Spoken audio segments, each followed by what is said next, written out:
Autumn was setting in, and nature was already preparing for its winter slumber when a traveler decided to embark on a spontaneous hike. It was an impulsive urge to make one last foray into the northern Minnesota woods before winter arrived and everything plunged into a months-long dormancy. He had been to these forests countless times, living only a couple of hours south, and the place had long become his favorite refuge for hiking and weekend getaways. He chose a small, secluded lake for this trip. What was particularly appealing about Minnesota was its reputation as the land of 10,000 lakes, especially in the northern region, often allowing one to discover small bodies of water completely devoid of other people. Having such a lake entirely to himself always seemed like the greatest pleasure. This was why, upon discovering this particular spot several years ago, he had made it his regular camping retreat. The first 3 days of this hike passed completely without incident. Time goes, nothing happened. He simply enjoyed relaxing in his tent, relishing the empty lake that was entirely at his disposal. He spent his days wandering through the forest, swimming in the cool water, and immersing himself in the silence and peace. The traveler felt completely safe and noticed nothing that would cause him to feel otherwise. However, on the 4th day, waking at dawn and stepping out of his tent, he discovered scattered footprints all around his campsite. They weren't just around, but some led directly to the entrance of his tent. These tracks hadn't been there before, and they clearly didn't belong to him.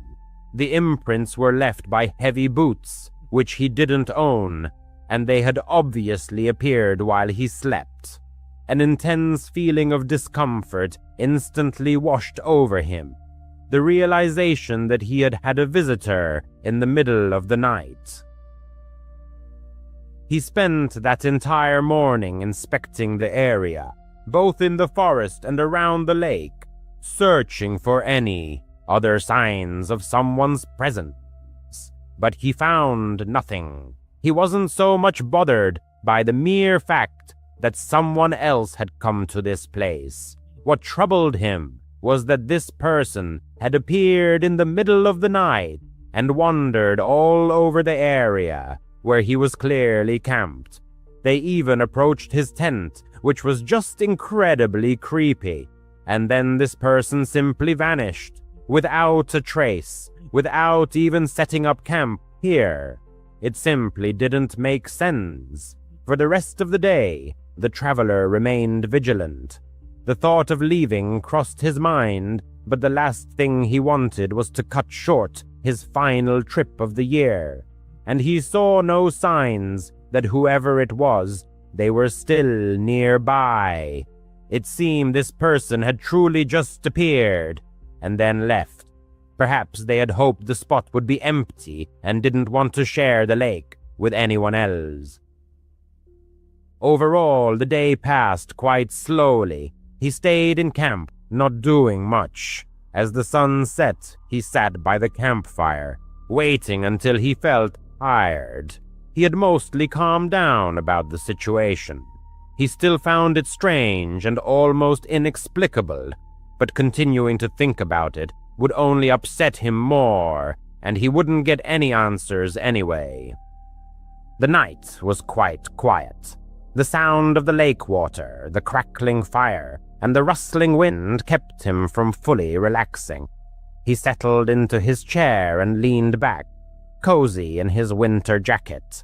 His eyes began to feel heavy, but he didn't want to get up, so he just allowed himself to doze off in the chair. He says doze off because he doesn't think he actually fell completely asleep. His eyes were closed and all, but he still believes he was mostly conscious.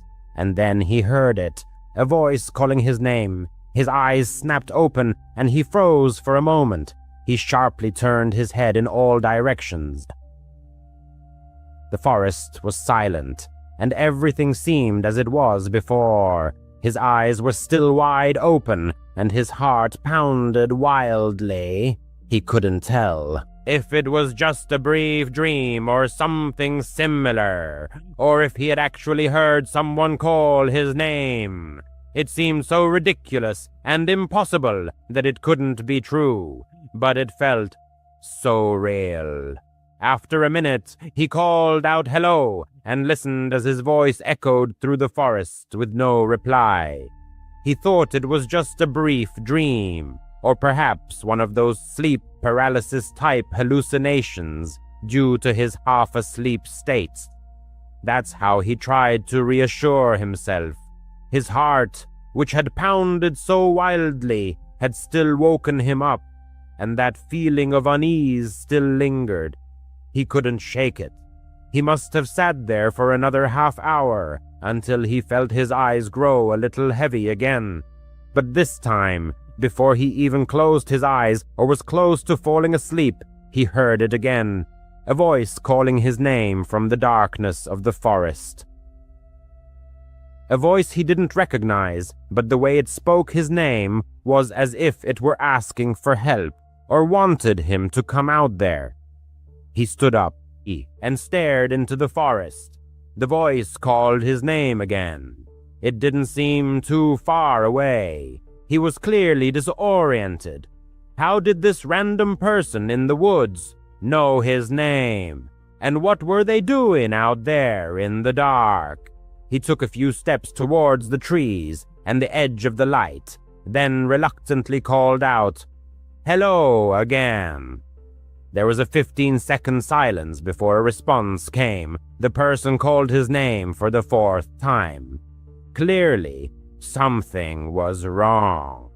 Their persistent attempts to lure him into the forest, where impenetrable darkness reigned, raised serious concerns. Under no circumstances was he going to succumb to that call, despite all his curiosity and desire for answers.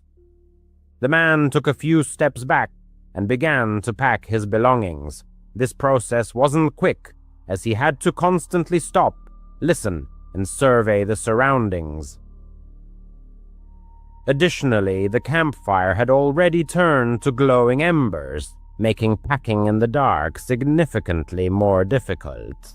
However, the feeling that time was running out only intensified. The voice grew closer as the campfire light faded, and several times footsteps crunched on leaves quite nearby.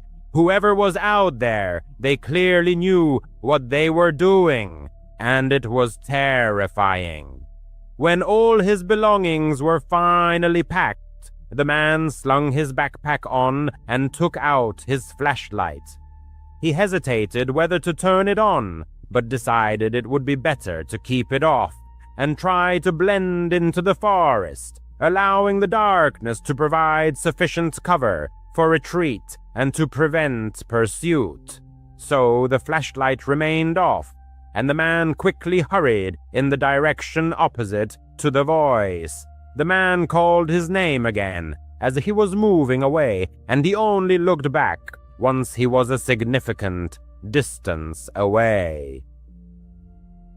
The barely perceptible warm glow of the campfire embers was visible, and right behind it, a faint silhouette was outlined. Nothing distinct could be made out, though something about it seemed extremely unnatural or just wrong. He turned and hurried deeper into the forest, hearing the man call his name one more time before he found himself alone again in the empty, silent, and dark woods. Getting out of the forest was, to say the least, exhausting. But the relief he felt upon making it out, getting back to his car, and driving away from those woods was indescribable. He considered calling the police, but honestly, he thought he'd sound crazy. Some guy calling his name in the woods and seeming to pursue him. What could the police even do about that? So, almost 3 years later, he still doesn't know what actually happened there that night.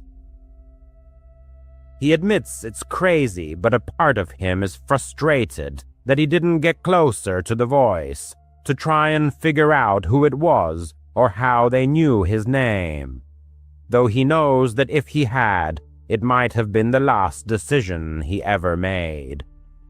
The man prefers to remain anonymous, but this event happened several years ago. He worked at a small independent company, and one of his colleagues was a guy named Cameron. They hit it off immediately as they were hired around the same time and their desks were next to each other. So it goes without saying, they talked a lot and developed a great work friendship.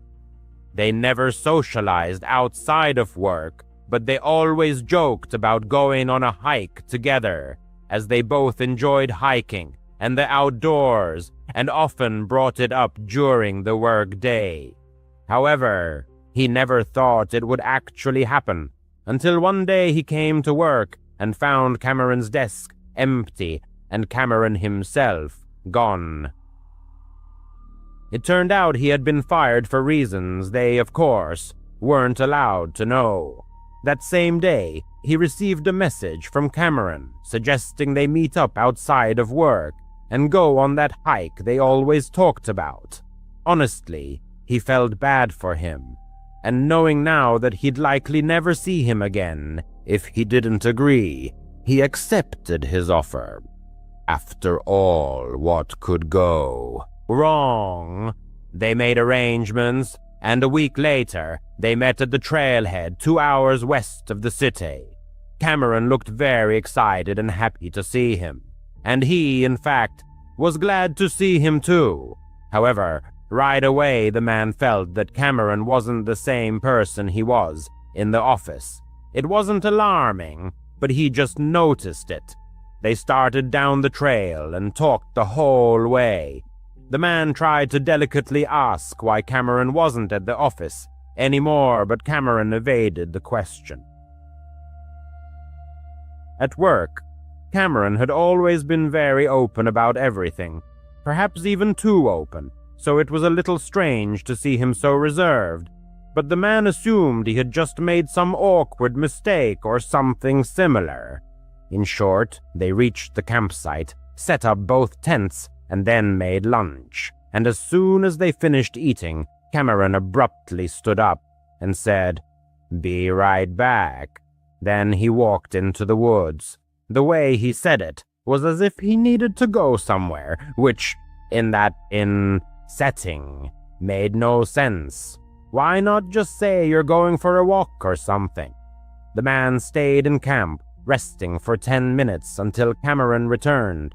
He said nothing and acted as if nothing had happened, so the man just let it go.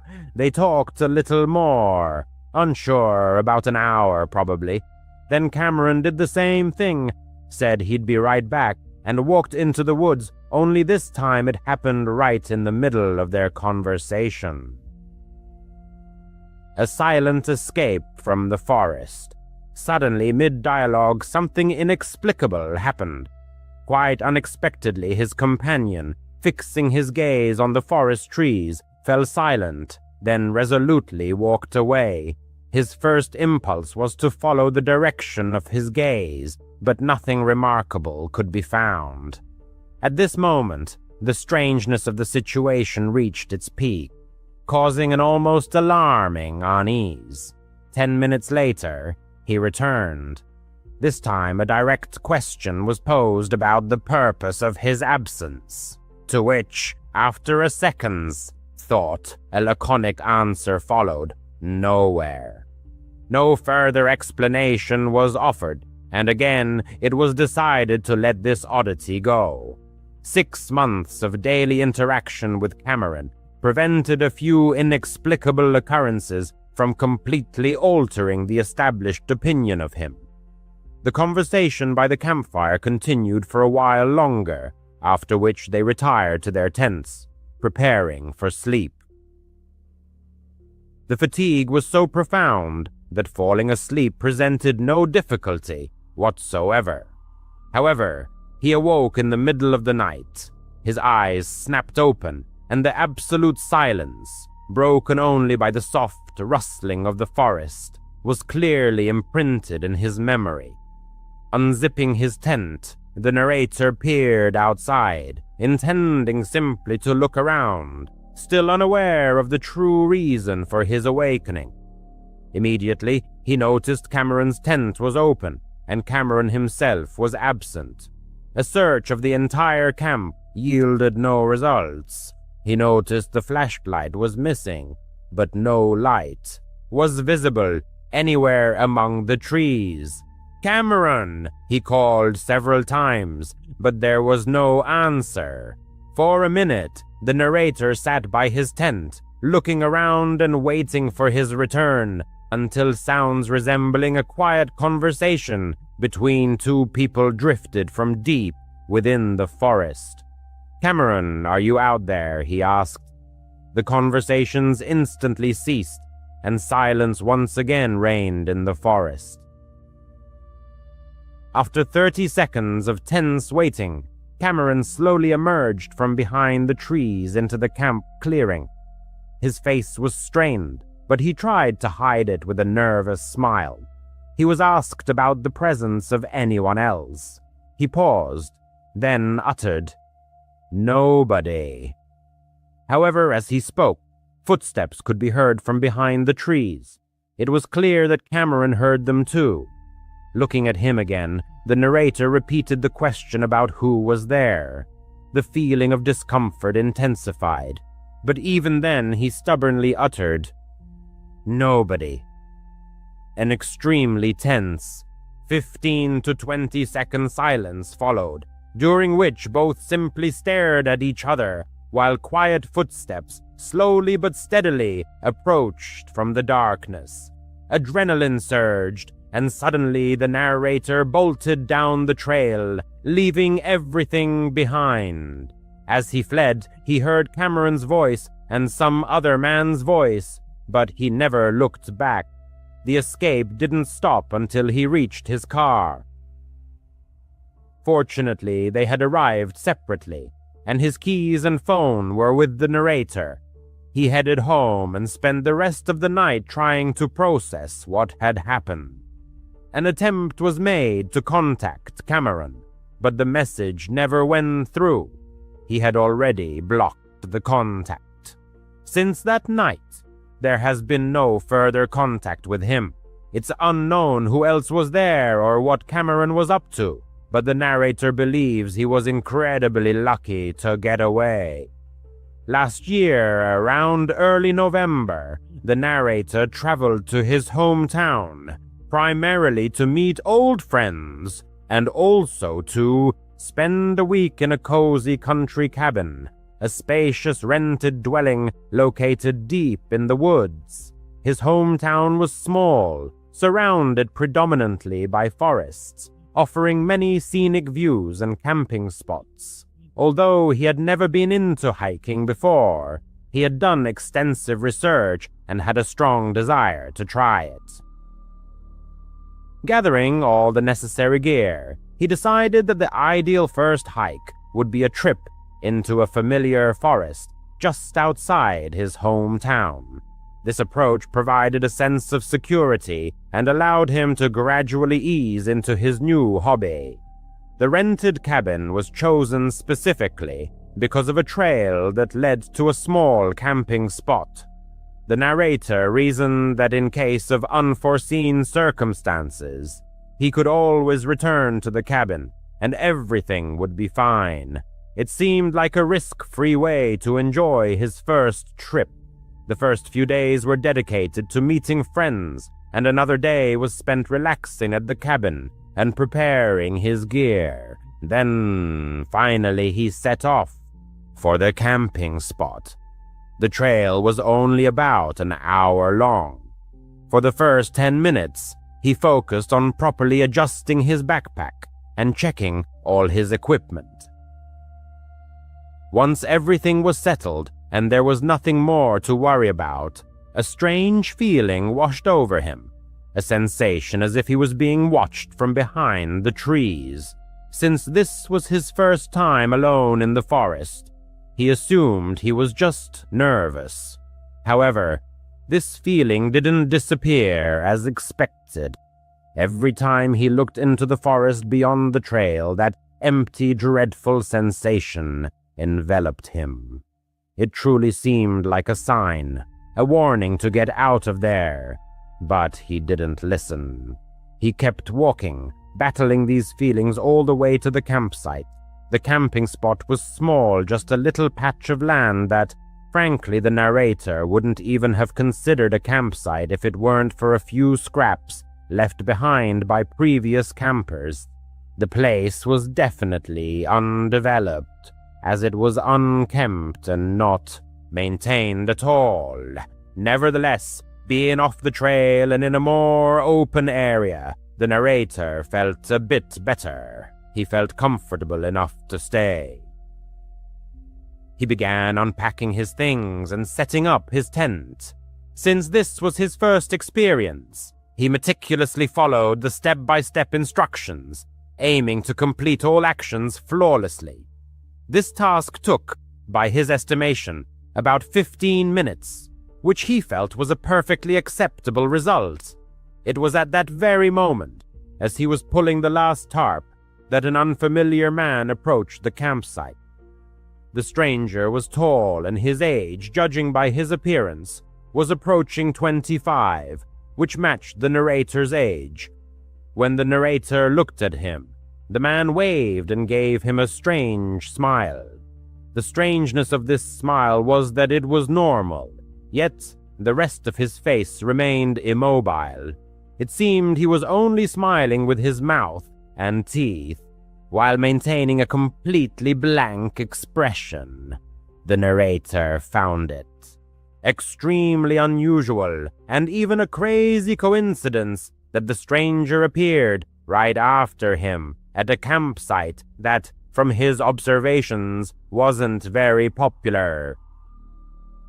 However, what could he know? He continued with his tasks, setting up his area, getting everything he needed, and gathering branches for a fire.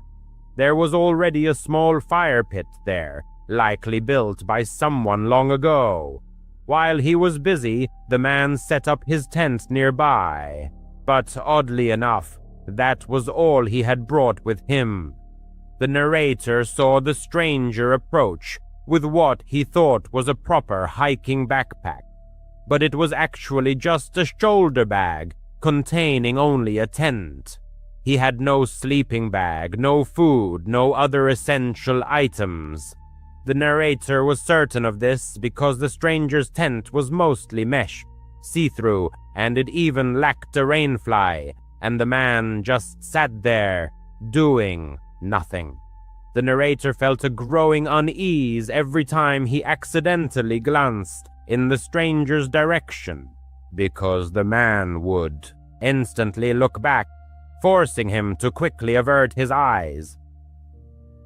After gathering all the branches and finally being able to just sit and rest, the narrator became more and more frightened of this man. Simply put, his intuition told him something was wrong with him.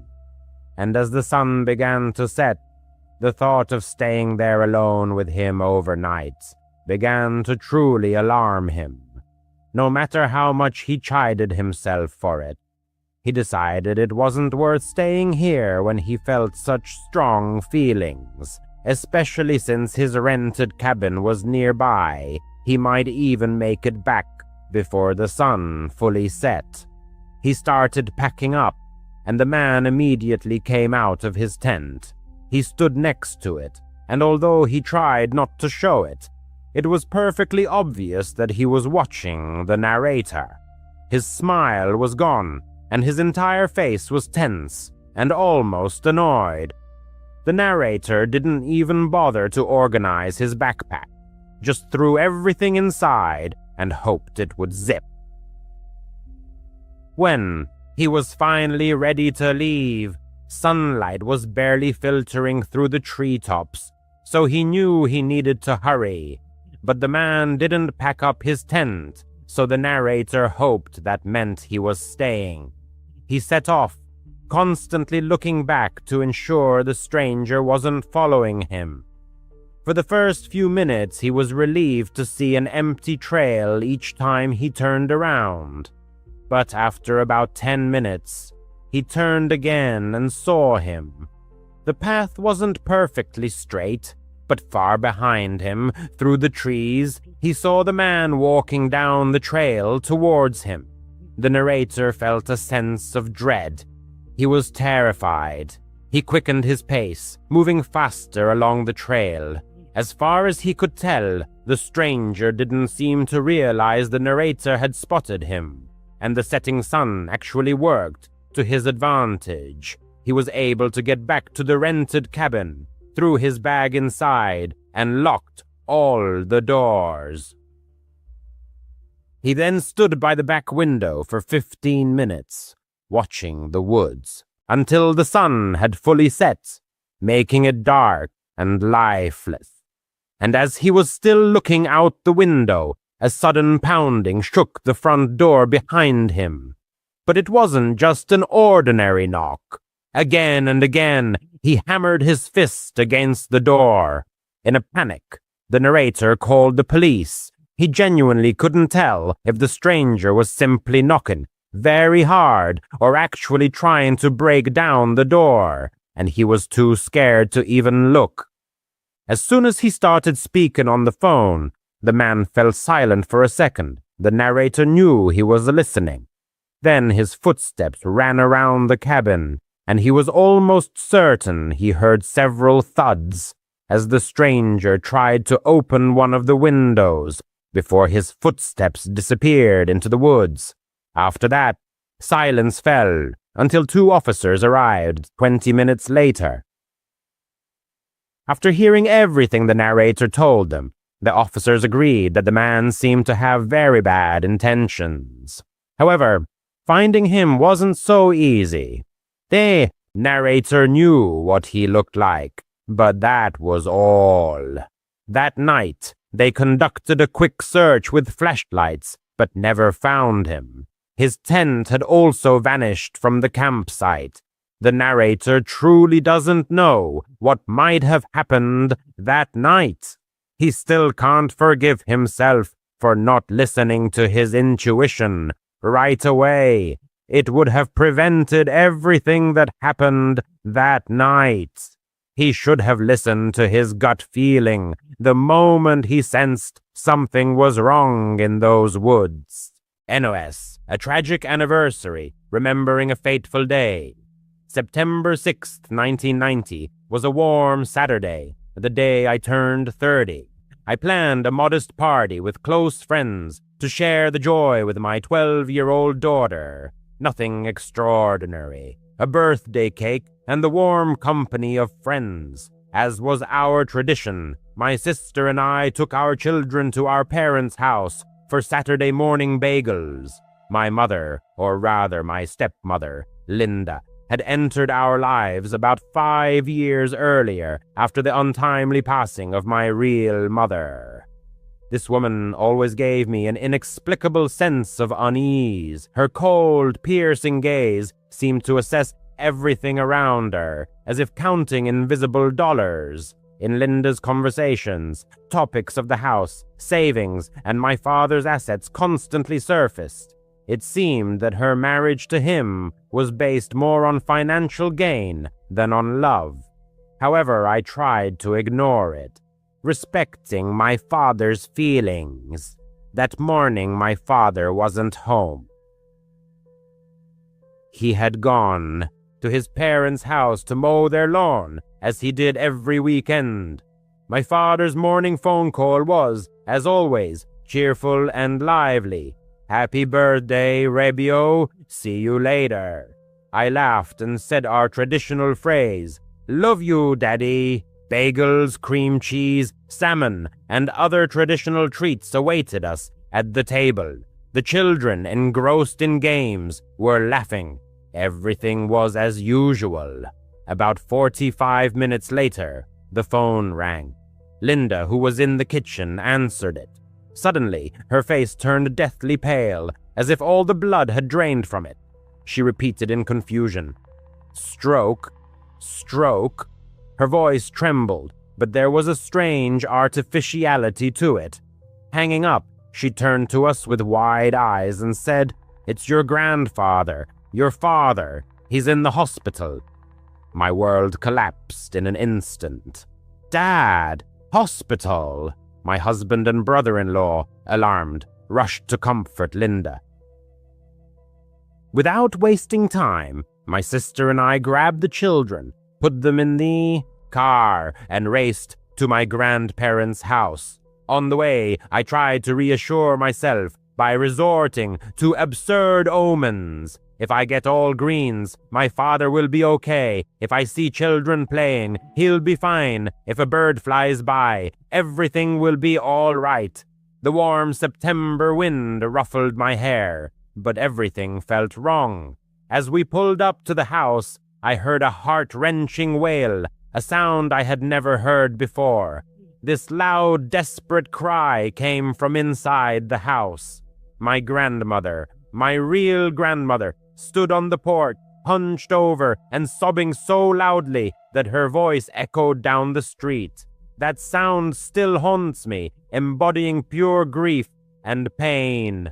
Running to the house, my daughter noticed broken and bent glasses on the grass. Picking them up in confusion, she said, "Mom, there's our grandpa's glasses." Confusion flashed through my mind. No, wait. Dad was her grandfather. No, my dad was her grandfather.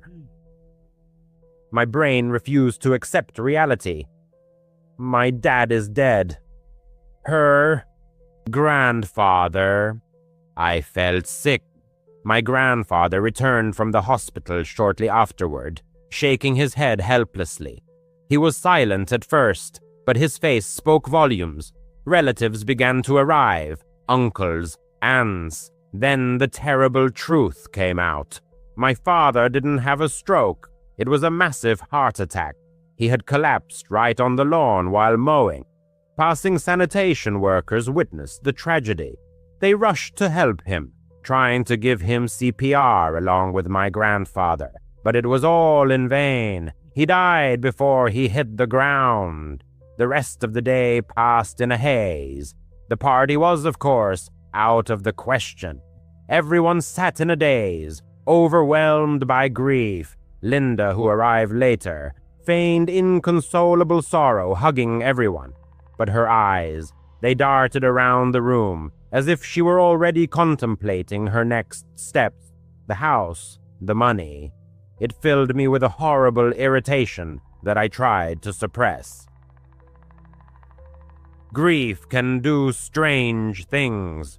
For the next 15 years, I couldn't bear to hear birthday greetings without shuddering. I forbade them. If anyone dared to say those words, I would scold them severely.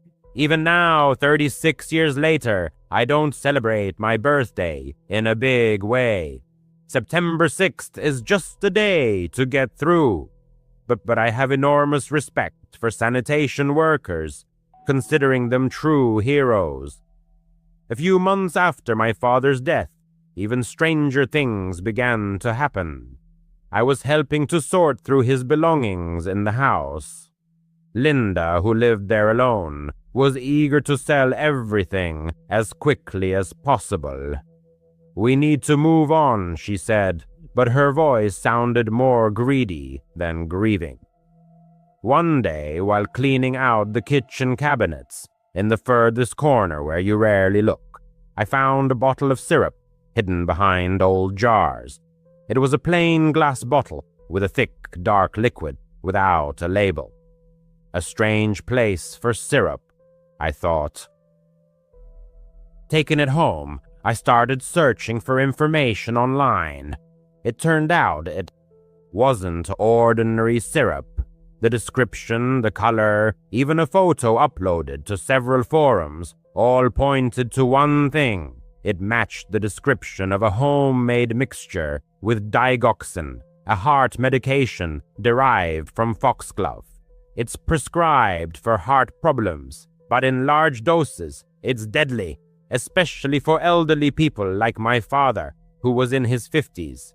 It can cause irregular heartbeats, leading to a massive attack, and worst of all, it's hard to detect in an autopsy unless you specifically look for it. Story 1.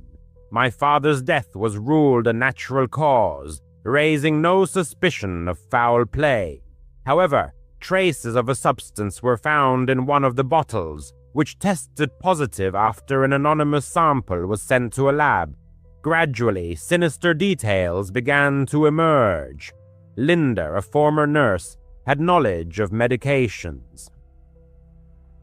She expressed dissatisfaction with my father's unwillingness to do household chores and how property taxes were draining their savings. She longed to possess everything alone. The sinister glances and the hasty organization of the house sale began to form a single picture. She had probably been adding the poisonous substance to his food or coffee, gradually accumulating to a critical dose. Working in the garden was probably the final straw that pushed his heart over the edge. After this discovery, sleep deserted me, and nightmares of my father falling and Linda's cold smile haunted me. First, I anonymously contacted the police, providing them with all the details. They reopened the investigation, tested the contents of the bottle, and exhumed my father's body for a toxicology examination. Traces of digoxin were found. Linda vehemently denied any involvement, but foxglove was found in her garden, hidden in a secluded spot. Emails with information about natural heart remedies and inheritance laws were found on her computer. A week later, she was arrested. Despite her cries of innocence, the evidence relentlessly mounted. The trial was swift, and she was sentenced to life in prison for murder. That day, my grandmother sincerely mourned her loss, but Linda's tears were later revealed to be fake. She had taken my father's life out of greed. Story 2, my 16th birthday, is etched in my memory as if it happened just yesterday, even though it was years ago. My name is Smith, and I live in a quiet suburb near Chicago. My older brother, Alan, who was 22, was always known for his love of pranks. He declared that he was going to make my birthday unforgettable and took it upon himself to organize a party at our house. Our parents were away for the weekend, visiting relatives in Ohio, so it was just me, Alan, and about a dozen friends from school at the house. The party started around 7 o'clock on Friday evening. Alan decorated the living room with balloons and streamers, ordered pizza from Domino's, and got a cake from the local Walmart bakery. My friends gradually arrived, guys like Ben, Tyler, and Chris, and a few girls, including Sophia and Emily. We played video games on the Xbox, enjoyed music from Spotify through a Bluetooth speaker, and just hung out. Alan was acting mysterious, smirking at me. About an hour in, he pulled me aside in the kitchen and told me about a surprise. He had hired actors from a local theater group to stage a fake home invasion. They were supposed to burst in wearing masks and wielding toy guns, scare everyone a little, and then reveal the prank. He asked me to play along and pretend to be scared. I chuckled, knowing Alan's penchant for such antics. Last year, he hid in my closet, dressed as a clown to scare me. I figured it would be harmless fun, and agreed to play along. We went back to the party, and everything seemed normal. Guests were taking selfies on their iPhones, sharing moments on Snapchat, and snacking on chips from Costco bags. Around 9 o'clock, something strange happened. The lights started flickering, which Alan had probably arranged using Philips Hue smart bulbs. Then the back door burst open, and 4 guys in black ski masks stormed in, shouting, Everyone on the floor! This is a robbery! They had guns that looked like toy models, with orange tips, the kind you can buy on Amazon, and one had a knife that looked like plastic. My friends screamed and dropped to the floor. Sophia burst into tears, and Ben exclaimed, "What the hell?" I tried to feign shock, but inside, I was smirking. I even whispered to Tyler, who was standing next to me, "It's Alan's prank, relax." The robbers started herding us into the living room, tying our hands with cheap plastic zip ties from Home Depot. Alan was tied up too, winking at me when no one was looking. One of the guys, who I'll call Mask 1, was tall and skinny. He demanded our wallets and phones, threatening, "Give us your stuff or else." His voice sounded fake and gruff. The guests panicked, but I kept saying, Guys, it's probably just a joke. Alan likes this kind of stuff." Emily gave me an angry look. "Smith, shut up. This isn't funny at all." That's when I started noticing details that seemed off. The script Alan had described was simple. Scare us, take fake loot, and then take off the masks and laugh. But one of the robbers, a short, stocky guy, Mask 4, wasn't following the plan.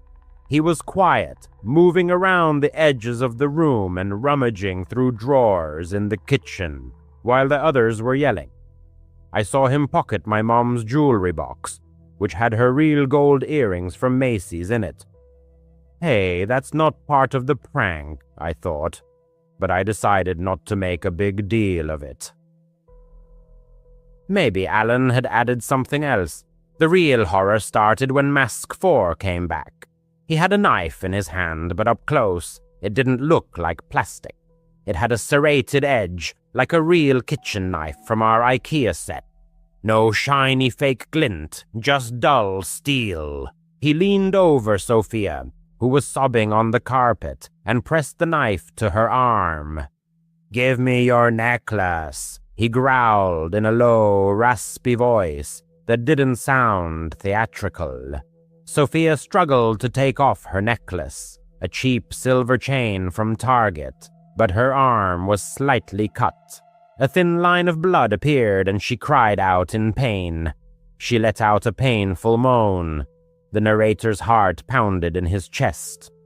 "Wait, that's real blood," he muttered, not believing his eyes.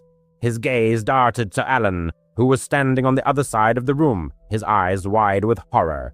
He whispered almost inaudibly, "What?" The narrator tried to croak in response. "Yell, Alan. This isn't a game. The knife is real." But one of the actors, hidden by the mask, drowned out his words, rudely interrupting, "Quiet, kid," as if following a pre-written script. The friends, unaware of the danger, took his words for another joke. Chris even laughed nervously. "Smith, stop fooling around. It's creepy enough as it is." The chaos was escalating like an ominous wave. The robbers were supposed to be ending their performance, but Mask 4 continued to escalate the situation. He smashed a vase that stood on the mantelpiece, a real ceramic vase, not a cheap prop, and began collecting phones in a black duffel bag apparently purchased at Dick's Sporting Goods. "No calling the police," he said, but his tone was menacingly serious, devoid of any playfulness. The narrator remembered Alan's words that the actors would pretend to cut the phone lines. But this madman ripped the cord of the landline phone out of the wall and stomped on it with his rough boots.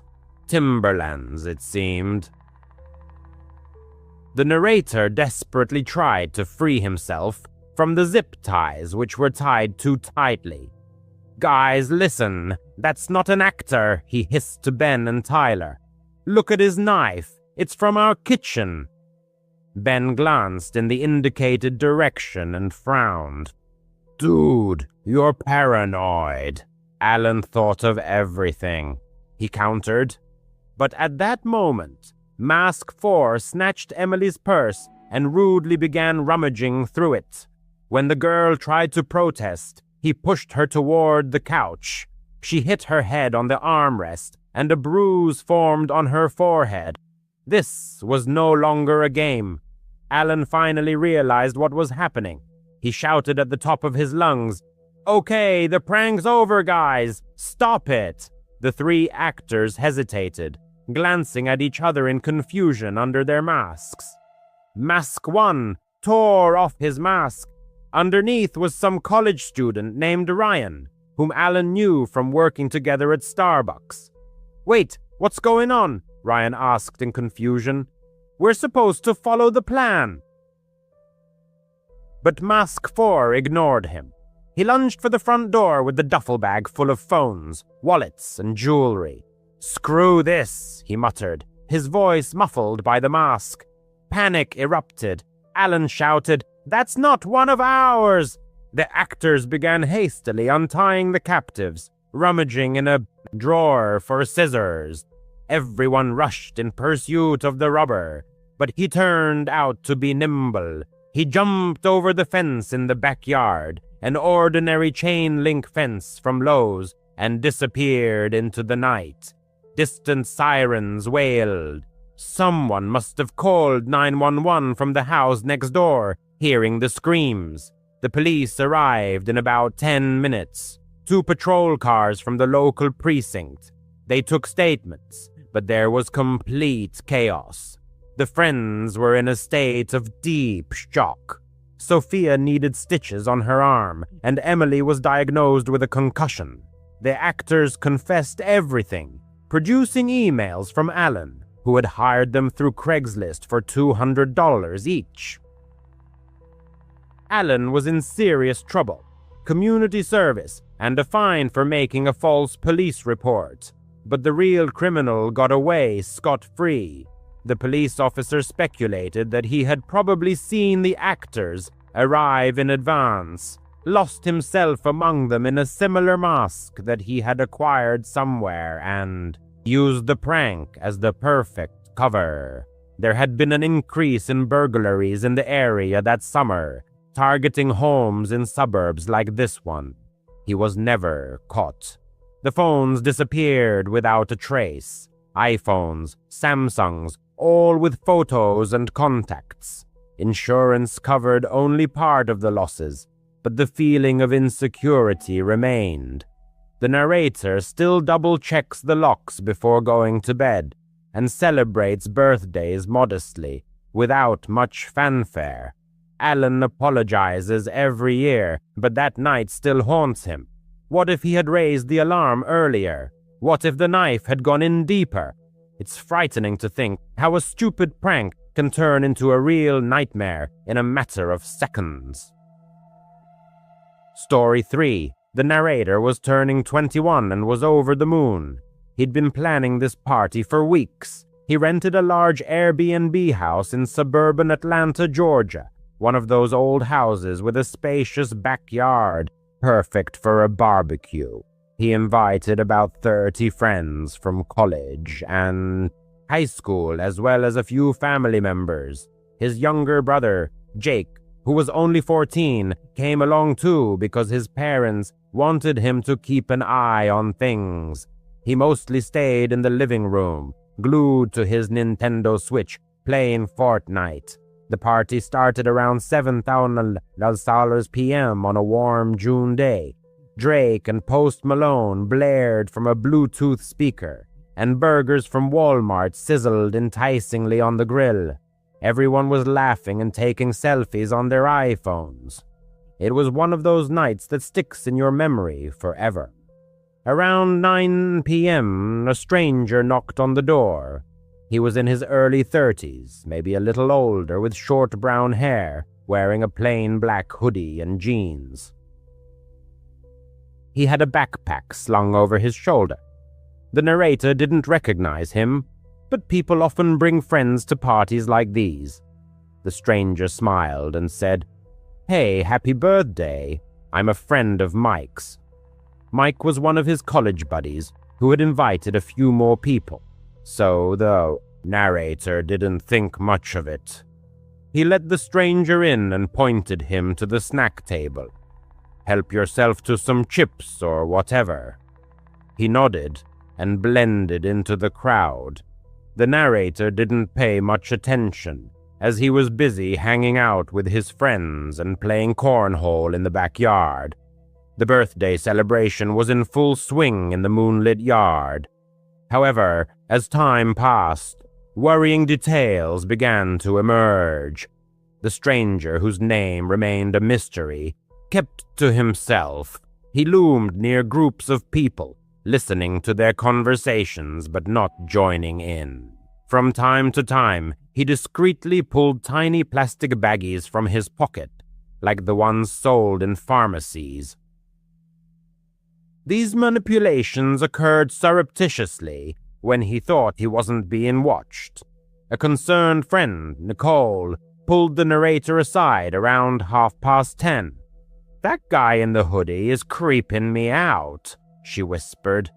"He's been staring at people, and I think I saw him slip something into someone's drink." A chill ran down the narrator's spine. He hadn't witnessed it himself, but Nicole wasn't prone to making things up. They decided to keep an eye on the stranger. The narrator's attention focused on the suspicious guest. He circled near the kitchen table, which was set with red plastic cups. The narrator noticed him leaning over one of them, making a quick hand movement, as if throwing something inside. His heart pounded. Was this man trying to poison someone? After making sure that Nicole stayed near the other friends, the narrator headed for Jake. Immersed in his headphones, he was still in the living room, oblivious to what was happening. Returning to the kitchen, the narrator came face to face with the stranger. "Hey buddy, what's going on?" he asked, trying to keep it casual. He replied with a strained smile. "Just enjoying the party, birthday boy." There was an unpleasant sweetness in his voice, as if he was hiding something. The narrator stated that he didn't know him and demanded that he leave.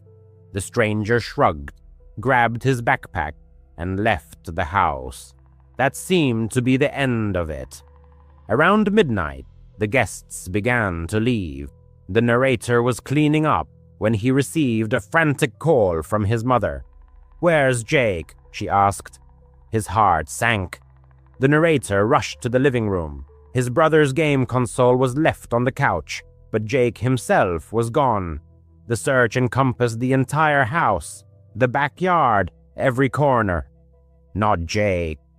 Friends joined the search, but it was all in vain. Nicole remembered seeing Jake talking to someone at the front door, but didn't think anything of it. Panic began to mount. The narrator called 911, NS. The police arrived promptly. The narrator shared all the information, including a description of the stranger, black hoodie, jeans, backpack. Several friends confirmed they had seen the person. One of the cousins mentioned seeing him talking to Jake on the street, offering to show him some cool game. The narrator's legs went weak. Could this person have taken his brother? The police immediately issued an alert and began scouring the area. Everyone was told to stay indoors in case Jake returned. Time crawled by agonizingly slowly, and the narrator began to lose control, imagining the worst. Around 4 a.m, a call came from the police. The stranger had been found hiding in an abandoned building about a mile away, an old warehouse on Peachtree Road, a place where teenagers often hung out. Jake's phone and several plastic baggies containing a white powder were found on him. The police suspected it was narcotics, possibly a sedative. The stranger was immediately arrested. Jake was found not far from the warehouse, frightened but unharmed. He said the stranger offered to show him a new game on his phone, lured him outside, and tried to drag him to some cool place. Scared, Jake ran, but the stranger managed to grab his phone. The police are continuing their investigation to determine the stranger's true intentions, but it is suspected that he was preying on children at parties for robbery or something even more sinister. The narrator can't shake the feeling of guilt. It was his party, his house, and he let the man in. Jake is safe, but deeply shaken, as is the narrator himself. His thoughts keep returning to those plastic baggies. What might have happened if Nicole hadn't been vigilant, or if Jake hadn't run? The 21st birthday was supposed to be an unforgettable event, but it turned into a nightmare that will never be forgotten. When people head out hunting, they often find themselves deep in the woods, far from civilization and other human beings. It seems like the perfect setting for a chilling tale, doesn't it? The following 3 stories, allegedly based on real events, illustrate just how badly a hunting trip can go wrong. Here's the first story. The protagonist had been passionate about hunting ever since his father began taking him on weekend hunting trips. He decided to pass on this tradition to his own son. At the time of the events described, his son Peter was 10 years old. The father felt this was the right age to introduce him to the world of hunting. He armed both himself and Peter with Remington Model 798 bolt-action rifles, but carried his son's rifle himself until they reached an area where game was usually abundant. They could have used a hunting blind hidden deep in the forest, but the father decided that wouldn't be ideal for a first experience. As soon as they took up position, he handed Peter his rifle. He'd already taught him the basics of firearm safety, so he hadn't brought him unprepared. He opted to stay in one spot this first time, thinking it would be easier for his son. They could move on to more advanced hunting techniques later. But the wait dragged on longer than usual. The father noticed Peter growing bored, yawning and sighing, which frustrated him. He didn't want his son to think hunting was dull, so he gathered their gear and announced they'd move to a different location. Peter seemed to perk up a little at the prospect, which pleased his father. As soon as they started walking, the father heard footsteps. He silently placed a hand in front of Peter and gestured for him to raise his rifle. Peter obeyed eagerly, but then the father spotted a figure peeking out from behind a distant tree. He immediately lowered his son's rifle, feeling both disappointed and relieved that Peter hadn't fired. With a quick, slightly apologetic wave, he acknowledged the stranger, who then vanished behind the tree. Was it another hunter? The father couldn't tell. But there was something unsettling about the man even from afar. He couldn't quite put his finger on what bothered him, but encountering anyone in such a remote area was unusual, and this person didn't look like a hunter. As a precaution, he steered Peter in a different direction. Still, no deer appeared. Predictably, Peter asked who the stranger might have been. His father admitted he didn't know and advised they keep their distance. He didn't want to lie to his son. A few minutes later, Peter complained of hunger. His father was hungry too, so they stopped to eat. He was deeply disappointed that nothing had happened so far. During their meal, he heard footsteps again. Peter heard them too and instantly raised his rifle, aiming in that direction. The father's heart raced as he spotted the same stranger peering from behind another tree.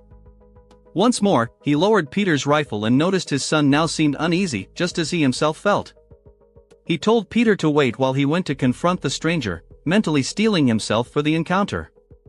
About halfway there, he stopped and thought, "What the hell am I doing? My son is back there." He turned and rushed back to Peter, telling him it was time to leave. If you were alone in the woods with your child and sensed you were being watched, you'd likely want to get out fast too. They didn't run, just headed straight back toward the road. The father kept expecting the snap of a twig or the rustle of leaves behind them. When it finally came, he shoved Peter forward, spun around angrily, and marched toward the stranger, who was again peeking from behind a tree. At about 10 meters away, he saw the man disappear behind the trunk once more, followed by a dull thud, as if something heavy had hit the ground. Gripping his loaded rifle, the father cautiously approached the tree. He didn't utter a word, not even knowing why, and simply crept forward slowly. When he reached the tree, it felt as though the entire world collapsed, or rather, ceased to exist. All his attention focused on the head lying face down on the ground. There was no body, just a severed head. He didn't even look around the tree to see who might have left it there. He dropped everything and sprinted back to Peter, shouting for him to run. They made it safely home within 5 minutes, and the father was certain no one had followed them. Still, he didn't sleep all night, guarding his family. The next day, his wife told him 2 local hunters had gone missing. That's when he called the police. 4 months afterward, he remained extremely cautious before taking his son hunting again. He's still baffled by how that man managed to kill 2 hunters, men who were surely armed. Since then, he has resumed hunting with his son. This next story blends youthful adventure with hunting misadventures that befell the narrator in his early 20s. He was just 21 when he joined his friends Anthony, Christian, Tom, and Tom's girlfriend Diana on a hiking and moose hunting trip to a Colorado state park. The group brought 2 spacious tents, warm sleeping bags, 2 days' worth of food, and, of course, hunting rifles. The narrator carried a standard hunting rifle, its brand long forgotten, lent to him by Anthony. He admitted to mixed feelings about the hunt. The idea of taking the life of a creature driven by the same will to live, all for the sake of questionable entertainment, didn't sit well with him. But this was Anthony's 5th invitation, and he felt obliged to accept. En route, about halfway to their destination, he resolved not to shoot any animals. Upon arriving at camp, Anthony, who had been driving, carefully parked the car, and the group immediately began unloading their gear. After hiking about 1.5 miles into the dense forest, they found a suitable spot and set up camp. Once settled, everyone instinctively followed Anthony, who proudly shared his extensive hunting knowledge, showing off his skills with evident seriousness. The narrator longed to crack an ironic joke about the whole affair, but everyone else was completely earnest. He tried teasing Anthony, asking if he should stay quiet so as not to scare off game. Anthony snapped, and the narrator instantly realized hunting wasn't just a pastime for him, it was a solemn pursuit. From then on, he decided to stay out of it. That period of calm, however, proved short-lived. During the hunt, the group unexpectedly encountered 3 burly, unkempt men with long, greasy hair. They looked like descendants of some inbred, isolated clan living deep in the wilderness. As they passed, the men gave odd, jerky nods, perhaps a form of greeting. The group was genuinely frightened. It might sound exaggerated, but the situation felt ominous. They were far from camp, which itself was completely empty, and these strangers radiated the aura of dangerous outcasts. Thankfully, the men didn't follow them, allowing the group to continue without further incident. In the end, Anthony managed to shoot a deer, though they never saw a moose. They dragged the carcass back to camp, where it became their dinner. Anthony and Tom handled the messy task of skinning and gutting the animal, while the narrator avoided watching, stealing only quick glances. Anthony expertly prepared venison burgers, complete with buns and all the fixings. Though the narrator disapproved of hunting as sport, he was genuinely impressed by Anthony's cooking. As night fell, everyone turned in, leaving the campfire burning outside. The narrator struggled to get comfortable in his sleeping bag. Anthony and Christian seemed to fall asleep instantly. While he tossed and turned for at least 2 hours, he'd always found sleeping bags uncomfortable. Just as he was about to get up and step outside the tent, he heard footsteps. He opened his mouth to call out to Tom or Diana, but then a chilling thought struck him: what if it wasn't them? Pretending to sleep, he held his breath and listened. Suddenly, the tent zipper opened. He turned his head slightly, still feigning sleep. After a brief pause, the zipper closed again. Once the footsteps faded, he realized they were heading toward Tom and Diana's tent. He assumed it was them, probably checking if everyone was asleep so they could be alone. Deciding to play a prank, he waited about 5 minutes before slipping out of his tent and creeping toward theirs. But then he noticed their zipper was still open. That's strange, he thought. As he drew closer, intending to scare them, he instead saw 2 men doing something horrific to Diana.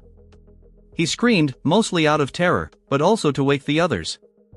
Anthony and Christian burst from their tent, rifles in hand. When the 2 attackers fled, the narrator recognized them. Instantly, they were the same strangers from earlier. Tom and Anthony fired shots into the air to scare them off. But then something even more terrifying happened. After the shots, everyone turned in horror to see dozens of men emerging from the bushes and from behind trees where they'd been hiding all along. They tried to rouse Tom and Diana, but the couple seemed drugged. They had no choice but to wait until they regained consciousness, which took about half an hour. Their escape through the dark forest back to the car remains one of the most terrifying experiences of the narrator's life. No one knows who those men were, perhaps members of an isolated, inbred family, or even cannibals. It's unclear what they intended to do to Tom and Diana, but everyone was just grateful to have escaped alive. The final incident, still vivid in the narrator's memory, occurred during a night hunt. An avid hunter with 10 years of experience, he was sitting in his tree stand on forested land adjacent to his property. Equipped with a night vision scope, he was waiting for wild boars but instead witnessed a horrifying scene. Though it sounds unbelievable, he swears the story is true, considering himself a lucky witness to something truly dreadful. While waiting, he noticed movement below. But instead of an animal, he saw a man dressed entirely in black, track pants, boots, and a hooded sweatshirt with the hood up. Most alarming of all, the stranger was dragging a heavy sack. The hunter's heart pounded, he feared he was witnessing someone disposing of a body. Suddenly, the man stopped and, to the hunter's horror, looked directly up toward the tree stand. Terrified, the hunter ducked behind the wooden walls of his blind. Despite having his rifle, the thought of using it on a human filled him with dread. He stayed low, praying not to be seen even though, in the pitch-black darkness, that seemed unlikely. Tense moments dragged on as he held his breath, waiting for the stranger's footsteps to fade. Instead, he heard approaching steps climbing the wooden ladder of his stand. Each footfall sent vibrations through the structure. In his mind, a single question echoed like a drumbeat: "Can I shoot a person?" Yet, for reasons he couldn't explain, the intruder never reached the top. The hunter heard him jump back to the ground and, judging by the sounds, dragged the heavy sack away.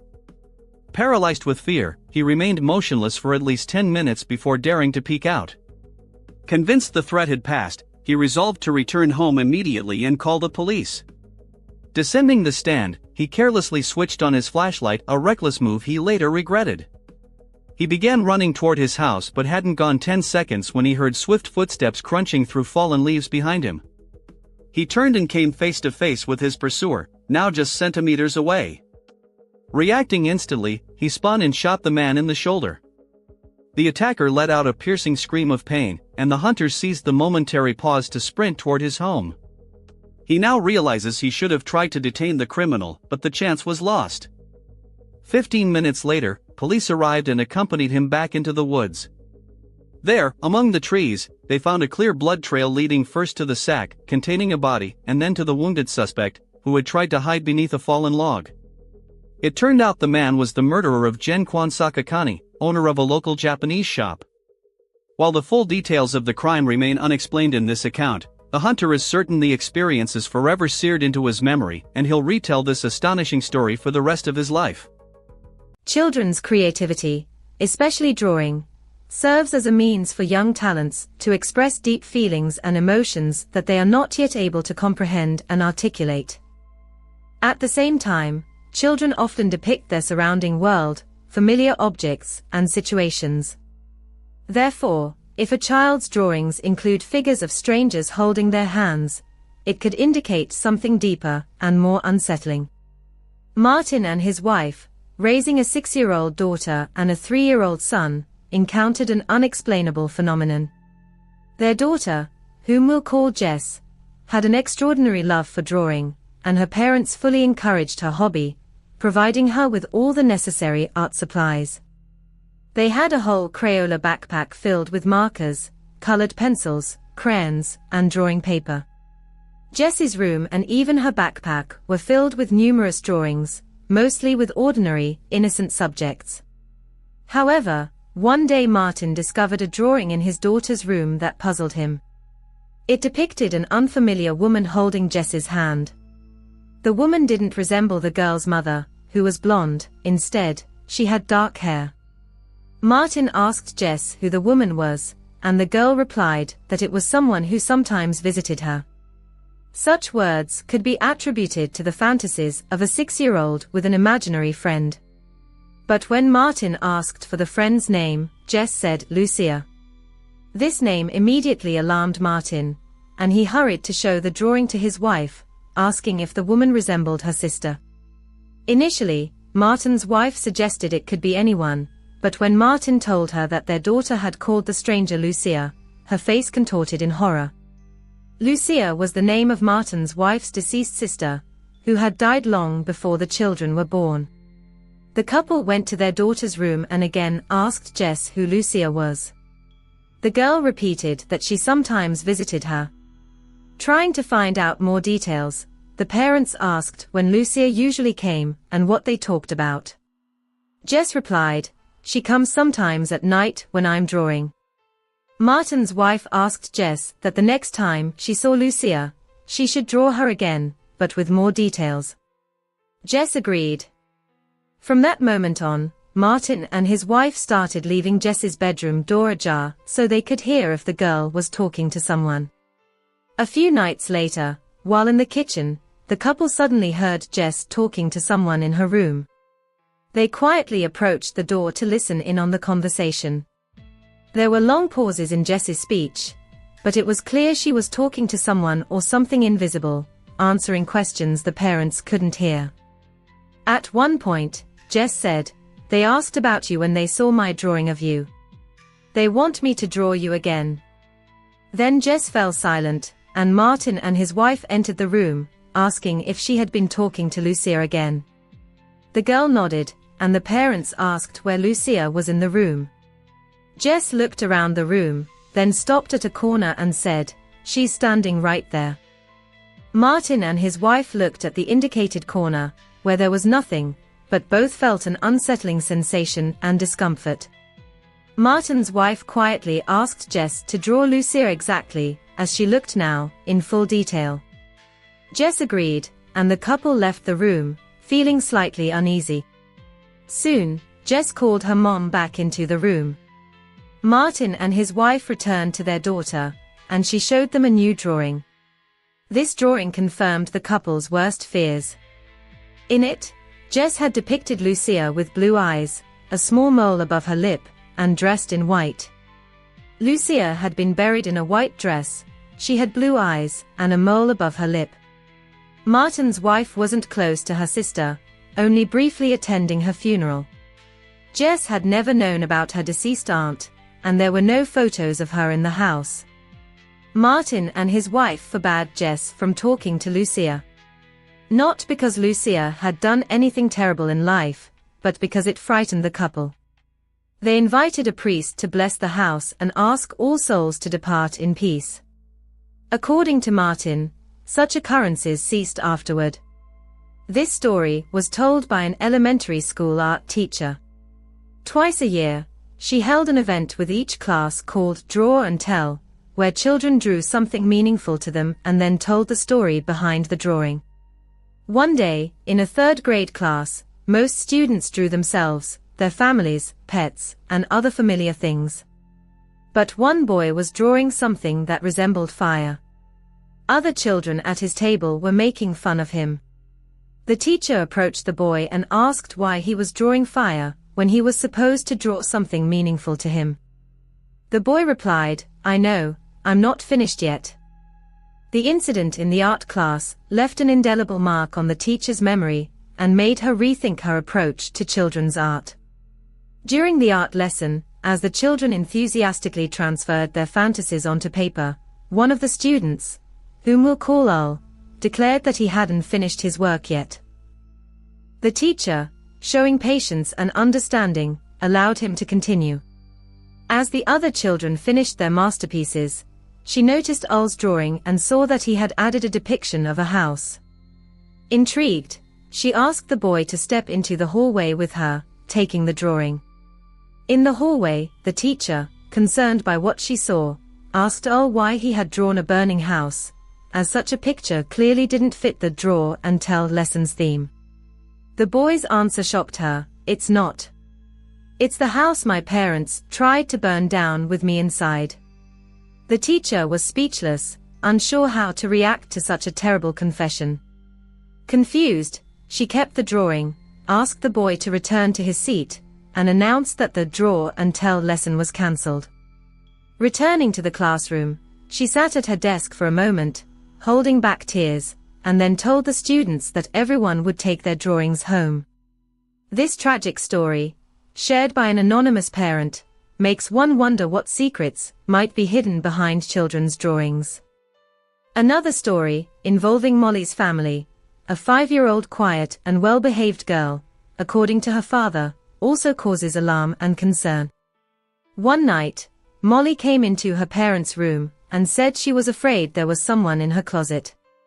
Brad, the girl's father, took her back to her room and showed her the inside of the closet to convince her there were no monsters there. The next night, Molly again came into her parents' room, saying there was a monster in her closet again. This time, Brad and Jane allowed Molly to sleep with them. The next day, Molly drew the supposed monster she had seen and showed it to her parents.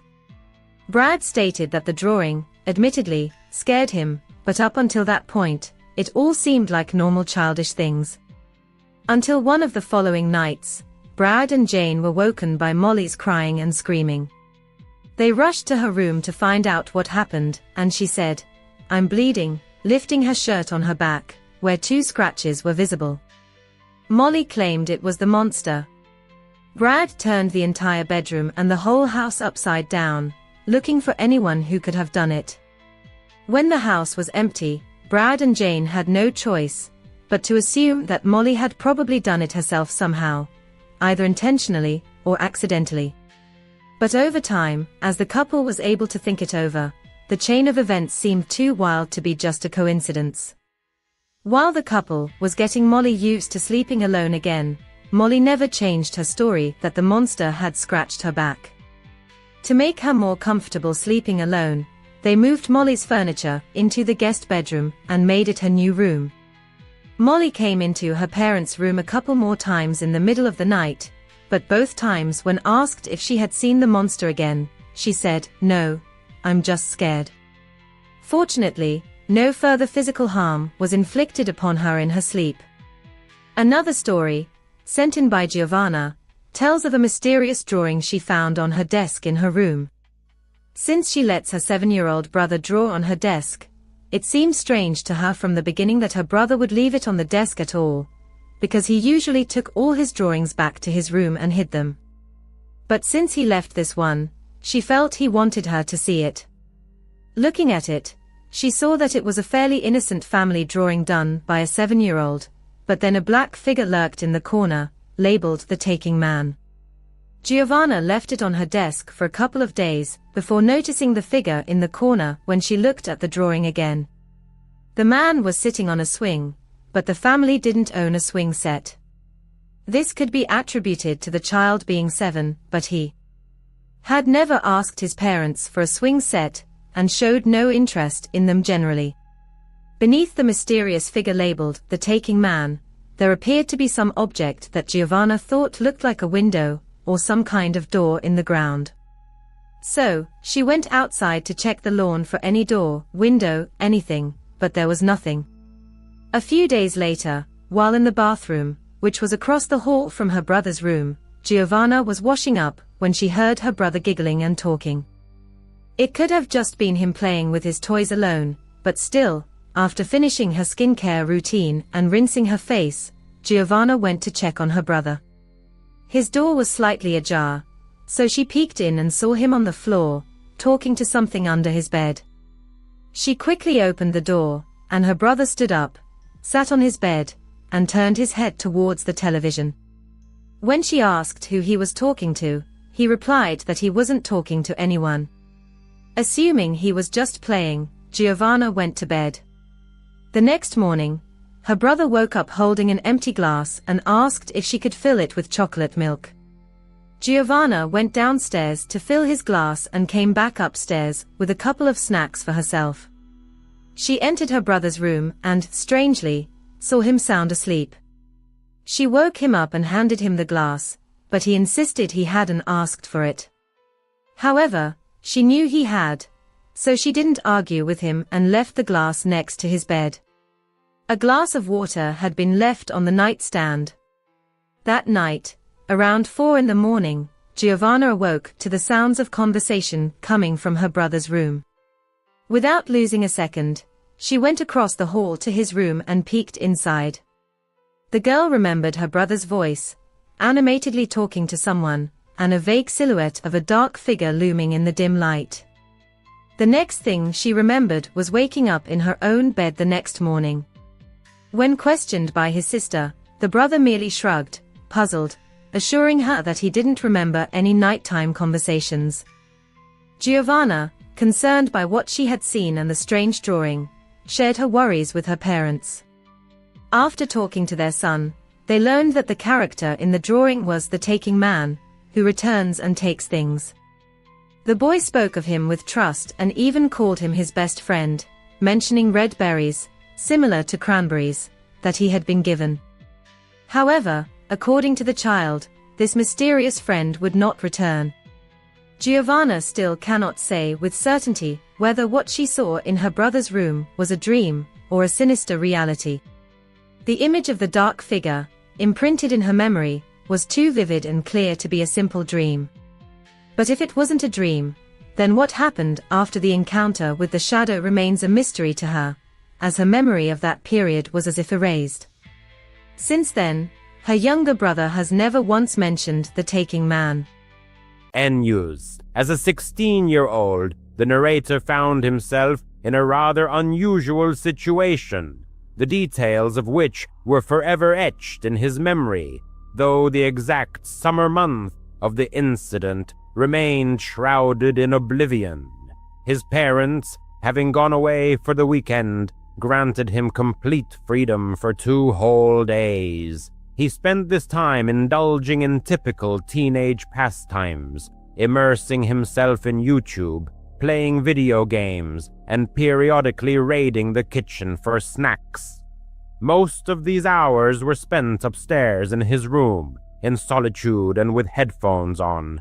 The teenager undoubtedly enjoyed this unrestricted time in his own space, where no one could bother him. However, at some point, completely engrossed in a game, he suddenly began to hear voices. At first, he assumed it was background noise from a YouTube video that had accidentally started playing. However, a check revealed that all videos were paused. Taking off his headphones, he instantly realized the voices were coming from outside. His bedroom window was slightly ajar, so the sounds of conversation reached him only faintly. The rain pattering outside made it even harder to discern, but it was clear the speakers were very close, literally right against the exterior walls of the house. It was impossible to make out the words or to tell if they were talking to anyone else. Only one voice was audible. By the time he got up from his chair and approached the window to listen more closely, the voices had ceased. He then decided to go downstairs and check the surroundings from other windows to see if the strangers were still nearby. Frankly, someone being so close to the house at 8 in the evening seemed quite odd. But, as it turned out, whoever it was had already left. Upon going downstairs, the narrator found no signs of their presence. Seizing the moment, he grabbed a bag of chips from the kitchen and returned to his room.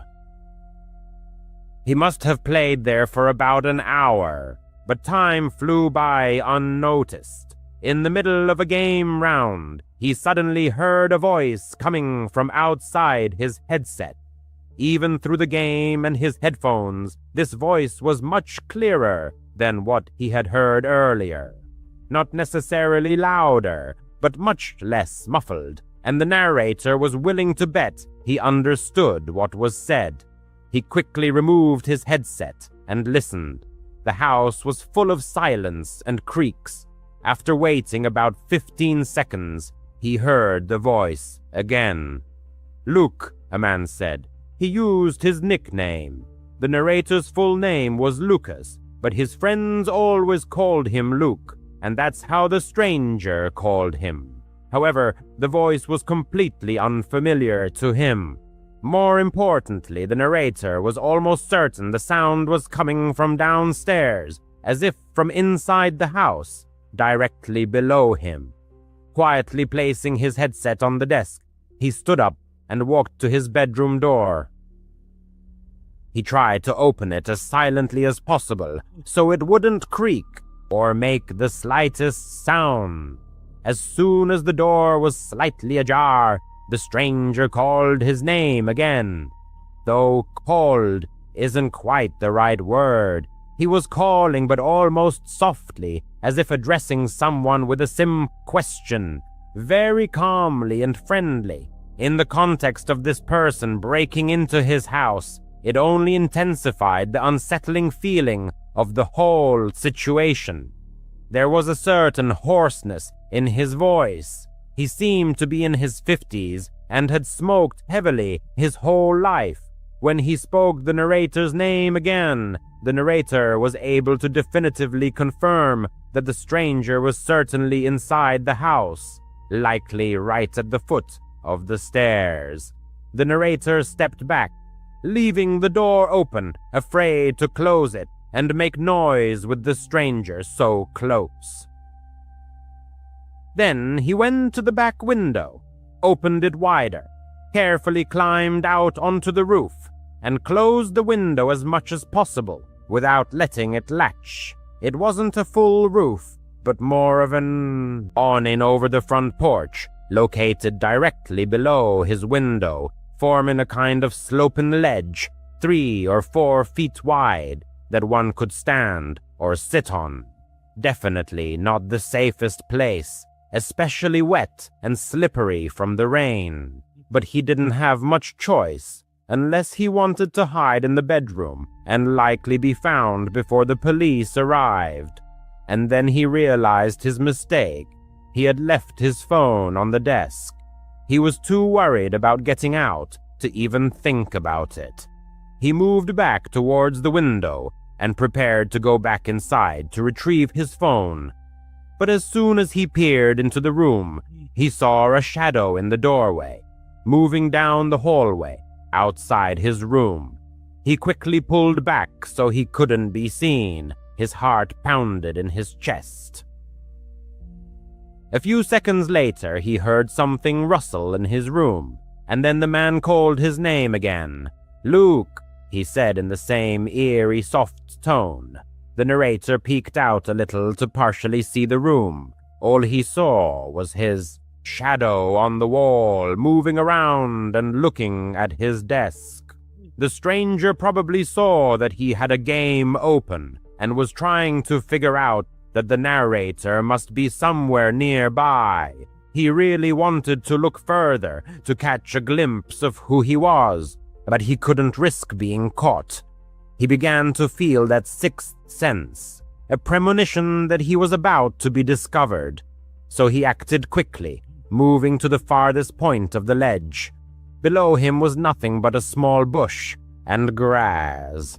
The fall was about 8 to 10 feet. He sort of hung first, then let go, hitting the ground with his feet and falling backward. It hurt, but he didn't break anything. He got up and ran to the nearest neighbor. Honestly, the narrator doesn't know how others in the stories he listens to do it, because in his case, no one opened the door or helped him. He means it was the middle of the night, and they probably thought he was some crazy person trying to get them to open the door and let him in. However, it still worked, because one of the houses called the police on him for knocking on their door, after which he was able to explain his situation to the officer. Eventually, he managed to explain his difficult situation to the officer. He couldn't precisely determine how long he had been at that spot. By his estimate, about 20 minutes passed until the police officer arrived. The intruder who had entered his house disappeared without a trace, but the law enforcement officer found the window in his room wide open. The stranger had probably used the ledge to leave the dwelling once the homeowner had already departed. A painful pang gripped the man's heart as he chillingly realized how close the danger had been. Over the next few days, the man's legs swelled significantly after the jump, but fortunately, no irreversible or lasting health damage was sustained. It's astonishing to realize that this split-second decision could very well have been life-saving, preserving his life or preventing the realization of any sinister intentions the uninvited guest might have harbored. He will probably always be bothered by the thought that he was on the verge of seeing this person's face, but never could. In part, he regretted not taking the risk and looking. But now, out of mortal danger, it's easy to rationalize such things. As far as he and his family knew, the stranger never reappeared or made any contact. The man was now significantly older, and therefore he didn't believe anything similar would ever happen again, and he sincerely hoped it wouldn't. He held a position as a security guard in a modest office building located within the city limits. Despite the events he had experienced, the man ultimately decided to stay at this job as he hadn't been able to find another vacancy with better pay. He was confident he would leave this place at the first opportunity. One of the reasons he accepted this job, and had no prejudice against it, was that the office building was part of a large business district or office park located in a very prestigious area of the city. In truth, he couldn't imagine anyone daring to attempt to break into such a place, as potential intruders would surely realize that in such a wealthy neighborhood, security would undoubtedly be organized, if not personal, then at least through surveillance cameras and sophisticated monitoring systems. As usual, he arrived for duty at precisely 10 in the evening, performed his initial operational rounds to activate all motion detection systems, and then headed to the security room. It must be admitted that this place resembled a storage closet more than anything. Windowless and without any amenities, which made it extremely unappealing. If he had the opportunity, he would leave this confined space much more frequently. According to instructions, he was required to get up and make rounds every hour, including patrolling the building's perimeter, but he performed his actions more often, as continuous monitoring of camera monitors, security systems, and other equipment was extremely tiring. However, on that particular night, heavy rain was raging outside, making outdoor patrols impossible. Thus, he was forced to remain inside, pacing the building's corridors. It should also be mentioned that the lenses of the outdoor surveillance cameras invariably fogged up during rain, effectively rendering all external monitoring systems virtually useless. Just 30 minutes into his shift, a disturbing alert appeared on one of the monitors. The system detected motion captured by one of the cameras located on the building's facade. The man immediately checked the corresponding channel, but could barely make anything out, though apparently someone was standing at the front door. He only caught a slight flicker in the image. So he left his post and went down to the first floor. His intention was merely to go outside and find out what that person wanted, or to ascertain if anyone was even there. However, when he opened the door and looked out, he found no one. Outside, the same rainy chaos prevailed, and not a single soul was visible. He closed the door and reset the alarm. It was highly unusual for someone to be here on such a night. Perhaps the stranger had simply mistaken the building. In any case, it seemed he had left, so the guard decided not to dwell on it. He returned to the security room. He had only been sitting for about 5 minutes before his ears picked up the distinct ring of a phone. It wasn't the work phone on his desk in the security room. The sound clearly emanated from a lower floor from one of the many office cubicles. Annoyed, the man got up and headed there, but by then the ringing had stopped. He waited a few minutes, and almost exactly as he predicted, the phone rang again. He followed the sound to what appeared, at first glance, to be a perfectly ordinary office room. Many desks were neatly arranged in rows. The main overhead lighting was off, but right in the center of the room, on one of the desks, a small indicator from a ringing phone flickered. The man approached the device. Its display showed "Unknown caller." It seemed extremely strange to him that this particular, seemingly random phone on an office desk was ringing. Why did the call come here and not to the main phone at the reception desk, which was directly connected to the company? How could anyone even have information about the specific number of this office phone and its internal extension? He felt an unbearable urge to answer the call and find out who was on the other end. Ultimately, such an intriguing mystery was hard to ignore, but it wasn't his duty to answer arbitrary phone calls. It was highly probable that he could get into serious trouble if someone found out about his unauthorized actions, so he left the phone alone. The man didn't know how to silence it, and so for the next hour he incessantly heard that annoying thing ringing right beneath him while he was upstairs in the security room. At 1 a.m, he got up and made a quick round of the office premises. It was a usual routine inspection.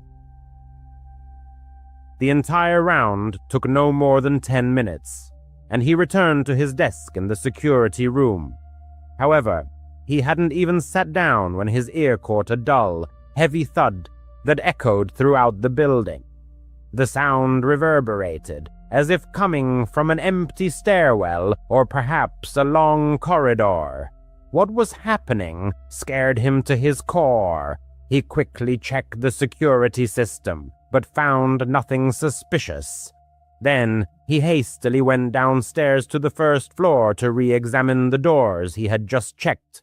The man experienced a slight shock when, approaching the front door, he noticed a flashing green light on the alarm panel. The system was paused, which effectively deactivated the protection of that specific door. Even he himself never used such a mode. He only turned the alarm on or off completely, but never put it on temporary pause. He regularly disabled it, but never used the temporary pause function. Feeling growing unease, he cautiously pushed open the door leading outside and peered into the darkness. Outside, the rain continued to pour incessantly, but no signs of intruders were found. He tightly closed and carefully relocked the door. Something very unusual was unfolding on this night shift. For the first time since he started this job, he felt a genuine sense of anxiety and discomfort. He simply couldn't understand what was happening. The victim hurried back up the stairs, hoping that a recheck of the security system might shed light on the situation and provide some answers. Upon reaching the 3rd floor, he suddenly froze right on the landing. It turned out that the door leading to the 3rd floor office corridor, from which the phone call had previously come, was ajar. He approached the opening with extreme caution, trying not to make the slightest sound, and peered down the corridor. Nothing seemed amiss. It was at this moment that the world around him suddenly plunged into darkness. His sight, hearing, and apparently his entire consciousness instantly shut down for a fleeting fraction of a second. Coming to his senses, he felt completely stunned and began to helplessly retreat, stumbling. Despite the brief loss of consciousness, he instantly realized he had received a powerful blow to the back of his head. As his body desperately fought to remain conscious, he tumbled down several steps in the stairwell, and at that moment, his gaze caught only a vague, blurred silhouette of a person frozen in the doorway. He immediately got to his feet and, staggering, climbed the remaining steps, while a continuous ringing filled his ears and his head throbbed painfully. Once outside the building, he hastily pulled out his work phone, clipped to his belt, and quickly dialed 911. He took cover behind his car, waiting for the services to arrive under the furious downpour. The victim was so dazed by what had happened that he couldn't accurately determine how long he had waited. The arriving law enforcement officers found no one else inside the building. He was taken to a medical facility where a fairly severe concussion was diagnosed and treated, but overall his condition was deemed satisfactory, although the incident could have been considered a routine break-in. Numerous details pointed to a much more, shall we say, professional nature of the occurrence. The perpetrators likely chose a rainy night for their actions, when camera lenses were most likely fogged, making identification difficult. Moreover, if we assume that they made that phone call, it means they knew the internal phone number of a specific office employee, information that is not publicly available. And perhaps the most compelling evidence, they possess deep knowledge of how this security system functioned and knew how to deactivate it to enter the building completely unnoticed. All these circumstances seem too significant to attribute the incident to a random burglar. The unknown assailant struck him with such force that the victim could not distinguish anything other than a blurry, indistinct silhouette of the attacker. Thus, he could not provide the police with any useful description of the perpetrator. Despite all assumptions, the victim realized that he would most likely never get comprehensive answers. Even months after the incident, he continues to work for the same company, but management has provided him with absolutely no information. Not a word was said about whether anything was stolen, if they knew the identity of the intruder, or even what the true purpose of his intrusion was. Absolutely no information. This circumstance seems extremely suspicious. The victim is actively looking for a new job, but until then, he intends to be much more attentive to all unusual phenomena occurring within the walls of this office. Several months ago, one of the protagonists, along with his friend Thomas, was spending an evening at his house. Since neither of them had to work the next day, they indulged in carefree relaxation, enjoying some beer. To be honest, they hadn't planned on staying up so late, but by 10 in the evening, one of the friends suggested Thomas stay the night and sleep on the couch, which, by the way, was quite a usual occurrence for them. Thomas still lived with his parents, and hanging out at his friend's place provided him with a much-needed personal space. Anyway, they also discussed and agreed upon plans for the next morning, which ultimately resulted in a very interesting and eventful day. However, given that Thomas hadn't brought a change of clothes or other necessary items, and before he had too much to drink, He quickly went home to pick up everything he needed. This way, upon his return, they could continue drinking, and Thomas would have all his necessary belongings for the next day. Naturally, he could have just stayed home, since he was going back anyway, but as mentioned, Thomas preferred spending time at his friend's place. The drive only took about 5 minutes, so Thomas's friend simply waited for his return. Initially, he intended to sit on the porch, but for some reason he hadn't noticed earlier how strong the storm was raging outside. In the end, he went back inside and just waited, sitting on the couch. He absently scrolled through his phone's newsfeed, sipping his beer and not really keeping track of time. But at a certain point, after about 15 or 20 minutes, a knock finally came at the front door. He quickly got up and casually opened the door, but almost dropped his glass when he was startled to realize that it wasn't Thomas standing on the doorstep at all.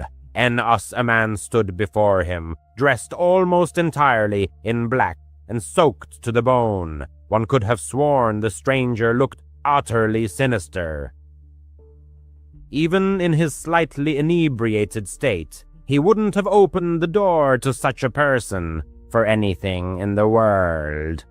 Normally, he would have confirmed the guest's identity first, had he not been expecting Thomas. Besides, with such a furious storm raging outside, what could this man possibly be doing here? Before the homeowner could utter a word, the stranger slid one foot into the doorway and stared intently at him. It was evident the man had spent hours in the pouring rain, though his face displayed not so much fatigue as a mask of indifference.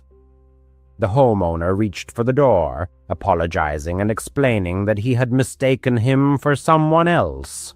However, the stranger continued to hold his foot in the doorway, merely smiling enigmatically. The homeowner began to close the door, but the stranger seemed completely oblivious to the hint, still keeping his foot firmly in the opening.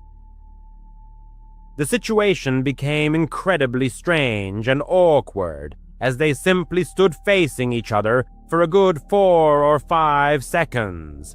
The stranger remained silent, and the homeowner was too intoxicated to think of anything sensible to say in response.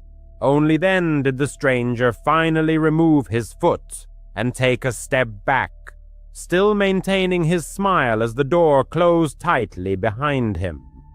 A smile lit up his face once the front door was finally shut. Immediately returning to the soft sofa, a message was sent to Thomas, warning him about the strange stranger lurking near the door. To be honest, the message was more jocular, for after the door was locked, the whole situation seemed so absurd that it was even amusing. Perhaps the reason lay in the excessive amount he had drunk. The wait dragged on, definitely longer than it would take Thomas to return. The thought occurred that the delay might be due to the raging storm, but when he glanced at the window to check the weather, he saw that Thomas, the car had already returned, parked at the curb. Confused by this turn of events, the man went to the front door and opened it, but Thomas was nowhere to be found. For several minutes, he stood in the doorway peering into the rain, but it became clear that Thomas wasn't nearby. His car was parked and off, with no movement observed inside, ruling out his presence in the cabin. He pulled out his phone and dialed Thomas's number. At that very second, a light flashed in his car. It was undoubtedly his cell phone, and it was bright enough to clearly show the absence of its owner inside. Now, genuine worry set in. The man stepped out into the pouring rain, walked to the bottom of the driveway, and looked around. He called out Thomas' name, but the street noise was so deafening that it was clear it was useless. Somehow, only after getting soaked to the bone in the rain, the man remembered the sinister stranger who had been at the house earlier. Suspicions began to creep in that he might be involved in what was happening. Feeling a strong premonition of danger, the man rushed back into the house, closing and locking the door behind him. As he took off his shoes, he quickly sensed that something else was amiss.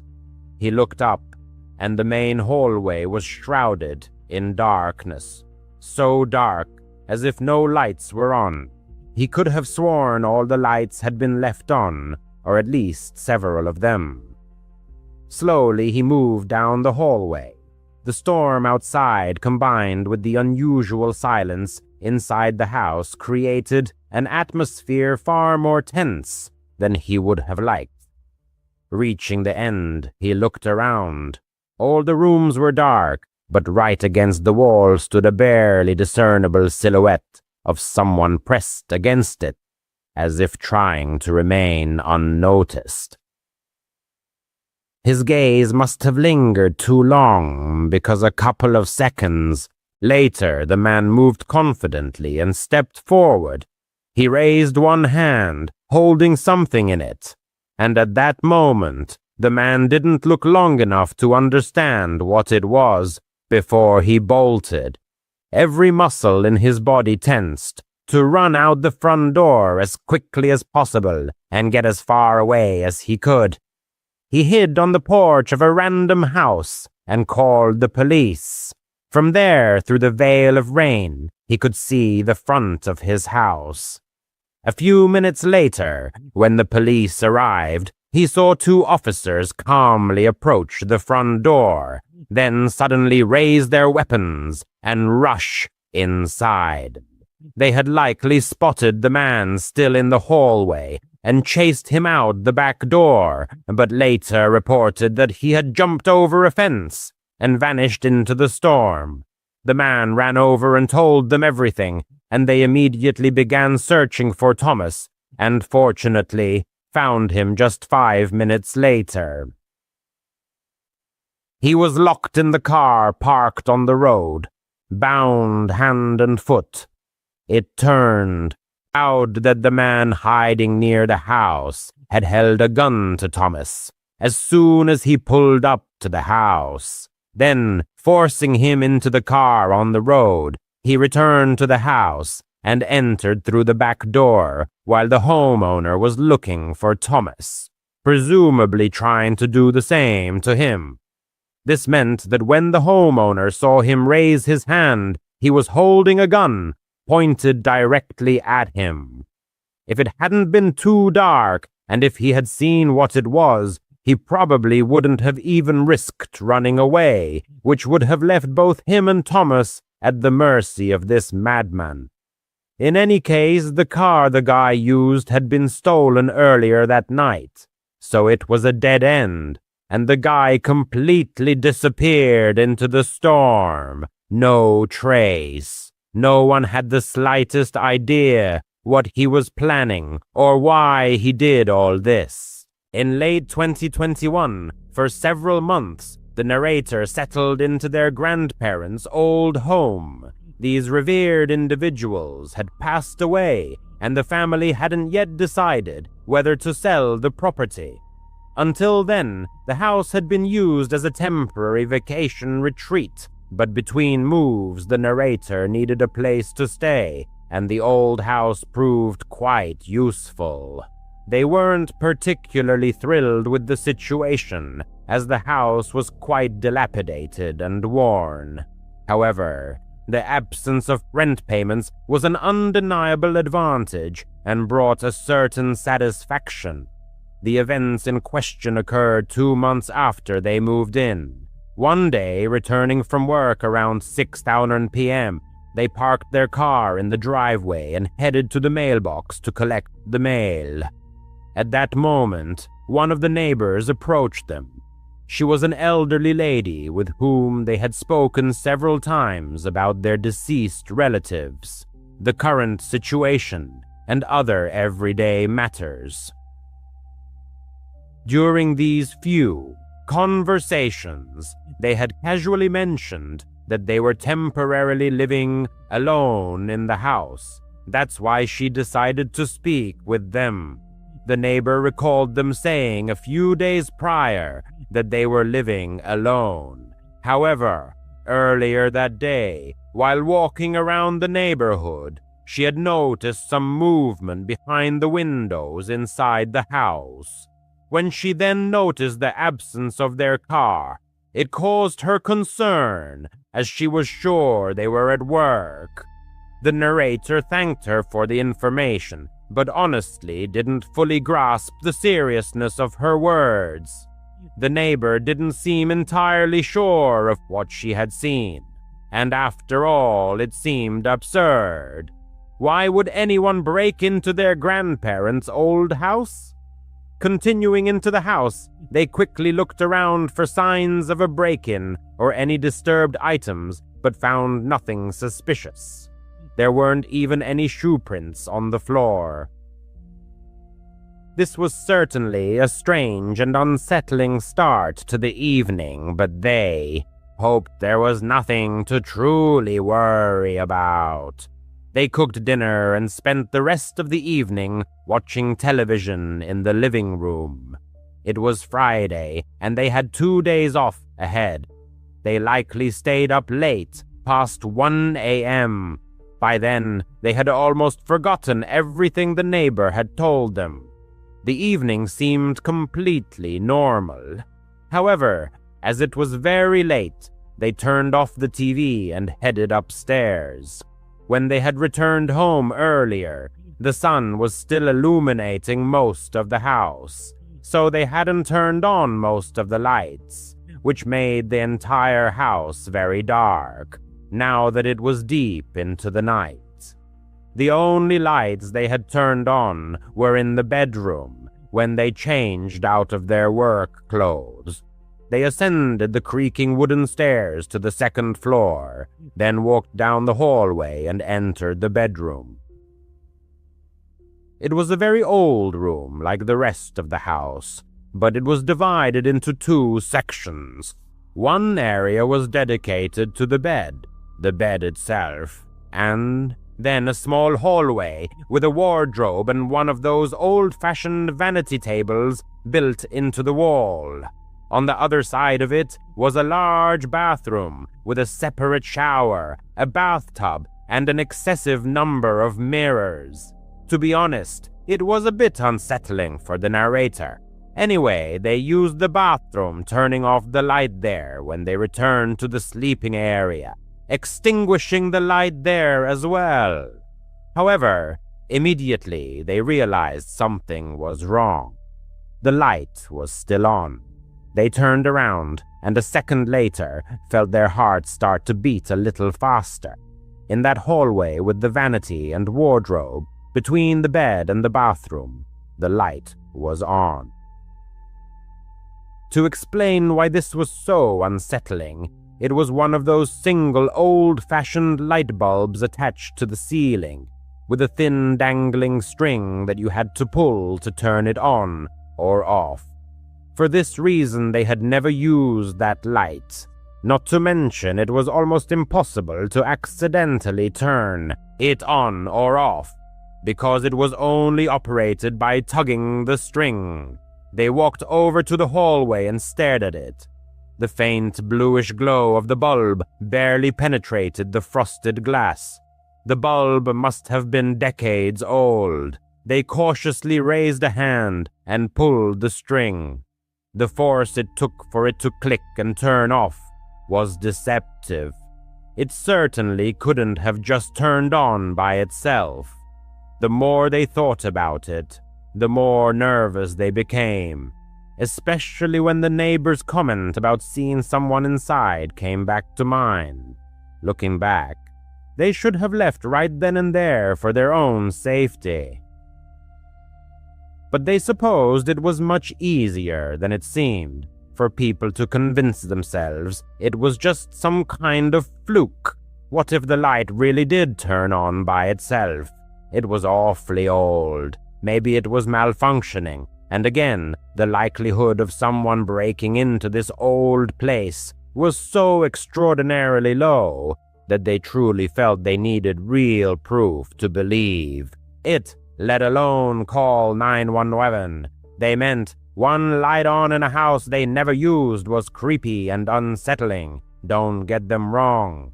But at the same time, they didn't feel it was enough to truly panic, although they definitely weren't going to get much sleep anytime soon. They turned their bedroom light back on, but stayed there with the door closed, deciding to sit in bed with their phone until they got tired again. They decided to rest until their strength failed them again. For the next 30 minutes, they constantly found their gaze involuntarily turning to the door, then to the hallway leading to the bathroom, as if some internal paranoia had taken hold. Despite all the rational explanations they tried to instill in themselves, deep down the feeling that something inexplicable and disturbing was present lingered. They didn't know how to react to this premonition. The house had been checked before, but the thought of needing to inspect it again wouldn't leave them alone. They got up and flung open the door to the main upstairs hallway. A dead silence filled the house, sending shivers down their spine. Taking a few cautious steps down the hallway, they approached the spare bedroom and slowly opened its door. Inside the room, the old bed and furniture belonging to their grandparents were still there, along with numerous boxes neatly stacked along the wall. As soon as they stepped over the threshold, an extremely unsettling premonition enveloped them. Although the goal was specifically to search the house, once inside, their bodies seemed to freeze. Their heart rate quickened, increasing with each second, as if an invisible alarm had gone off inside, urgently demanding an immediate exit from that place. And at that moment, they noticed something. A silhouette protruding from under the blanket on the bed. The longer they stared, the clearer it became that it was a human body.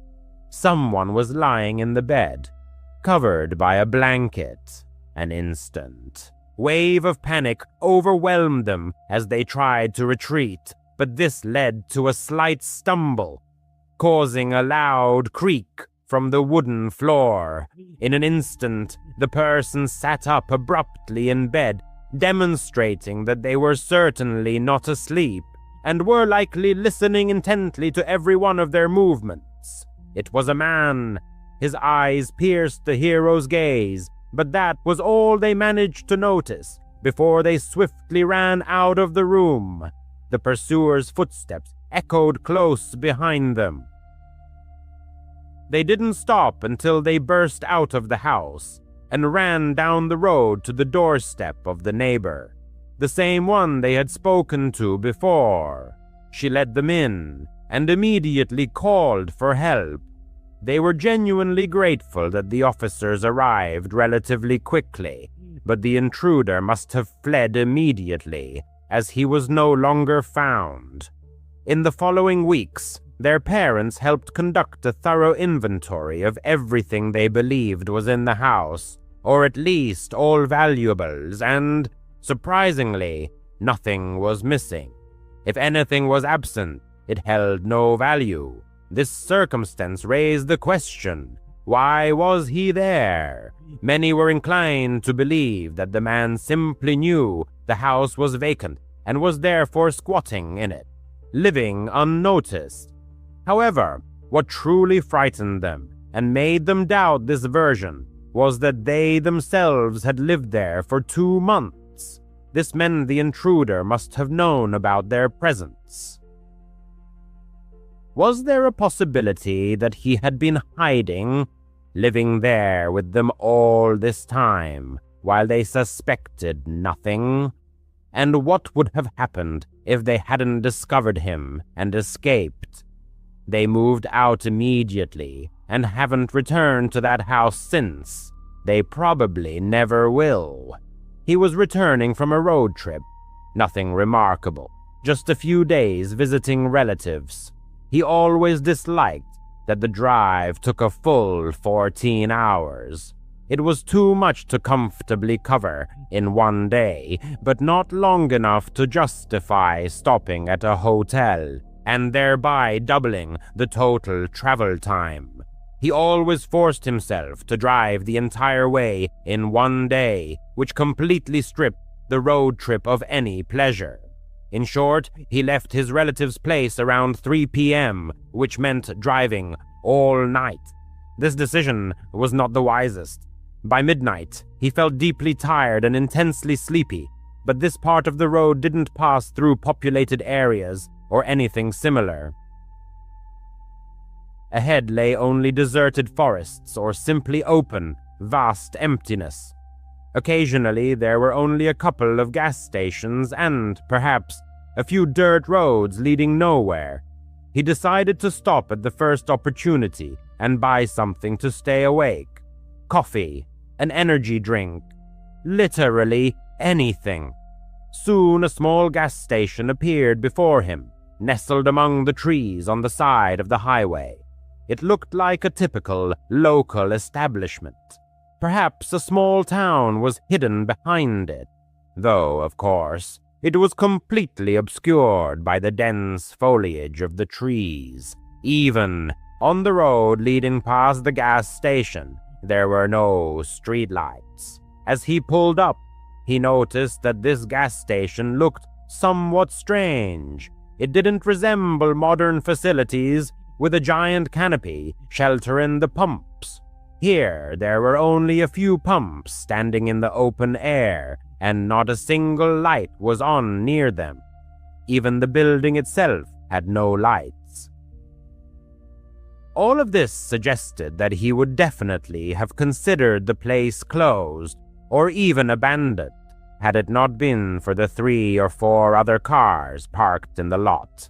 It really looked like a typical old-fashioned gas station on the side of a deserted highway with other customers, just not as brightly lit as it should have been. However, he assumed that since others were there, it must still be open. He parked next to the other cars and got out. As he approached the door, all he could see was his own reflection in the glass until he pushed it open. The very moment he opened the door, all 4 or 5 people, standing haphazardly inside the store, immediately turned and stared at him. It wasn't just a fleeting glance. They all simultaneously turned and stared intently, their eyes fixed on him. The men's faces were grim and utterly expressionless. But that was all he could make out, because caught off guard by them, he also noticed that not only was it incredibly dark inside, but it was also absolutely empty. All the shelves were in place, but there wasn't a single item on them. Even after he processed this scene and looked back at the men, they were still staring at him as if he didn't belong there. All of this happened in about 10 seconds before he retreated, allowed the door to close behind him, and then hurried back to his car. He hurried back to his car. It was unclear what this strange phenomenon was, but it resembled a creepy cult gathering at a long-abandoned gas station that he had unwittingly stumbled upon. Pulling away from the store, he rejoined the road. Apparently, this was one of those moments when it was better not to dwell on it, but simply move on. Indeed, 10 minutes later, he had already resigned himself to the thought that he would never know the true nature of what he had seen, and once again focused on finding a gas station. This time, he hoped to find one that was operational and safe. However, the desolate road offered little promise. Another 10 minutes passed when headlights appeared in his rear view mirror. He was driving quite fast, perhaps 10 or 15 miles per hour above the posted speed limit. Since there were no other cars on the road, this was the first time in several hours that someone had appeared from behind. Soon another car appeared behind the first, and then perhaps several more. He couldn't accurately determine their number, as all the lights merged into a single bright spot. But they were all approaching at immense speed. He moved into the right lane to let them pass, and the first car did pass, but then abruptly swerved back in front of him. He was alert enough to have already slowed down a bit, but he was completely unprepared for their sudden braking. His heart nearly pounded out of his chest as he slammed on his own brakes, simultaneously trying to swerve to avoid a collision. He managed to stop just a couple of feet from their bumper, his car slightly askew. It was then that all the pieces of the puzzle fell into place. This was one of the cars he had seen at the gas station. He glanced in his rear-view mirror. Another car stopped directly behind him, and yet another pulled up to his door. In a matter of seconds, several men emerged from the cars and surrounded his vehicle. If this were happening during the day, and not on some desolate road at 1 a.m. with no one around, he might have chosen a more cautious approach. But given the circumstances, he felt he had no choice but to take a risk and try to escape. Since the cars blocked all routes, he drove off the road and into the trees, not getting far before grabbing his phone and jumping out of the car. He bolted into the forest. It was pitch black, even 30 feet from the trees. He kept running, hearing the men's footsteps closing in behind him. But the deeper he went, the less they could see to follow him, he thought. He leaned against a tree and waited, perhaps for a full hour, not even turning on his phone. He was afraid one of them would be nearby and see the light from the screen. So he sat and just stared into the void of the pitch-black forest and listened to the rustling of leaves in the branches overhead. After that hour, he finally took out his phone and used the map to get back to the road where he could get enough signal to text 911. All the cars had vanished, except for his own, which was still sitting among the trees by the road. After that long night, a tow truck was able to pull his car out, and to his surprise, it was almost undamaged. There has been no news about who was following him and trying to stop him. He concluded that the men probably thought he was a witness or had seen something at that gas station that he shouldn't have seen, and so they followed him, trying to cover their tracks. Was it an abduction or getting rid of him and hiding any evidence in the secluded forest by the roadside? The image of him entering that gas station, with all the men turning and staring at him, still haunts him. He still gets chills thinking about what could have happened. He's writing this while the memories are still fresh. It happened just a couple of days ago. He had Tuesday and Wednesday off this week and was spending time at home. No plans, just relaxing and enjoying the quiet solitude. On Tuesday evening, he thought it would be nice to order some food to save time cooking. So he opened the DoorDash app, found some random establishment that was still open, and ordered a small dinner. It said delivery would take about 45 minutes. He stayed in the living room and watched YouTube on TV. Until then, the evening had been good. About 45 minutes later, he happened to get up and just casually looked out the window. He doesn't even know why, as he could have easily opened the app to check the delivery status. But when he looked out, he noticed a car parked in his driveway. Immediately, he opened DoorDash and checked the map, and the delivery driver was still 10 minutes away. But then, who was in his driveway? He's not one to speak loudly, so he wasn't keen on going outside and saying anything to them. He meant they would surely realize they had the wrong place and leave without his words. He went back to the couch but kept getting up and checking the window every couple of minutes. When the DoorDash order arrived, the car was still in the driveway. From the window, he couldn't really make out anything inside the car. So, when he opened the door for the delivery, he asked the driver if he had seen anyone in there. The driver replied, "Yeah, there was some guy in the driver's seat, but I didn't really look closely." He thanked him, and the driver left. He felt very uneasy. A profound sense of discomfort enveloped the person.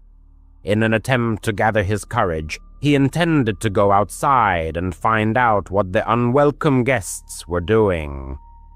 However, barely 5 minutes after he started eating, there was a knock at the door.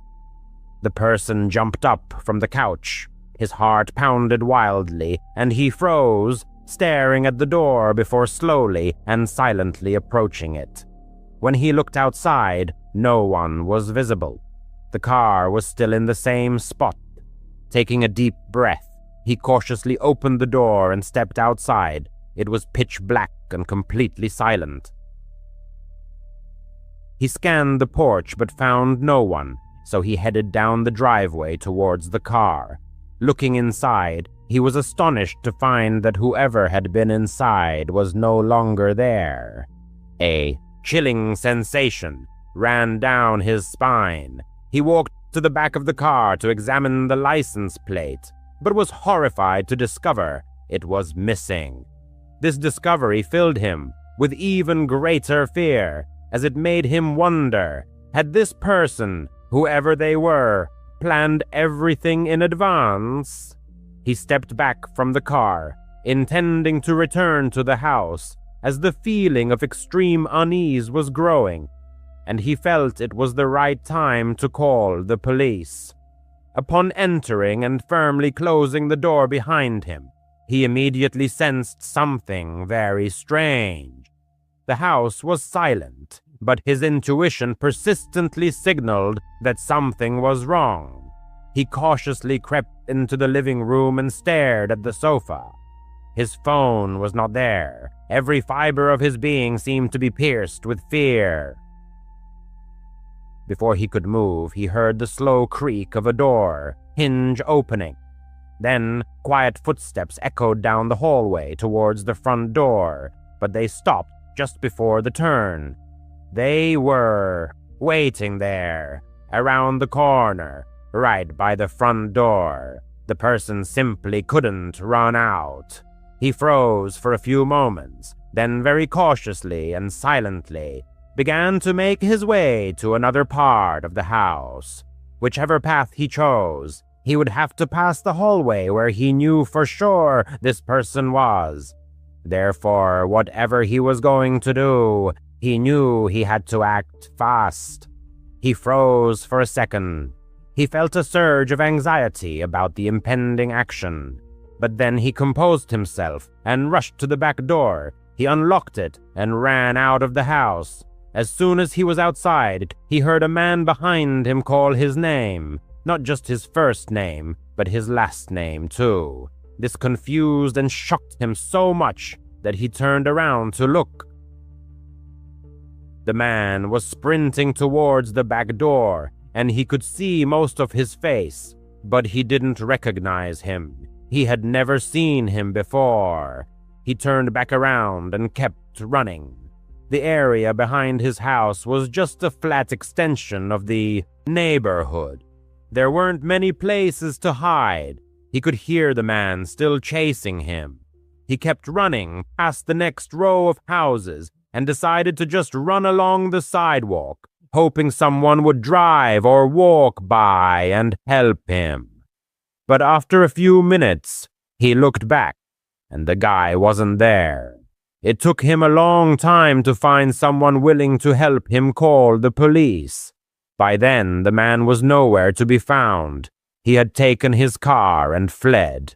And apparently this guy was smarter than he thought. He immediately tried to track his phone, but the man had thrown it into his front yard before driving off, so they couldn't use it to track him down. If this had been a regular robbery or something similar, he would have been far less traumatized. But clearly it wasn't. There was something more to it. This was a stalker who knew his full name and probably much more about him. It's unknown how long he had been watching him or what he intended to do. Only a few days have passed, but he is already planning to move far away. He can't just sit idly by, knowing that whoever it was still knows where he lives. If there's any news in the next few weeks, he'll try to provide an update. NUS. In the distant year of 1977, when I was 16, an incident occurred that would forever be etched in my memory. The events unfolded in picturesque Colorado Springs, where young Alice was working as a babysitter for her neighbor, Mrs. Carter. Tommy, 6, and Lily, 8, were model children, obedient, quiet, and went to bed without complaint. The babysitting job seemed like a breeze, just a few hours of vigilance to keep the house from burning down, and a little extra pocket money. However, the evening of February 7th turned into a nightmare that would haunt Alice for years. Mrs. Carter, a single mother exhausted from her worries and rushing to a night shift at a local diner, lived in the same apartment building as Alice's family. An advertisement in the community center had caught her eye. Reliable teen babysitter, $2 an hour. The proximity of their homes and the modest wage were decisive factors in Alice's favor. On that ill-fated evening, after putting the children to bed and receiving a meager $5, Mrs. Carter instructed, "I'll be back by midnight. Lock the door, Alice." The girl nodded, flipping through channels on the old television. The small apartment was a mess. Toys scattered about, belongings strewn around, children's clothes everywhere. Tommy and Lily, dressed in pajamas, were cozily settled on the couch. After reading their favorite Dr. Seuss book, the children were asleep by 8:30. Alice tucked them in, checked the windows, and locked the front door, following her usual routine. Silence settled in the apartment, broken only by the hum of the refrigerator and the occasional noise of passing cars. Alice, lounging on the couch with a bag of chips, watched a simple sitcom, turning the volume down so as not to wake the children. Around 9 o'clock in the evening, there was a faint thud, as if something had fallen in the kitchen. The girl froze, a chip halfway to her mouth. The apartment was on. The first floor and the kitchen window faced the parking lot. Trying to reassure herself, Alice assumed it was just a cat on the windowsill, but her heart was pounding. Grabbing the old rotary phone, she placed it beside her. In those days, cell phones were an unaffordable luxury. Only a cord connected her to the outside world. On tiptoes, Alice crept into the kitchen and turned on the light. Nothing suspicious. The window was closed, the sink empty. Laughing at her own apprehension, she returned to the television. But suddenly, there was a scraping sound, as if metal were scratching against glass. The sound came from the back door, which led to a tiny patio. Turning off the television, Alice strained her ears. The children were sleeping peacefully, Only Tommy's quiet snores could be heard from their room. Silently sliding her socks across the linoleum, she crept toward the back door. There was a small window in the door, covered by a thin curtain. Pulling it back an inch, Alice peered out. The patio was plunged into darkness, the light from the street lamp barely penetrating the night. But the girl swore she saw a shadow moving behind the glass. Animal fear gripped her.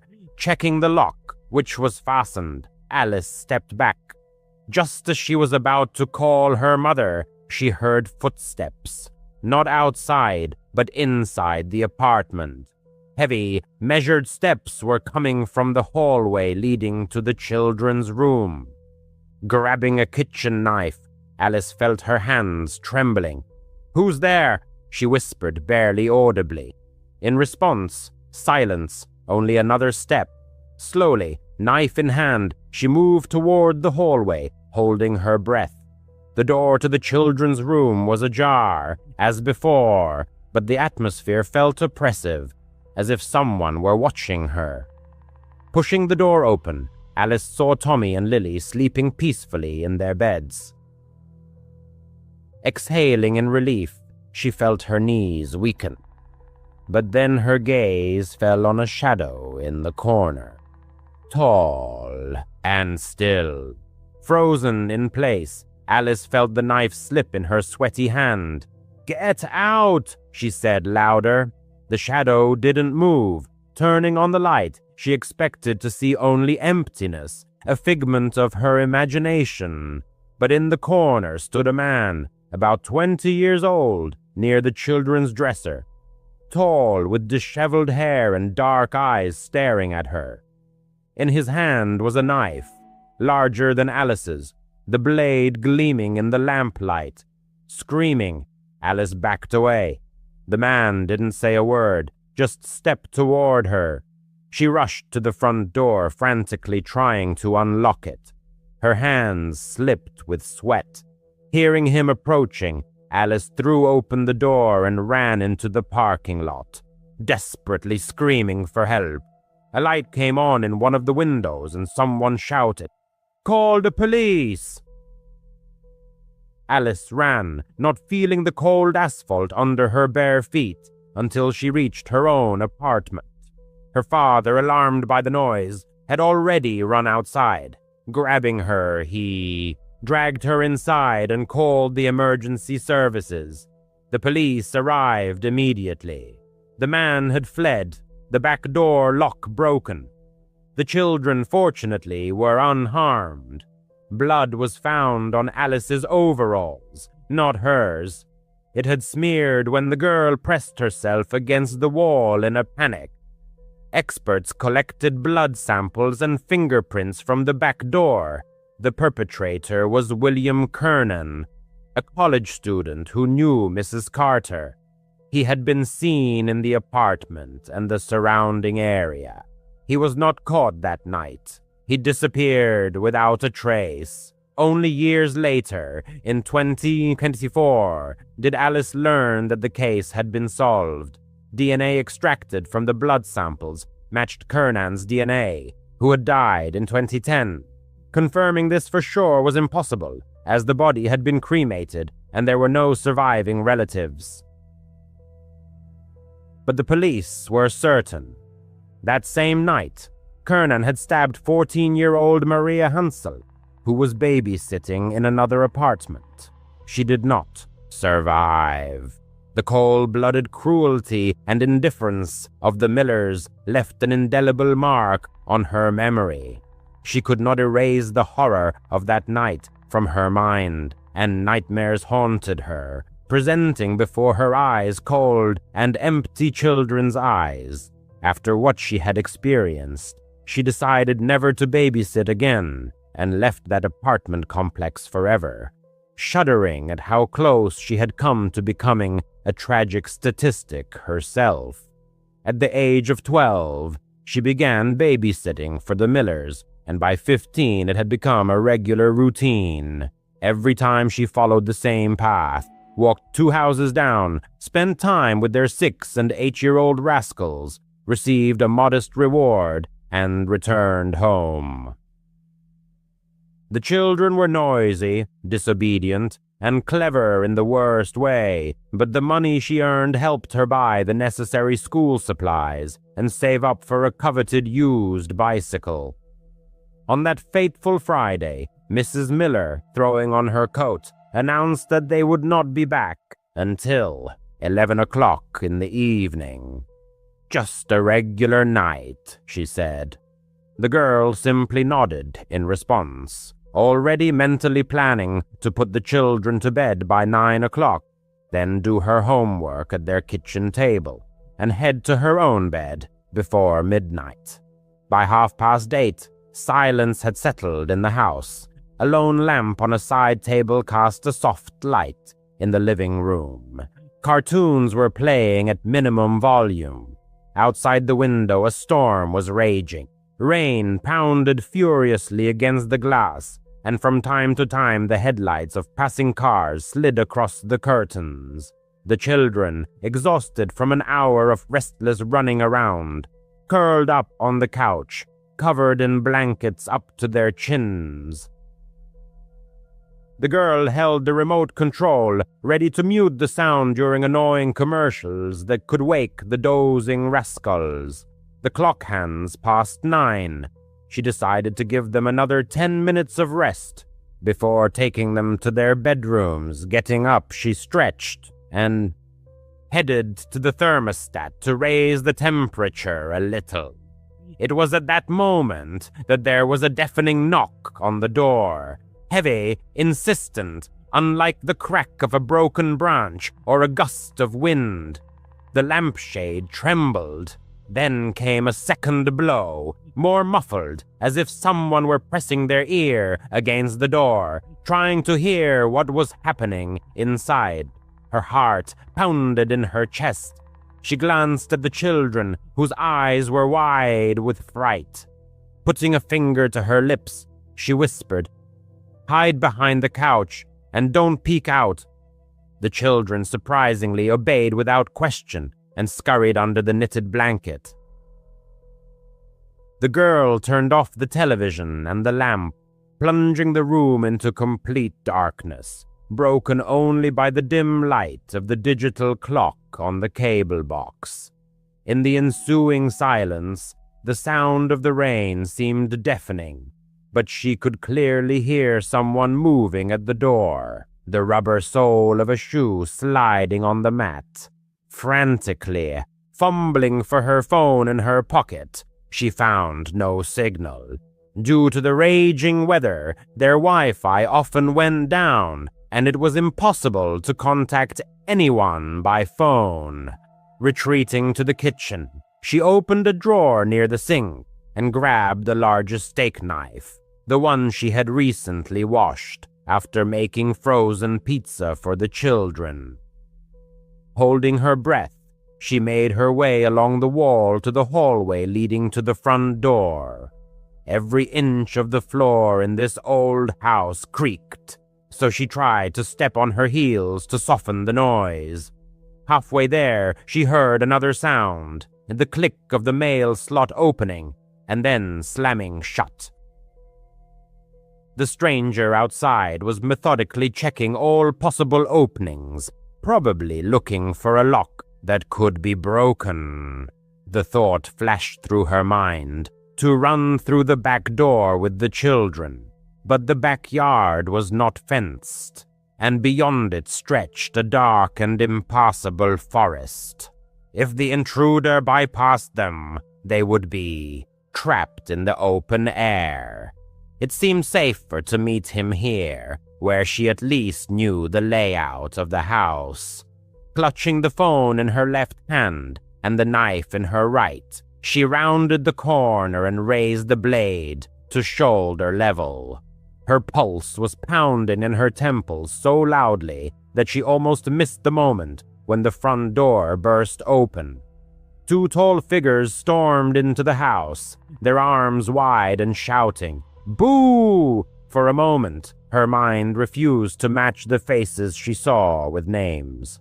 Suddenly, a flash of lightning outside illuminated them, and she recognized Mr. and Mrs. Miller, whose raincoats glistened with rain. They burst into unrestrained laughter, bending over and patting each other on the back. A scream caught in her throat, her breath taken away. The tip of the knife trembled a few inches from Mr. Miller's chest. Straightening up, he noticed the blade, and the smile immediately disappeared from his face. "Hey, take it easy," he said, raising both hands in a protective gesture, as if facing an armed police officer. Mrs. Miller wiped tears from her cheeks, continuing to giggle. "We just wanted to see how brave you were," she said. "Looks like you passed the test." The girl lowered the knife, but anger, displacing fear, filled her soul. Her legs trembled treacherously. "You could have been stabbed," was all she could manage to say. Mr. Miller waved away her words. "Come on, it's just a joke. We came home early and decided to play a little trick on you. Test your nerves." He turned to hang up his coat. "Put the kids to bed, okay? We're starving. We're going to make grilled cheese sandwiches." She froze, expecting an apology, or at least permission to go home. But instead, they headed to the kitchen, opened the refrigerator, and began to rattle the dishes. Returning to the living room, she was still shaking from what she had experienced.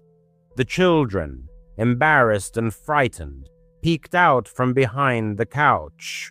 She told them that their parents were back and carried the 6-year-old upstairs, while the 8-year-old trudged behind. Putting them to bed was awkward. They sensed her subdued mood. She spoke in an even and curt voice. "Good night. Your parents are downstairs." Turning off the light in the hallway, she still held the knife in her hand. Returning it to the drawer, she carefully washed her fingerprints from the steel and wiped the blade dry. From the hallway, she could see the adults through the kitchen doorway. They stood at the stove, hugging and swaying, laughing at some joke only they understood, spreading butter on bread. The smell of frying cheese spread throughout the house, but it only made her stomach churn. She sat down at the dining table, placing her phone face down. No one offered her food. No one thanked her for not plunging the knife into Mr. Miller's ribs. The babysitter and the haunted house, a tale of fear and growing up. Working with the Miller family left an indelible mark on her young soul. On that ill-fated evening at 10:30 p.m., her patience reached its limit. Mrs. Miller finally graced her with her attention. "You can go," came the cheerful permission. Payment as usual. Accompanied by the drizzling rain and the squishing of her shoes, the girl headed home, the coveted bills clutched in her hand.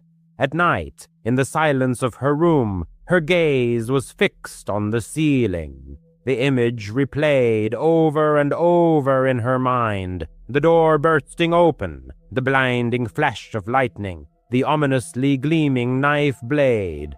Mr. Miller's raincoat seemed dark and slippery, like a character from a crime drama. The realization of how close she had come to a fateful line that would have changed not only her life, but also the fate of others, filled her with dread. At that moment, another realization dawned. Her fear meant nothing to them. An empty sound. The whole spectacle had been staged for their amusement, for their dubious entertainment. After that incident, she no longer agreed to babysit their children. She responded evasively to Mrs. Miller's persistent messages, which came in over the next 2 weeks, citing a busy study schedule. Soon the inquiries ceased. In the evenings, passing by their house on the way to the bus stop, She saw the usual scene, yellow light streaming from the windows, toys scattered on the lawn. But forever etched in her memory was the chilling horror they had created for a moment's amusement. This incident taught her two important things. Panic feels indistinguishable from real danger, and some adults never grow up, remaining children at heart. Since then, she carefully checks every door she enters, even the door to her own home. Her phone is always charged and within reach, and when someone suggests a harmless joke at someone else's expense, the very knife that trembled in her hand appears in her imagination, and she resolutely shakes her head, saying a firm no. Before this incident, she didn't really believe in ghosts, but after working at the Thompson house, her beliefs wavered. The seemingly ordinary house was located at the end of Willow Street, across from St. Mary's Church. The girl's mother, who worked at a preschool, knew the Thompson sons, Ethan and Liam, from her classes. One evening, Mrs. Thompson called her, asking her to babysit because their regular nanny had suddenly cancelled.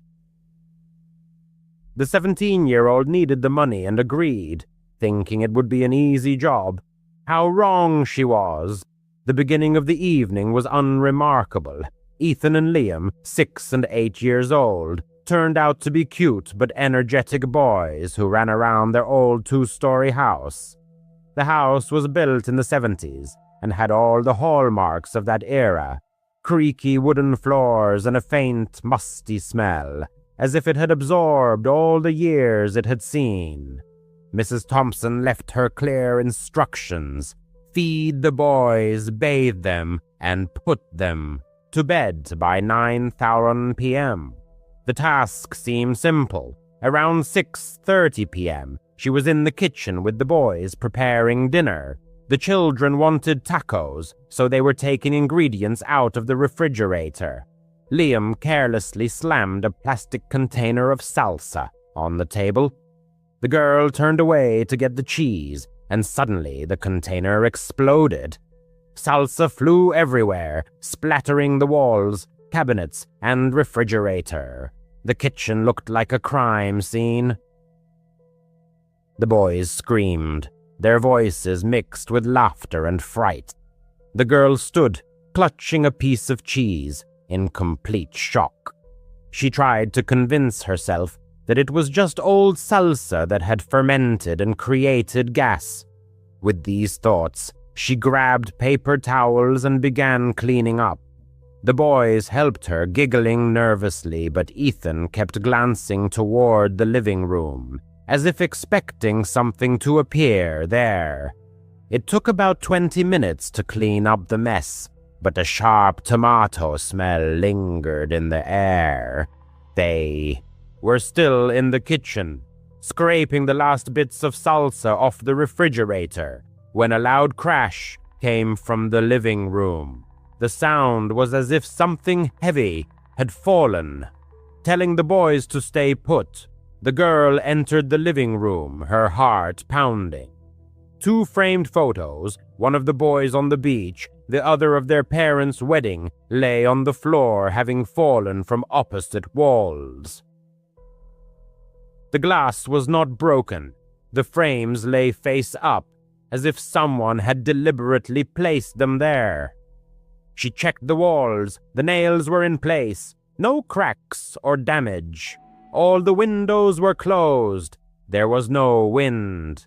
Ethan, who had followed her despite being told not to, whispered, "That happens sometimes." The girl forced a smile, leaned the frames against the walls but didn't hang them back up. She felt uneasy, but she kept telling herself it was just an old house. After dinner, it was time to bathe. She took the boys upstairs, filled the tub, and let them splash around, while she stood in the hallway, leaving the bathroom door ajar. Across the hall was their father's home office, a small room with a cluttered desk and an old desktop computer. Leaning against the wall and scrolling through her phone, she heard a faint sound, then another. The computer monitor flickered, the fans whirred. The screen lit up blue, showing the Windows login page. The girl froze in amazement. No one had touched the computer. The boys were in the bathroom, and she was far from the desk. Entering the office, she expected to see a cat or something else on the keyboard, but the room was empty. The mouse wasn't moving, and there was a thin layer of dust on the keyboard.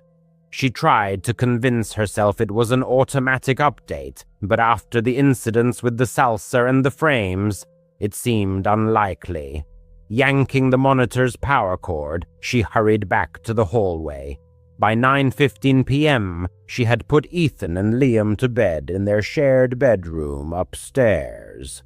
The children were exhausted and quickly fell asleep, their quiet snores filling the room. Closing the door, she went downstairs to wait for the Thompsons to return. Flipping through channels on the old square TV, she suddenly heard footsteps. Slow and heavy, they came from the hallway upstairs. Turning off the TV, the girl felt her heart pound. She assumed the boys had gotten up. Tiptoeing upstairs, she quietly stepped on the creaky stairs. The door to the children's bedroom was closed. Opening it a crack, she saw that the boys were fast asleep, exactly as she had left them. The hallway was empty, the air still. Checking the other rooms, the guest bedroom, the bathroom, and the office, she made sure there was no one there. Goosebumps rose on her skin as she went back downstairs. 10 minutes later, the creaking repeated, this time slower, as if someone were walking from one end of the hallway to the other. She didn't go up again. Curling up on the couch, the girl texted her boyfriend, telling him about her fear. Just stay calm, he replied. Old houses always have noises. But she didn't believe him. Sitting in the corner of the couch and clutching her phone, she counted down the minutes until 10:30 p.m. Upon the arrival of the Thompsons, the narrator, seeking to hide her confusion, probably betrayed herself with a bewildered look as Miss Thompson did not fail to inquire about her well-being. In response, she vaguely praised the boys and hastily threw on her jacket, eager to leave the house as soon as possible. She did not utter a word about the strange salsa, the mysterious frames, the ominous computer, or the dancing footsteps, driven only by the desire to be out on the street as soon as possible. All the way home, she was haunted by Ethan's mysterious whisper. That happens sometimes. And us. After that incident, she babysat the children a few more times, but she avoided staying late. She always brought a friend with her, so she wouldn't be alone in that strange house. To this day, she is haunted by questions about what was really going on in the Thompsons' house. She is sure that it was not just a figment of her imagination. There was something inexplicable and sinister about that place that has been etched into her memory forever. In the prestigious Darien School District, nestled in the picturesque state of Connecticut, every student enjoyed unfettered access to high-quality secondary education. For these young minds, boundless horizons of knowledge unfolded, reaching far beyond the confines of ordinary classrooms. This affluent region, renowned for its wealth, generously bestowed upon its students numerous opportunities for educational trips and excursions that enriched their academic experience. One such student, an active member of the school choir, embarked annually on thrilling journeys that gradually became an integral part of his personal and intellectual growth. By his sophomore year of high school, fate brought him and his classmates to the scenic Woodloch Pines Resort, nestled amid the tranquil landscapes of Pennsylvania. The bus ride to this secluded retreat took several hours, filled with eager anticipation. The protagonist of our story, accompanied by his loyal friend Landon, looked forward to the adventure ahead, especially since they were sharing a room, promising countless memorable moments. Upon arrival, however, the travelers immediately sensed an unusual emptiness, as if the place lacked its usual bustle and human presence. This, though, had a logical explanation. It was November, and the crisp air unmistakably heralded the approaching winter, deterring most vacationers. The 3-day trip was supervised by 4 adult chaperones, though their oversight wasn't all-encompassing. Students merely had to inform them of their leisure plans, granting a degree of freedom. The first day passed swiftly, filled with carefree fun. The protagonist and Landon, joined by 2 female friends, raced go-karts, scaled the climbing wall, cooled off in the pool, and later dined to replenish their energy. After dinner, they returned to their room to rest. Not all students were fortunate enough to have rooms near each other. Theirs was on the ground floor, offering a mesmerizing view of a lake glistening beneath a hill, visible through a transparent sliding glass door. Later that evening, they took another stroll, soaking in the night's atmosphere, and returned to their room around 10 p.m. The blinds remained open, allowing moonlight to cast an ethereal reflection on the water's surface. Little did they know this idyllic moment would foreshadow a true nightmare. They likely tossed and turned in bed for about an hour, whispering occasionally to break the silence. Then, in an instant, Landon, whose bed was closer to the door, let out a piercing scream that shattered the night. The protagonist couldn't tell if it was real or another one of Landon's pranks. But when he turned toward the door, what he saw resembled a scene straight out of a horror film. Standing there was an unnaturally tall, emaciated old woman with long, silver hair swirling around her pale face. Her hands pressed against the glass near her face, as if straining to examine every detail inside the room. Then, just as suddenly, she vanished into the night. Shaken, Landon looked at his friend, seemingly expecting him to be the first to muster courage and chase after her, hoping to unravel the eerie mystery. When both finally overcame their fear and stepped outside, the woman was nowhere to be seen. The concrete walkway running alongside the building stood completely empty, not a soul on the surrounding grass or descending the hill, deepening the sense of supernatural disappearance. Yet both friends had clearly seen her. This was no figment of their imagination, but a chilling reality. The next day, they chose not to report the incident to their chaperones but confided in their 2 friends, seeking comfort and validation. That evening, after another full day of activities, they re-entered their room through the back door and made sure the blinds were tightly shut, seeking a sense of safety. Landon fell asleep first, his friend followed about half an hour later, slipping into a restless slumber. He was jolted awake by an unnatural, ominous silence. He couldn't pinpoint what had roused him. Only an overwhelming sense of dread permeated his entire being. Sitting up, he whispered Landon's name, seeking reassurance.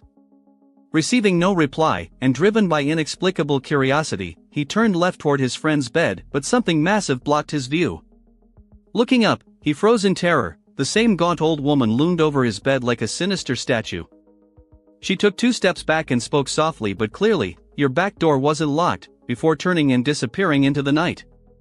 Paralyzed with fear, he finally roused Landon and stammered out what had happened. With trembling hands, they locked the back door, closed the blinds once more, and resolved to stay awake until dawn, only about 4 hours away. By 8 a.m., they headed to breakfast, trying to distract themselves from the horror.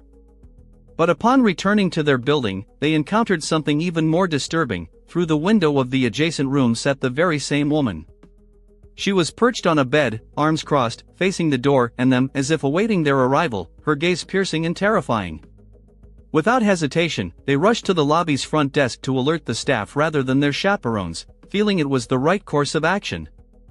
Strangely, none of them knew quite how to handle such an unsettling situation. Eventually, they persuaded the staff to accompany them to the woman's room. There, they found her in the same position and an elderly man sitting on the other bed, watching them with an equally unnerving stare. Clearly, the woman struggled with mental health issues, but the man seemed equally disturbed. There was something deeply unsettling about him. Neither belonged at a family resort.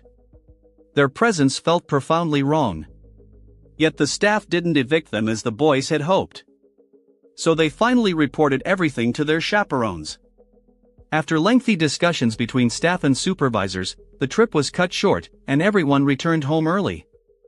The boys were simply relieved to leave that place behind.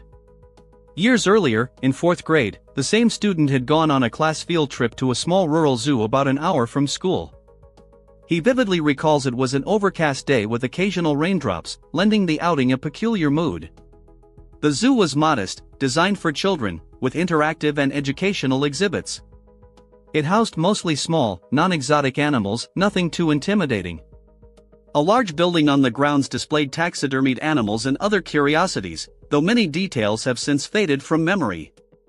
In elementary and middle school, he later admitted, he was somewhat eccentric, prone to unusual behavior that didn't go unnoticed by teachers or his mother. During the group tour of the exhibit building, for reasons he can't explain, he slipped into a restroom without telling anyone. After washing his hands, he stepped back into the hallway only to find it deserted. Boldly, he ventured down an unfamiliar corridor. He still remembers the dim, twilight-like lighting and the burgundy carpeting. His 8-year-old imagination ran wild as he gazed at the lifeless, frozen animal mounts once alive, now trapped behind glass cases. Then he froze. A strange man was crouched behind a stack of folded chairs. The boy even thought the man might be joking. But the stranger emerged, approached him, and asked where his group was. The child replied he didn't know. Suddenly, the man grabbed his wrist and ordered him to follow, presumably, the boy assumed, to reunite him with his class. Instead, the man led him to an emergency exit at the back of the building, opening onto an area with dumpsters, benches, and dense forest. Outside, the man's grip grew aggressive, his fingers digging painfully into the boy's arm as he dragged him toward the woods. The child didn't scream, but he remembers the visceral terror churning in his stomach, so intense he felt he might vomit. Suddenly, a sharp female scream pierced the air. It was one of the chaperoning teachers, standing on the other side of a fence. The man loosened his grip and vanished into the trees. Moments later, several teachers burst through the emergency door, pulling the boy back inside. They scolded and consoled him simultaneously, then immediately contacted his parents. The trip was officially cancelled. Authorities were called at once. As the bus pulled away from the parking lot, the boy's sharp 8-year-old eyes spotted the man again, hiding in the woods by the roadside, peering from behind a tree branch, watching the departing buses. For some inexplicable reason, he said nothing. Perhaps he was too shy or too shocked to speak. The other children eyed him strangely all the way home. He didn't care, but he sincerely hopes that man never succeeded in carrying out his sinister plan to abduct an unsuspecting child like he once was. Later, in high school, he took a course best described as Mysteries in Mythology, though the exact title escapes him. It focused on real, unsolved enigmas, a subject that always fascinated him. He took the class with his steadfast friend, whom we'll call Ben. Their instructor organized a field trip to a nearby abandoned village with a murky history. Built in the early 1900s, it appeared to have been hastily deserted soon after completion. The bus ride took about 20 minutes. As they approached along a suspicious, half-collapsed road winding through thick forest, students pressed against the windows. The path eventually opened onto a large clearing. They had arrived. Stepping off the bus, they stood on a road where green grass boldly sprouted through cracks. The surrounding field rose nearly to their knees. Soon, buildings emerged, imposing, archaic brick structures with boarded-up windows, exuding a sinister, oppressive aura. The teacher gathered the 20 students, counted them carefully, and led them forward. The goal was to apply classroom skills to uncover why the village had been abandoned so long ago. Some buildings gaped with holes serving as makeshift entrances, others had pits dug beside them, clearly dug to access basements, a deeply unsettling sight. But one structure stood out, taller than the rest, it radiated mystery. While the teacher guided the group toward the village church, Ben and his friend quietly broke away, seeking something extraordinary. Heading toward the tallest building, they found a depression in the earth near its rear, tightly boarded door. Inside the pit lay a ladder descending to a concrete floor. They exchanged glances and silently agreed to investigate. Ben went first, followed by his friend. Fortunately, this was around the time Apple introduced the flashlight feature on iPhones, giving them a reliable light source. Inside, the atmosphere was ominous. Empty beer bottles littered the floor, graffiti marred one wall, and dusty wooden planks were scattered everywhere. In a corner, they discovered an old wooden ladder leading upward into pitch blackness, the upper level's windows and doorways all tightly sealed. They'd come this far, so they decided to climb. Ben's friend went first, each creak of the ancient wood making him fear he'd plunge through the steps. Ben followed. The upper floor was extremely cramped, with numerous openings leading to small rooms. It was so dark they couldn't tell it was daytime outside. Their anxiety mounted, and they openly admitted their fear, deciding to leave immediately. But their plans were thwarted in that very moment, because from one of the narrow, unassuming rooms came a deafening, hollow thud, as if a massive boulder had crashed onto solid concrete. Under normal circumstances, their natural instinct would have been to bolt in blind panic, but both boys, as if frozen by some invisible force, stood rooted to the spot. Their eyes locked for a brief, tense moment, after which, driven by inexplicable curiosity, they tiptoed simultaneously toward the dark doorway of the room. The instant their flashlight beams pierced the gloom within, they grasped the full danger of the situation and fled without hesitation. Rushing down the rickety staircase, they hurriedly climbed a rusty metal structure leading outside, finally bursting into the open air. Once they'd caught their breath, they rejoined the main group, which had continued on its way. Despite their terror, the boys made a conscious decision to remain silent about what had happened, fearing trouble or disapproval from the adults. Yet one of their classmates, noticing their disheveled appearance and labored breathing, couldn't help but ask what had caused such obvious agitation. Yielding to their friend's curiosity, they confessed their reckless intrusion into one of the abandoned buildings. They described how, shining their flashlight into an interior room, they'd spotted 3 young people standing about 3 meters from the doorway, their faces turned directly toward Ben and his companion, arranged in an unnaturally odd formation as if they'd been waiting specifically for their arrival. As the group moved on, the boys' attention was involuntarily drawn once more to the tall, imposing building they'd dared to enter. Just before departure, casting a final glance at its grim facades, they clearly saw a face in one of the upper floor windows, the only one not boarded up. They never summoned the courage to tell their teacher what they'd experienced, deterred by a well-founded fear of disciplinary consequences. What had happened left them deeply unsettled, and they couldn't quite determine what or who they had actually seen. Were they merely homeless people seeking shelter among the ruins? Or members of some gang hiding from prying eyes? Ben, however, proposed a far more disturbing theory, one that especially frightened his friend. He insisted they'd encountered the ghosts of long-dead residents of that forsaken town. Yet regardless of all speculation, it was the image of those 3 figures eerily motionless in the doorway, staring intently at them the moment they peered inside, that continued to haunt one of the boys' minds, refusing to fade. Deep down, he harbored a quiet resolve to return someday to that abandoned village, not so much out of curiosity, but driven by a desire to finally disprove Ben's ominous hypothesis once and for all. When family secrets turn into nightmares and blood is spilled by the hands of kin, horror reaches an entirely new level. The 4 stories you are about to read are chilling precisely because they are rooted in reality, whether it siblings, cousins, or an entire clan. These are 4 terrifying, enigmatic families whose deeds have been forever etched into the dark annals of history. 4. The Bloody Benders. From 1871 to 1873 in Montgomery County, Kansas, lived the Bender family, whose name would soon become synonymous with unspeakable evil. The patriarch, known as Pa Bender or John Bender Sr., was a man in his 60s of German origin who barely spoke a word of English. His wife, 55-year-old Eliza, earned the nickname the She-Devil for her icy demeanor and impenetrable aloofness. Their 25-year-old son, John Jr., was considered handsome, with fiery red hair. He spoke English fluently, albeit with a German accent, but neighbors whispered that he was simple-minded, often seen laughing silently to himself. Mary Bender, the true muse of the family, embodied charm, beautiful, courteous, and speaking flawless English without a trace of an accent. She presented herself as a clairvoyant and healer, distributed pamphlets, and openly preached free love. It was largely thanks to her that the Benders' roadside inn and general store thrived, drawing travelers from across the region. But behind this facade of hospitality lurked a gruesome, bloodthirsty nature. Although accounts vary, it It's believed that in 1872, Robert Smith, traveling with his child, stopped at the Benders en route to visit Dr. Henry Johnson in Iowa. He never reached his destination. Concerned by his friend, Silence, Dr. Johnson decided to retrace Smith's steps. His journey, too, ended within the walls of that sinister inn. Dr. Johnson was never seen again. Another version claims Dr. Johnson was a regular client of Mary S., and it was during his second visit that he vanished without a trace.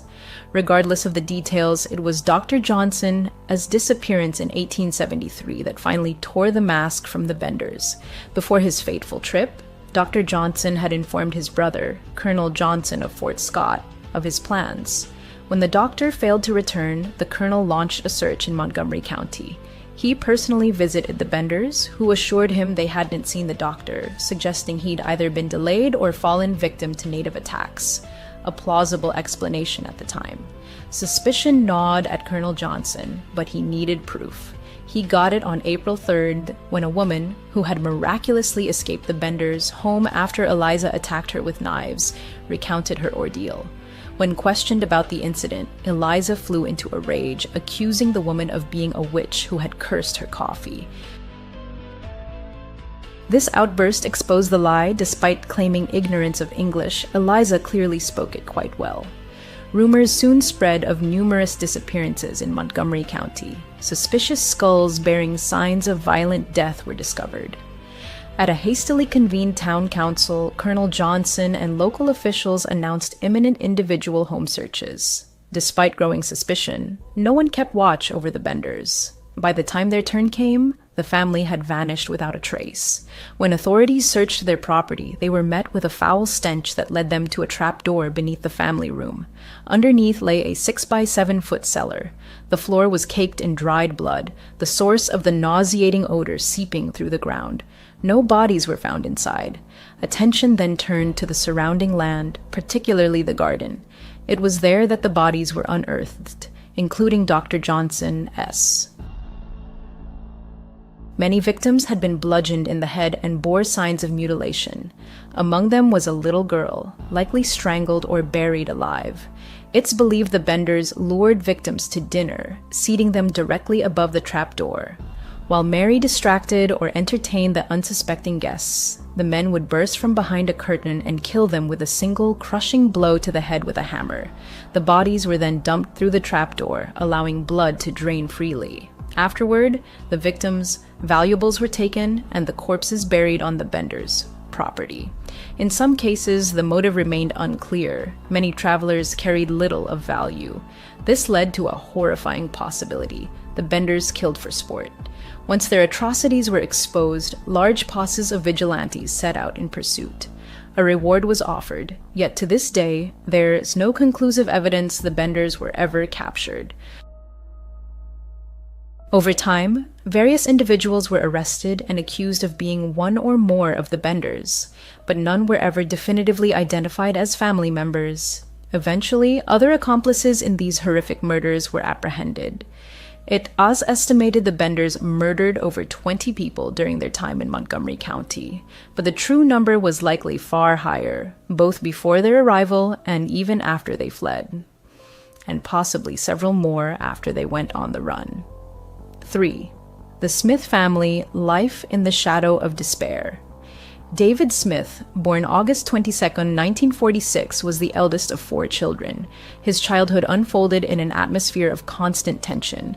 A mother consumed by religious fanaticism and a father who was a violent alcoholic created an unbearable home environment. After finishing school, David joined the military and served in Europe for a time. Upon returning to the U.S., Smith settled in San Jose, California, beginning a relationship with Sarah Johnson, a married woman, and her children. By 1974, David had married Maria, Sarah as a daughter. Maria was only 15 at the time, and it was later revealed that Smith had been sexually abusing her since she was 12. The informal wedding took place after Maria became pregnant. In total, David fathered 10 children with her. In 1986, Anna Johnson, Maria's sister, decided to send all 7 of her children to live with Smith. The household swelled to an enormous size, yet David never held steady employment. preferring to live off government assistance. Often, this massive family crammed into dilapidated shacks, boats, or illegally occupied abandoned houses, scraping by in squalor. Smith spent some time in prison. Scientists estimate that over 5 million species on our planet remain undiscovered, and the prospect of uncovering one thrills the imagination of many. It's no surprise, then, that this has spawned countless fake videos created in pursuit of fame, fortune, and recognition. Yet, if you dig deep enough, you may stumble upon truly astonishing discoveries. The following 5 videos will leave you shaken to your core and make you wonder what other secrets our world still holds. Here are 5 of the most credible and mysterious creatures ever captured on camera. 5. The mysterious sewer. Monster. Sewers are dark, damp places no one wants to explore, filled with polluted water, foul odors, and sometimes something very strange lurking in the shadows. In Richmond, Virginia, a private company called Maris Construction was inspecting a private sewer system. To assess the infrastructure's condition, they sent a robotic camera into the pipes. The system, built in 1949, was quite old, and the client wanted to ensure it was still functional. What they found, however, left them stunned. As operators guided the camera through the tunnels, they encountered 3 pulsating red masses. These slimy formations resembled a living, breathing organism in an early stage of metamorphosis. Puzzled, they uploaded the footage online, where it instantly sparked intense debate. Initially, everyone was baffled. The city's environmental coordinator suggested it might be a colony of tube worms that had somehow entered the sewer, but many disputed this, noting that no individual worms were visible in the video. Instead, the clusters, or cysts, appeared smooth and pulsed in unison, as if part of a single organism.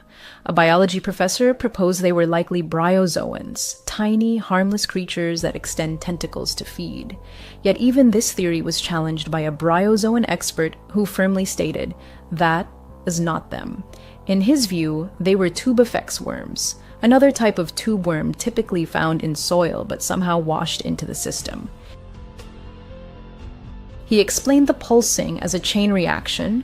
One worm contracting would trigger others to do the same, creating the illusion of a single massive muscle. But these remain only hypotheses. Even now, no one knows for sure whether these are worms, bryozoans, or something entirely unknown. Whatever it is, this strange organism or colony still resides within Virginia, S. pipes, and is likely still growing. 4. The Chupacabra Corpse. On October 21, 2015, residents of Mystic Falls were shocked to discover a decomposing, floating carcass in the Rio Grande River. The creature was about the size of a small dog, floating face down, its body badly decayed. It had pale, hairless skin, a long tail, and human-like hands with fingers. Local firefighters were first on the scene. The fire chief noted their initial impression was that it might be a monkey due to the human-like digits, but the advanced state of decomposition made identification nearly impossible. When photos and videos spread online, many claimed it was the elusive chupacabra. Believers accused this creature of mysterious livestock deaths, with legends tracing back to the early 1900s. Known as the goat sucker, the chupacabra has long been part of folklore across many countries. It's said to drain the blood of goats and other farm animals at night. Many in Latin America firmly believe it's a real threat. Belief even reached Canada in 2014 after a series of unexplained mass livestock deaths. Ottawa's Ministry of Agriculture was forced to publicly deny the chupacabra's existence. Those who examined the body argue it was a monkey that likely fell into the river and drowned. Others insist it could be an alien or an unknown cryptid, if not the chupacabra itself. What do you think it was? 3. The Greenland worm. Monster, first mentioned in Greenlandic records from 1935, the Lagarfjord worm, also known as the Greenland worm monster, has since become a popular subject among locals and folklorists. According to tales collected by John Arnold, a woman once gave her daughter a gold ring and instructed her to catch a snake or a lingworm, then place the ring beneath it and store both in a linen chest. The girl obeyed. Over time, however, the snake grew to enormous size and the chest began to split apart. Terrified, the girl seized the chest, ring and all, and threw it into a lake. Eventually, people learned a serpent lived in the lake, as it had killed humans and animals that crossed its waters. Multiple witnesses have reported sightings of this mysterious worm monster over the years, describing it as over 39 feet long, longer than a bus. Aside from lake sightings, it's been seen coiled on shorelines or slithering up trees. In 1998, a teacher and his students reported an encounter. The Loch Ness Monster, New Evidence and Old Mysteries. In 1983, cable company workers performing maintenance in the eastern part of the lake witnessed something incredible, a massive, moving shape beneath the water. When they retrieved the cable lying directly above the anomaly, it was torn and shredded in multiple places, as if mauled by something powerful and predatory. The most recent evidence emerged in 2012 when footage captured a serpentine object speeding through the swift currents of Lagarfjord's Snow River. Many consider this irrefutable proof of the beast's existence. Skeptics, however, remain unmoved, suggesting it is likely a fishing net, the river, strong current merely creating the illusion of a living creature. A local municipal council formed to assess the video's authenticity declared it genuine after thorough analysis. Whether it shows the Greenland worm monster or just fishing gear, the footage is undeniably eerie. The mere possibility that it's real is enough to send chills down your spine. The mysterious underwater blob, Alaska Gulf Enigma. In April 2012, a camera operator inspecting an oil rig in Alaska's Gulf encountered something utterly inexplicable. As the camera glided along the pipes, a huge, undulating orange-brown blob suddenly appeared. Baffled, the operator maneuvered the camera to follow the object. It briefly vanished, then reappeared in view. When the video was first released, it caused a sensation, sparking waves of speculation. Many suggested it was a whale placenta, but marine biologists dismissed this, explaining that a whale placenta couldn't drift at 5,000 feet without being devoured. It's far too nutritious to go unnoticed by deep-sea scavengers. The blob moved with apparent purpose, as if it knew exactly where it was going. Remarkably, as it passed the camera several times, it revealed a unique hexagonal, almost glowing pattern on its surface. At one point, it even displayed gonads, confirming it was a living organism. What was this mysterious blob? It wasn't tied until 2 years later that marine biologists offered a plausible explanation. Craig McLean of the National Evolutionary Synthesis Center at Stanford University proposed it was a rare jellyfish, Deepstaria enigmatica. Though it doesn't resemble a traditional jellyfish with a bell and trailing tentacles, the viewing angle and ocean currents might make it appear as a giant, flowing sheet. Other biologists lean toward Deepstaria reticulum rather than enigmatica. This jellyfish species has surface bumps used for defense and a unique opening with membranes that seem to glow, creating the illusion of a giant, alien-like droplet hovering in the ocean depths. Still, there's no consensus on what the video truly shows. It could be a rare jellyfish or an entirely new, unidentified creature. Britain, as Nessie the Loch Lomond monster. When we hear Loch Ness Monster, we instantly picture Scotland as Loch Ness. For centuries, this creature has been woven into Scottish folklore. But what if another sea monster dwells elsewhere? This time, it's in the UK. Recently, a video surfaced online filmed by 3 film students working on a project near Loch Lomond in the Highlands. Recorded on April 15th, the footage shows a large mass moving steadily toward their boat. Though shaky, it was shot in HD. The exact shape of the alleged monster is hard to discern, but the video is undeniably spine-chilling. Britain has a rich history of sea monster sightings. One of the most notable occurred off the coast of King County in Cliffside. The story appeared in a local newspaper in October 1871, a month after the event. It described a small group exploring the area known as Diamond Cliffs when a massive monster suddenly rose from the water, shocking everyone. The creature was said to have a horse-sized head, with a mane of seaweed just behind the head and around the neck. Its eyes were large and gleaming, and the churning water behind it suggested its body was far larger than what was visible. An artist's illustration of the monster and the event accompanied the article. This remarkable account resurfaced when the Mary Evans Picture Library in New York began digitizing old Victorian newspapers. Could this historic sea monster be the same one recently sighted, or something entirely new? The answer remains shrouded in mystery. Thus, we've encountered 5 of the most credible and enigmatic creatures ever captured on video. It's hard to believe, but scientists estimate that fewer than a quarter of Earth's species have been discovered and classified. That means countless unknown animals and beings still hide in the ocean depths and remote jungles and forests. Who knows what other secrets await their moment to be revealed? NOS. In 2014, after losing his driver's license for 12 months due to a DUI charge, an annoying and foolish mistake, the protagonist of this story became a frequent user of the Uber app. There was a nightclub bar in his city that he and his friends would sometimes visit on weekends. Getting home often involved a designated driver, if available, or calling an Uber. On this particular night, he wasn't feeling well, which prompted him to leave the venue a bit earlier, sometime between 1 and 2 a.m. Walking home was out of the question due to the biting cold, so he decided to call an Uber. A driver named Alex, who was nearby, accepted the request. His image, frankly, seemed a bit ominous. An older man, no smile in his photo, with a grayish goatee and a black beanie. Despite this, the short 2-mile distance to his location didn't cause much concern. The car description listed a Chevy Malibu, which sounded perfectly acceptable, and the ride request was sent.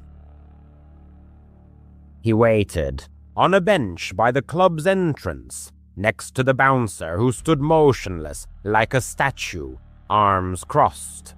After about 5 minutes, a silver Chevy Malibu, presumably a 2003 model or around that year, pulled up to the club.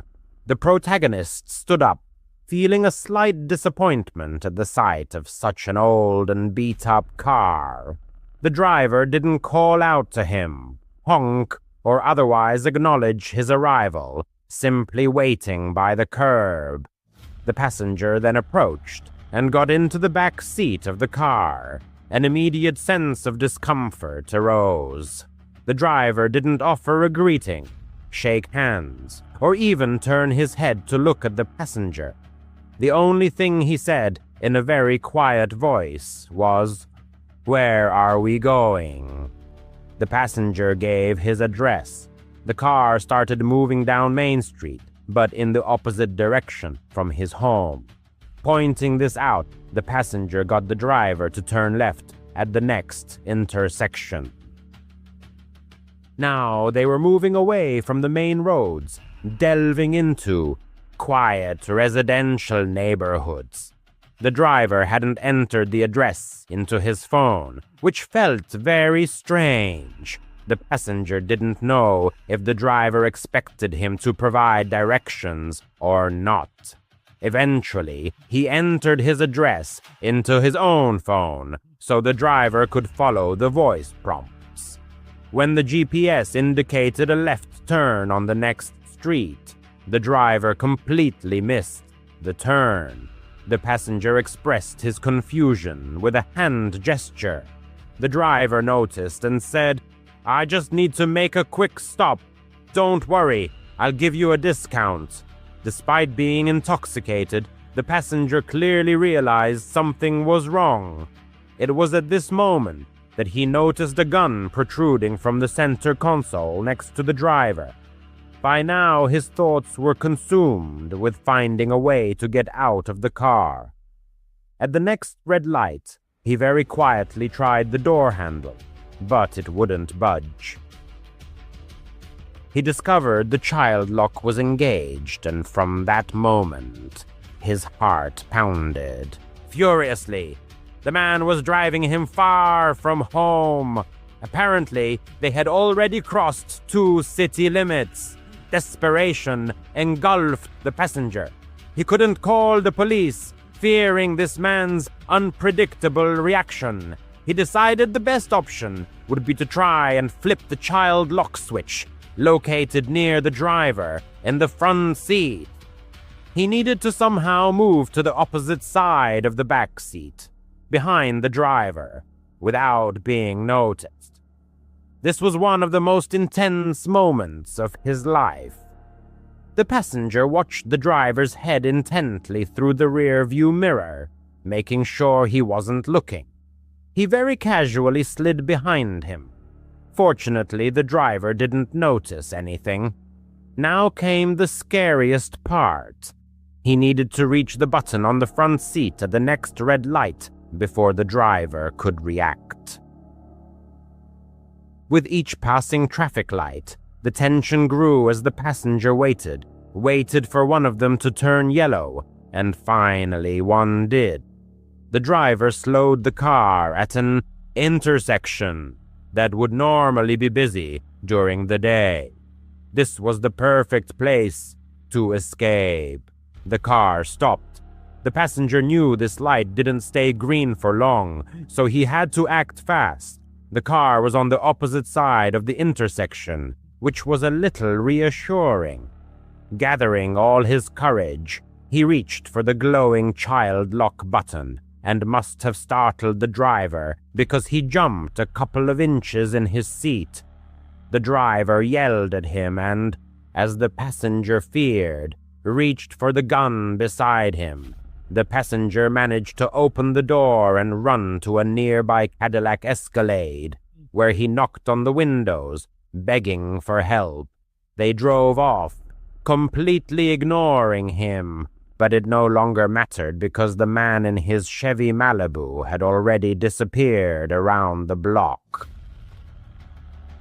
The passenger ran into the nearest 24-hour convenience store, where this time he called a taxi.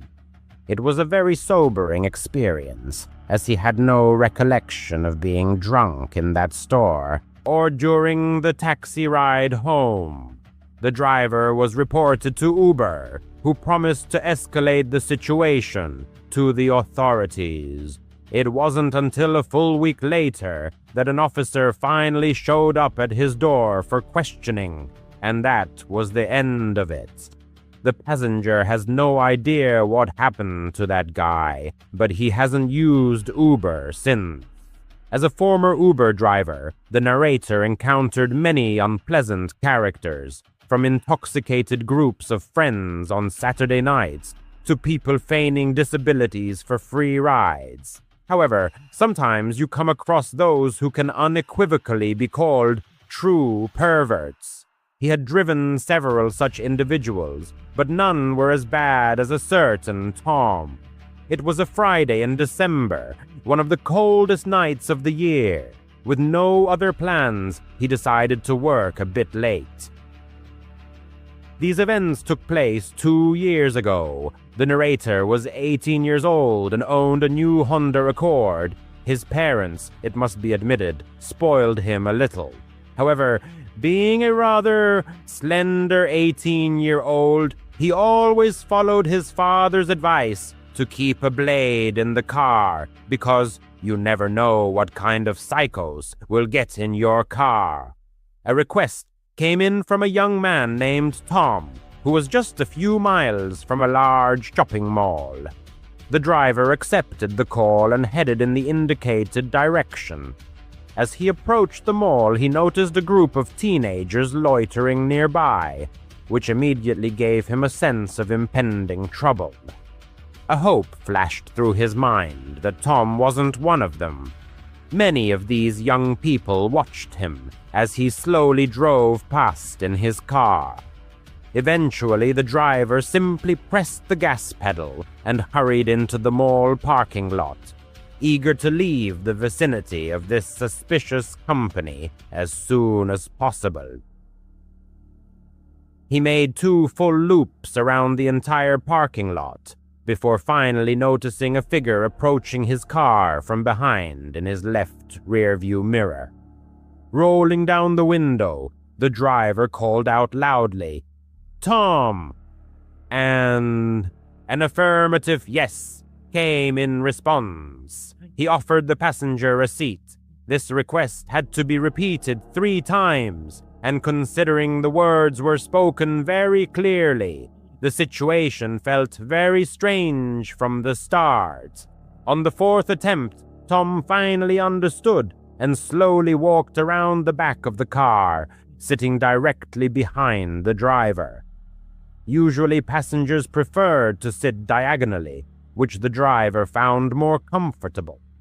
When someone sat directly behind him, it sometimes caused him a slight paranoia, especially if the person seemed sinister. This particular passenger was an older man, probably in his 40s. "Where are we going?" the driver asked. Tom gave an address, which was immediately entered into the phone. From the passenger's voice, it was clear he was a heavy smoker. Indeed, the car's interior began to fill with the smell of cigarettes. The address given was 10 miles away, which, fortunately, promised a decent fare. At first, the driver tried to strike up casual conversation, but these attempts were unsuccessful. To yes or no questions, Tom sometimes mumbled something unintelligibly, and any other questions met with dry and concise answers. The driver stopped talking when one of his questions was completely ignored. They had already driven 5 miles, with 5 more to go. By the 6th mile, the atmosphere in the car became unbearably tense. The driver was afraid to look in the rearview mirror, convinced the passenger was watching him. He quickly glanced for half a second and confirmed he was right. Tom was indeed looking. Involuntarily, the driver pressed harder on the gas pedal, wishing this ride would end sooner.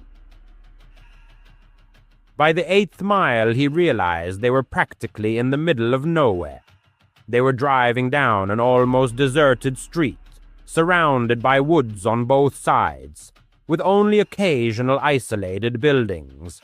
Now the driver began to suspect the true location of the address the passenger had given. So, while continuing to drive, he swiped his finger across the phone screen to shift the map toward the indicated location.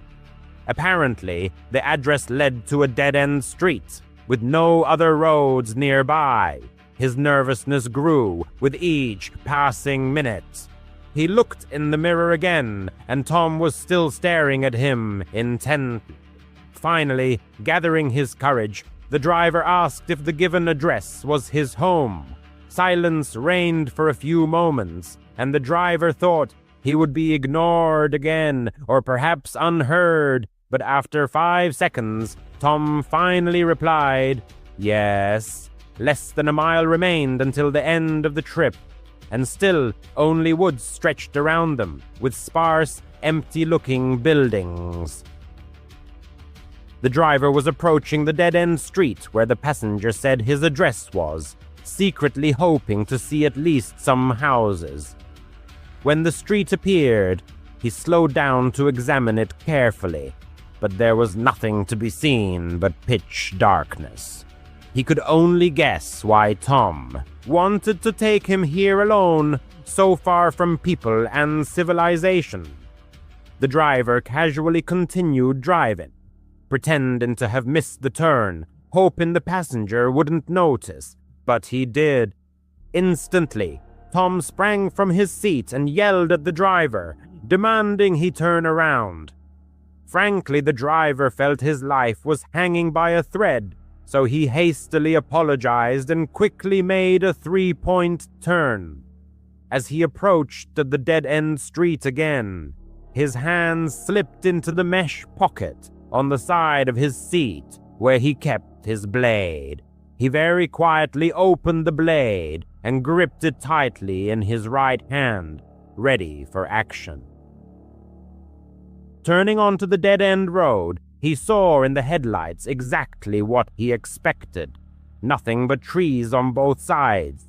The driver drove to the end of the road, not a single house or building. He just knew something was about to happen. He was merely trying to prepare himself, physically and mentally, for it. Suddenly, Tom said in the softest voice he could muster, "Thanks for the ride." At that moment, the driver wasn't even thinking about money. The passenger opened his door, but before getting out, he said, "Could you step out of the car for a second? I need help with my bag. My back hurts." But he didn't have a bag. The driver knew for sure he didn't. Tom hadn't gotten in with one. He replied, Yeah, sure. Get out, and I'll help you now." The tremor in his voice was too obvious. What happened next, he never could have imagined. Suddenly, he felt pressure on his neck. It took at least a second before the driver realized he was being choked from the back seat. He immediately plunged the blade into the passenger's left hand, and Tom screamed in pain, loosening his grip on the driver's neck. Tom fell out of the car onto the street, and the driver took that opportunity to turn the car around and practically floor the gas pedal, speeding down the street until he returned to a busy road. He never called the police. The driver was too scared to do anything but drive home, and when he got home, he just wanted to go to sleep and forget about it. Needless to say, after that incident, he stopped working as an Uber driver. The incident occurred in 2017 when the young person was 19 years old. By their own admission, they were, to put it mildly, quite foolish during that period. Circumstances dictated that they were heading to visit a friend, but missed the last bus departing from the station, and they had absolutely no money for a taxi. Moreover, their mobile phone battery was at a critical 5%. It was at that moment, as they later realized, that they made the most reckless mistake of their life. They walked to the highway entrance, stuck out their thumb, and began hitchhiking. Their sole goal was to reach the next major town, located approximately 80 miles from their current position. Dusk was already gathering, and the time was approaching 8 in the evening. After about 30 minutes, during which countless cars sped past, a dark blue sedan slowed down and pulled over right in front of them. The driver, a man in his 40s, leaned over and lowered the passenger window. He seemed like a perfectly ordinary person. "Where are you headed?" he inquired. The young person told him the name of the town. "Hop in," the driver offered, gesturing an invitation. The young person felt a wave of relief. They grabbed their backpack from the ground, got into the back seat, a habit of theirs as they never liked sitting in the front next to strangers, and said, "Thanks a lot, man. You're a lifesaver." The driver merely grunted in response, pulled back onto the highway, and they continued their journey. He was quiet, which suited the young person just fine. They put in their headphones, but their phone died almost instantly. With a frustrated sigh, they took them out and simply stared out the window, watching the dark trees rush by. Their drive on the highway continued for about 20 minutes. The young person was starting to doze off when they felt the car slow down and turn. They sat up abruptly. They were taking an exit too early.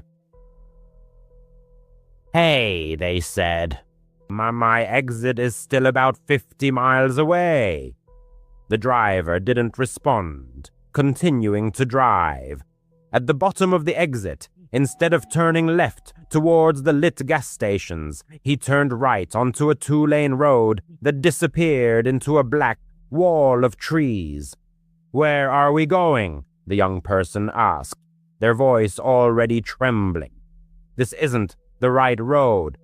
Their heart pounded wildly in their chest. This was wrong. This was very, very wrong. The driver looked at them in the rearview mirror. His eyes were indifferent. He let out a low, guttural chuckle. "I'm going to take you into that forest," he said in a calm voice, "and have some fun with you." The young person's blood ran cold. They didn't think. They just reacted instinctively. They grabbed the door handle and pulled. Nothing. In desperation, they pulled again. The plastic handle simply spun freely in their hand, as if disconnected from anything, clicking and turning. Useless. The driver laughed again, louder, this time. "You're not going anywhere," he said. "Child lock. Very useful feature." The young person simply slumped. They began to sob, pleading with him. "Please," they cried.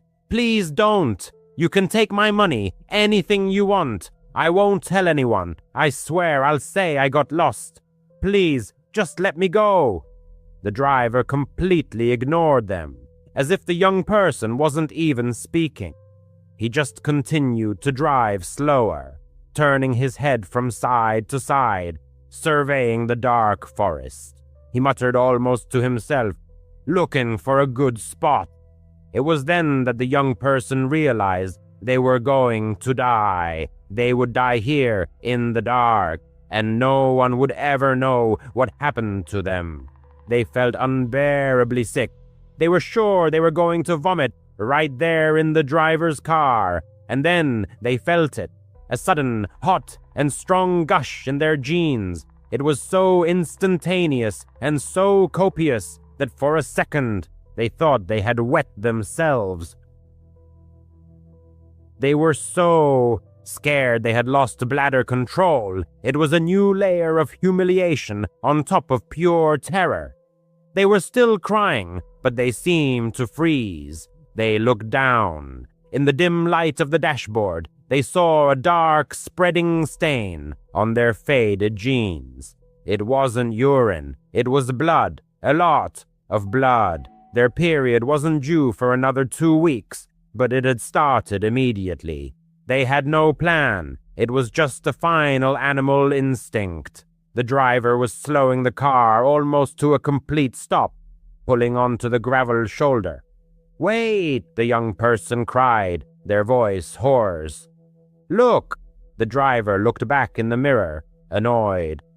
"Look at what?" "Just look!" They pointed to their knees, to the blood. "I'm bleeding. Look at me. I'm getting blood all over your car." The driver's face instantly changed. The cold, predatory look in his eyes simply vanished. It was replaced by pure, sudden disgust. He grimaced as if he smelled something rotten.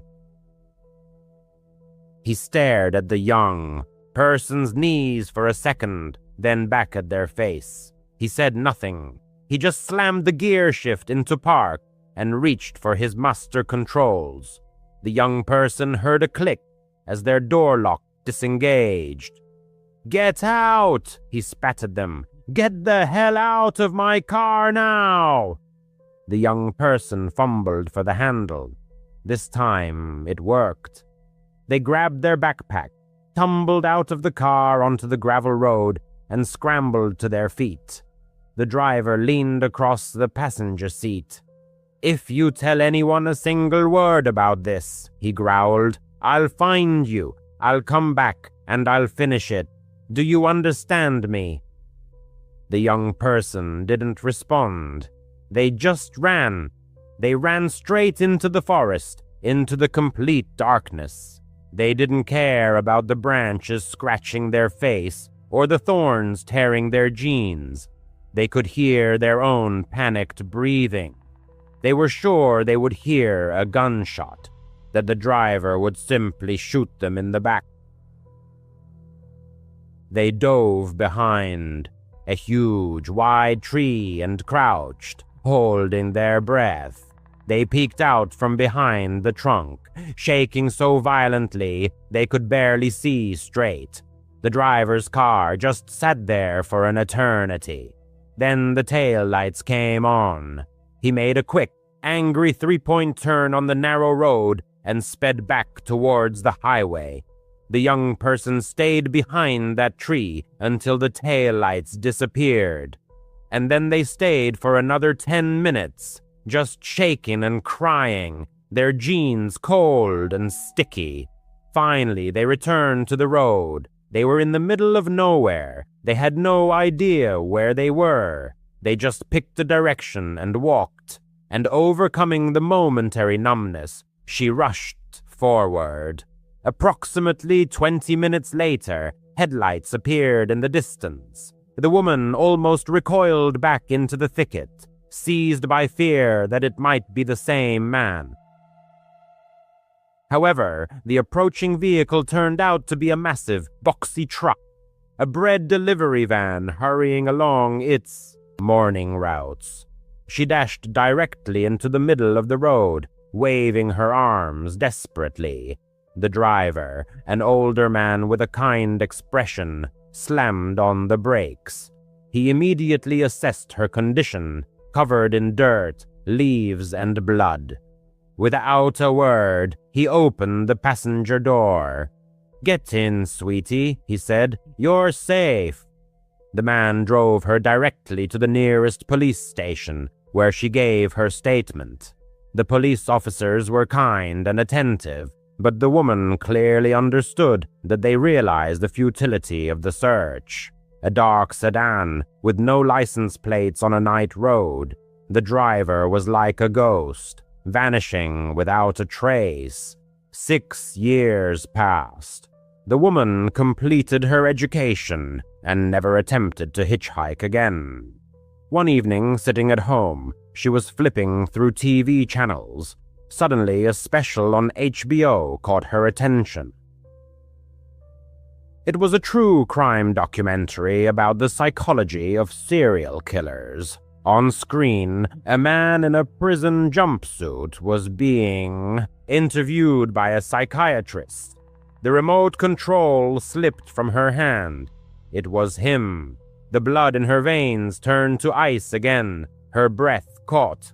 It was his face, his voice, those same empty, lifeless eyes. He had been sentenced to death. Calmly, almost indifferently, he spoke of his exploits, of the women he had raped and those he had killed. He spoke of them as inanimate objects. The woman consciously and persistently erased his name from her memory. She refused to keep it in her mind, but his face, his image, she would never, under any circumstances, forget. She later learned that what happened to her is a real, documented phenomenon. In moments of extreme, life-threatening stress, the female body is capable of this. It can induce immediate, heavy, unscheduled menstruation. It's a primary biological defense mechanism. That's what saved her. Not her pleas, not her non-existent phone. Her own body did the only thing that could stop that monster. And that's the only reason she's here to tell the story. She owns a 10-year-old sedan that has certainly seen better days. But there's one thing she treats with almost religious reverence. The door locks. As soon as she settles into the car, she immediately presses the button, and the characteristic click is heard. She doesn't care who walks by. She never stops for people standing on the side of the road. It's not because she's a bad person. It's because of Dr. Evans. Her college wasn't anything special. It was a typical sprawling state university in North Florida, with flat concrete buildings built in the 1970s and huge old oak trees draped with Spanish moss. As a sophomore, she took criminology 2 or 3. It was one of those large, sometimes tedious lectures held in a giant auditorium with fold-down wooden seats. Dr. Evans, the professor, was an older man, always looking tired, with a quiet, raspy voice that made it hard to stay awake. Before teaching, he had worked as a criminal psychologist for 20 years. Usually his lectures were a monotonous recitation of statistics and case study analyses, but one Tuesday when victim selection was being discussed, the classroom was deadly silent. Students were either dozing or texting. Dr. Evans suddenly stopped mid-sentence. He took off his glasses, rubbed the bridge of his nose, and scanned the 200 people sitting before him. "You all look at this as just numbers," he croaked, his voice suddenly clear. "You think you'll recognize a monster. You think there's some kind of sign on them.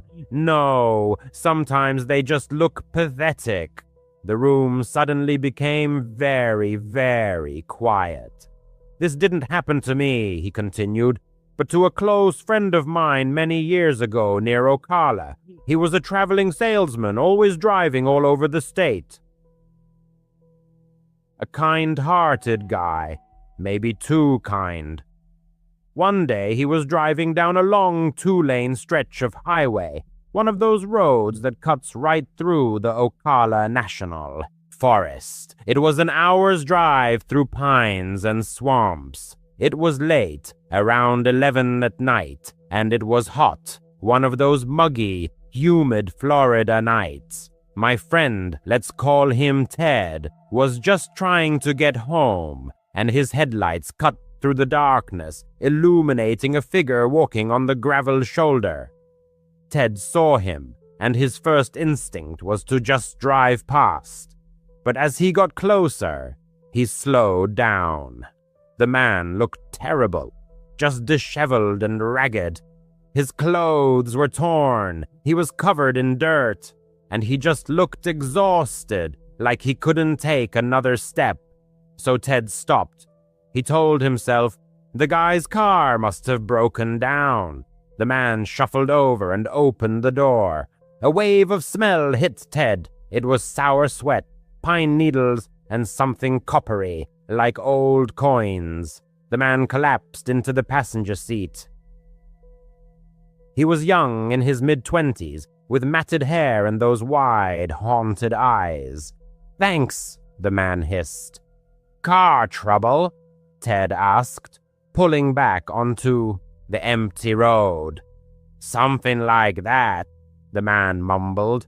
"Just need to get to a gas station, anywhere." They drove in silence for a few minutes. The only sound was the tires on the asphalt. Ted started to feel that cold, prickling sensation on the back of his neck. On the back of his neck. The man, staring fixedly ahead, breathed heavily through his nose, his breathing audible in the silent cabin. "Where are you headed?" he asked. "I'm going all the way to St. Augustine," Ted replied. The man slowly turned his head.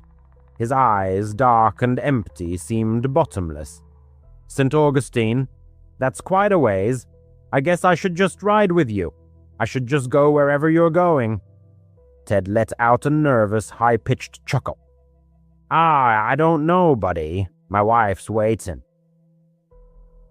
"I was planning on dropping you off at the nearest town at the 24-hour truck stop." The man seemed not to hear him, continuing to stare intently at Ted. "They wouldn't stop talking," he uttered. Ted cast a quick glance at him. "What?" "My parents, they never stopped. Said I was lazy, said I was no good, said I was a mistake, just over and over, day after day. It was so loud in my head, always so loud." Ted's hands gripped the steering wheel so tightly, they ached. He was in the middle of nowhere, not a single car for miles around. I was fixing the fence today, the man continued, his voice dreamy, as if recounting a movie plot. Dad came out, started yelling again. I just had the tool in my hand. He was so loud I had to make him stop. Ted was sweating profusely. He felt the cold air conditioning blasting, but the sweat still broke through. He wanted to hit the gas, floor it. Mom came out. She saw and just started screaming louder than him. So loud I had to make her stop too. She wouldn't stop screaming. Dr. Evans paused. He surveyed the room, making eye contact with everyone. My friend Ted was terrified. He didn't know what to do. He was trapped in a metal box, speeding at 60 miles an hour alone with this man. It was messy, the man said, a note of surprise in his voice. It gets all over you. Then the man slowly reached for the waistband of his dirty jeans. Ted flinched, his foot hovering over the brake. The man pulled out a knife. It wasn't a regular pocket knife. It was a thick, heavy utility knife, meant for cutting leather or wire. The handle was wrapped in black electrical tape, and the blade looked dark. It was covered in something thick and dark, with bits of grass and other things clinging to it. It was a bloody knife. Look, the man said, holding it up in the dim dashboard light. At that moment, Ted caught a flicker of neon ahead. A single, isolated gas station. One of those tiny ones at a crossroads. It felt like a miracle to him. Ted's voice trembled, but he tried his best to sound normal. Hey, look. There's a place right there. You said you needed a gas station, right? He pulled off the highway, tires squealing on the gravel parking lot. The car stopped directly in front of the brightly lit door. The man just sat there for a second, looking at the knife. Then he looked at Ted. He didn't look angry. He just looked tired. Yeah, that's good. He opened the car door, got out, and just walked away. He didn't run. He just walked around the building with the bloody knife in his hand and disappeared into the pitch darkness.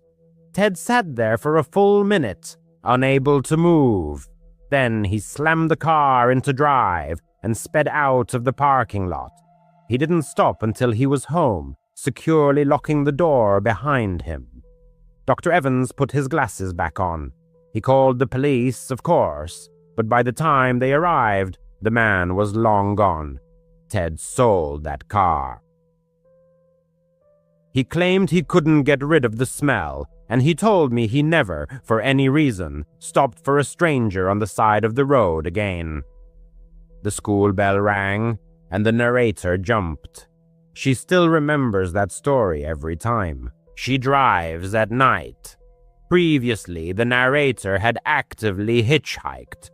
It was simply an economical way to travel, and most of the time she met interesting, normal people. However, this particular trip made her abandon hitchhiking forever. She was in Pennsylvania trying to get to Ohio. The previous day had been a beautiful, sunny, perfect spring day. So naturally her clothes matched the weather, simple shorts and a t-shirt. But this is Pennsylvania. She woke up, and the weather was like a monsoon, just cold pouring rain that soaked her to the bone in about 30 seconds. She stood on the side of some 2-lane highway, shivering from the cold, thumb out in desperate hope. After about an hour, an old sedan pulled up. A woman in her early 30s was driving. The narrator looked into the car and saw 3 other women, one in the passenger seat, 2 in the back. Honestly, a car full of women is usually a good sign. You feel safer, you know. She ran up to the window, and the driver rolled it down. "Where are you headed?" she asked. "Just trying to get to Ohio, but honestly, the state line would be awesome," the narrator said. "Hop in," the driver offered. The narrator tossed her backpack, into the back seat and squeezed in. She thanked them. Just the relief of getting out of the rain, which was now pouring so hard that hardly anything was visible. As she settled in, she noticed something. The girl in the front passenger seat had one of those thick black state trackers on her ankle, like for house arrest or parole. The narrator's brain just registered it. Okay, maybe they're on parole, no big deal. She'd just be polite, make small talk, and get out at the border. The borderline, Aeneas, about 20 minutes passed uneventfully when the driver suddenly announced, "I need to get gas." The car pulled into a typical gas station. The driver exited the vehicle to begin fueling. Meanwhile, the other 3 girls in the car remained in their seats. One was engrossed in her phone, while the other 2 simply stared blankly out the window. The atmosphere inside the car was filled with a strange, oppressive silence. After finishing with the gas, the driver, instead of returning to the steering wheel, walked to the back of the car and opened the trunk. The narrator, trying to stay warm, remained seated in the cabin. Suddenly, she heard snippets of a conversation, and then a man's voice became distinctly audible. It was muffled, coming from the trunk, and filled with panic. The voice cried, "Let me go, you freak!" The narrator froze instantly. She looked at the 2 girls sitting next to her in the back seat. They showed no reaction whatsoever, no exchanged glances, absolutely nothing. Then a dull thud echoed. It wasn't loud, not like in movies, but rather a sharp, sudden sound. The trunk slammed shut. The driver returned to the pump, carefully rehung the nozzle as if she had just finished a routine fueling, and got back into the car.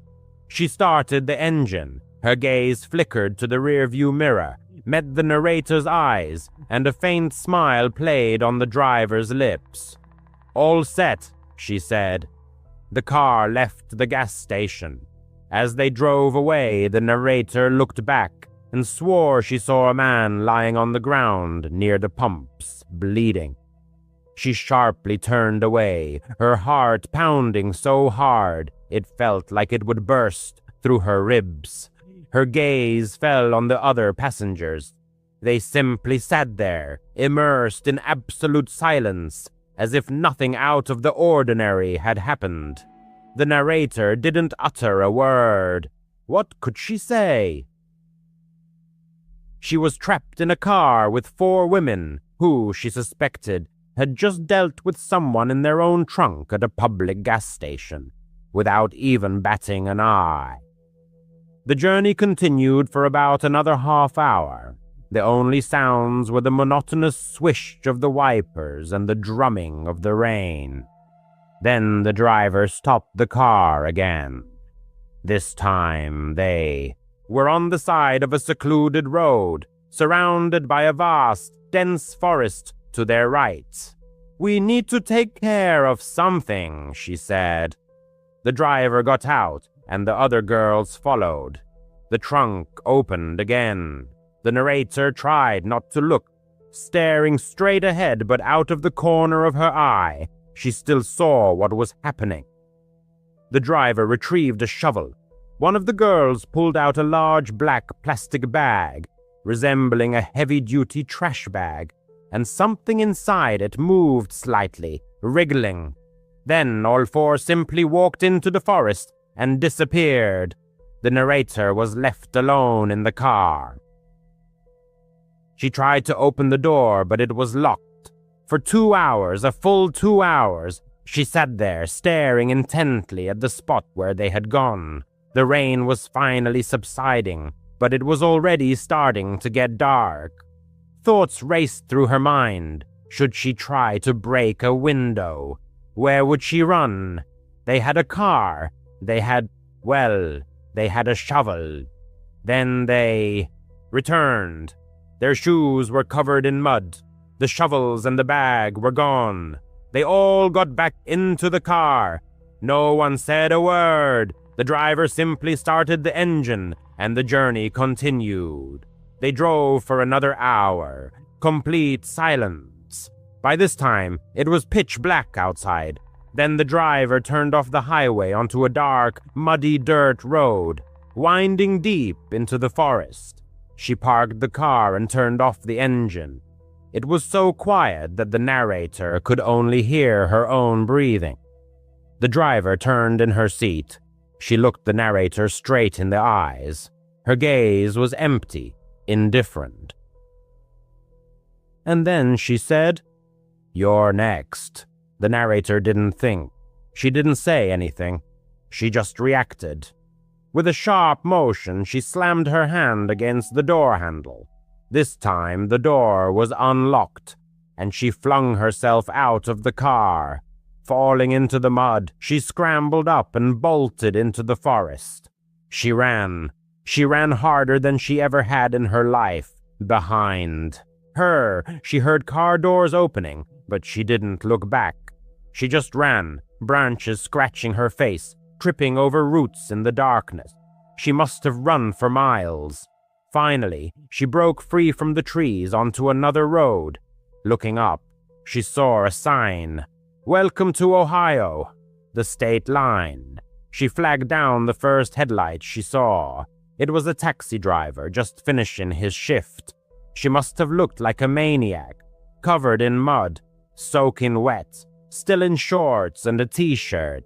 She told him she had been robbed and was lost in the woods. She paid him every dollar she had to take her to the nearest town. From that moment until the end of her trip, she always ordered a taxi and never, ever hitchhiked again. 5 forests. You to better never enter forests with their towering trees, crisp air, and peaceful solitude usually seem like the perfect escape from the chaos of city life. But on Earth, there are places where this idyllic image gives way to bone-chilling horror. The 5 forested areas described below have earned grim reputations. They are eerie, mysterious, and possibly even deadly. Prepare to step into the realm of the unexplained, because these are places best avoided entirely. 5. The Devil. Footpath. Long before America gained its independence, over 120 years ago, ominous whispers already circulated among the whispering pines of Willow Creek, Oregon. Locals spoke in hushed tones about a perfectly circular patch of barren earth, roughly 15 feet in diameter where nothing ever grew. They called it the Devil's Footpath. Year after year, surrounded by lush forest, this circle remained utterly lifeless. Not a single sapling, blade of grass, or even a tiny flower dared take root. Legend has it that even deliberately planted vegetation withers and dies almost instantly. Animals seem to sense something sinister. Dogs approaching the circle tuck their tails, whine pitifully, and howl as if crushed by an invisible force. Even stranger, locals claim that any object left inside the circle, regardless of size, is mysteriously thrown outside its boundaries by dawn. Daring individuals who spent the night within this cursed spot returned with stories too terrifying to speak aloud of what they saw and heard. Boy Scouts who accidentally pitched their tents inside the circle woke the next morning to find their shelters relocated far from where they had set them up. At least 2 men attempted to stay awake all night within the circle, but both reported being lulled to sleep by a gentle voice and an enchanting melody. By morning, they too had been moved beyond the circle edge. So what makes this place so unnerving? According to legend, the devil himself walks here at night. Deep within the silent, shadowed woods, he paces the circle, scorching the earth with his hooves, fixated on the chaos and malevolence he longs to unleash upon the world. The mystery of the devil's footpath has haunted imaginations for over a century. Passed down through generations, the tale endures. Scientists have been consulted and questioned about why this specific patch remains barren, but even they have no answers. Today, the site draws paranormal investigators, As for Willow Creek residents, most know the legend well and steer clear of the circle. Teenagers, of course, love to hang out there. Whether they had their own encounters or seen or felt the devil guarding his sacred ground remains unclear. 4. A man discovers a shrine to the missing. In October 2016, Marcus Chambers was enjoying a leisurely walk through Briarwood Park in Riverdale, California, when he stumbled upon a truly chilling sight. Along the trail, he noticed something odd attached to the trees. Upon closer inspection, he discovered printed sheets of paper carefully sealed in plastic sleeves, hanging from individual trees across a section of the forest.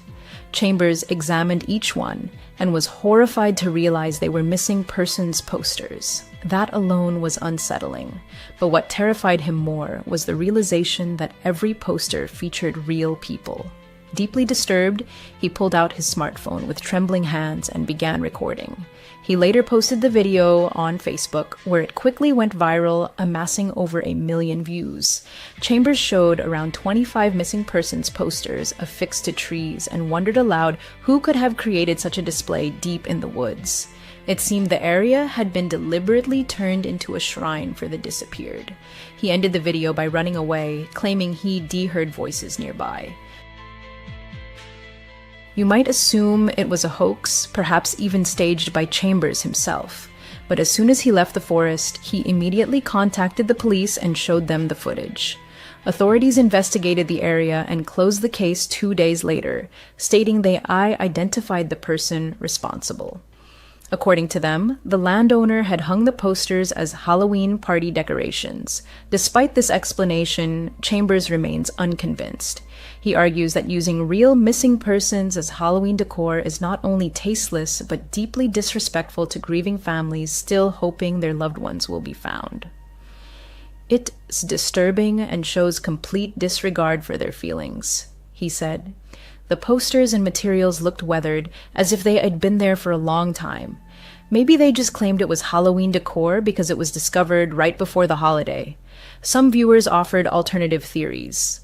One suggested it was leftover film set dressing from a new movie, The Blackwood Witch. Others speculated it was a cruel prank. Although police closed the case, many questions linger unanswered. 3. Shadow Woods, the forest, where shadows come alive. Welcome to Shadow Woods, Maine, a forest that whispers of ghosts and secrets, widely regarded as one of the most haunted places in North America. Why?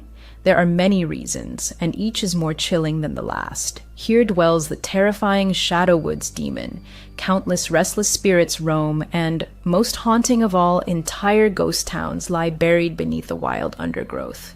For centuries, Shadow Woods has been the birthplace of countless urban legends. The stories evolve, but their dark protagonists remain unchanged. The saga of the Shadow Woods demon began in the 1700s when the first settlers arrived. Legend tells of Elizabeth Crawford, writhing in childbirth, who in desperation cried, "Let this child be the devil." As if in answer to her curse, a creature with a pointed tail and wings was born. Moments after its birth, it attacked its family and vanished into the night. Soon, eyewitnesses began reporting its appearances. In 1901, residents of Portland, Maine were stunned when they saw and heard the creature. A trembling postman described it as grotesque, emitting unnatural sounds before dissolving into darkness. In 1925, a farmer shot a mysterious animal, killing his chickens. He showed the carcass to over 100 people, yet no one could identify the beast. Even today, the Shadow Woods demon continues to unsettle the region. Locals, paranormal investigators, and campers regularly report encounters with winged creatures or unidentifiable animals that inspire primal terror. But Shadow Woods is more than just the demon. It is also home to some of the state's most haunting ghost towns, so many that the forest is often called the Forest of Ghosts. Ruins of 18th and 19th century settlements are still visible beneath the overgrowth. Glass factories, paper mills, cranberry farms, brickworks, all now silent echoes of the past.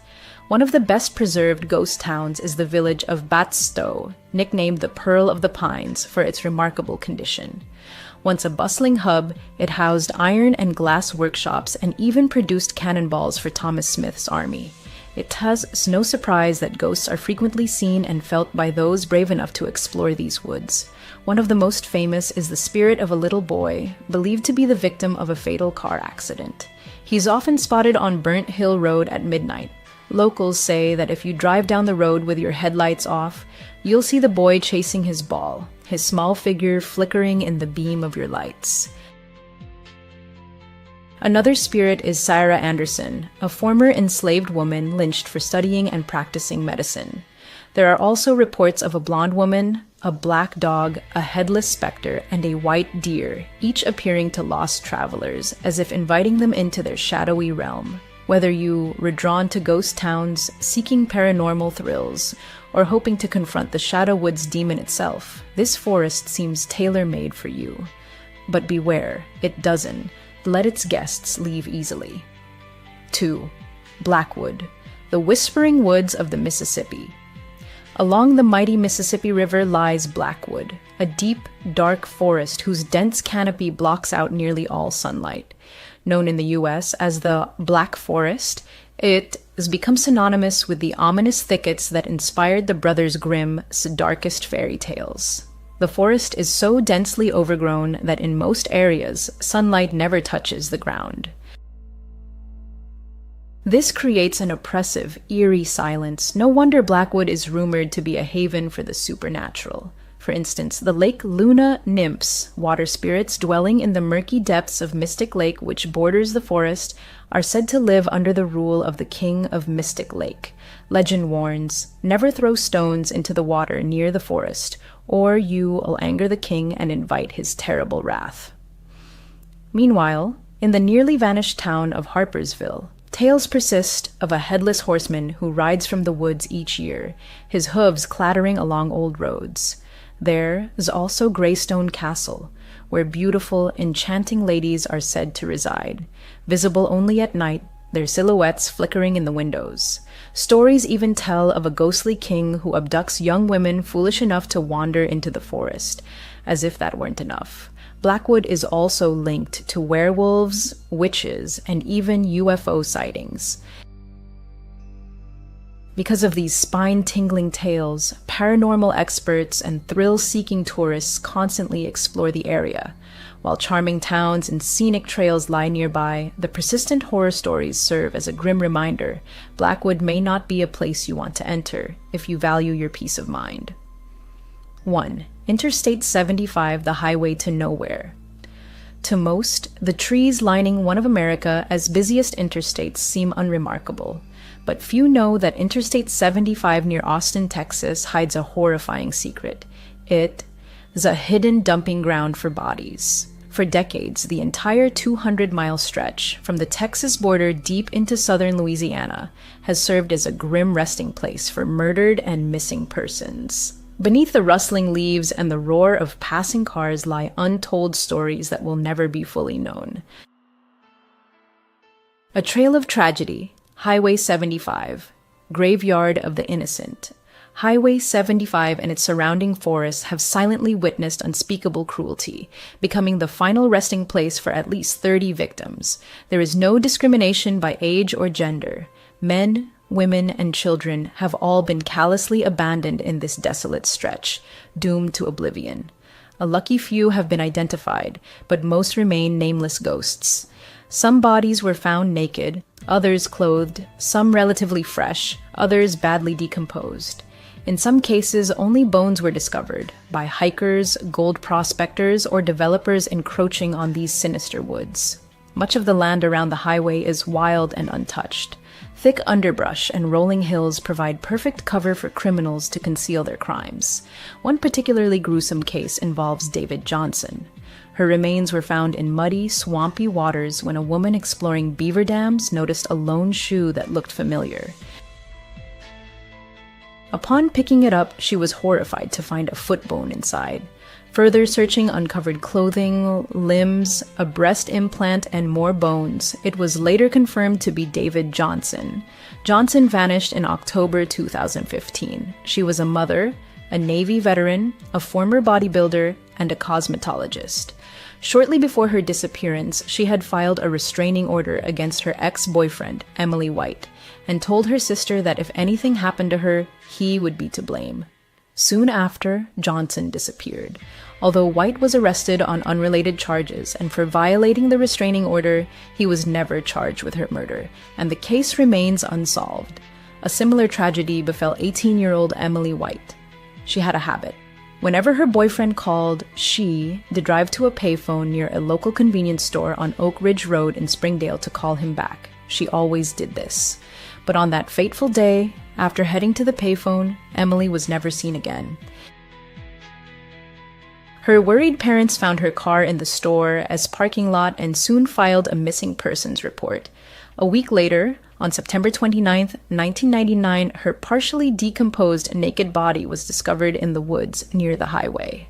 Why does Interstate 75 attract criminals? Investigators believe the reason is simple: convenience. The highway lies just 20 miles from downtown. Within that radius, it's easy to turn onto a back road where a vehicle can vanish instantly into the dense forest. As parts of the highway are gradually developed, police suspect many more bodies remain hidden in these woods, waiting only for time to reveal them.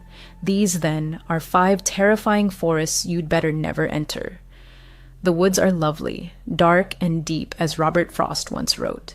But they also hold secrets far beyond what we seek, and sometimes those secrets are too horrifying to uncover. ENUS. At the age of 14, as an 8th grader completing middle school, a young man needed to use the restroom. Rising from his seat during math class, he took the wooden hall pass and made his way down the corridors towards the bathroom. However, a sign on the first-floor restroom door indicated it was out of order, directing students to use the facilities on the upper or lower floors. At that moment, an elderly man approached him with a friendly smile, asking if he knew where the nearest restroom was. Without hesitation, the young man pointed out the alternative options upstairs or downstairs. The man thanked him and headed towards the staircase. To avoid further conversation with the stranger, the narrator decided to go downstairs. His mind was occupied with the identity of this person. He was certainly not a school employee, perhaps a parent. The lower level had only 4 restrooms and changing rooms for sports teams. Opening the restroom door, he found the lights, as usual, were off, the sign that this particular restroom was used less frequently. Entering a stall, he closed the door, covered the toilet seat with paper, and sat down. Suddenly, the restroom was bathed in bright white light, and outside, the fire alarm blared. It was a drill, the first fire drill of the school year. The young man's heart pounded faster, as he didn't know how to proceed. He wondered if he could get away with simply finishing his business while everyone else was outside. Making a decision, he continued with what he was doing. The flashing lights and loud alarm began to irritate him. Suddenly, the alarm grew even louder. The young man realized this was because the door had opened, and someone was walking directly towards his stall door. He saw feet beneath the door. He was sure it was a teacher checking the room for students. However, the person said nothing. The young man hesitated, unsure whether to speak. His gaze fell upon the stranger's shoes. Facing the door, the stranger seemed to be simply waiting. But upon closer inspection, the young man noticed this wasn't the case. Through the hated gap in the stall door, which everyone dislikes, he saw a face pressed against it, or rather, a wide-open eye of the man. Then, a sinister chuckle came from the other side. The young man's breathing quickened, his heart pounding wildly. He didn't know whether to scream. Suddenly, the stranger knelt down and put his head under the stall to look at him. It was the same man from the hallway. Recognizing him, the man crawled under the door into the stall, grabbed the young man, and covered his mouth. He whispered things like, "Don't resist, and just relax." The young man didn't know what this person was going to do to him. In that moment, he experienced something unreal, as if his entire life flashed before his eyes at such a young age when one usually feels invulnerable. Suddenly, the fire alarm grew louder again, as the restroom door burst open. The principal's voice echoed through the room, "Is anyone in here?" The young man screamed, and although the sound was muffled by the man's hand, the principal heard him and rushed to the stall, trying to open it. He demanded the door be opened. The man released the young man, flung the door open directly into the principal's face, and ran away. The principal was elderly and unable to pursue the assailant. There were no surveillance cameras in the school at the time, so the perpetrator managed to escape. The principal hugged the young man, and, very upset, offered to take him to his office to call his parents. The young man's friends saw him almost in tears as he walked with the principal to his car. It was humiliating, but at the same time, he felt immense relief. The principal had seen the man press the fire alarm button and run downstairs, so he had calmly gone down there and checked the restroom first. Unfortunately, 5 years later, the principal passed away. The young man still feels deep gratitude towards this man, considering him his hero. In high school, fire drills were typically a source of amusement, especially if you were with good company and in the right class. One overcast day, during third period, the narrator's friends, all in the same class, heard rumors that a fire drill would occur during that period.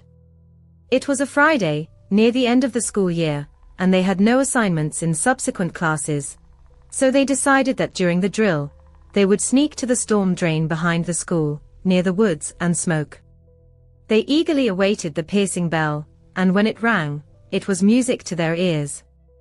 Exchanging glances and laughing, they were the first to exit the classroom and head down the hallway. While everyone else from that part of the school headed towards the main entrance, they moved towards the back exit, located near the woods.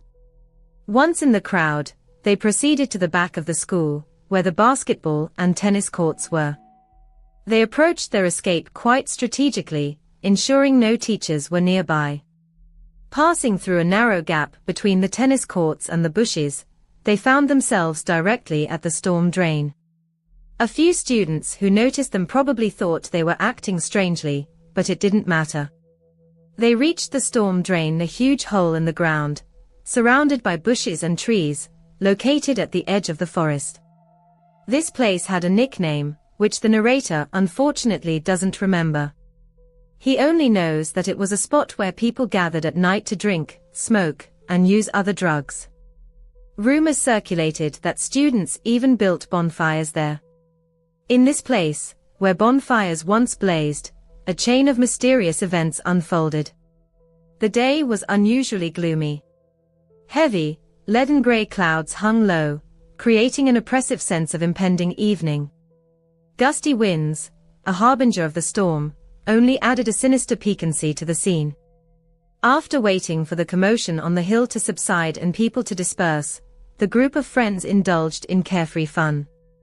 One of them, rummaging through his backpack, pulled out a pipe and a grinder. At that moment, one of his friends' eyes caught a strange silhouette in the distance, at the very edge of the woods. Something resembling a human face peered through the dense thicket of bushes that concealed the rest of the figure. For a moment, he looked away to get his friend's attention, but when he looked back, the vision was gone. His friends merely laughed at his apprehension, but deep down, he was 70% sure he had seen a person. The remaining 30% were tormented by doubt. Had he imagined it in the prevailing gloom? Unwilling to argue, he stayed with his friends. As the smoke from the pipe increasingly enveloped his consciousness, so did his paranoia. He had never been a big fan of smoking, as it often triggered anxious thoughts, but the desire to keep up with the group was stronger.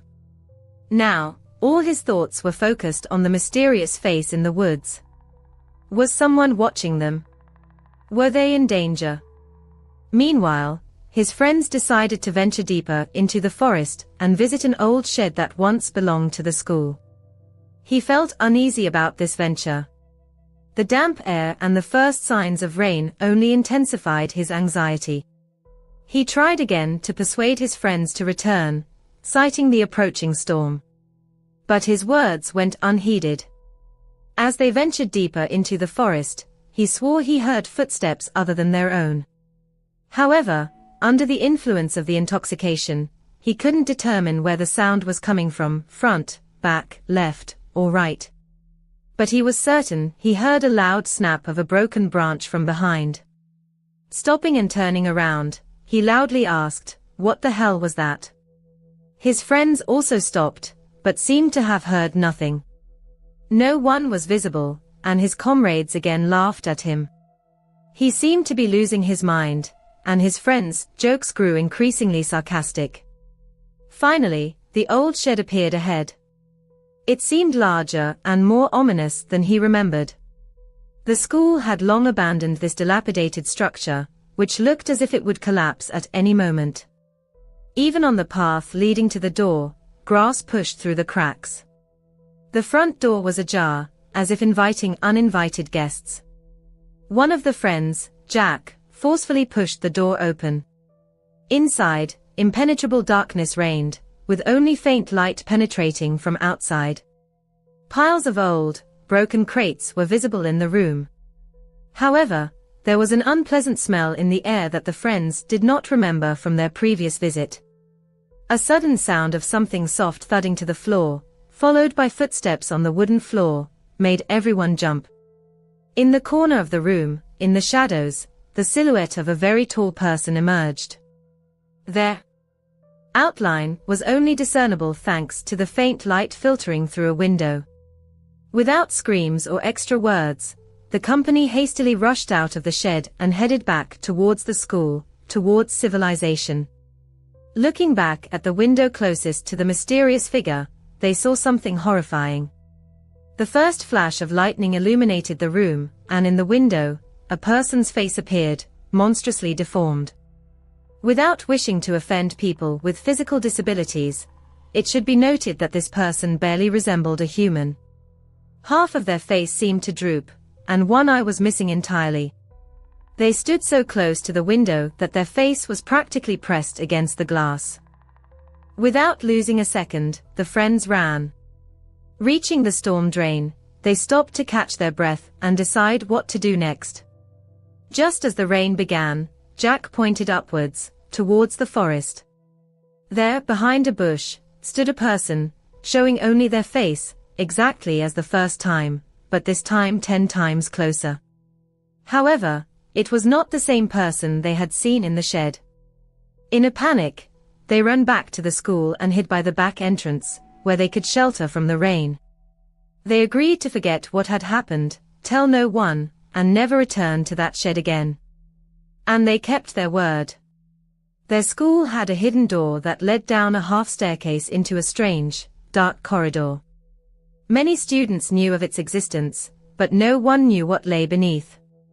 The door only opened during fire drills when almost all doors in the building unlocked. Two friends, Kyle and the narrator, had long dreamed of finding out what was down there.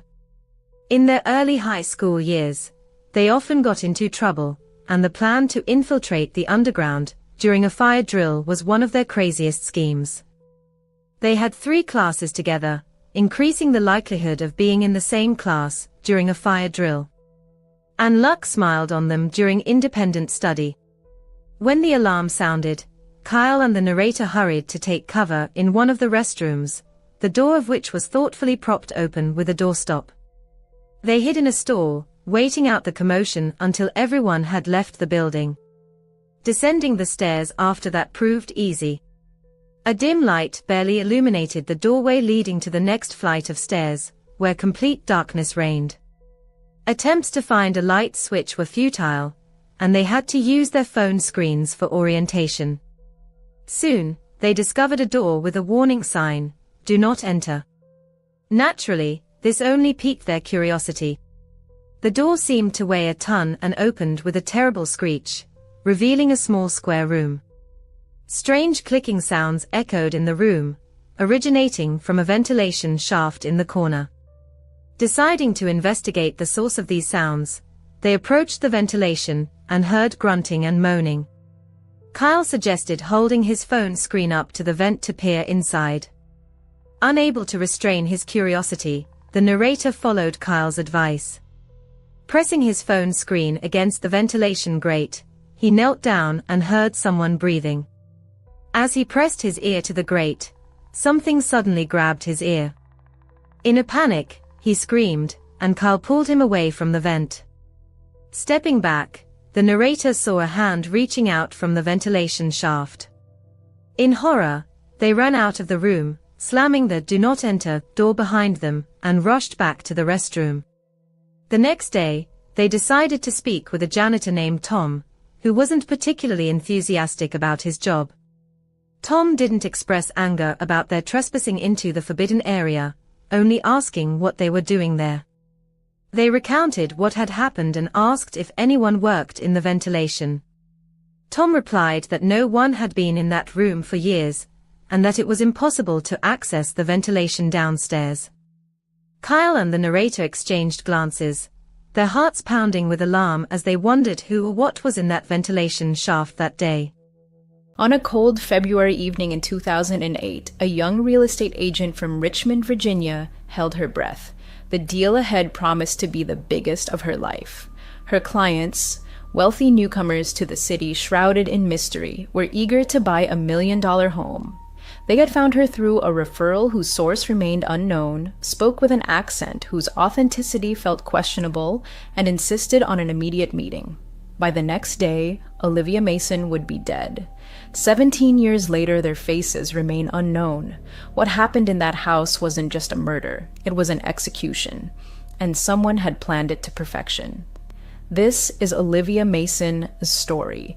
Crimes, conspiracies, cults, serial killers, and homicides, I adore them all, and I know you do too. You, my twisted, brilliant, beautifully intelligent oddballs. Today, we're diving into a case that holds special meaning for me. Honestly, I was alive and aware of it when it happened. It was so close to my own home, and its unsolved nature still haunts me. So, without further ado, let's buckle up, blast down the highway at Mach 5, slam on the brakes, and crash straight through the windshield into this cold case. Olivia Mason was born on November 2nd, 1983 in Richmond, Virginia. She was the first daughter of David Mason, a local real estate agent, and Catherine Wright, a homemaker. In 1986, Olivia became an older sister when her younger sibling Hannah was born.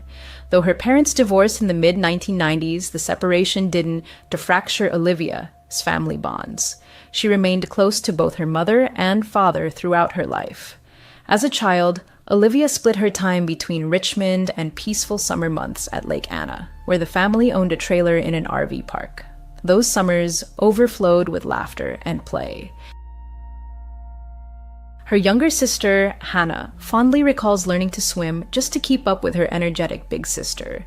From the very beginning, Olivia's personality radiated joy. She was often described as a happy, sociable little girl, full of joy as her mother remembers. And even as a child, she had a flair for style. One story tells of how little Olivia once begged for grape-flavored gum simply because it matched her purple outfit. Utterly charming.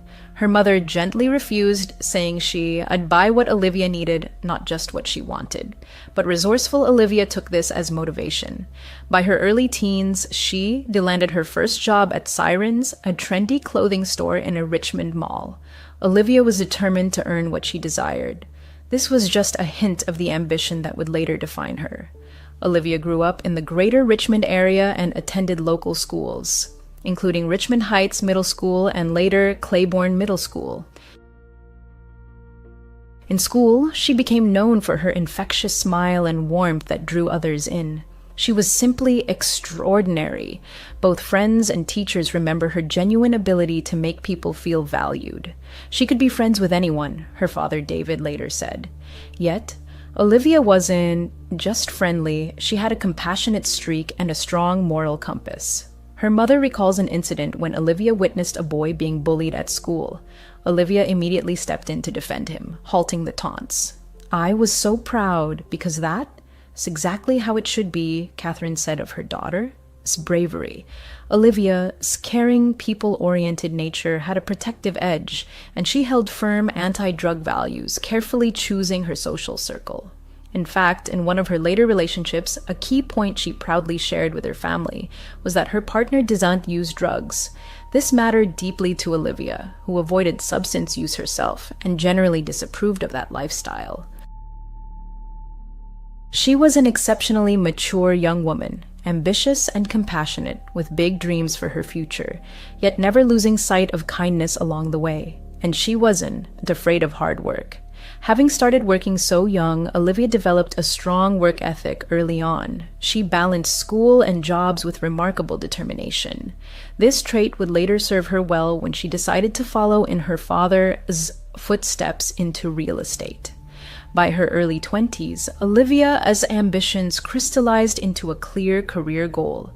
She wanted to become a successful real estate agent in Richmond. She enrolled in the real estate program at the Robertson School of Business at Virginia Commonwealth University and studied diligently to pass her licensing exam. In June 2006, at just 22 years old, Olivia achieved that goal. At the time, she was one of only about 20 real estate agents in the entire greater Richmond area under the age of 25. Olivia's career skyrocketed, an impressive feat for someone not yet 25 in an industry typically dominated by seasoned professionals. She didn't waste a moment. Her first role was at a modest agency called Vanguard, where she successfully marketed new townhomes in Richmond as West End for a year and a half.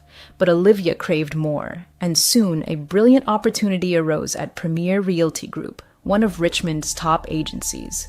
Remarkably, this was the same office where Mark Anderson's family worked. We'll discuss Mark's significance to this story shortly.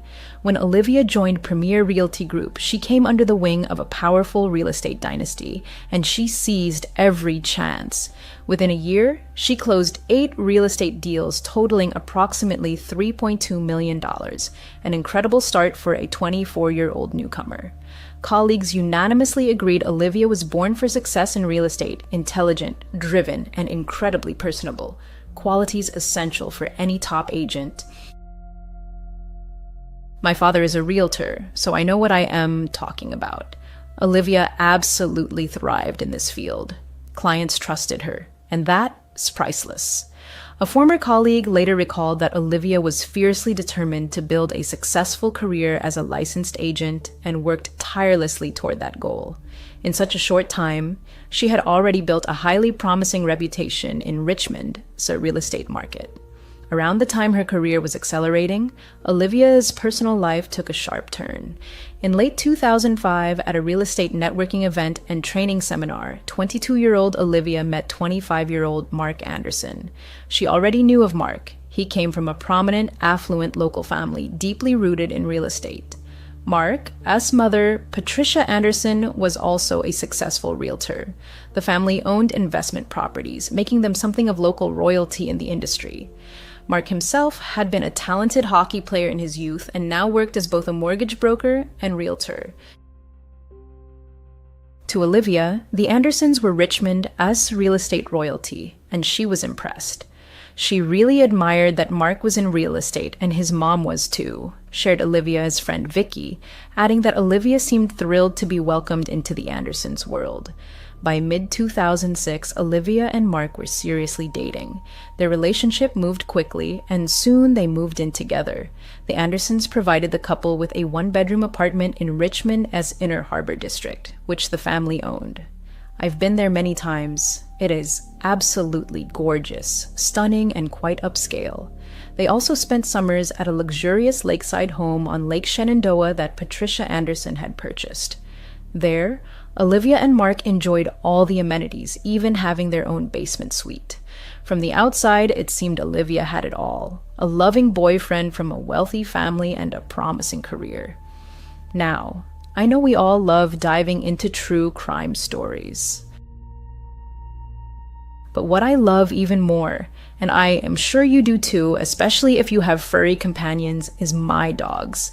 I adore my 5, Kevin, Debbie, Pitty, Frankie, and Rupert, and I want them with me as long as possible. So their health is my top priority. I needed to know they are not eating processed food. And that's where Ollie changed everything for me, because if your dog could talk, they'd beg for Ollie. Trust me, you'll get full tail wags, happy jumps, and wide, goofy smiles. That's the Ollie effect, you see? Ollie offers clean, fresh dog food in 5 delicious flavors.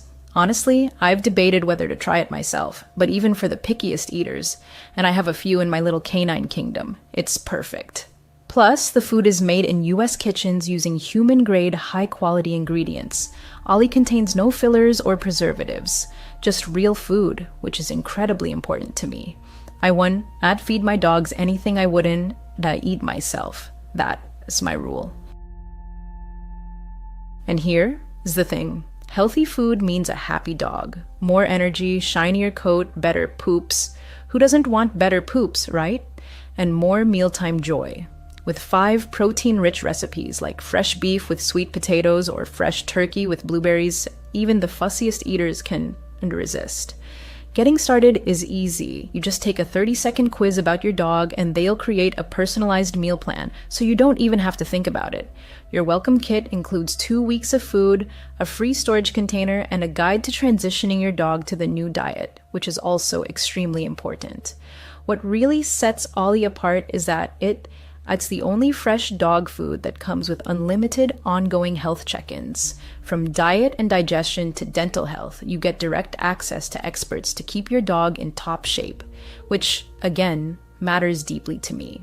I care profoundly about my dogs and want them as healthy as possible. It's like having a personal dog health detective, and 90% of pet owners report significant improvements in just 30 days. Our 4-legged friends deserve the best, and that means fresh, truly healthy food. By late 2007, Olivia began confiding in loved ones that her relationship with Mark wasn't as perfect as it appeared. During a trip to visit her father in Charlotte on December 5, 2007, she admitted she was unhappy. Olivia said Mark didn't share her ambitions and drive, creating tension between them. She even hinted at a possible breakup for the first time. She shared similar thoughts with friends, saying Mark wasn't fulfilling her needs and she was seriously considering ending things. She just said, "Dad, I made a mistake. I feel awful about it," but then added, "I can keep doing this," her father recalled. When later questioned, Mark acknowledged relationship issues in late 2007, but insisted a breakup was never discussed and that he believed their bond was strong. Interestingly, not everyone saw these cracks. Olivia, sister Hannah, viewed them as a happy couple and noted that Mark treated her well based on her observations. But treating someone well isn't the same as sharing their dreams or drive. Lack of ambition doesn't. It makes someone a bad person. But when personalities clash, it matters. You can look perfect from the outside and still be deeply mismatched. So I think that is just a strange observation. In early January 2008, Olivia and Mark traveled to Whistler with his family. Olivia hoped the trip would help them reconnect, and it seemed to work. She returned from Whistler full of optimism, convinced they'd overcome their difficulties. "We had such a great time. It was perfect. We just needed more time together," she told her mother, radiating hope for their future. So by February 2008, Olivia was doing everything she could to salvage their relationship. She and Mark were still living together, holding on. But tragically, Olivia never got the chance to decide what she truly wanted, because her life ended in a shocking and brutal way. In late January 2008, Olivia received a call that changed everything. An unfamiliar female voice spoke on her mobile phone with a strong foreign accent Olivia couldn't quite place. Possibly Spanish or Mexican, though she wasn't sure. Something about the accent felt possibly fake. The woman introduced herself, though Olivia did not remember the name, and notably, didn't write it down, jumping straight to business. She said her husband was being transferred to Richmond for work and they urgently needed to buy a home. Not just any home, but a newly built, move-in ready $1 million property with a separate maid as suite. The request was extremely specific, impossibly rushed, and deeply strange. The woman insisted they wanted to close within days, an absurd timeline in real estate. My father is a realtor, and he confirms that is madness, even by 2008 standards. This unexpected request both excited and alarmed Olivia. For a relatively new agent without her own seven-figure listings, a potential $1 million deal was a massive opportunity, one that could catapult her career and bring a substantial commission. But something about the call unsettled her. First, the supposed referral made no sense. When Olivia asked how the caller got her personal mobile number, the woman vaguely replied that a friend of her husband had recommended Olivia. After the call, Olivia meticulously checked all her recent clients and contacts, but no one had any idea who this mysterious woman could be. The referral story was a lie, a huge red flag, and there were others. The accent, for one, seemed deliberately disguised. Plus, the unusual urgency and specificity of the request raised alarms. Olivia confided in both her father and boyfriend about the odd call. She told her father she had a bad feeling about these new clients. When discussing the situation with friends, Olivia referred to the unknown couple as Mexicans, referencing the accent. To track the inquiry, Olivia saved the caller's number in her contacts as $1 million, highlighting the client's defining feature, their $1 million budget. But the label also hinted at Olivia's skepticism. This potential deal seemed too good to be true, as she noted to Mark, and her instincts would prove accurate, but she didn't know that yet. She had no idea danger was closing in. The clients impatiently pushed for a meeting and a date was set, Saturday evening, February 2nd, 2008, at 5:30 p.m. for a property viewing. Olivia, torn between anticipation and anxiety, agreed to show them several homes. But deep down, a vague sense of unease lingered, that something wasn't right. Later court documents would confirm her worst fears. The people behind that call had laid a cunning trap. Friday, February Sun, the day before the fateful showing. Olivia, full of anticipation, busied herself preparing for the meeting with these important clients. All day, she carefully selected suitable homes in the prestigious Birch Grove neighborhood in Fairfax, matching their strict criteria: new construction, vacant, around $1 million. Among them was a recently built home on a quiet cul-de-sac. One at 1702 Oak Grove Drive was listed for $964,000, brand new and unoccupied, the perfect fit. This house had been built by Joe Dusa, a friend and business partner of none other than Patricia Anderson, Mark's mother. Olivia herself wasn't on listing this property, another agent in her office was. But as a realtor, Olivia had the right to show any MLS listing and earn a commission. The cul-de-sac held only 4 homes, arranged around a short, dead-end street off the main road, creating an extremely private viewing environment, as we'd soon learn, by design. There was little traffic, and 2 of the 4 homes were still under construction, meaning few potential witnesses. That same evening, Patricia Anderson stopped by the apartment where Olivia and Mark lived. Patricia arrived around 7:15 p.m., allegedly for a casual visit to see her son and his girlfriend. Upon entering, she overheard Olivia mid-phone call. The mysterious woman was calling back to finalize plans for the next day. For about 10 minutes, Patricia listened to snippets of Olivia's conversation before Olivia hung up. Olivia then shared the details with Patricia, her words tinged with nervous excitement. The clients had confirmed the 5:30 p.m. Saturday showing at 1702 Oak Grove Drive. Everything was set. Patricia later admitted she immediately felt an inexplicable dread, her heart clenched with a bad omen. Sensing Olivia's unease, Patricia repeatedly offered to attend the showing instead, essentially volunteering to meet the clients herself. It's unclear whether Patricia's concern stemmed from worry for Olivia, safety, or simply a desire to help her make her planned trip to Washington, D.C. for a friend's bachelorette party after the showing. Her friends were expecting her after the showing, yet despite all her misgivings, she tried to help. Patricia offered support, but Olivia, resolute, declined, insisting she could handle it herself. After all, these were her clients, and the commission was hers to earn. However, the fact that Patricia Anderson knew every detail of Olivia's meeting with the mysterious clients, including the content of their phone call, would later become one of many eerie elements in this case. Many would wonder, was it mere coincidence that the chosen viewing house was built by Patricia as acquaintance, or that she happened to be present during the planning? But on February 2008, these connections raised no suspicion. Only in hindsight would everything fall into place. By nightfall, everything was ready. Mark returned home from a hockey game around midnight. He and Olivia discussed her anxiety. Mark, trying to reassure her, repeated his mother's offer. He could attend the meeting instead, or at least accompany her, so she could leave early for her trip.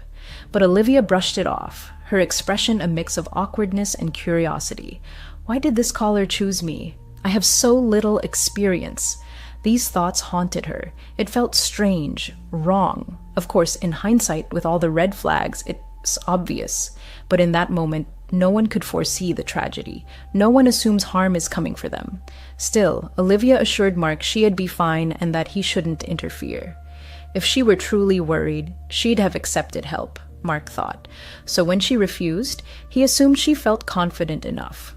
They went to sleep, perhaps both slightly tense, but hoping that by the next evening Olivia might have closed the deal of her life. February 2nd, 2008 began for Olivia Mason as an ordinary day, but with an undercurrent of dread. That morning, the mysterious client called the apartment as landline and surprisingly reached Mark since Olivia wasn't home. Mark told the caller Olivia was out and offered her mobile number, but the woman coldly replied she already had it. Mark noted her accent sounded like broken Spanish, confirming the same voice Olivia had heard. This brief conversation was the last contact before the fateful meeting. As the day progressed, Olivia grew increasingly anxious. Around 2 p.m., she stopped by her Premier Realty Group office on Rainwood Lane. There, she pulled aside 2 administrators and asked them to search for the clients' names and phone numbers. They'd provided their details, so they should appear in the real estate database if they'd ever bought or sold in Richmond. Olivia just wanted to verify these people existed and had any real estate history in the area, but nothing came up. It was as if they didn't exist. At this point, Olivia was clearly unsettled. Scared, according to a colleague who overheard her discussing the situation. Sensing her discomfort, several co-workers, including one named Kevin, offered to accompany her to the 5:30 p.m. showing. But Olivia again refused, assuring them she was fine because her boyfriend Mark would be nearby as backup. She was completely confident her boyfriend would be there, Kevin recalled. So while Olivia may have been frightened, she had a safety plan. Mark was supposed to meet her right after the clients arrived to ensure everything was okay. Around 3:00 p.m., Olivia left the office and met Mark for a late lunch downtown. They chose a restaurant near the Inner Harbor and finished around 4:24 p.m., a time recorded on their paid receipt. During lunch, Olivia was distracted. She ate quickly and reviewed the property sheets she'd prepared, showing Mark the list of homes she planned to show the couple, including 1702 Oak Grove Drive. Mark, sensing her nervousness, again offered to conduct the showing himself. But Olivia declined again, perhaps trying to prove she could handle such a high-stakes client despite the odd circumstances. By 5:00 p.m., as dusk settled over the wintry afternoon, they parted ways to prepare for their plans. Olivia returned to her apartment to change, wanting to look professional for her high-profile clients. Mark, meanwhile, drove to a nearby auto shop called SHC Autograph Graphics to briefly meet a colleague and pick up his friend, Samuel Thorne. Samuel was both a friend and co-worker of Mark S. They played on the same men-as hockey team and were scheduled to attend a hockey game that evening after Olivia's showing. They planned to go together as soon as Mark checked on Olivia. While Mark was at the shop, Samuel repeatedly called him, trying to get in touch. By 5:30 p.m., Samuel arrived at the shop and got into Mark or a Range Rover. Mark explained that Olivia had earlier called, asking him to meet her at the house because she felt uneasy about the situation. Anxious, Olivia had texted Mark the address. 1702 Oak Grove Drive, adding the cryptic note, "Follow me there." Without hesitation, Mark suggested they swing by Olivia as location to ensure she was okay before heading to the hockey game. Samuel immediately agreed. Around 5:35 p.m., Olivia parked at the cul-de-sac on Oak Grove Drive. The street, newly built, was so fresh that even the GPS in Mark's SUV couldn't find it. As Olivia stepped out of her car, her phone rang. It was Mark. Lost in the Birch Grove maze, he was calling for directions. Olivia began explaining, but suddenly her voice cut off. "Oh, I have to go. They are here," she abruptly told Mark, signaling the client's arrival. Olivia hung up, leaving Mark confused, and turned to greet the couple approaching the driveway. Several witnesses later gave strikingly similar descriptions of this pair, whom Olivia met around 5:30 p.m. They appeared to have walked up the cul-de-sac rather than arriving by car, a highly unusual detail. Witnesses saw Olivia, always impeccably professional, step forward with a warm smile and shake hands with the couple on the front steps. Olivia clearly did not recognize them personally. Her greeting was polite but clearly formal. Neighbors later commented, "It looked like a first meeting between an agent and clients. Nothing suggested they were friends." Then, Olivia led the man and woman through the front door and closed it behind them. Unknowingly, she had just locked herself in an empty house with a pair of killers. Inside 1702 Oak Grove Drive, the air was likely cool. The house sat vacant, and early February dusk had already deepened. Phone records show that at 5:29 p.m., just before the couple arrived, Olivia opened her safe to retrieve the house key. The safe's opening time was later noted by investigators. So, around 5:30 p.m., she began a standard property showing. We can only imagine how her initial nervousness gave way to professional routine. She likely pointed out features of the foyer and first floor, trying to build rapport. For the first few minutes, nothing seemed amiss. Outside, Mark and Samuel were just minutes away. Having just ended the call with Olivia, Mark still lacked precise directions. He called his younger brother for navigation help, who began driving to the area. Meanwhile, Olivia managed to send Mark a quick text with step-by-step directions to Oak Grove Drive. Her final message ever. Around 5:38 p.m., Mark replied, "I'll be there in a couple of minutes." But Olivia never read it. Shortly after, the so-called showing moved upstairs. The master bedroom was on the second floor at the top of the stairs. Perhaps Olivia led the couple up, chatting about the layout, walking ahead into the master bedroom to show the bathroom. But at that moment, around 5:41 p.m., the trap snapped shut. As Olivia turned her back, one of the pair lunged at her from behind, and in that instant, Olivia was met with a knife. Or knives, in a frenzy of rage. She would have had almost no time to react or defend herself. The attack was brutal and personal. Early news reports sensationally claimed Olivia was stabbed over 40 times, but police later dismissed that exact number as an exaggeration. Still, she suffered multiple wounds concentrated in her chest and abdomen, along with numerous cuts and scratches, indicating an extremely frenzied assault. It happened incredibly fast, as she had no defensive wounds on her hands, a highly unusual detail in such cases, unless the attack was utterly sudden. This suggests the first blows likely incapacitated her almost immediately. Amid this horror, a chilling and pivotal event occurred. Olivia's phone, still in her jacket pocket, accidentally dialed a number. At 5:41 p.m., as she was attacked, her BlackBerry made an outgoing pocket dial to a friend she rarely contacted. The friend received an unintelligible voicemail capturing muffled sounds from inside the house, movement, and possibly one of Olivia's final breaths or a distant thud. The message was garbled but clearly not a normal call. Detective Sergeant Chris Horsley of the Fairfax Police later confirmed this pocket dial likely occurred at the moment of the attack. The sheer horror of this is unimaginable. I can't fathom what it must have been like for the families. But essentially, it was an unintentional cry for help that went unheard in time. By approximately 5:45 p.m., Olivia was nearly or already dead, lying in the master bedroom of that house. In the silent horror of that master bedroom, an unspeakable tragedy unfolded. The unknown man and woman, like shadows, executed their vile plan. But at the very moment their crime was complete, headlights suddenly illuminated Oak Grove Drive. Mark and Samuel, though delayed, had finally arrived. Pulling up to 1702, Mark glimpsed something odd through the decorative glass of the front door, a dark figure hastily moving in the foyer. Then, as the Range Rover's bright headlights hit the front window, the figure quickly disappeared deeper into the house. It seemed someone had been peering out, then retreated in a hurry.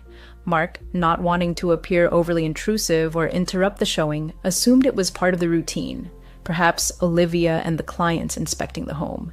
He remembered her request not to interfere with the demonstration. So Mark decided to park a short distance away for a few minutes to give them more time. "Looks like the meeting is still going," he told Samuel. "We just need to wait."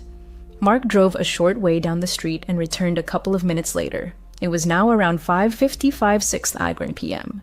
He parked again in front of the house, but this time, no one was visible through the windows.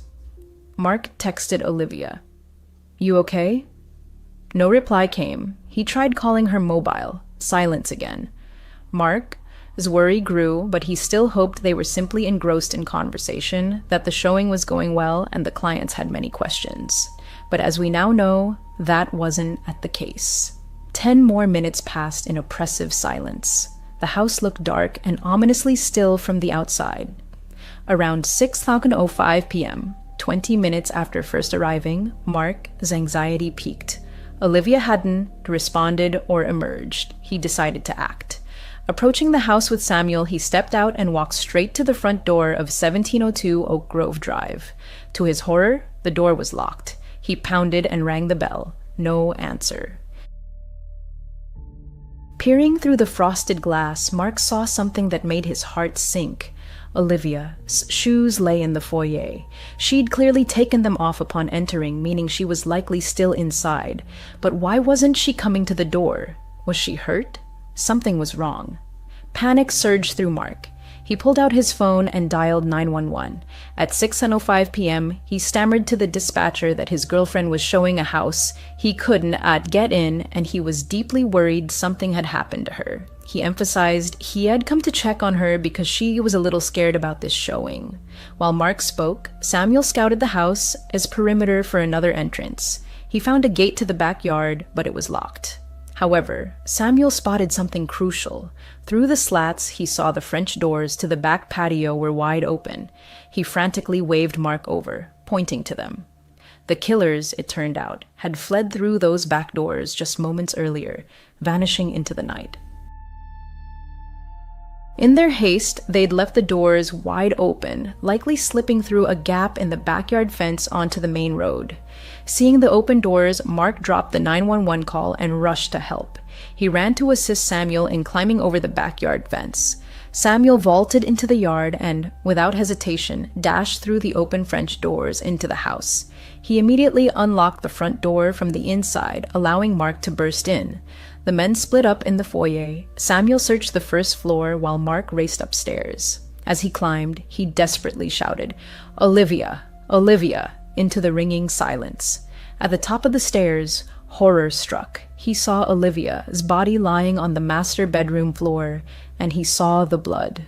Olivia lay on her back, propped against the wall. Mark collapsed to his knees beside her, frantically trying to revive her.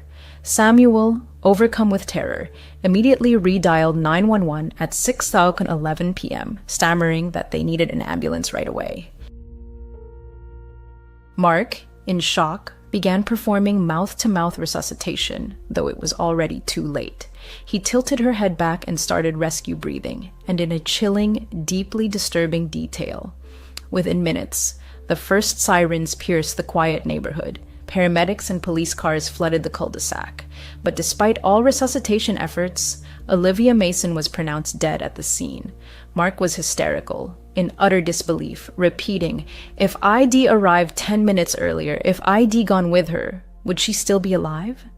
I can't even imagine the thoughts racing through his mind after witnessing that. I just feel so deeply for him. But no one saw the mysterious pair leave. They were like ghosts, vanishing before anyone realized what had happened. The only physical evidence left was bloodstains inside the house, and a trail on the stairs showing the killers had calmly exited through the front door before retreating and fleeing out the back when Mark's arrival startled them. Mark's arrival was their signal to run. When Mark and Samuel pulled up, the killers appeared to be exiting the front door, forced to switch to their backup escape route through the backyard fence. If Mark had arrived just a minute or two earlier, he might have confronted them face to face. That wouldn't have saved Olivia, but we might know who they are. Yet, what if speculation is futile? The past cannot be changed. In mere minutes, the life of a bright, beloved young woman was brutally cut short, and the echoes of this meticulously planned murder were just beginning to ripple outward. As crime scene tape encircled 1702 Oak Grove Drive that cold February night, the investigation into Olivia Mason's murder began, a case that would become one of the most perplexing and high-profile unsolved murders in American criminal history. Fairfax police quickly secured Oak Grove Drive as a crime scene. But from the start, investigators faced a major problem. The scene had been compromised by desperate rescue attempts. In their frantic efforts to find and help Olivia, Mark and Samuel had inevitably trampled through the entire house, unintentionally contaminating evidence. And they can't be blamed. They were trying to find her, then save her. I just feel so awful for them. But within hours, the Fairfax County Police Department, as Major Crimes Division, took over the case. They immediately realized this was anything but a typical homicide. Forensic experts combed the empty house late into the night and in the following days, but found no usable DNA or fingerprints from the perpetrators. They concluded the attackers likely wore gloves and possibly protective clothing or shoe covers, which they took with them. This was clearly an extremely well-planned murder. The murder weapon, a sharp, pointed knife, was also never found at the scene. The only physical evidence was bloody shoe prints on the floor, but even these were limited, and the specific brand or size was never disclosed, suggesting they may not have been distinctive enough to trace. The absence of defensive wounds on Olivia and the sheer ferocity of the attack led investigators to conclude this was a targeted execution, not a robbery gone wrong. And how could it be a robbery? It was an empty house. Thus, the only logical conclusion was that this was a premeditated first-degree murder. Outside the house, witness information was minimal. Neighbors saw only a well-dressed couple arriving, not leaving. No one recalled screams or loud noises, suggesting Olivia may have been attacked so suddenly she couldn't cry for help. And this assumes anyone was close enough to hear. But investigators were intrigued by the victim's final communications. The voicemail dialed during the attack was recovered, but yielded little beyond muffled background noise. Mark's final text to Olivia, "You okay?" remained unread on her phone. Police also quickly traced the mobile phone that lured Olivia. As suspected, it was a disposable phone registered to a fake name, Paulo Rodriguez, and a fake business address in Washington, D.C. Records showed it had been purchased 3 months earlier in D.C. and activated just 1 day before the murder. It had called only Olivia and was permanently disabled shortly after her death. Authorities believe the phone was used solely to plan and carry out this crime, then discarded. This is the hallmark of an organized, premeditated murder. The phone even pinged a cell tower near the murder house the night before, suggesting the suspects had rehearsed or surveilled the area in advance. A chilling, horrifying detail. The forensic and physical evidence painted a grim picture. This murder was meticulously orchestrated by individuals who knew exactly what they were doing, likely with prior experience. Because the level of planning pointed to seasoned hands, using an untraceable phone, selecting an empty, newly built home, and minimizing forensic traces. Yet paradoxically, the excessive brutality was deeply emotional and amateurish in its frenzy. So you have this highly calculated, planned murder, yet the killing itself seemed like a wild, emotional outburst, as if it had not been planned at all. It just erupted out of nowhere, clashing with the profile of a dispassionate professional hit. This was a murder shrouded in mystery, where the killer's professionalism oddly intertwined with merciless personal cruelty. Police were left baffled by the contradiction, flawless preparation paired with savage, frenzied violence. Ghosts of the Past and the Composite Sketch. The first day of the investigation brought a bitter truth. The two suspects seen by witnesses had vanished without a trace. No evidence of their presence in the house, no vehicle linked to their escape. Only vague descriptions of their appearance and the suspicion of a fake accent remained. A year later, in 2009, a composite sketch of the woman was released to the public. European features, around 30 years old, short, stylish blonde hair, and a remarkably calm expression. The man was described as Caucasian, about 6 feet tall, with dark hair and a brown jacket. Particular attention was paid to the woman's dress, a black, white, and red patterned garment. To investigators, it was as if the killers had worn masks, then disappeared into the crowd, leaving only questions. Who could have planned such a crime, and why was Olivia its target? Relentless pursuit and the scale of the investigation. Fairfax police threw everything they had into finding Olivia at killers. A small department faced a case of unprecedented complexity. 5 full-time detectives were assigned, meticulously interviewing everyone connected to Olivia, family, friends, colleagues, former clients, ex-boyfriends, rivals, anyone who might shed light on the crime. In the first year alone, nearly 1,500 interviews were conducted, 752 tips received, and 30 search warrants executed. This was an enormous workload, demonstrating the investigation's vast scope. The Major Crimes Division, led by Inspector Rob McCall, coordinated efforts, while Detective Sergeant Chris Horsley became the public face of the case, frequently appealing to the public for help and debunking rumors. From the outset, police acknowledged they were dealing with an exceptionally difficult case. In a rare statement, a spokesperson called it a crime of extraordinary complexity, committed by experienced individuals with no regard for human life, beyond state lines and international cooperation. The investigation extended beyond Richmond, reaching into other states and suggesting possible ties to criminal groups in Charlotte or Washington, D.C. Fairfax police actively collaborated with outside agencies. The Royal Canadian Mounted Police, RCMP, was brought in to provide oversight and specialized resources. The case was so significant that FBI agents were later consulted, particularly on new technologies and behavioral analysis. By 2020, the investigation had reached staggering proportions. Fairfax police stated that more than 2,000 persons of interest or organizations were involved in the case. Over 35 search warrants and court orders had been issued to cell phone companies, internet providers, and even social media platforms like Facebook to obtain relevant data. The massive volume of information required meticulous organization and analysis, but detectives remained determined not to miss a single clue. Modern technology and early leads. They analyzed cell tower pings and applied advanced techniques like DNA analysis to the few available samples, though initially none yielded a suspect profile. The house had been professionally cleaned just before the showing, as it was a newly staged home, explaining the lack of traces. Theories and suspicions. Mark, Olivia's boyfriend. From day one, investigators and amateur sleuths grappled with the burning question: who ordered Olivia Mason's murder, and why? Over the years, several theories emerged, some pursued by police, others fueled by internet speculation. We'll examine the main ones, noting what evidence, if any, supports them and how authorities responded.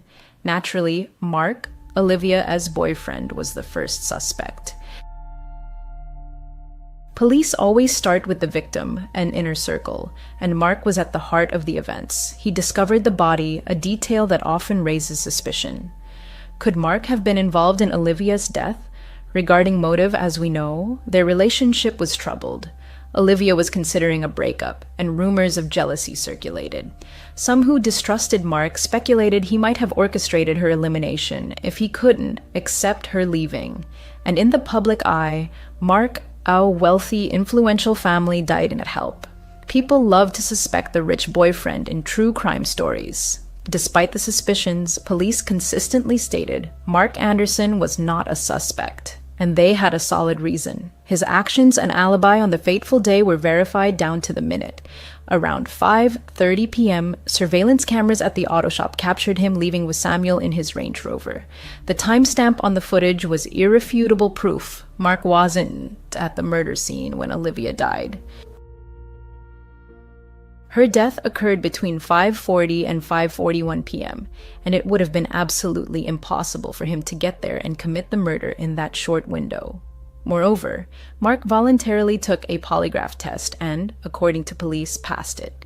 He readily handed over his phone and even participated in a detailed video reconstruction with investigators, showing on camera how he discovered Olivia's body to aid the investigation.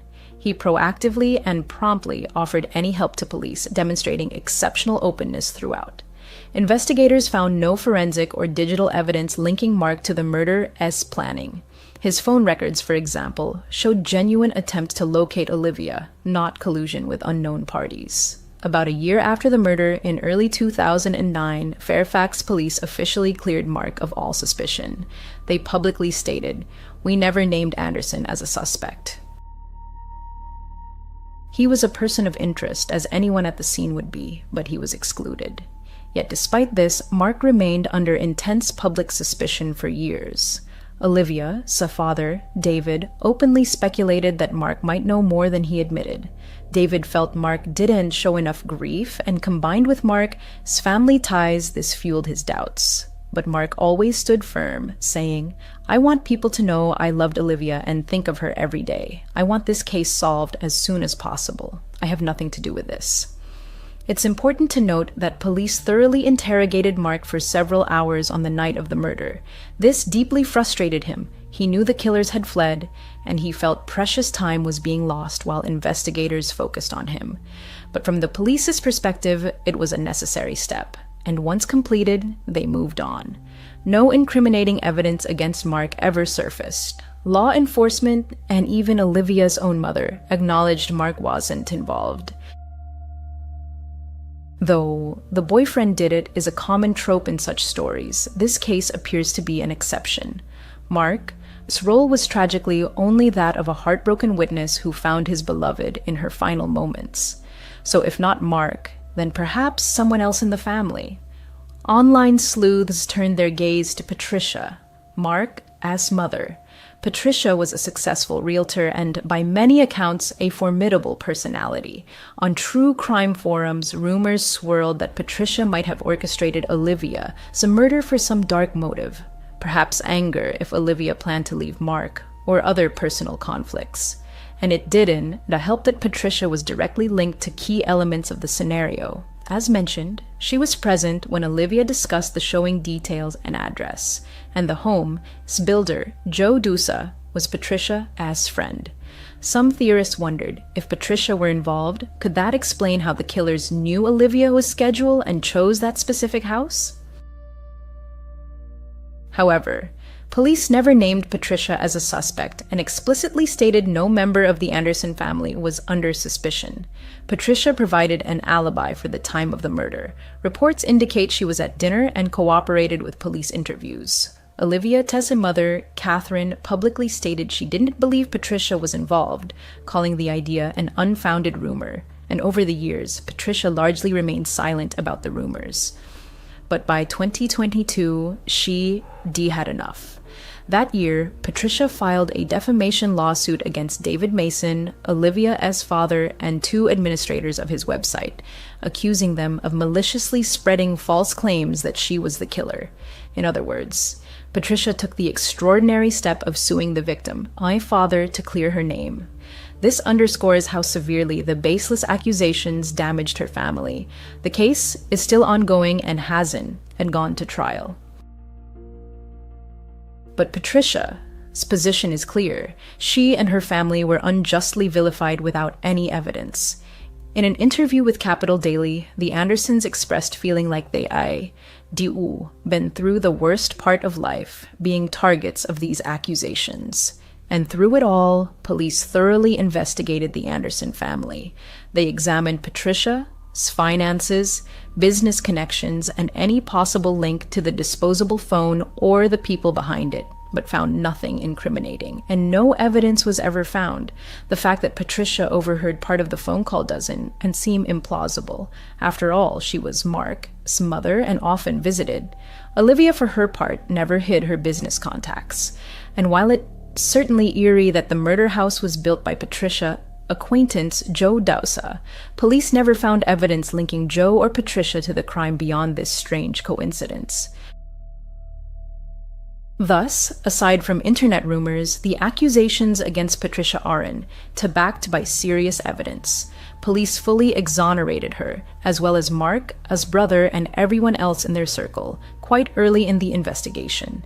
The Andersons suffered not only the loss of someone they insist they deeply loved, Olivia, but also reputational damage from unchecked speculation. But I can help but feel for Olivia's family too, who simply crave the truth, especially her father. I understand this doesn't justify defamation, but the desire for answers is natural. I can imagine what that's like, so I sympathize with both families.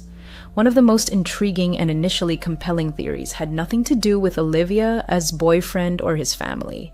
Instead, it focused on the idea that Olivia had seen something she shouldn't have.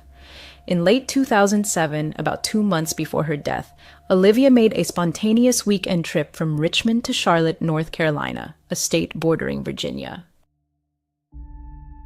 During this visit, she briefly met old acquaintances, including reportedly the father of a former boyfriend.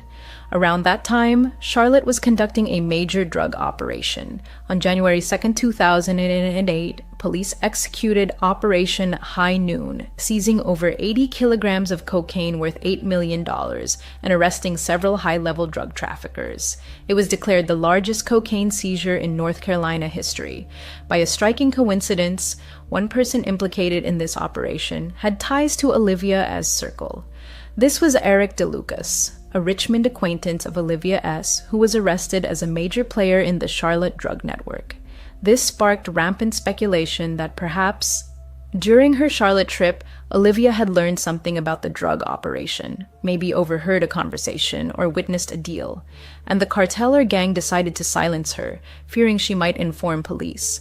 This harrowing theory suggested cartel retaliation, carried out by hitmen posing as clients. Police largely dismissed this motive because, first, they found no evidence Olivia was an informant or played any role in the Charlotte operation. Charlotte police themselves confirmed Olivia wasn't on their radar at all. Olivia was known to be staunchly anti-drug, and many friends said she never used or endorsed that lifestyle. And if she stumbled on criminal information, one might expect her to tell a friend or her father, but she didn't. David later claimed Olivia hinted she'd seen something bad, but no evidence of what that was ever surfaced. Police also note that Olivia's murder doesn't fit the profile of a professional cartel hit. Cartels, when retaliating against informants, typically act more cleanly, like a shooting, and often leave bodies as warnings. But Olivia's murder was frenzied and deeply personal, atypical of a hired killer at work. However, some unresolved, curious facts keep this theory alive. Investigators confirmed that after returning from Charlotte, Olivia viewed the Facebook profile of a relative of someone arrested in the drug operation and even tried calling that person. We don't know why she was on his Facebook. We might know why she called him, Detective Horsley admitted about this odd discovery. But I think if something like a major drug bust involving someone you know happened, it would be absolutely wild. And I'd be looking up what's going on, and if they got arrested, then calling to find out if it's true. I don't know. I just don't think it's beyond possibility that she was calling as a very concerned, warm person, which she was. And importantly, key players in that network were already arrested by the time Olivia was killed. So it's not as if the cartel was still at large, fearing exposure or anything. Ultimately, while the Charlotte connection is tempting and was popularized in a 2010 Dateline episode, police have fully ruled it out as a viable motive. They have publicly stated Olivia, thus murder doesn't appear to have been ordered by a cartel or drug gang, and the timing and method simply done align. The inconsistencies were too glaring. Setting aside the simplest theories, the investigation delved into more complex scenarios. One such hypothesis suggested Olivia, some murder was planned by someone in real estate or closely tied to her work, pointing to a possible inside job.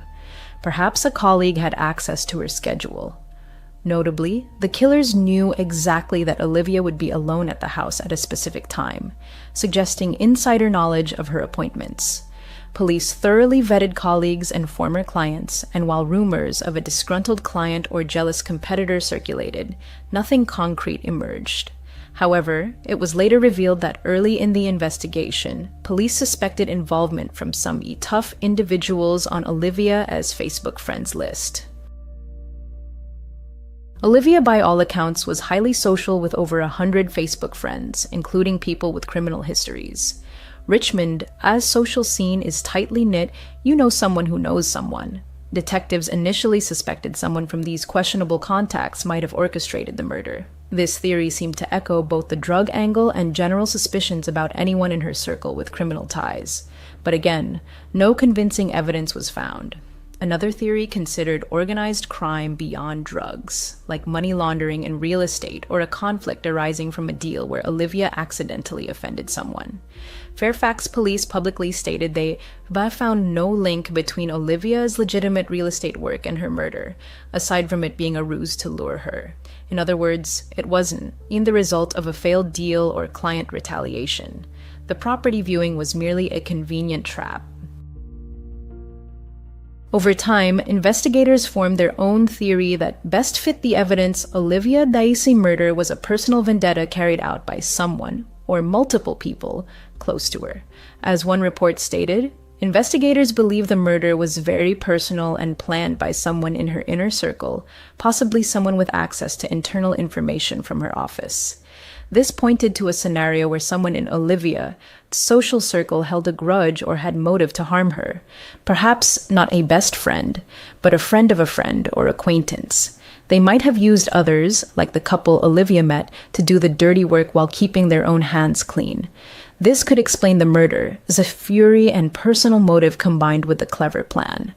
But to this day, Police Haven hadn't publicly named any such person, and it seems likely the conspiracy involved more than just the man and woman Olivia encountered, possibly insiders who provided information or had motive, and outsiders who carried it out. In summary, Olivia Mason's murder was a targeted, meticulously planned crime committed by one or more people who knew her personally or indirectly. It wasn't a random killing, a robbery, or a crime of passion in the moment, but a deliberate assassination of a young woman for reasons possibly tied to personal hatred, betrayal, or perceived threat. And more than 15 years later, we were closer to understanding how the crime happened than why. The full truth remains locked behind lips that still refuse to speak. Since 2008, David, Olivia's father, has organized an annual March for Justice in her memory. Every year on February 2nd, the anniversary of her death, rain or shine, David leads supporters through the streets, holding banners and posters with Olivia's photo and calls for information. These marches gather dozens, sometimes over 100 people, all walking to remind the public that the killer or killers remain free. Until arrests are made, I'll keep walking, David vowed. And as of 2025, he's kept that promise for 17 consecutive years. The march typically starts at the Fairfax County Government Building and ends at the Virginia General Assembly, symbolically carrying the plea for justice to the authorities' doorstep. David also quickly recognized the internet as potential. He created the website oliviamasonmurder.com as both a memorial and a hub for tips and discussion. But this site became a double-edged sword. On one hand, it allowed community members to submit information anonymously and gave David a platform to share updates or theories he supported. On the other, it became a breeding ground for speculation, publishing wild theories and at least one malicious false confession. False confession, the echo of unfinished justice. Driven by his quest for truth, David became a true standard bearer for Olivia's case.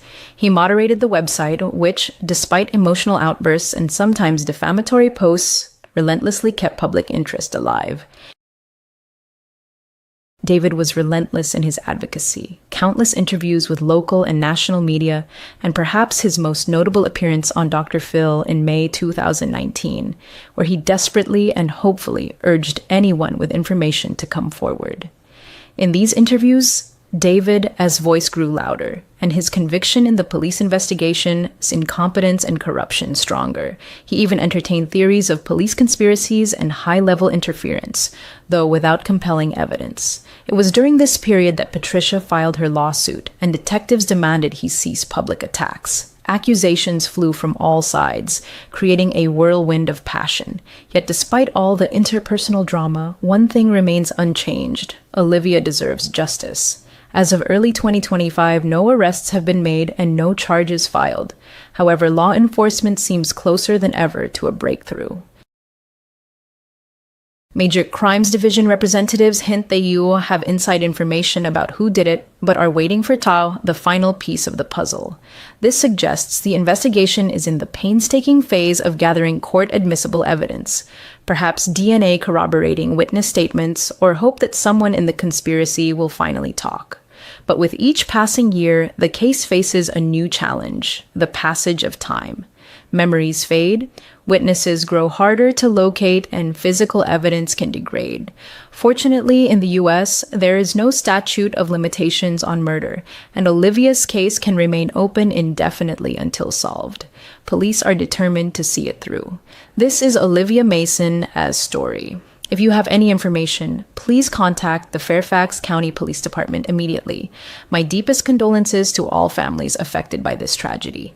If you'd like me to cover other cases, let me know in the comments. Until then, see you. And yes, that night, even more toys flew over the fence, with greater force than before. One struck their sliding glass door with a resounding crash. In response, he and Laura installed additional lights in the backyard and ensured all gates were securely locked.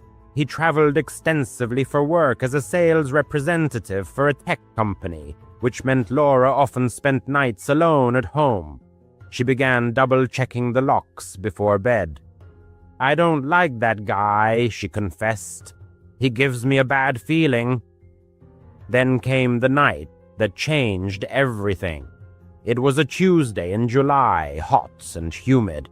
He was at a conference in Austin, about 2 hours away, staying in a hotel. Laura texted him goodnight around 11, mentioning she was watching Netflix and would soon go to sleep. He drifted off early. His phone rang at 2:17 a.m. It was Laura hissing hysterically. "Someone's at the door. They're banging really hard." His heart seized. He sat up, grabbed his laptop to check the app. Time twos. Lock yourself in the bedroom and call 911 if it gets worse. Through the app, he saw Mike on their porch, illuminated by the motion sensor. He was pounding on the door with his fist so loudly that the echo resonated through the neighborhood. "Open up!" Mike yelled. "I know you're in there. Give me my kids' toys." Laura was terrified. She said he sounded drunk or enraged. Then he started kicking the door. The door frame visibly shook on the camera feed. "He's trying to break in," she whispered. He called the police from his hotel room, giving them their address and describing what he was witnessing live. "My wife is alone and the neighbors are attacking the door. Please hurry." The dispatcher confirmed that patrols were already en route. He muttered something to himself and left. That same night, as if foreshadowing future upheaval, children's toys once again flew over the fence, this time with unprecedented force and frequency. One of them crashed with a deafening crack into the sliding glass door leading to the patio. In response, the narrator and Laura immediately installed additional lighting in the backyard, and thoroughly checked the security of all gates, aiming to bolster their safety measures. Due to his profession, the narrator traveled extensively as a sales representative for a large tech company. This meant Laura often spent nights alone at home. During these times, Laura became particularly meticulous about checking all locks and bolts before going to bed. She didn't hide her apprehension, saying, "I really don't like that man. He gives me a very bad feeling." Then came the night that became a turning point, forever altering the usual course of events. It was a Tuesday in the middle of July, with the air thick, hot, and humid, foreshadowing a storm. The narrator was at a hotel in Austin at the time, attending a work conference, about a 2-hour drive from home. Around 11 o'clock that evening, Laura sent him a good-night message mentioning she was watching Netflix and planning to go to bed soon. The narrator, tired from his work, fell asleep quite early. At 2:17 a.m., the narrator's phone rang piercingly. Laura's number flashed on the screen, and she hysterically whispered into the receiver, "Someone is at the door. They're pounding very hard." The narrator's heart tightened with alarm. He instantly sat up, grabbed his laptop to check the security system app. He quickly gave instructions. "Lock yourself in the bedroom immediately and call 911 if the situation worsens." Through the mobile application connected to their home surveillance system, the narrator clearly saw Mike standing on their porch. The neighbor's figure was brightly illuminated by the activated motion sensor. Mike furiously pounded on the front door with his fist, creating such loud thuds that their echo reverberated throughout the neighborhood. His voice, full of rage, pierced the night's silence. "Open up! I know you're in there! Give me my kids' toys!" Laura, inside, was gripped by genuine terror. She conveyed that Mike's voice sounded either drunk or filled with furious malice. Soon, Mike escalated from punching to furious kicks, shaking the door. The camera recording clearly showed the doorframe trembling from the impacts. Laura, full of panic, whispered, "He's trying to break in." The narrator immediately called the police from his hotel room, providing his exact home address and detailing the unfolding events he was watching live. "My wife is home alone, and the neighbor is attacking the door. Please hurry," he pleaded. The dispatcher assured him that patrol units were already en route to the location. As the narrator refocused on his conversation with Laura, his ears were assaulted by the deafening crash of breaking glass. "Oh my God, the kitchen window!" Laura shrieked in terror.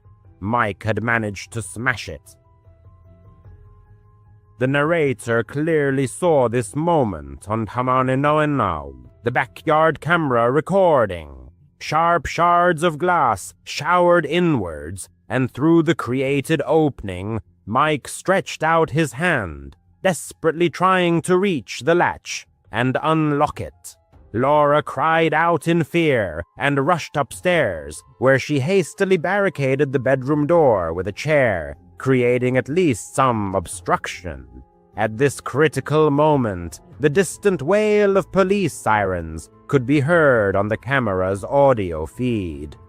Mike froze in place, then hastily retreated from the porch, but his actions had already gone too far, and there was no turning back. Soon, 2 police cars pulled up to the house, their flashing lights cutting through the night's darkness. Officers swiftly exited their patrol vehicles, pistols drawn, ready for any contingency. Clear commands rang out. "Hands up! Get on the ground!" Mike complied, raising his hands, but immediately began to protest, shouting, "They stole from my children!" he was promptly handcuffed right in the middle of the front lawn.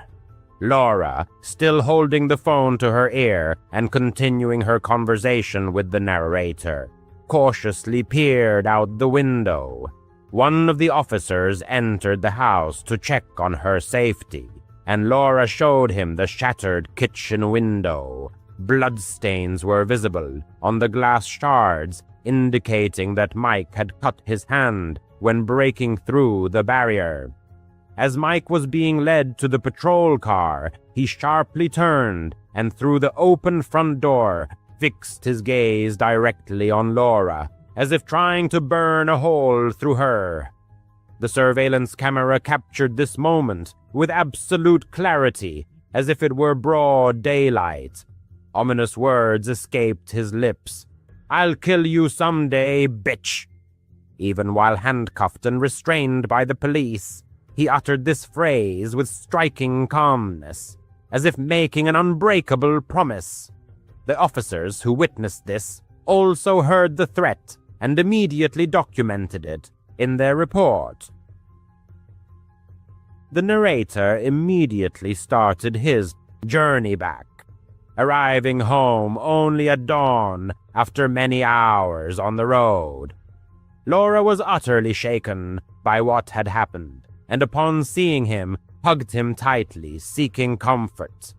The police arrested Mike, charging him with attempted burglary, vandalism, and making terroristic threats, which underscored the seriousness of his offenses. He spent the night in jail, while the victims, in the meantime, obtained a court-issued restraining order intended to ensure their safety. The next day, his wife came over, offering her apologies and explaining her husband's behavior as anger management issues caused by work stress. The neighbor's children stopped throwing toys over the fence, and their family began to keep to themselves, avoiding contact. However, the deeply rooted fear in the hearts of the victims did not disappear. They repaired the broken window, installing reinforced glass instead of regular, and added even more surveillance cameras, striving to maximize their home's security. Now Laura flinches at every rustle and sound that breaks the night's silence. Her nerves remain on edge. The narrator sometimes rewatches that ominous recording, hearing Mike's chilling voice again and again, uttering, "I'll kill you someday." Mike is out on bail and still lives next door. The question that torments the narrator is, what if those words weren't just a threat, but a true intention? They are seriously considering moving, but the cost of real estate remains a significant obstacle. For now, all they can do is meticulously lock all doors and sincerely hope that this nightmare has finally ended. However, in rare moments of quiet and solitude, the narrator invariably asks himself the unsettling question, will Mike attempt another attack one of these coming nights? The events unfolded in July 2017 in Austin, Texas. The narrator, Emily, remembers this period well, as it was one of those sticky summer nights when the oppressive heat didn't subside, even after the sun dipped below the horizon. Her name is Emily, and that month she regularly visited the public pool located in Zilker Park. Emily's job was a constant source of stress. Office weekdays downtown, an endless stream of emails. Swimming became her only way to find much-needed relaxation and escape from daily worries. That particular evening, Emily arrived at the pool quite late, around 7:30 p.m. She expected to find herself completely alone. The pool was almost empty, which suited her preferences perfectly. Only a couple of elderly men were leisurely gathering their towels, and a child was splashing in the shallow end under his mother's watchful eye. The lifeguard, a young college student named Jake, waved goodbye to her as he left early. "Lock up when you're done, guys," he called out as he departed. This situation was quite typical for the place. Budget cuts meant that no staff remained after sunset. Emily, however, didn't mind at all. The pool water felt pleasantly cool against the humid air, and the sharp scent of chlorine hung in the atmosphere. The continuous buzzing of cicadas in the trees created a unique, calming background noise. She smoothly glided into the deep end of the pool, adjusting her swimming goggles. Freestyle swimming had become her familiar routine. Slow, measured strokes allowed her thoughts to wander freely. With each movement, work worries and anxieties receded, dissolving into the water. The sun was already sinking low on the horizon, painting the sky in rich orange hues and stretching long shadows across the wet pool deck. The chain-link fence surrounding the pool rattled slightly in the gusts of wind, but Emily paid it no mind. This was her personal time, a moment of solitude and peace.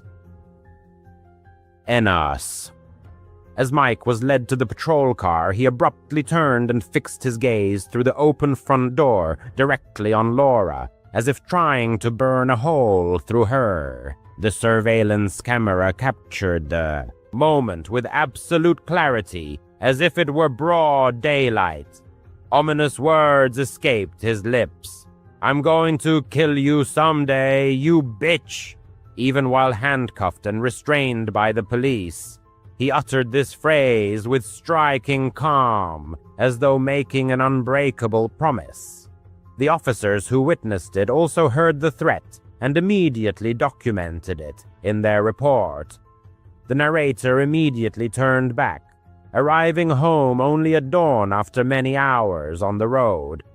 Laura was utterly shaken by what had happened, and upon seeing him, she embraced him tightly, seeking comfort.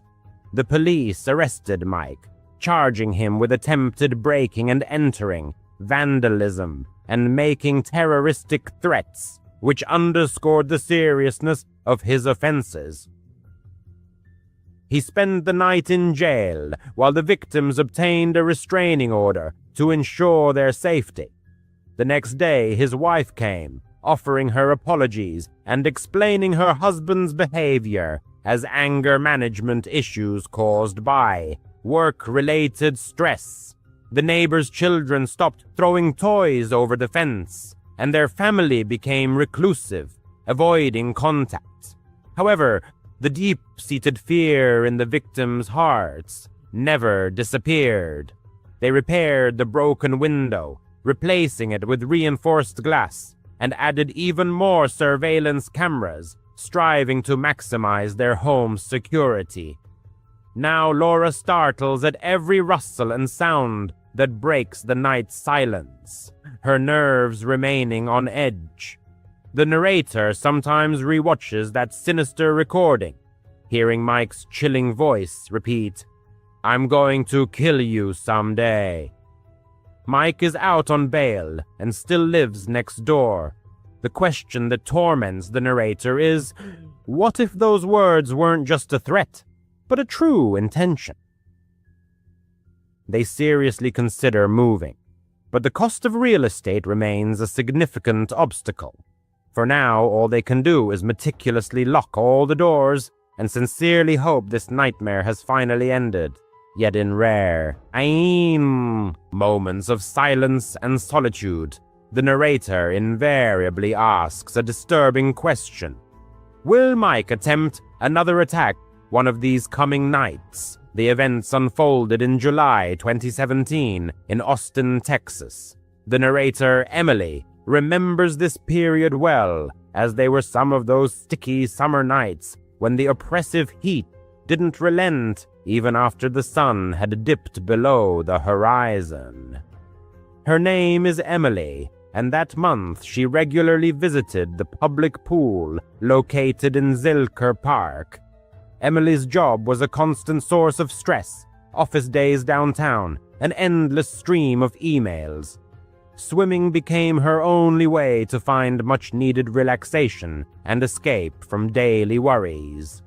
On that particular evening, Emily arrived at the pool quite late, around 7:30 p.m. She expected to be completely alone there. The pool was almost deserted, which suited her preferences perfectly.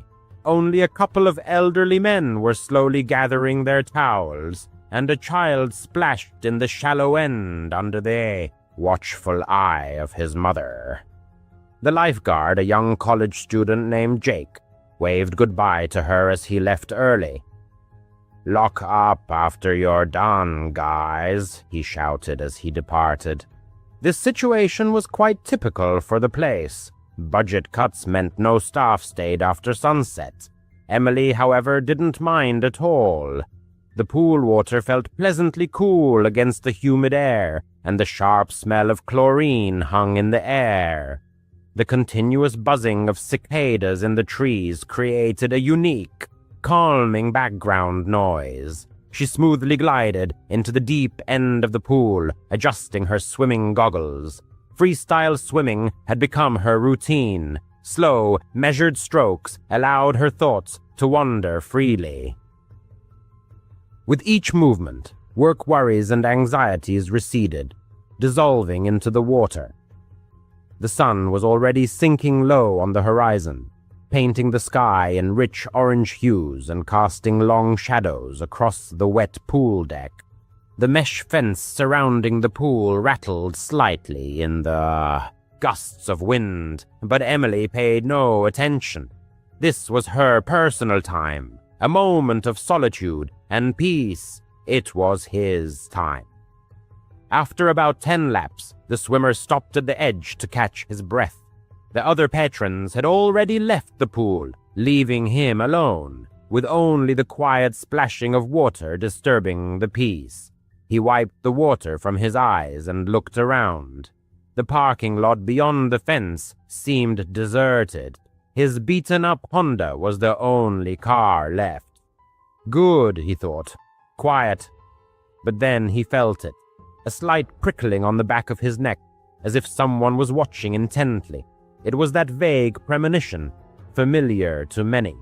He scanned the tree line beyond the fence, about 20 feet away. Nothing but the shadows of mighty oak trees, probably just paranoia brought on by too many late-night podcasts. He dismissed the thought and slipped back into the cool water. A few more laps, and he stopped again. This time a sound reached his ears, a faint creak, as if a gate had opened. He turned, treading water. The gate was ajar, but no one was visible. Perhaps it was just a gust of wind. He called out, "Hello!" His voice echoed off the tiled walls, sounding surprisingly quiet and unsure. There was no reply. The cicadas continued their monotonous hum, emphasizing the silence. He swam towards the shallow end, keeping his eyes on the deck. That's when he noticed him. A dark silhouette emerging from behind the changing rooms. A tall man with broad shoulders, wearing a hooded jacket, despite the 90-degree heat outside. His face was hidden in the shadow of the hood.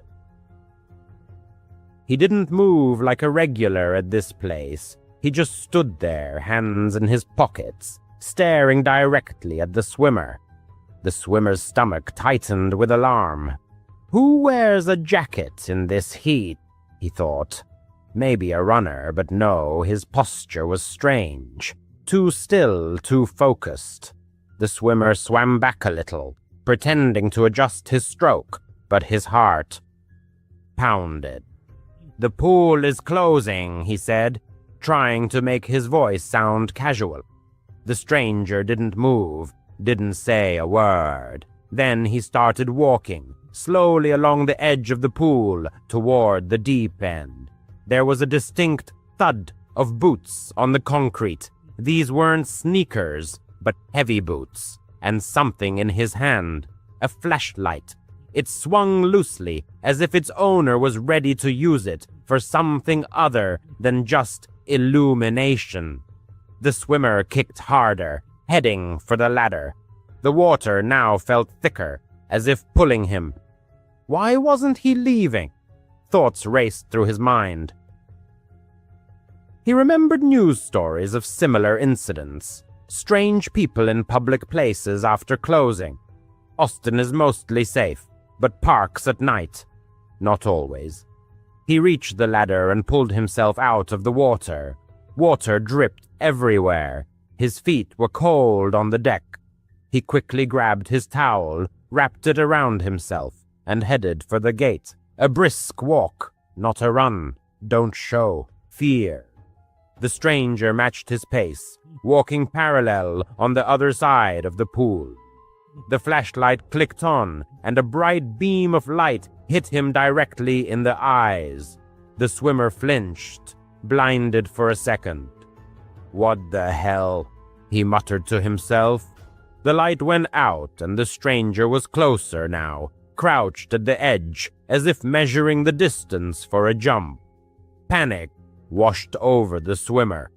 He bolted for the gate, his bare feet slapping on the wet concrete behind him. The stranger's steps quickened, and then a sound that froze him from the inside. A low chuckle, raspy, as if he had been waiting for this. The swimmer yanked open the gate, the metal clanged loudly and ran to his car. Keys, where were his keys? In his bag by the lounge chair. No, he'd left them in the car, unlocked. Stupid habit. He dove inside, locked the doors, the engine roared, tires squealed as he sped away. In the rear-view mirror, the stranger stood by the gate, just standing there, the flashlight dangling. He wasn't chasing, but watching. The swimmer drove straight home, his hands trembling on the steering wheel. He called the police from his apartment, but what could he say? Some guy scared him at the pool. They took a report, said they'd check it out. He never heard anything more. That was over 2 years ago. He stopped swimming there. N.U.S. Alice, who was 16 at the time, would never forget the events of 1977 in Colorado Springs. For several months, she had been babysitting for her neighbor, Mrs. Carter. The kids, Tommy, 6, and Lily, 8, were remarkably well behaved. They both went to bed quietly without making a fuss. The task seemed simple, just a couple of hours of watching to prevent any mishaps, like an accidental fire, and some cash in her pocket.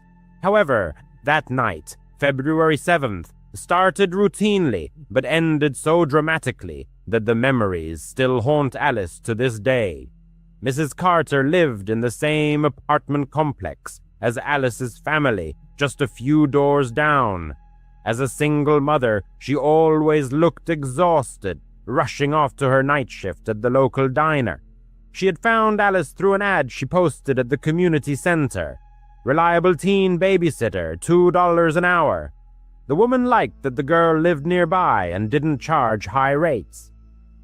That evening, Mrs. Carter kissed Tommy and Lily. Goodbye handed Alice a $5 bill and instructed, "I'll be back by midnight. Lock the door, Alice." The girl nodded, already flipping through channels on the old TV. The apartment was a modest one, cluttered with toys and piles of unwashed laundry. The children, dressed in pajamas, were curled up on the sofa. Alice picked up a Dr. Seuss book, their favorite story with bright illustrations and funny rhymes, and read aloud until the little one's eyelids drooped. By 8:30, they were sound asleep. She carefully carried them to their beds, went around the rooms checking the windows, and locked the front door, following her usual routine. A peaceful silence settled, broken only by the hum of the refrigerator and the occasional noise of passing cars. Settling on the couch with a bag of chips, Alice turned on a light-hearted comedy, turning the sound down to a whisper so as not to disturb the children. Around 9 in the evening, a suspicious noise occurred. A light thud, as if something had slipped in the kitchen. Alice froze, her hand with a chip paused at her lips. The apartment was on the first floor, and the kitchen window faced directly onto the parking lot. She tried to convince herself it was nothing. Maybe a stray cat had jumped onto the windowsill or the wind had stirred the trash. But her pulse quickened. Her heart pounded. She grabbed the phone, an antique rotary dial, and moved it closer. There were no cell phones back then, just a cord that barely reached the couch. Taking a deep breath, she tiptoed into the kitchen and flicked on the light. Empty. The window was locked. The sink was clean.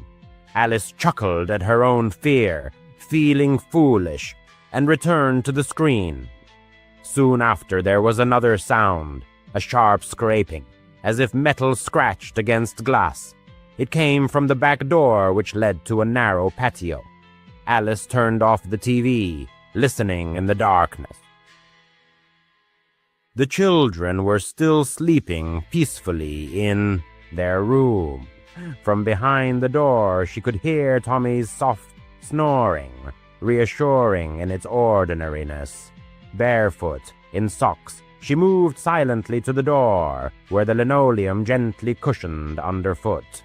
There was a small window in the door, covered by a thin curtain. Pulling it aside a centimeter, Alice peered out. The patio was shrouded in gloom. The nearest street lamp was too far away to dispel the shadows. But in the corner, behind the glass, something stirred.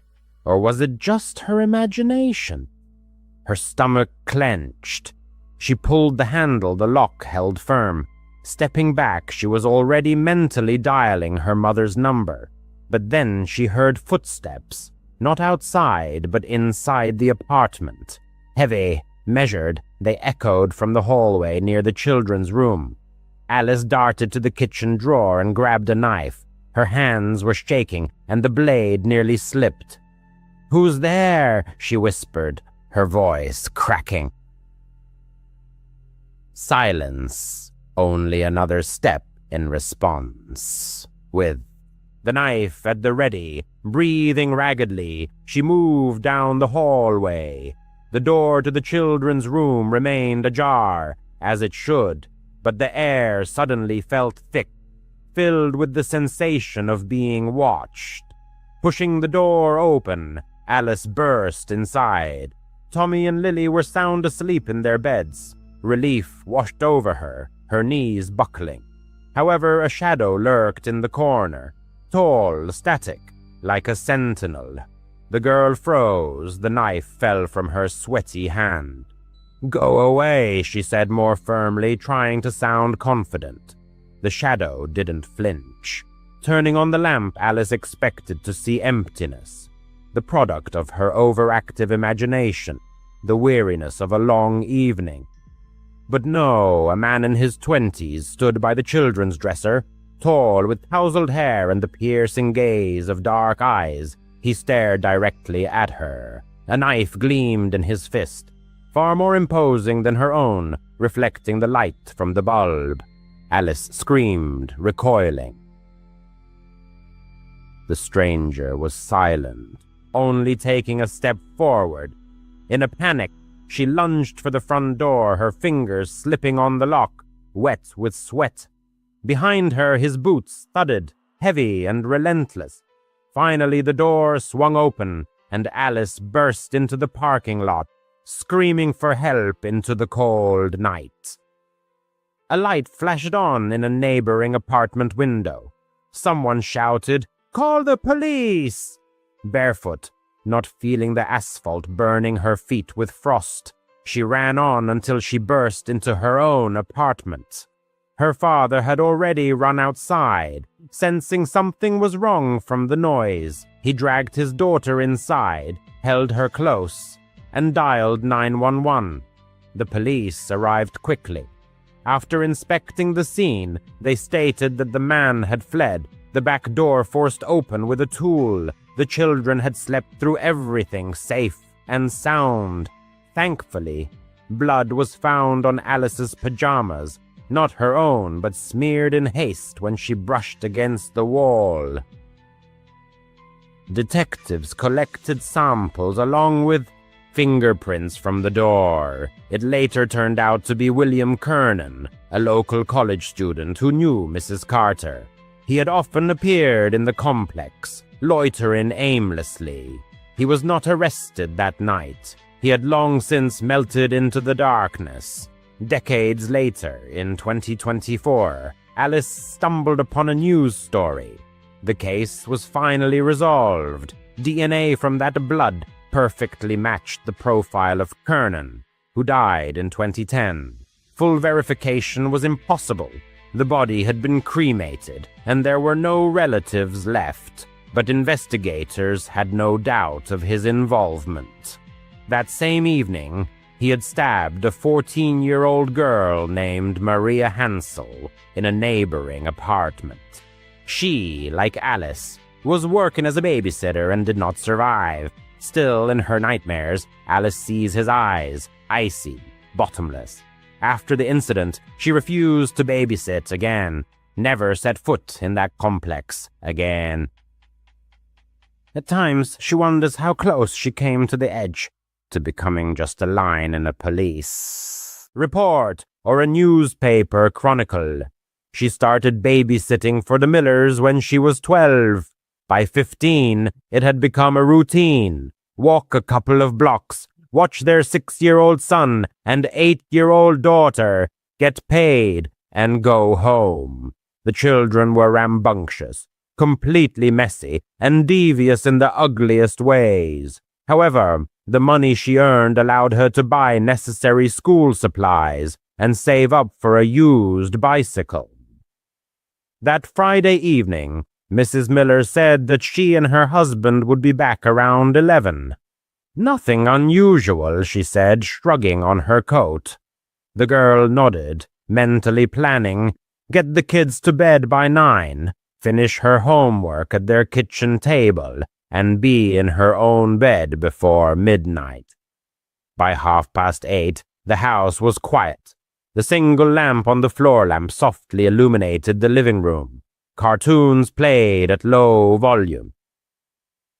Rain drummed against the wide front window, and from time to time, headlights swept across the curtains, casting shadows. The children, exhausted from an hour of wild games, were curled up on the couch, wrapped in blankets up to their chins. She clutched to the remote to instantly mute any intrusive commercials that could wake them. 9 o'clock passed. She decided to give them an extra 10 minutes before carrying them upstairs. Getting up, she stretched and headed to the thermostat to turn up the heat slightly. And at that moment, everything changed. A dull thud at the front door, massive, decisive, nothing like the crack of a broken branch or a gust of wind. The lampshade vibrated slightly. A second blow sounded muffled, as if someone was pressing their ear against the panel. Her heart pounded. She looked at the children. Their eyes were now wide with fear. Pressing a finger to her lips, she whispered, "Hide behind the couch, not a sound." They obeyed silently, a feat for those restless kids, and scurried under the knitted blanket. She turned off the TV and the lamp. The room was plunged into darkness, broken only by the flickering numbers on the cable receiver. In this sudden silence, the sound of the rain intensified, but she still caught the commotion at the entrance, the rustle of soles on the mat. She pulled the phone out of her pocket. Not a single bar of signal. Their home network often acted up during thunderstorms, so contacting anyone was impossible. Backing towards the kitchen, she yanked open a drawer by the sink and grabbed the largest steak knife, the one she had washed earlier after heating up store-bought pizza for the kids. She tried to even out her breathing, creeping along the wall to the hallway leading to the door. In this rickety house, every inch of parquet betrayed her presence, so she leaned on her heels first, muffling any possible creaks. Halfway there was a new noise, the click of the mail slot, which opened and slammed shut. Someone outside was probing vulnerabilities, probably looking for a weak spot in the lock. The thought of escaping through the back door with the children flashed through her mind, but the backyard had no fence and backed onto a dense, dark grove. If the stranger went around the building, they would be trapped in the open. The decision to face the threat inside, where she knew the layout, seemed more reasonable. With the phone clutched in her left hand and the knife in her right, she turned the corner and raised the blade to shoulder level. Her pulse was pounding in her temples so fiercely that she could barely hear the front door swing open. Two tall figures burst inside, waving their arms, their mouths agape. Boo! For a moment, her mind refused to recognize those faces. Then a flash of lightning lit up the window behind them, and she made out Mr. and Mrs. Miller, their wet coats glistening with water. They burst into laughter, doubled over, and patting each other on the shoulders. Her scream caught in her throat. Her breath caught. The tip of the knife trembled inches from Mr. Miller's chest. He straightened up, noticed the blade, and his cheerful grin faded. "Hey, take it easy," he said, raising his hands as if facing the barrel of a police revolver. Mrs. Miller wiped tears from her cheeks, still giggling. "We were checking if you'd be brave," she explained. "Looks like you passed the test with flying colors." She lowered the knife, but horror gave way to anger. Her knees buckled. "You risked your lives," she breathed. Mr. Miller waved his hand. "All for fun. We came back early, wanted to test your mettle." He turned away to hang up his coat. "Put the kids to bed, okay? We're hungry. We'll make grilled cheese." She stood frozen, waiting for at least an apology or permission to leave. But the couple simply walked into the kitchen, opened the refrigerator, and began clattering dishes. She returned to the living room, still trembling. The children emerged from their hiding place, stunned. She told them that their parents were back and dragged the 6-year-old upstairs, the 8-year-old trailing behind. Putting them to bed was awkward. They sensed her confusion. She kept her tone even and concise. "Good night. Your parents are downstairs." Turning off the light in the hallway, she still clutched the knife. Returning it to the drawer, she washed the blade clean of fingerprints and wiped it thoroughly. From the corner of the hallway through the kitchen doorway, she saw the adults. They stood by the stove, embracing, swaying in time, and laughing at some family joke, spreading butter on bread. The aroma of melting cheese wafted through the house, but her stomach only clenched. She sat down at the dining table, placing her phone face down. No one offered her a snack. No one expressed gratitude for her restraint in not stabbing Mr. Miller in the ribs. By 10:30, Mrs. Miller finally paid attention to her. "You can go," she chirped. "Standard pay."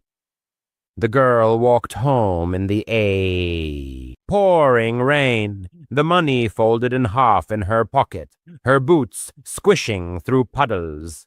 That night, she lay in her room staring at the ceiling, replaying in her mind the moment the door swung open, the flash of lightning, the glint of the knife, Mr. Miller's dark, wet coat, like a silhouette from a police procedural. She realized how close she had been to turning her fate and their lives upside down with one instinctive movement. She realized that her own life and the lives of their children hung by a thread. The girl also realized that the parents were completely indifferent to her distress.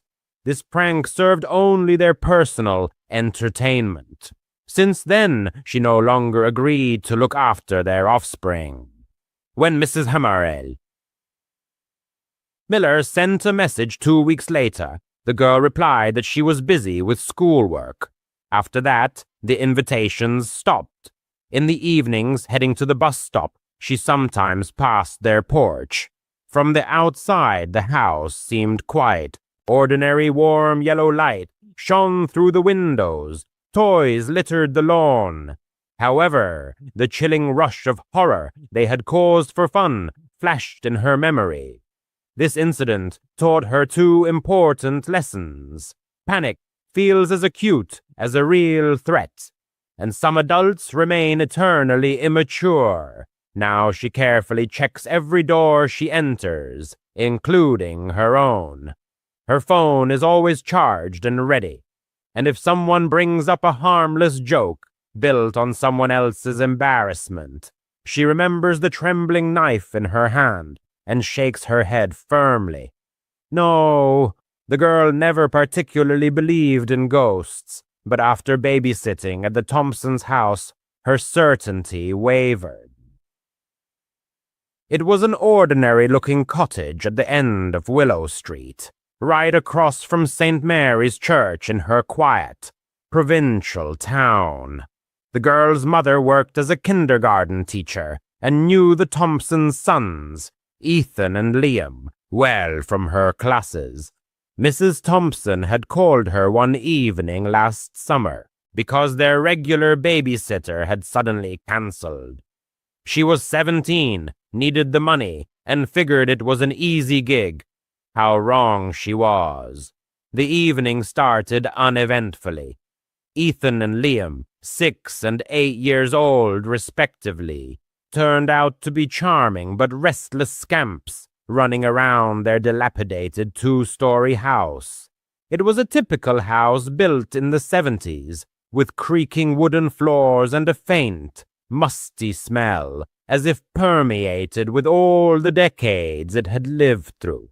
Mrs. Thompson left a clear list of tasks: feed the boys, oversee hygiene, and put them to bed by 9 in the evening. Nothing complicated. At 6:30, she was in the kitchen with them, preparing dinner. The boys insisted on tacos, so they were taking ingredients out of the refrigerator. Liam slammed a plastic container of store-bought salsa onto the table. She turned around for the cheese, and suddenly the container exploded. Sauce splattered everywhere, on the walls, cabinets, refrigerator, creating a scene reminiscent of a bloody massacre. The boys shrieked, a mixture of laughter and fright. The girl froze, clutching a piece of cheddar tightly, in complete amazement. She assumed the salsa was old, maybe fermented and built up gas. That's how she calmed herself, grabbing a roll of paper towels and starting to clean. The children helped, giggling nervously, but Ethan kept glancing towards the living room, as if anticipating someone's arrival. It took them a good 20 minutes to wipe up all the mess, and the pungent tomato smell stubbornly lingered. They were still wiping remnants off the refrigerator when a sharp crash came from the living room, as if something massive had collapsed. She told the boys not to move and headed there, her heartbeat accelerating. 2 photo frames, one with a picture of the boys on the beach, the other with the parents at their wedding ceremony, had fallen off the walls opposite each other. Both lay on the carpet, the glass intact, face up, as if they had been carefully placed on purpose. She inspected the walls. The nails were in place, no cracks or damage. The windows were locked, no draft. Ethan, who had followed her despite the ban, whispered, "This happens sometimes." She forced a smile, leaned the frames against the wall, and didn't put them back. Her stomach churned, but she kept telling herself it was just the quirks of an old house. After the meal, it was time for bathing. She herded the boys upstairs, drew a bath, and let them splash around while she stood in the hallway, leaving the bathroom door slightly ajar. Their father's office was across the hall, a cramped room with a cluttered desk and an antiquated desktop computer. As she leaned against the wall, scrolling through her phone feed, there was a soft, tinkling sound, followed by another. The monitor came to life, its fans whirring loudly. The screen lit up with a blue light, displaying the Windows login window. She froze. No one had touched the device. The children were splashing in the bath, and she kept her distance from the desk. Peeking into the office, she expected to find a cat or a random object on the keyboard, but the room was empty. The mouse was motionless, the keyboard covered in a thin layer of dust. The girl attributed it to an automatic update, but after the salsa and frame incidents, it seemed ominous. She yanked the monitor's power cord and hurried back to the hallway. By 9:15, she had put Ethan and Liam to bed in their shared bedroom on the second floor. They were exhausted and instantly fell asleep, their steady snores filling the space. She closed the door and went down to the living room to wait for the Thompsons to return. Flipping through channels on their bulky, ancient TV, she suddenly caught it. Footsteps, measured and heavy, shuffling down the upper hallway. She muted the sound, her pulse quickening, decided the boys had woken up. She tiptoed up the creaking stairs. The bedroom door was closed. Opening it slightly, she saw that they were sleeping soundly, as before. The hallway was deserted, the air still. She went around the other rooms, the guest room, the bathroom, the office, all empty. Goosebumps ran down her skin as she returned downstairs. 10 minutes later, the creaking resumed, now quieter and slower, as if an invisible figure was pacing from one end of the hallway to the other. She didn't dare go up again. She huddled in the corner of the sofa, texting her boyfriend about her growing fear. "Just relax," he replied. "Old houses always have lots of noises." But she didn't buy it. She sat clutching her phone, mentally counting down the minutes until 10:30. When the Thompsons finally returned, she tried to act casual, but she must have given away her anxiety, because Mrs. Thompson asked if everything was okay. The girl mumbled that the boys had behaved perfectly and hurried to grab her coat. She didn't mention the salsa, the frames, the computer, or the footsteps. She just wanted to leave as soon as possible. On the way home, she thought about Ethan's whisper. This happens sometimes. She babysat them a couple more times, but never stayed late, and always brought a friend with her. To this day, she doesn't understand what exactly was going on in that house, but it clearly wasn't her imagination. The place exuded something wrong, and the memory of it is forever etched in her memory. 10 years ago, when Halloween still held on to its former glory, a group of 3 friends, referred to in this story as Alex, Ben, and the narrator, set out on their annual trick-or-treat adventure. That year marked a significant milestone for them. For the first time, they were allowed to go out without adult supervision. Alex's parents, known for their overprotectiveness, usually dampened much of the fun, so their absence was a source of unambiguous joy for all 3. As for costumes, the narrator chose a terrifying clown, Ben dressed as a scarecrow, and Alex wore a white sheet with a pumpkin mask. His concept wasn't entirely clear. Perhaps he was meant to be a ghost with a pumpkin for a head, creating an enigmatic figure. Their adventure began at 5 p.m., considered rather late, but in their town trick-or-treating continued until 9 p.m., making such a start perfectly normal. The first few hours passed in carefree revelry as the friends playfully dashed from door to door, relishing every moment of the holiday. By 7:30 p.m., however, their attention was drawn to two men who seemed to be constantly following them. This was especially odd given that the group kept switching streets and visiting random houses without following any set route. Noticing this, the friends grew uneasy and made several extra turns, essentially looping back on themselves. To their alarm, the two men mirrored nearly all their maneuvers. Still, it was hard to say for certain they were being followed. The men were dressed in costumes like everyone else and approached houses as ordinary trick-or-treaters would. Yet they were noticeably larger and seemingly older than teenagers, perhaps even college students or adults, which raised suspicions.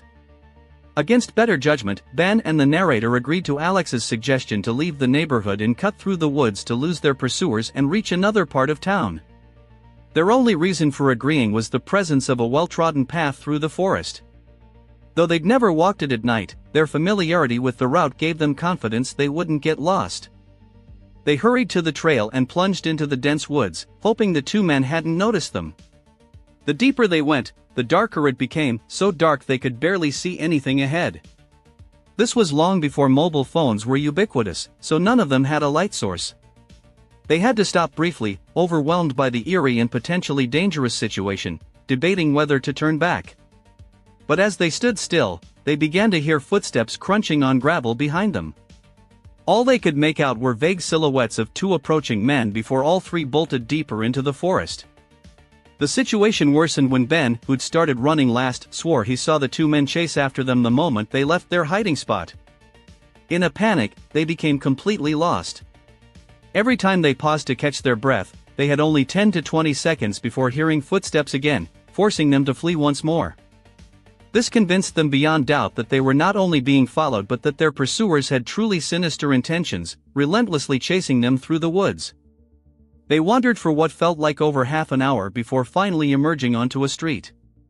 None of them knew where they were, so they picked a direction at random and, by chance, ended up in Ben's neighborhood. They rushed straight to his house, locked themselves inside, and remained glued to the windows for the rest of the night, gripped by fear and anxiety.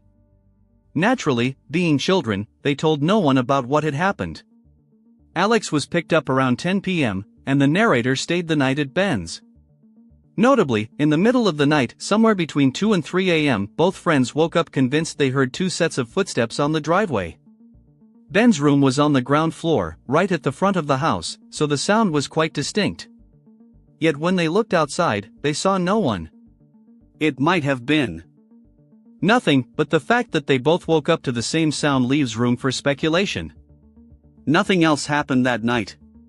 Every Halloween since has been entirely normal, yet they've always felt a faint surge of adrenaline mixed with a nervous sense of being watched, a memory that left an indelible mark. 5 years ago, on Halloween night, the narrator happened to own a lovely house in one of the city's larger neighborhoods. Larger here referred not to the size of the homes themselves but to their sheer number, which meant the streets were always teeming with children on Halloween, creating a lively, festive atmosphere. Typically, from 3 p.m. to 7 p.m., he'd been steadily handing out candy. Nothing unusual ever occurred, it was always the same routine. Kids would arrive, ring the doorbell, say trick or treat, receive their sweets, and leave. But near the end of the evening, the doorbell rang again. When he opened the door, he found a lone little girl on his porch. She was alone, though a man stood on the sidewalk. The narrator assumed he was her parent watching over her. Still, the girl looked somewhat odd. She wore a costume he recognized as a dead bride, a tattered white wedding dress, and her entire face was covered in white makeup. Strangely, the longer he looked at her, the older she seemed, not quite like a child. But, of course, he chalked it up to the makeup distorting his perception of her age. She didn't smile or say a word. The rest of the evening passed surprisingly quietly, as if in the calm before a storm. A few more young trick-or-treaters appeared, but the festivities seemed to be winding down. Having fulfilled his candy-giving duties, the narrator put away the leftovers and settled into his usual evening routine. He stayed up late, chatting casually on the phone with friends and tending to mundane household tasks. By his own admission, he didn't head to bed until around 1 a.m., realizing how late it had gotten. After turning off all the lights, he went upstairs to take a shower before sleeping. About 15 minutes after the water started running, he stepped out of the bathroom and instinctively checked his phone. A notification from his doorbell camera awaited him, recorded 10 minutes earlier, almost immediately after he'd entered the shower. Sometimes these alerts were false alarms, but as he reviewed the footage, his heart sank. For a split second, in the corner of the frame, the same girl in the white wedding dress appeared, then quickly retreated, as if remembering the camera and trying to stay out of view. The narrator hastily dressed, ran downstairs, and peered outside. The street was silent, the porch was empty. His heart raced. This couldn't be a coincidence, the girl had already shown up earlier. But then he heard something behind him. He spun around and stared down the shadowy hallway. Whispering came from the other end of the house, two people talking to each other. Without hesitation, he flung open the front door and bolted out, running to the other side of the neighborhood. He called the police and waited anxiously. Moments later, another notification popped up from the doorbell app. His face went pale. The footage showed the girl and the man running out of his house. He handed the video evidence to the police, who took all necessary measures. It was determined the intruders had likely forced the side door leading into the garage, then entered the house from there, but they were never found or identified. Notably, other neighbors reported similar strange encounters with the pair, though only the narrator's home was actually breached. It's likely the two had been roaming the neighborhood, seeking out those they deemed most vulnerable, though that remains speculation. To this day, no further information has emerged, and the pair has never been seen again. The narrator was 15 that year and felt too old to dress up and go trick-or-treating. Instead, he spent Halloween hanging out with his friend Aiden, lounging in Aiden's room and feeling bored. He thought they ought to do something special, given the occasion, and since his parents were at a corporate party downtown, the whole house was theirs for the night. After failing to come up with anything interesting, they did the most unoriginal thing possible, went downstairs to watch a Halloween-themed horror movie. They found one, turned off all the lights, and immersed themselves in an atmosphere of mystery. The basement was already a creepy place, unfinished, cluttered with boxes and random stored items. There was only a couch in the middle and a small TV facing it. Usually, his dad would come down to drink a couple of beers and stay late while everyone else slept.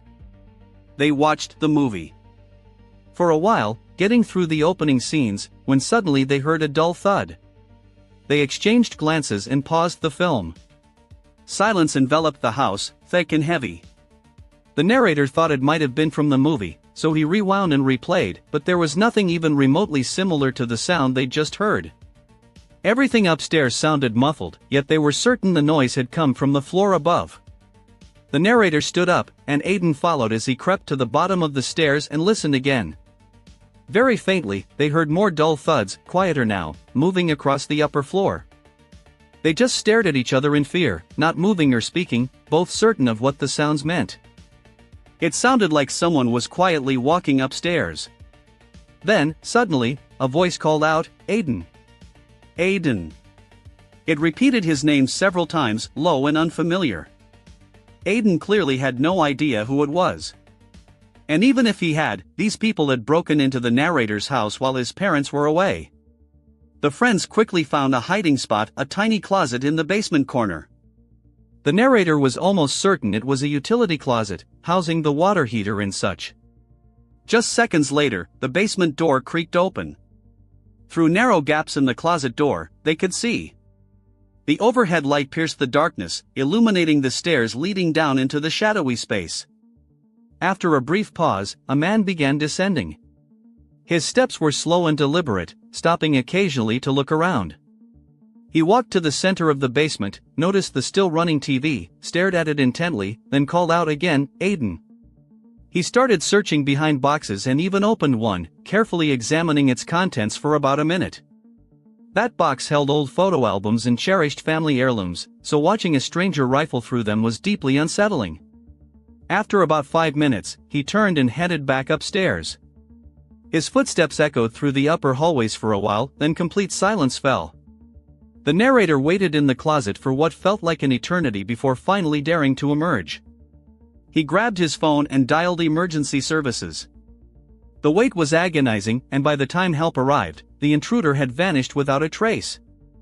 In the pitch-black basement, the man's face was impossible to discern, making identification hopeless. But one thing was clear, he knew who Aiden was and that he'd be alone in the house that night.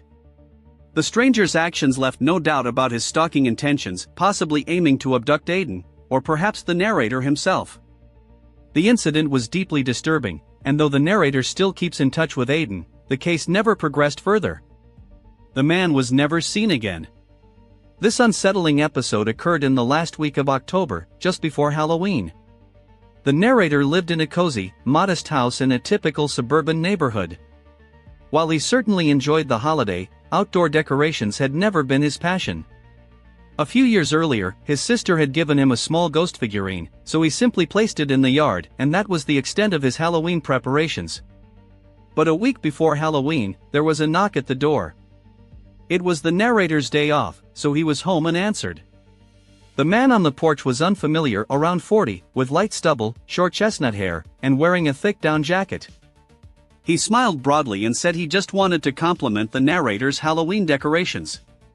The narrator didn't quite know how to respond. After all, there was only one small ghost in the yard. It wasn't unusual or unique at all, just a piece of wood with a painted ghost. He thanked the man, who kept smiling, and left. It struck the narrator as odd but not alarming, probably just an overly friendly person, perhaps a bit too friendly. Yet just a couple of days later, the man reappeared. This time, the narrator had just returned from work at 7 p.m. and hadn't even changed out of his work clothes when he heard another knock. Seeing him again filled the narrator with dread, and the ensuing conversation only heightened his unease. The man praised the ghost again but then tried to strike up casual conversation. The narrator gave short, disinterested replies, clearly signaling he wasn't interested in whatever the man wanted. At this point, the situation turned genuinely creepy. Eventually, the narrator claimed he was busy, but even then, the man kept trying to keep him at the door, forcing the narrator to simply shut it in his face. The man stood there for 20 seconds, seemingly considering whether to knock again. Thankfully, he changed his mind and walked away. This guy was becoming truly disturbing, but the narrator hoped that would be the end of it. Several days passed with no further incidents, so he nearly forgot about him. It was Halloween night, and the narrator had the good fortune of finishing work early, so he was home to hand out candy. He ate an early dinner and spent the evening alternating between watching TV and keeping watch at the front door. By about 7 p.m., most of the trick-or-treating crowd had dispersed, and only a few small groups of children occasionally walked by. But when he opened the door to give out candy, he happened to notice something across the street from his house. He recognized the thick down jacket and realized it was the same man who had shown up twice before. The man stood on the sidewalk, almost as if watching the narrator or his house, but the narrator couldn't be sure. It was too dark. After handing out the candy and watching the children walk away, he made sure the man didn't follow them or do anything suspicious. Maybe he was being overly cautious, but eventually the stranger walked off in the opposite direction. The narrator closed the door and tried not to worry too much. After all the kids seemed to have gone home, and the neighborhood streets were quiet and peaceful. No one else was in sight. He stayed in the living room and put on a horror movie to round out the night. He thinks it was around 10 p.m. when he started watching, and probably 11 p.m. or midnight when a sudden knock at the door startled him so badly he nearly fell off the couch. He got up and cautiously peered out the door to see the same man standing there, holding something. It was far too late for trick-or-treating.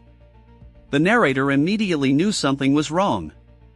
He didn't open the door, but the man must have heard him inside, because he began speaking. "I've got something for you. Nothing special, just wanted to give you a little Halloween gift." He knocked again. "Hello? It's just a present. You'll like it." The narrator didn't respond. Instead, he silently dialed 911, his eyes fixed on the door as he waited for the police to arrive. The stranger kept knocking persistently, trying to deliver his mysterious gift, though its nature remained hidden. All that was visible was an ordinary box clutched in his hands. A moment later, the stranger left, taking the enigmatic item with him. The victim gave law enforcement all the information he had, but it wasn't enough to identify or locate the man. A nagging feeling told him the stranger was still nearby, perhaps even watching from outside during his call to the police, because after that night, the man never reappeared.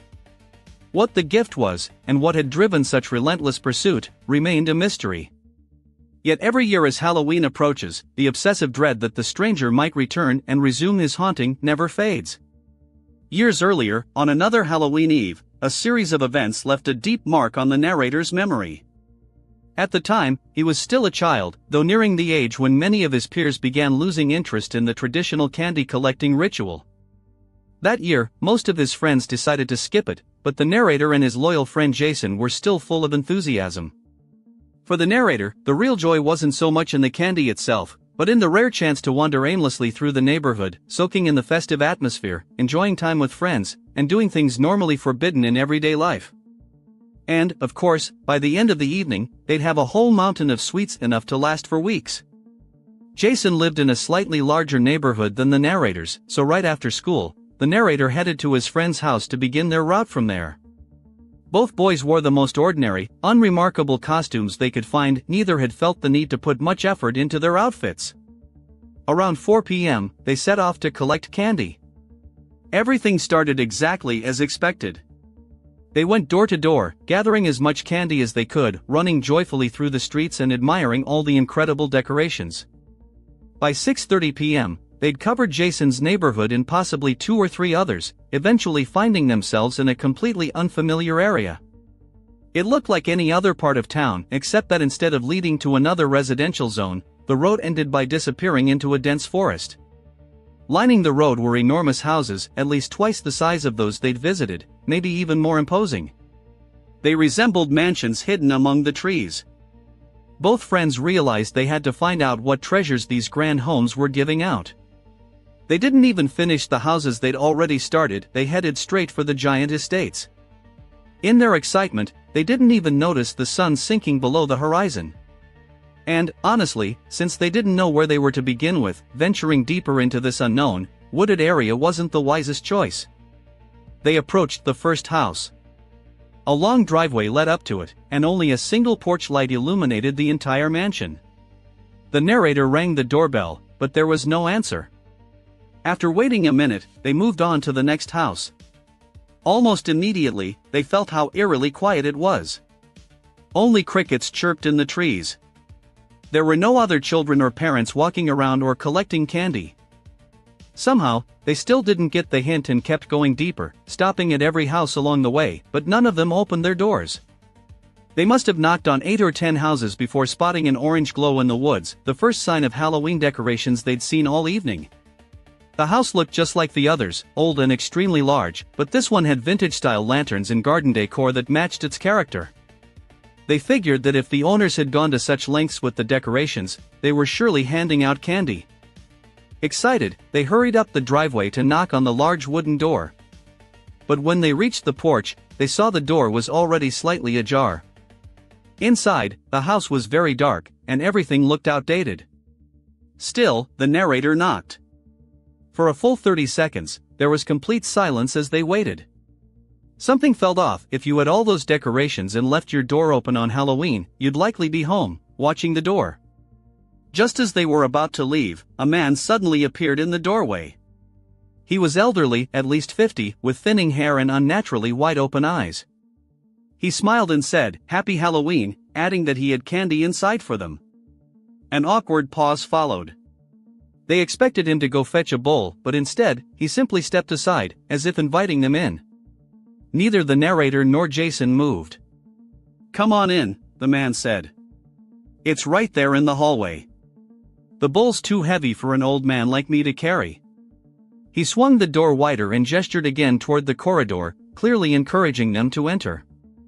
But common sense, mixed with the unsettling darkness swallowing most of the house, told them not to take the risk. Jason tried to mumble an excuse, but stumbled over his words and couldn't form a coherent sentence before his friend nudged him, signaling they should just leave. Both boys hurried away without looking back to see the man's reaction. They still didn't know whether he had ill intentions or if something else was at play, but they just wanted to be safe and avoid ending up in the news as kids who'd willingly walked into some lunatic's house on Halloween. In their rush to get away, however, they unconsciously kept following the road, wandering deeper into the maze of this strange neighborhood. Still caught up in discussing the unsettling encounter, they passed several more houses without stopping. Eventually, they agreed they should leave the area and return to familiar ground. But since they'd already gone so far, it seemed logical to keep walking, hoping it would lead them to a main road. They walked for 15 minutes without stopping at any houses.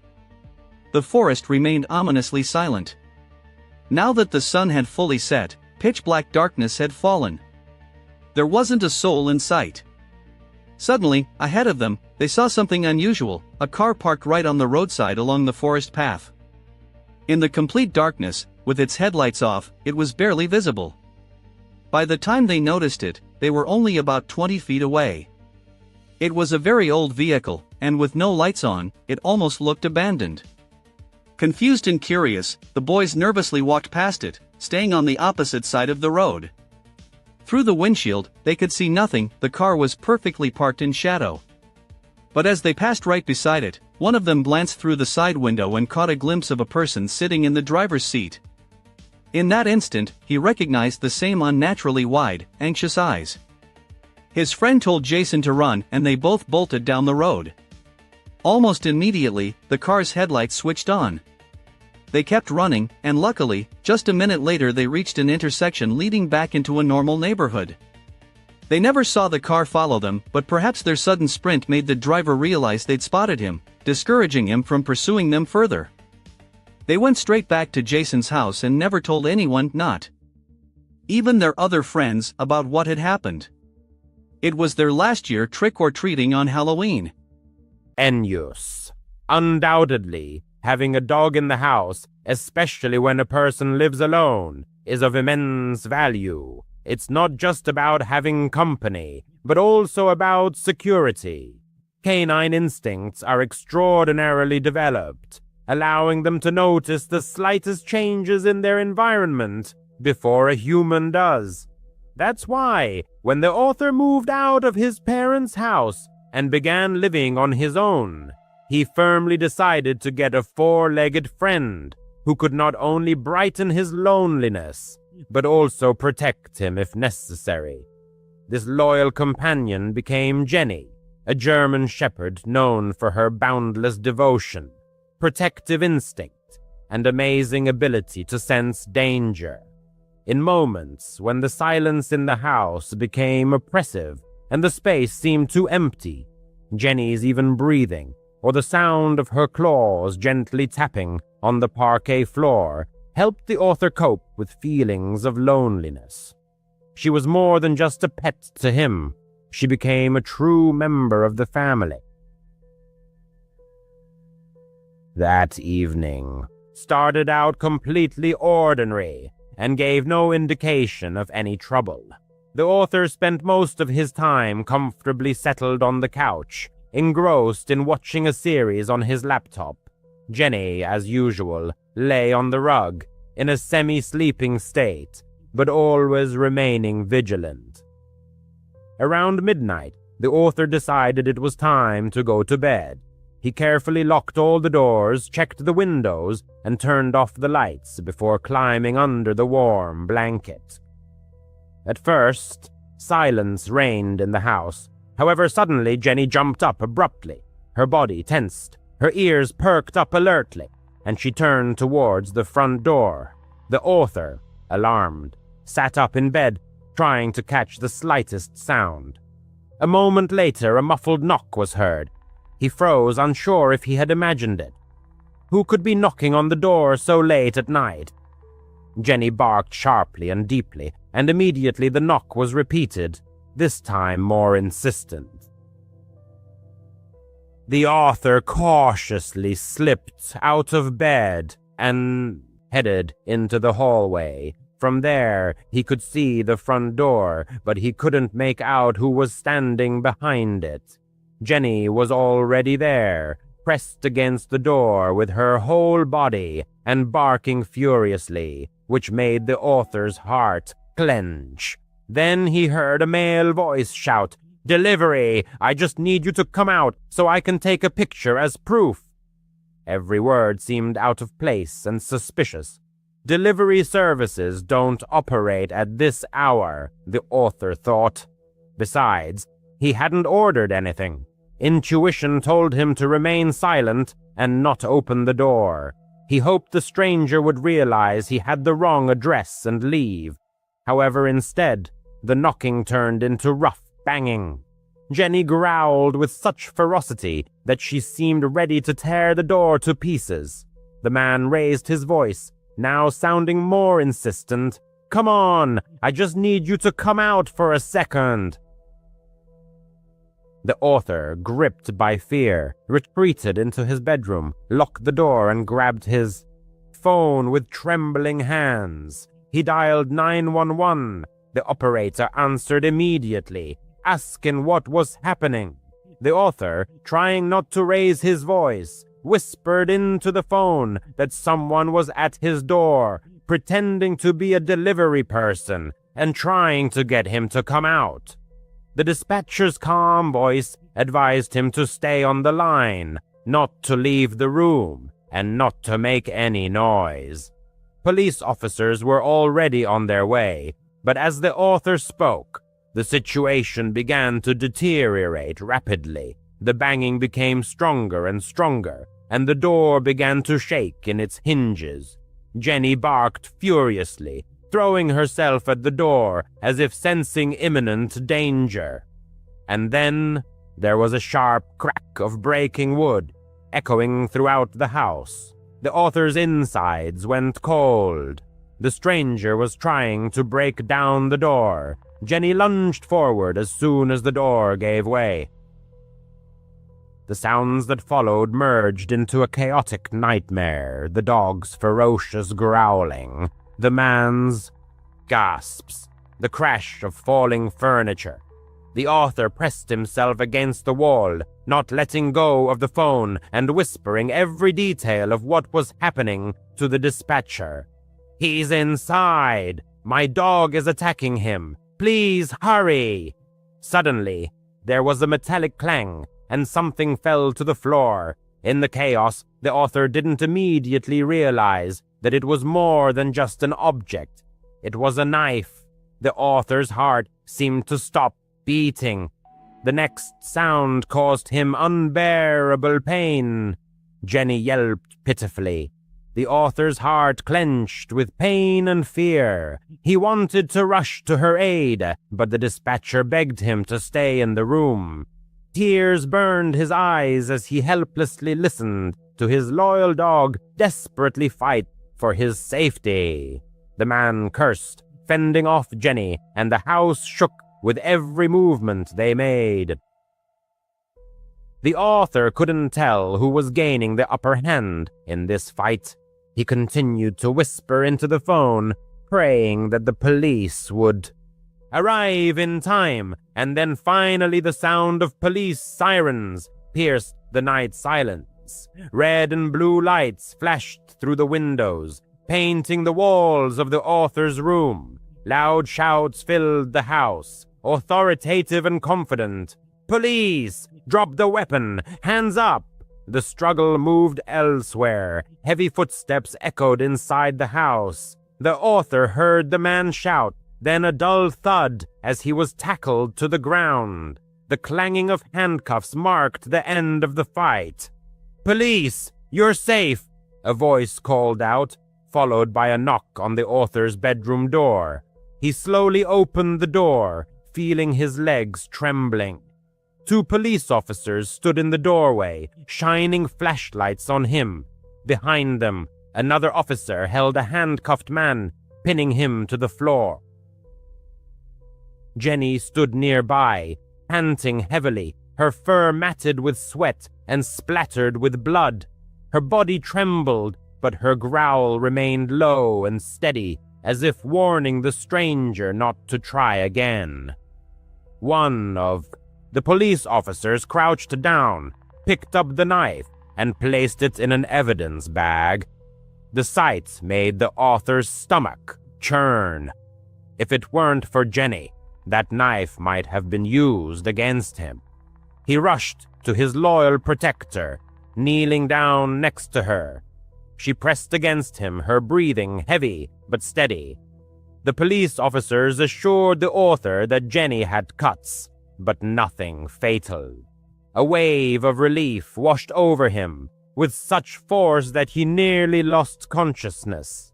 The man's life could have ended on that fateful night.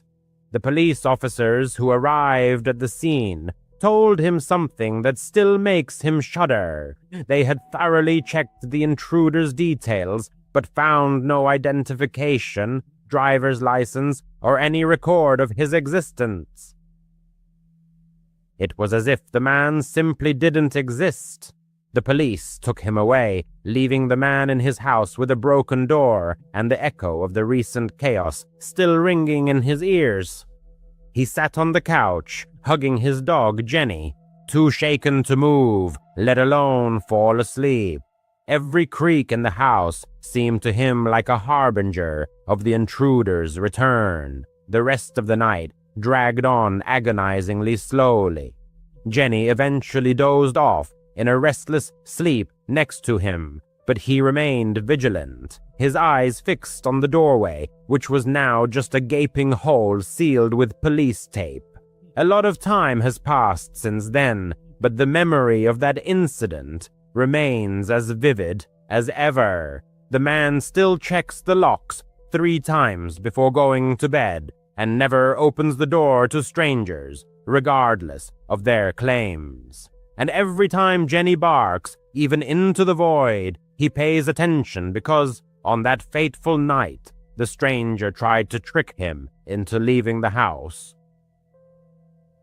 If it hadn't been for his dog's vigilance and the prompt arrival of the police, he might not be alive to tell the story.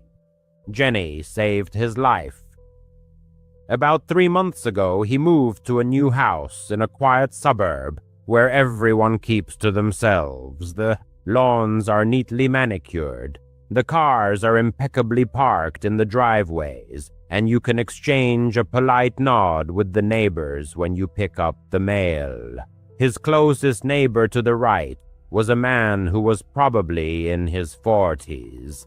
The man had only seen him a few times, mostly when he was leaving for work early in the morning. The neighbor seemed quiet and a bit strange, but he figured he just valued his privacy, and he was okay with that. About 2 weeks ago, the man was in his living room late at night when he heard a faint but distinct sound. It was a female voice filled with panic, crying out for help. "Help! Somebody! Help me!" His heart pounded in his chest. The sound was coming directly from his neighbor's house. The cry was followed by a muffled thud, and then silence. He turned down the volume on the TV, straining his ears to catch anything else. For 10 minutes, nothing happened. He tried to convince himself that it was probably just a normal argument between spouses, and that it was none of his business. The man tried to put it out of his mind and go to sleep. However, the same thing happened 2 nights later, but this time the cry was louder and more desperate. "Oh God, help! Let me go! Help me!" The genuine terror in the woman's voice made his hair stand on end. The cry was followed by a strange sound, and then there was an eerie silence. This time he couldn't shake the feeling that something serious was happening. He began to watch the house next door more closely. Since he worked from home, he had a clear view of his neighbor's property throughout the day. He saw him leave for work every morning in his old sedan and return every evening. The neighbor was always alone. The man never saw a woman. No car other than his ever parked in the driveway, and no one ever came to visit. The cries continued every few nights, always late and always with the same horrifying desperation. His mind began to race. If there was A woman there. Why had he never seen her? Was his neighbor holding her captive? The thought made him nauseous. Every time he heard her voice, he froze and his body tensed. The man felt like a coward for not doing anything. But what could he do? Call the police and report that he had heard an argument.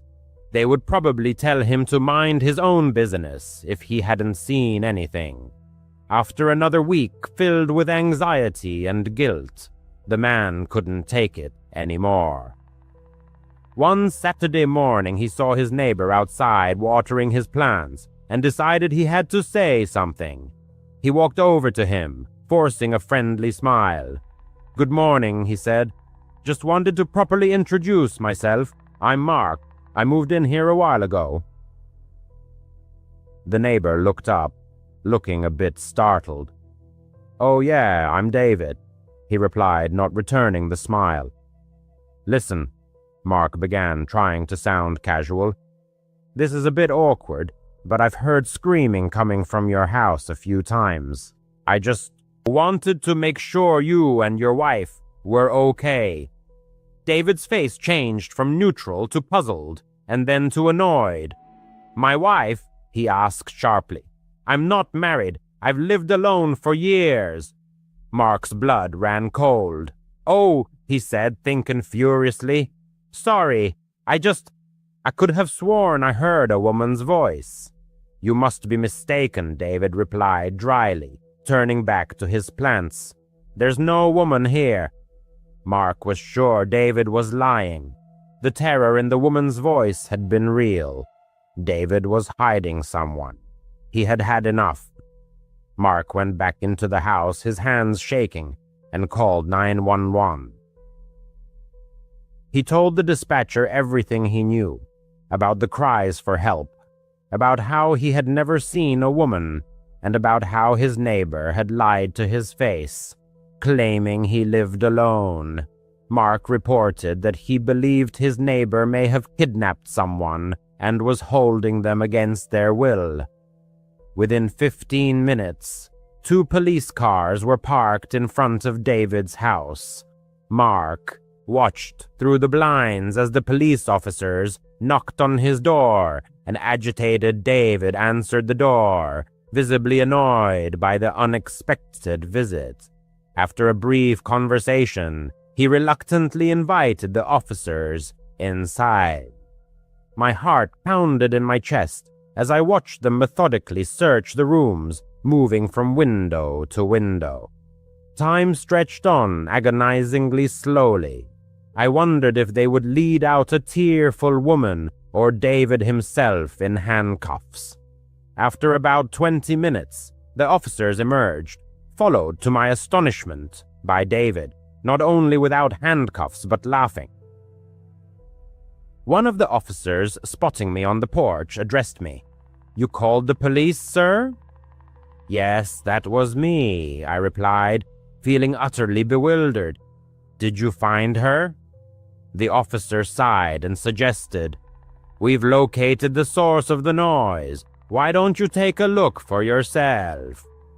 He gestured for me to come into David's yard. David, still chuckling, led us to the back patio. There, in a luxurious cage, sat a huge macaw, preening its vibrant blue and green feathers. The bird tilted its head, looked directly at me, and suddenly, perfectly mimicking a frightened female voice, screamed, "Help! Somebody! Help me!" I was dumbfounded. My jaw dropped. David, ceasing his laughter, explained, "I adopted him from a shelter a couple of years ago. His previous owners had a tumultuous relationship. During arguments, the wife would often call for help. The parrot just picked it up.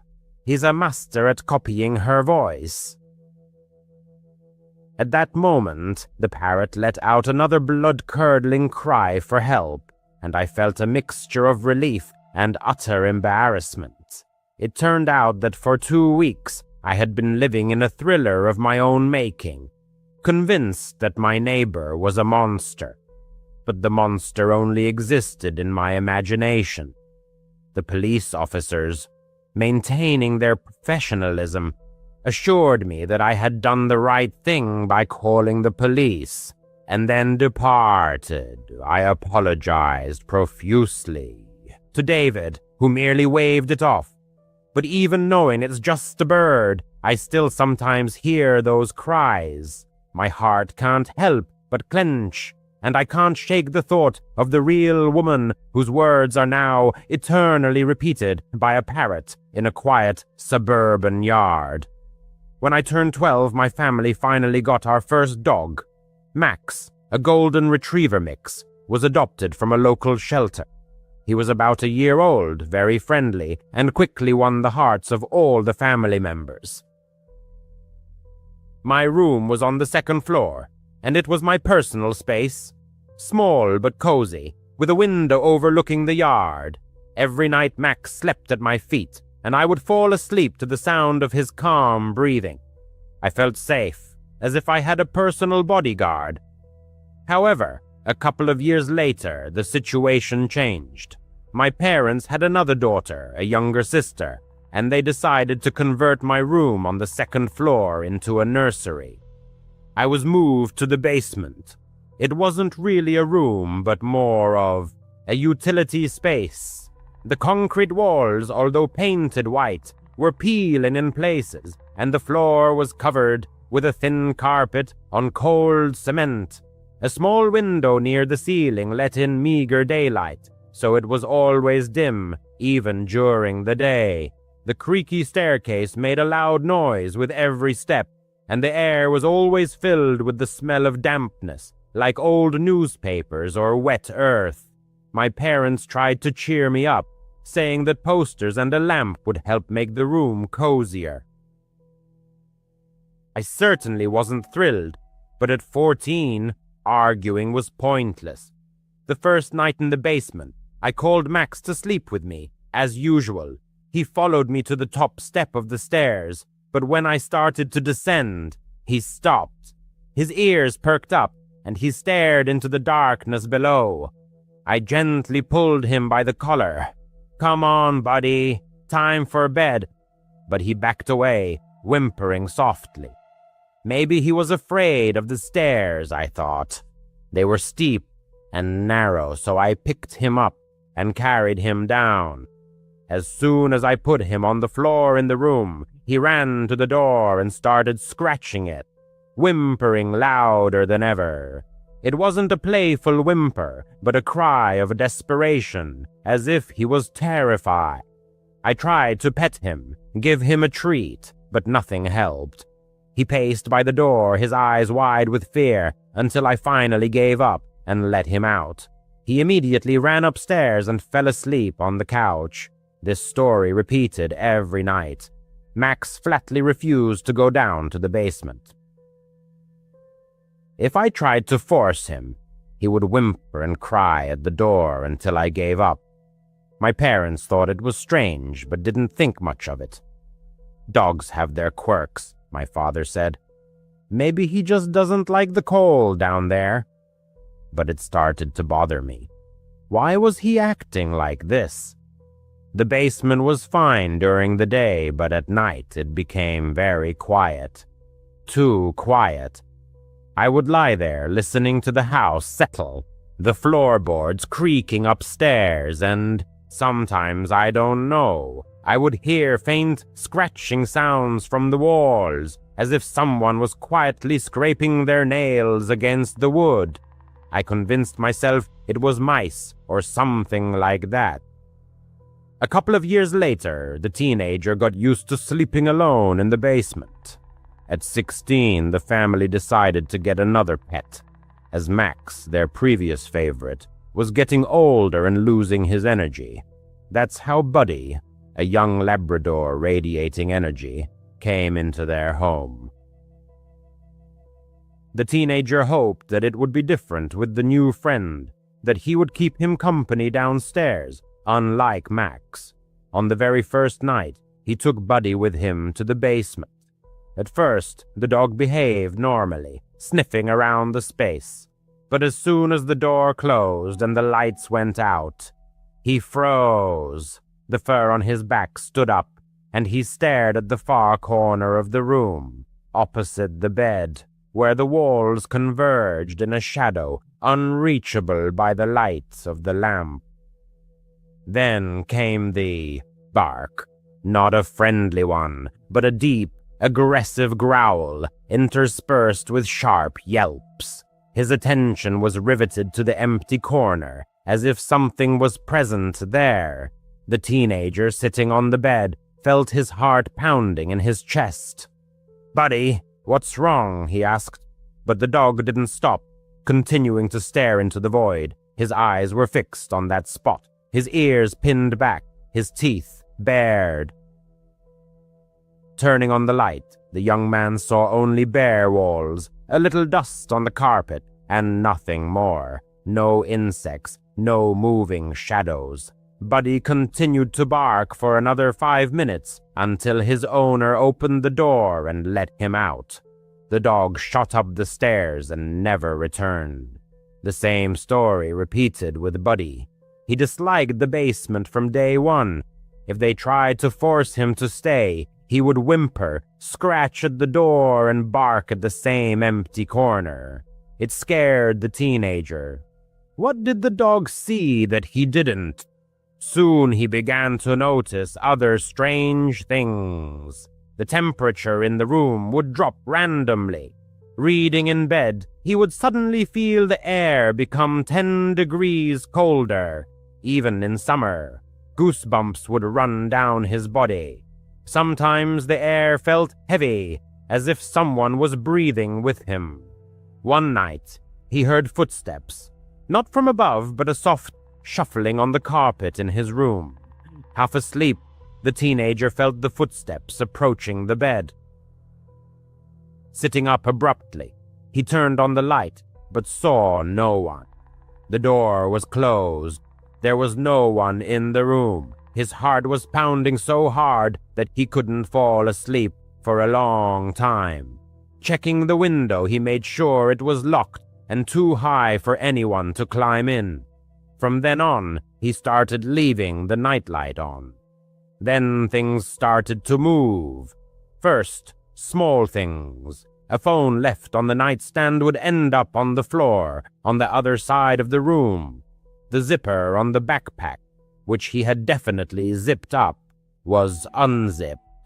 The young man tried to convince himself of forgetfulness, but deep down he knew it wasn't true. One day he found scratches on the inside of the closet door, thin lines as if from fingernails. There were only shelves and clothes in the closet. He couldn't have done it. Enna's the dog's reaction only made things worse. Even during the day when the teenager brought Buddy down to play, the dog would whine and pull toward the stairs. Max wouldn't even go near the top step anymore. Sometimes both dogs would start barking at the basement door upstairs, as if they could hear something that humans couldn't. The teenager started searching online for information about why dogs behaved this way. Some sites suggested they could sense mold or gas leaks that people didn't notice. He convinced his parents to check the basement. His father bought a carbon monoxide detector. Everything was fine. No visible mold or pests were found. But the strange occurrences continued. One night, the teenager heard whispering, faint murmurs, like a quiet voice with indecipherable words, were coming from that same empty corner. He froze under the covers, straining to listen. The whispering stopped as soon as he turned on the light. Sleep was out of the question. The scariest night happened about a month after Buddy arrived. The teenager was home alone. His parents had taken his sister to some family event. He tried to go to sleep early, but around midnight, the dogs upstairs started going crazy, barking, growling, and scratching at the basement door. When he went upstairs, he saw them staring down at the staircase. their fur standing on end. "What's wrong, Guy?" he hissed. Just then, there was a loud thud from downstairs, like something heavy had fallen in his room. Grabbing a flashlight, the teenager went downstairs. The dogs refused to follow him. At first glance, the room looked fine. The door was closed, the bed was made, but the closet door was slightly ajar. He distinctly remembered closing it before. His heart was pounding.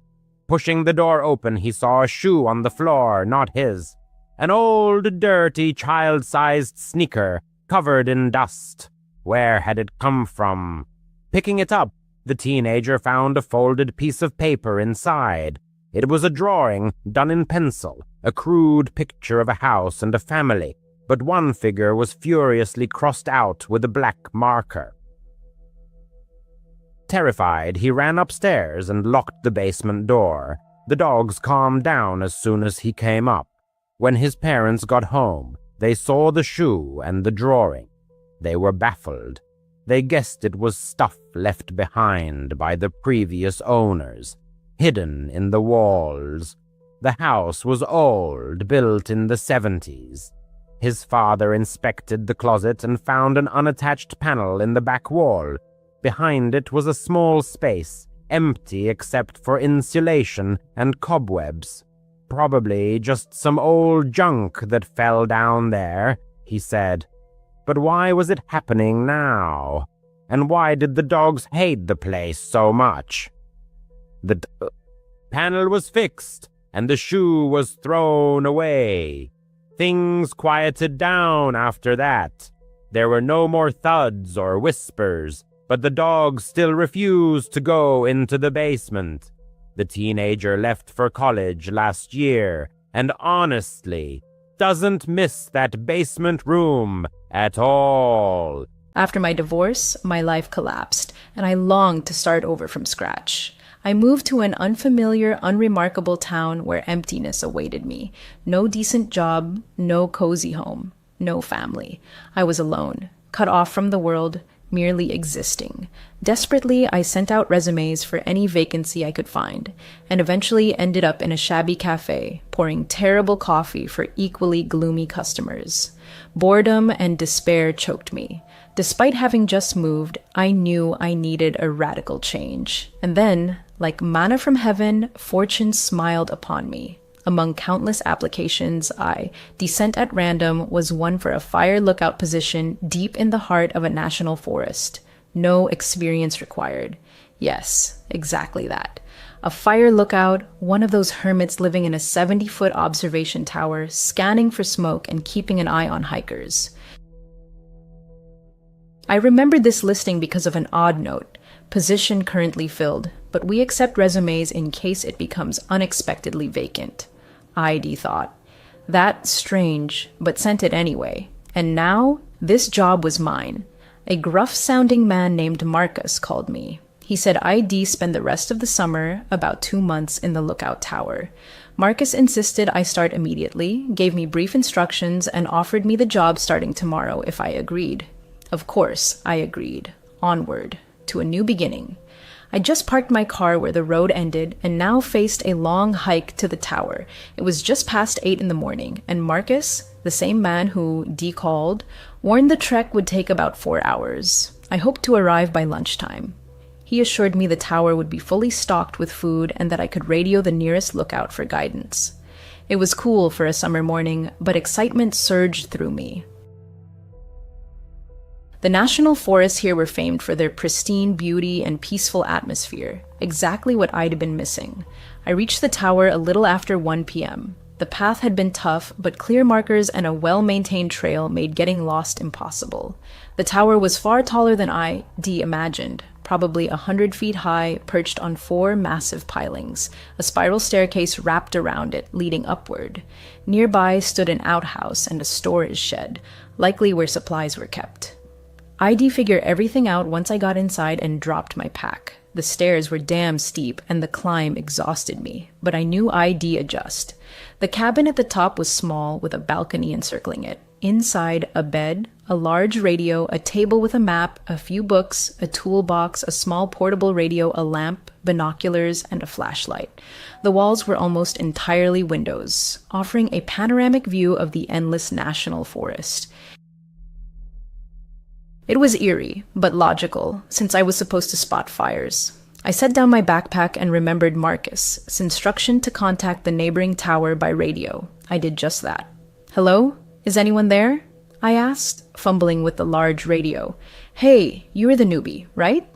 "I'm Evelyn," came a cheerful female voice through the static. "I've been watching your sector while you were en route, but my view doesn't reach far, so I'm glad you re-here.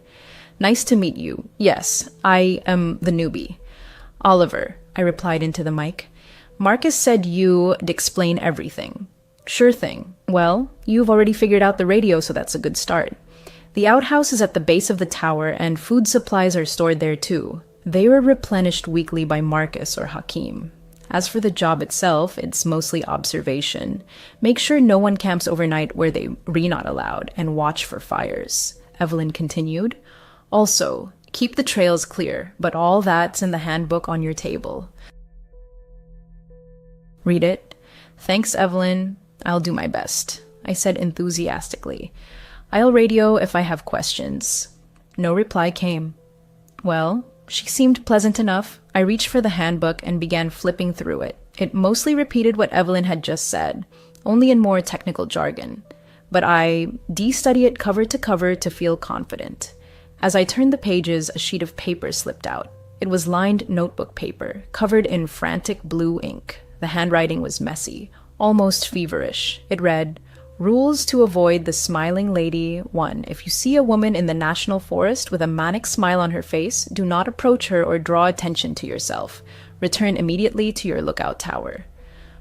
2. If your radio rings and it is not your nearest lookout tower, do not answer, no matter what you hear. Answer no matter what you hear. 3. If a woman, as weeping, pierces the silence between 1 and 4 a.m., forget it. Ignore it completely. 4. At night, your lamp must always be on. If its light begins to flicker as if in agony, run to the main switch before it goes out entirely. If darkness swallows it before you reach the switch, dive under the bed and don't emerge until dawn. 5. If, at night, you hear footsteps racing up the stairs toward your tower, don't hesitate. Turn on the main light and keep it on until morning. If she reaches the top before you flip the switch, it will be too late. 6. Upon waking, you may see them, smiling female faces peering through your window. In that moment, hide under furniture and hold your breath. She will enter. You'll feel her breath hovering just above you as if she is floating. Do not breathe. It will last only a moment. As soon as you sense she is gone, turn on the main light until morning. 7. Any scratching, whether in your tower or near the outhouse, means one thing. Turn off all radios and dive under the covers until the sound stops. 8. If, while checking a campfire at night, you suddenly hear a woman scream, "Run." Run back to the tower as fast as you can. 9. If, upon returning to your tower, you notice someone inside, run. Don't stop until you reach the next tower. Don't look back. She will chase you. What the hell was this? Some twisted, horrifying prank? My hand reached for the radio to ask Evelyn about these insane rules, but I stopped myself. I didn't want to be the rookie who fell for a joke and became the laughingstock for being scared. Fine. I'd explore, eat, and settle in instead. "Good night, dude." Evelyn's voice crackled over the radio as I was nearly asleep on my first night. I jolted in surprise and quickly replied, "Good night, Evelyn. Thanks for your help today." My first day was over. After dinner, I explored the forest, practiced using a machete to clear trails, a great stress reliever, and reviewed both the national forest regulations and my duties. Evelyn checked in occasionally over the radio, but I never mentioned the strange rules ID found. But now I was wide awake, probably because of the fright from Evelyn is unexpected. Good night. I got up and looked out at the vast forest. It was dark and eerie, but darkness was also a blessing, no fires. I knew other lookouts watched for flames at night because they were easier to spot, but I still needed to be ready in case I saw one. Just as I was about to climb back into bed, I heard a creaking sound. Strange, probably just an animal at the storage shed, scratching to get in. I jumped into bed, exhausted from my first day, and reached to turn off the lamp. The moment I did, the scratching sped up as if whatever made the sound had been excited. I yanked my hand back, and the scratching slowed. That was damn weird. Even stranger was how methodical it sounded. Rhythmic. Suddenly, both of my radios began emitting a high-pitched whine. What the hell? I leapt up, switched on the portable radio, and while fiddling with the big one, I caught sight of the rule sheet again. Wasn't there something about scratching? Oh, damn. I'm not superstitious, but I wasn't taking chances. I quickly recalled Rule 7. If you hear any scratching, whether in your cabin or near the outhouse, turn off all radios and hide under the covers until it stops. I switched off the big radio and dove under the blanket. What the hell? I could still hear the scratching, but it was closer now, almost at the wooden door of my cabin. It grew fainter, like fingernails lightly dragging across the door frame. I didn't move. What the hell was this? Morning came. I'd eventually fallen asleep under the blanket. The scratching had stopped, but I hadn't moved all night, finally succumbing to exhaustion. In hindsight, I feel foolish. I am in a national forest, full of animals, and radios pick up all kinds of interference. I figured the first night would be the hardest, adjusting to life 100 feet up, alone in the middle of nowhere. Today, I'd make the most of it, and I was sure the coming nights would be far less eventful. But I couldn't stop thinking about that scratching. What was it? Had to be an animal, right? God, I hope it was just an animal, and I kept trying not to think about that list, but damn, it was hard. ID brought it with me just in case, though I felt a little silly doing so. I was sure it was a prank. It's only my second day, and they were already messing with me. Day 2, the mysterious forest, and red scarves. On my second day, and they are already pranking me. My mind raced, trying to make sense of it all. I was on patrol, walking familiar trails, ensuring no one had illegally camped. Dusk was falling, and I was about to head back to my tower. Just as I turned onto the path leading to my post, I caught something in the corner of my eye. A campsite. There it was. My first real duty, politely but firmly tell the hikers they had to pack up. This area was for day hikes only. I approached the camp. It sat in a large clearing surrounded by trees, just one reddish-yellow tent and a cold fire pit. "Hello," I called, trying to sound confident. "You can decamp here. This is a day-use zone." Silence. No reply. I stepped closer to the fire pit, just in case someone burst out of the tent. What a coward I am, I thought. "Hello? Is anyone here?" I called louder. Still nothing. That is when a strange feeling gripped me. Something was off. I couldn't explain it, but deep down, I knew something was wrong. Sure, maybe the campers had just stepped away for a walk and would return soon, but the encroaching darkness made me uneasy. Wait, wasn't there a rule about this? I frantically pulled the list from my pocket and scanned it. Yes, Rule 8. If you check a campfire at night and hear a woman scream upon arrival, run back to your tower as fast as you can. Well, okay, not exactly. Okay, but okay. I hadn't heard any screams, just an empty camp and no fire. I should radio Evelyn. "Evelyn, hey." There's a campsite. No fire, but no people either. What should I do? "Where?" Evelyn replied instantly. I gave her my coordinates, checking my map by flashlight as it had grown fully dark. "Got it. That? Right on the edge of my zone," Evelyn said. "I'm heading there now. You just head back to your tower, okay?" "Okay. You sure?" I asked, feeling uneasy. "Positive. Go back. Stay safe," came her calm voice. Fine. She was a pro. I decided to radio her once I returned to find out what happened. I walked about 30 minutes, nearly back to my tower, when I noticed a distinct trail veering deep into the forest. Strange. I didn't remember it on the map. I thought the path ID taken had no branches. Figuring I missed it that morning, I promised myself to check it tomorrow. With a tired sigh, I trudged back to my tower. Back inside, I slumped at the table and stared at the rules. I hadn't asked Evelyn about them. I didn't want to. Not until something even stranger happened. Tonight hadn't been that weird, just an empty camp. No screams as the rules warned. I'd been reading the rules for about 20 minutes when my main radio rang.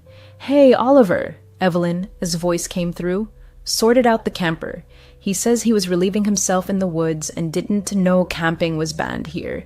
He must have been behind a tree when you showed up. I'm walking him to his car now." "All good." "Good. Thanks for handling that." "Good night," I replied, feeling a bit awkward that she had gone to all that trouble over nothing. I lay in bed, trying to sleep. The next day arrived. Last night had been quiet, uneventful. I felt far more confident and left the rule sheet on the table. This morning, I ate a lot. Apparently, all this walking was boosting my appetite. I sat in my tower, enjoying the view of the forest, and it calmed me. Time for my afternoon patrols to ensure no one was breaking rules. But first, I decided to check that strange trail not on the map. I reached it quickly. It was fairly close, and sure enough, it was as clear as any main trail, seemingly maintained just as well. I walked slowly down it, expecting nothing special. The path sloped gently downward, but was easy to navigate. After about 5 minutes, I thought I saw the end. A dead end, oddly, just a wall of trees. I was about to turn back when something caught my eye, a small red scarf tied to the branch of the nearest tree. Interesting. I stepped closer, and immediately spotted another, deeper in the woods. Then another. What the hell? Was I about to be an idiot and follow them straight into a serial killer's trap? Almost as if to prove I wasn't a coward, I decided to follow. I passed 5 scarves, each bright red, plain, no markings. Then I reached another, but this one lay on the ground. All the others had been hanging. Beyond it, I saw nothing. That was annoying. I bent to pick up the last scarf and froze. It was tightly fastened to something wooden and heavy. I lifted it. Dirt crumbled away, revealing a small underground hatch. Cool. It was about 10 feet deep and wide. A ladder was bolted to the wall beside the door. I shone my flashlight down and saw a sleeping bag on the floor and a camera. That was it. Just a sleeping bag and a camera. I carefully climbed down. The ladder was surprisingly sturdy. The whole bunker looked neat for such a place. But as I said, only a sleeping bag and a camera plugged into a charger, though the charger wasn't connected to anything. It was an underground bunker after all. I picked up the camera and tried to turn it on. The battery was dead. It was a fairly modern model. The screen showed 3 options: photos, gallery, settings. I chose gallery. The first few images were boring. A lake, someone, his house, a random car, nothing helpful. I scrolled quickly, almost missing one, a photo of my own lookout tower. At its base stood a family, 3 people. The father, dark-haired, tall, an experienced-looking hiker, strong. The mother, blonde, with a charming smile, her hand on her husband's shoulder. The third, a boy with short chestnut hair, strikingly similar to the man I assumed was his father. I kept scrolling but saw no more group shots, only the man. He took selfies inside my tower, photographed the views, the outhouse, some trails. Was this Henry or Roy? If it was Henry, why wouldn't he leave the forest to see his family? Then the photos grew stranger. Next, the underground bunker itself, the one I'd just found, half-built, with a sleeping bag and his camera. He was building it. Evelyn had said Henry was handy, right? Why build a bunker so close to the tower? Then, a random tree in darkness. The next 4 or 5 photos were the same tree. At its base, a shadow, distorted, meaningless. What was Henry, or whoever this was, trying to photograph? Was he trying to capture the smiling lady? What was that sound? 2:13 a.m. Something woke me. I heard nothing now, but something had definitely pulled me from sleep. I'd been so exhausted I wouldn't have woken on my own. Maybe it was. I heard faint weeping. A woman is weeping. Not too close, but I sat up in bed, listening to long, mournful sobs. I knew Rule 3. If you hear a woman sweeping between 1 and 4 a.m., ignore it. But I couldn't ignore it. It sounded so sad, so broken.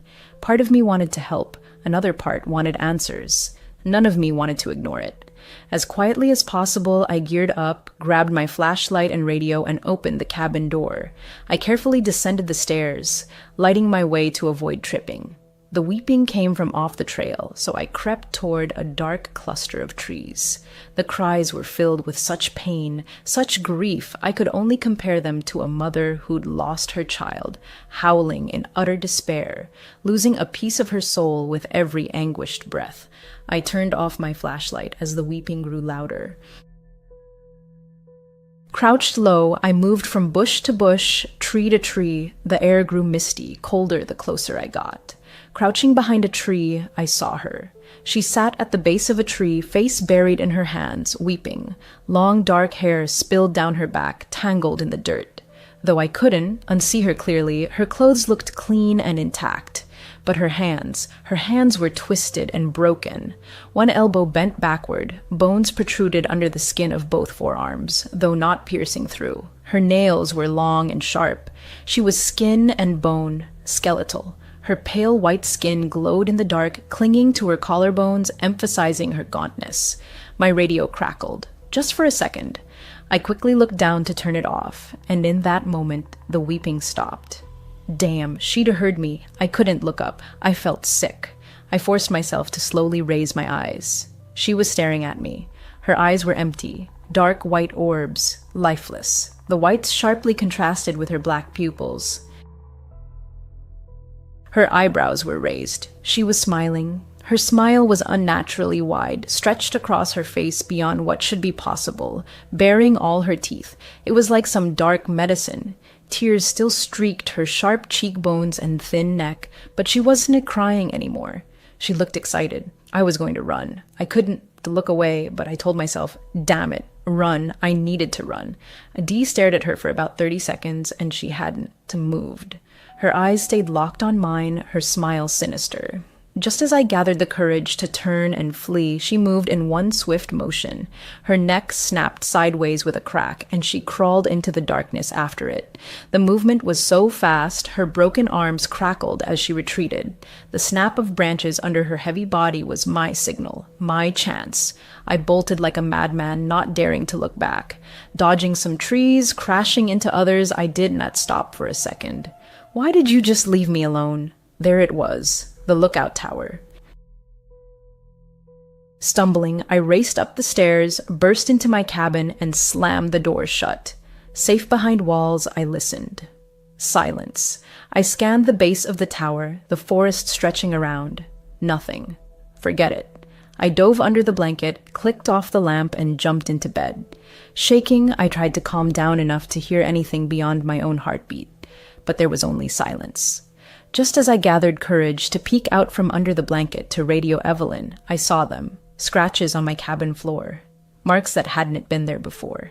Marks I must have missed in my panicked rush. They looked like something an animal or something crawling had made, from the door, across the room, all the way to the bed. I had not seen her outside because she was already here, with me, under the bed. I froze. I knew she was there. Felt her presence, under my bed. What to do? I frantically recalled the rules. Was there anything for this? Rule 6. If you wake and see smiling women peering through your window, hide under the blanket and hold your breath. She'll enter your cabin, and you'll feel her breath hovering above you as if she was floating. Don't breathe. It lasts only seconds. Once you feel her leave, turn on the main light until morning. Or Rule 9. If you return to your tower and find someone inside, run. Don't stop until you reach the next tower. Don't look back. She will chase you. Hide under the blanket and wait, as in Rule 6. Or run, since she was already inside, as in Rule 9. She'd been here when I entered, so that was Rule 9, right? I heard her. Not loud, but clear. A sound of someone moving slowly, trying not to break the silence. Soft shuffling. A second later, the faint crack of her arms moving, and with it, a low, muffled moan. I closed my eyes. I had to decide. Stay under the blanket or run. Rule 6? Rule 9? I felt a light nudge under the blanket. Not strong, just for a second. Then a second nudge, slightly harder. I chose Rule 9 in a flash. I leapt from bed and burst out the door, which slammed shut behind me. I didn't see her, didn't look back. Luckily, I was wearing shoes. Halfway down the stairs, I heard a thud above, the door slamming as she left the cabin. I hit the ground, and above me I heard footsteps. She was descending too. I sprinted toward the trail, and behind me came the rustle of dirt and grass. She was at the tower's base. I ran to the underground bunker. The noise behind me grew louder. She was gaining. She was on the trail. I reached the bunker and flung it open. I dropped down the ladder and slammed the hatch shut. I could hear her above me, moving through the trees and grass around the bunker. Her low moans pierced me, making my hair stand on end as she gasped in agony. I sat in a corner of the bunker, staring up at the hatch, but saw nothing in the pitch black. She was still above me. I heard her movements, a mix of sudden, quick jerks and slow, almost confused motions. Maybe she hadn't seen me descend.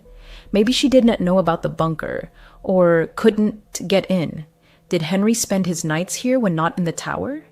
Evelyn said she didn't know where he slept. Was this it? Now I heard nothing. 20 minutes had passed. I think the thing above me had left, but I wouldn't and be an idiot again. To stay here until morning. Eventually, I fell asleep to the soothing sound of wind in the nearby trees. Last night had been too close. Looking back on my decision to investigate, I felt foolish. Whether from sleep deprivation or some spell she'd cast, I wouldn't make such choices again. I would stick to the rules. Morning came. I was still in the bunker. Finally, I gathered the courage to lift the hatch and peer out. Blinded by sunlight after so long in darkness, everything seemed clean. Carefully, I climbed out and headed back to my tower. As I quickly ascended the stairs, I heard a voice behind me. Hey, I nearly pissed myself. Whirling around, almost falling off the stairs, I saw a girl at the tower's base, an ordinary girl. Chestnut hair, glasses, a large backpack, dressed in hiking gear, smiling at me. Suddenly, a figure in hiking clothes appears before me, radiating a disarming smile. Oh, sorry to scare you, she says softly. Hi, I am Sarah. My heart pounds wildly. I stare at her stunned. Marcus's daughter, she explains. I'm here to restock your food. Evelyn hadn't mentioned Marcus or his son coming, let alone a daughter. Oh, hi, I stammer. Sorry, you startled me. I'm Oliver. Hi, Oliver, she repeats, that same warm smile. You okay? I force a weak, unnatural smile, trying to hide my confusion. Just caught me off guard. I thought Marcus or his son would come. She laughs brightly. Oh, usually they do. I just started helping, and you were my first stop today. Nice to meet you, Oliver. Evening falls.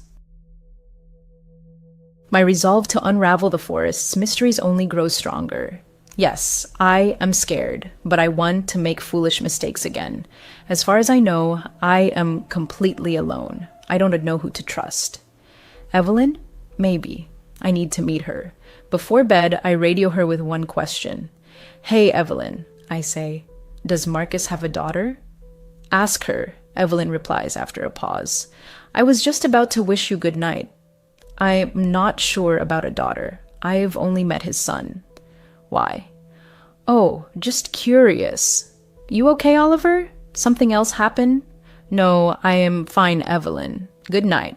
Fear still grips me, but I know exactly what to do. These rules are my lifeline. They will save my life, and I must follow them. Now I understand that more than ever.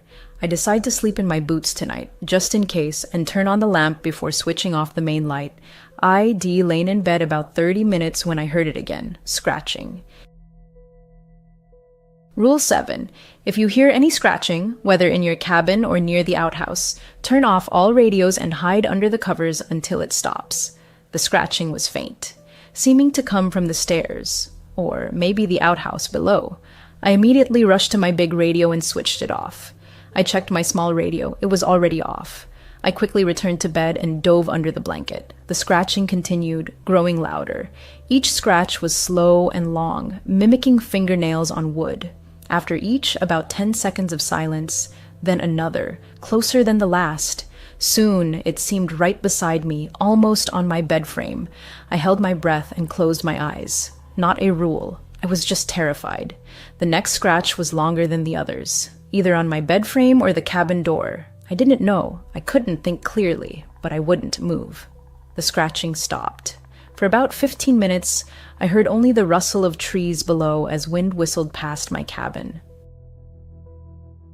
ID decided to stay under the blanket all night when I heard another sound. Soft footsteps, quick but growing louder as she ran up the stairs. In panic, I forgot the rule. Instinctively, I leapt from bed and ran to the main light switch. I flipped it on, and the running stopped immediately. I froze by the switch, waiting for something to happen, but nothing did. Shaking, I walked to the rule sheet by my bed, checked it, and confirmed. ID done right. Rule 5.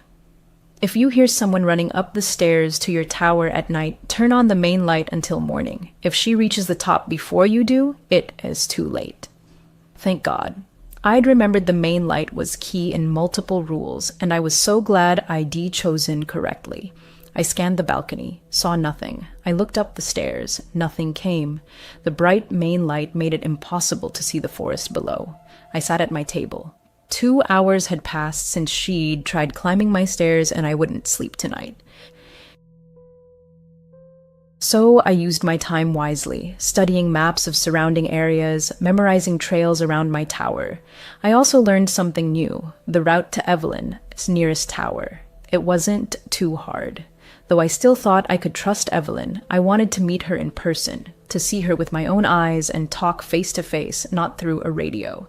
I decided ID go to Evelyn's tower tomorrow. I woke early. ID slept only a few hours, but it was enough. I was too driven to notice. I packed a light backpack, food, water, flashlight, radio, map, machete, and the camera so Evelyn could confirm if the man in the photos was Henry. Sunlight filtered through the treetops, but D, never truly appreciated dawn's beauty.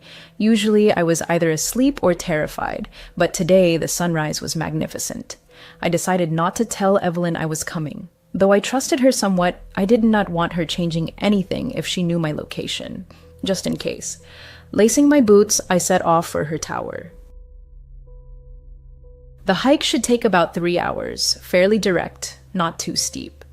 I immediately felt a sharp difference leaving my zone and entering Evelyn S. Each lookout's job was to monitor their own trails, but Evelyn were completely overgrown.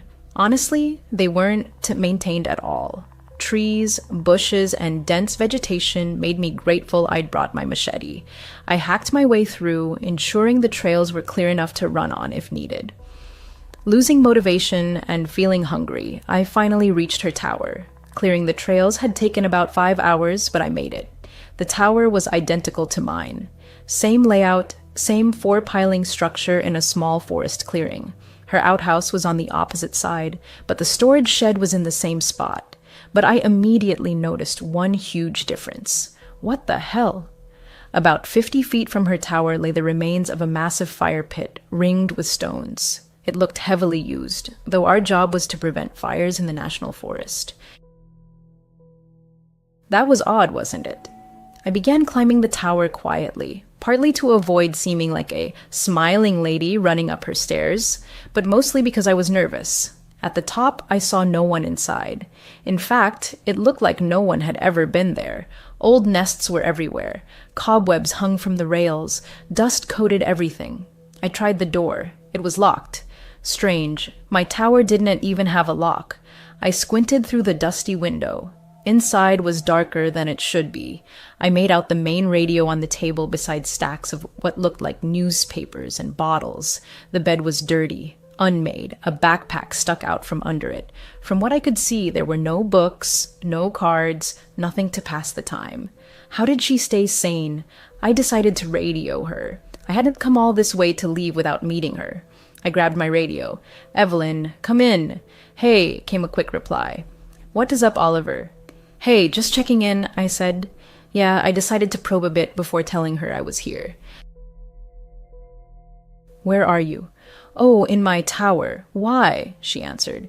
What the hell? I was sure this was the right tower. I'm looking at it and it's empty. She's lying. Oh, nothing, I lied, masking my shaky voice. Just some tourists on the edge of my zone. I'll handle it. No reply. Did she believe me? Answer, Evelyn. I need to know if you trust me or not. Cool. Good job, Oliver. Thanks for that. Okay, thank God she believed me, I thought. I decided to descend and hide behind the nearest tree. Maybe she was just returning, so she said she was already there. Maybe it was a misunderstanding. ID watch and see. Over 30 minutes passed. No sign of her. In fact, no sign of anything. This area was completely silent. Dead. Where were the animal sounds? Distant hikers? It was too quiet. While waiting, I told myself that if she didn't, I'd return soon, I'd break into her tower. I did not know if it was legal, but technically it was my employer's property, right? I assumed it was illegal, but I needed to investigate, and I needed to do it before dark. I slammed the back of my machete against the door, just above the handle. The loud crack broke the eerie silence, followed by the door creaking open, freezing me for a second as I waited for something to happen. Nothing. I stepped inside. Dust filled my nose, and I held back a cough. I needed to be quiet, and fast. Cold permeated the cabin, an inexplicable chill, as if the air itself was denser, heavier than outside. My footsteps echoed as I approached stacks of newspapers and folders. The headline of the first paper sent chills down my spine. Tourist sister missing. I frantically skimmed the article. These national forests. 2 sisters missing. 2? But Evelyn had only told me about one missing sister. Was this another, or was she hiding something? It didn't make sense. I flipped through more issues, same story, 2 sisters still missing, until I hit a headline. 1 sister found after 3 weeks. The article said 1 girl was found alive and well, but the other was still missing. They'd gotten separated while lost in the forest. Evelyn never mentioned she had been lost too. If it was her, did she consider it too personal? Or was she lying? My attention shifted to the folders. One held a single sheet titled Oliver. What the hell? Below it, information about me, everything I'd told her about my divorce and why I took this job, my age, my appearance. Maybe she just kept it to remember. A weird way to be friendly. Wait, how did she know this if we'd never met? How did she know what I looked like? Something was seriously wrong. My eyes fell on the backpack under the bed, a large dark blue one. I pulled it out and unzipped it. Inside, men, clothes, t-shirts, hiking pants, a raincoat. I dug deeper, found a hammer, then a wrench. Nothing unusual. Next, sunglasses with green frames and initials that weren't T. Evelyn S. I reached to the bottom and felt a small metal object. I pulled it out. A pocket knife. A beautiful knife. Custom made. Gold outline with wavy silver and black patterns, engraved in tiny letters, "To my love, yours, Henry." What the hell? Why did she have Henry's knife? Were these his things? What happened to his belongings after he disappeared? I didn't take anything. She'd know I'd been here, but I had to leave. I didn't feel safe. Just as I turned to go, I heard a familiar voice behind me. Evelyn S. You know, she wants you to smile. I spun around. A woman blocked my path to the door. She was shorter than me, with dirty, unwashed blonde hair sticking out like a nest. Her clothes, long light brown hiking pants, were stained with old dirt and grime. Her light red flannel shirt looked like it had seen better days, wrinkled, dirty, sleeve torn. Her face was normal, or at least human. Her bright blue irises sharply contrasted with bloodshot whites. She looked like she hadn't slept in weeks. Her manic stare screamed madness, fixed on me. Her hands hung at her sides. Her frail body was starved, abandoned. Evelyn, I stammered, voice trembling. What do you mean she wants me to smile?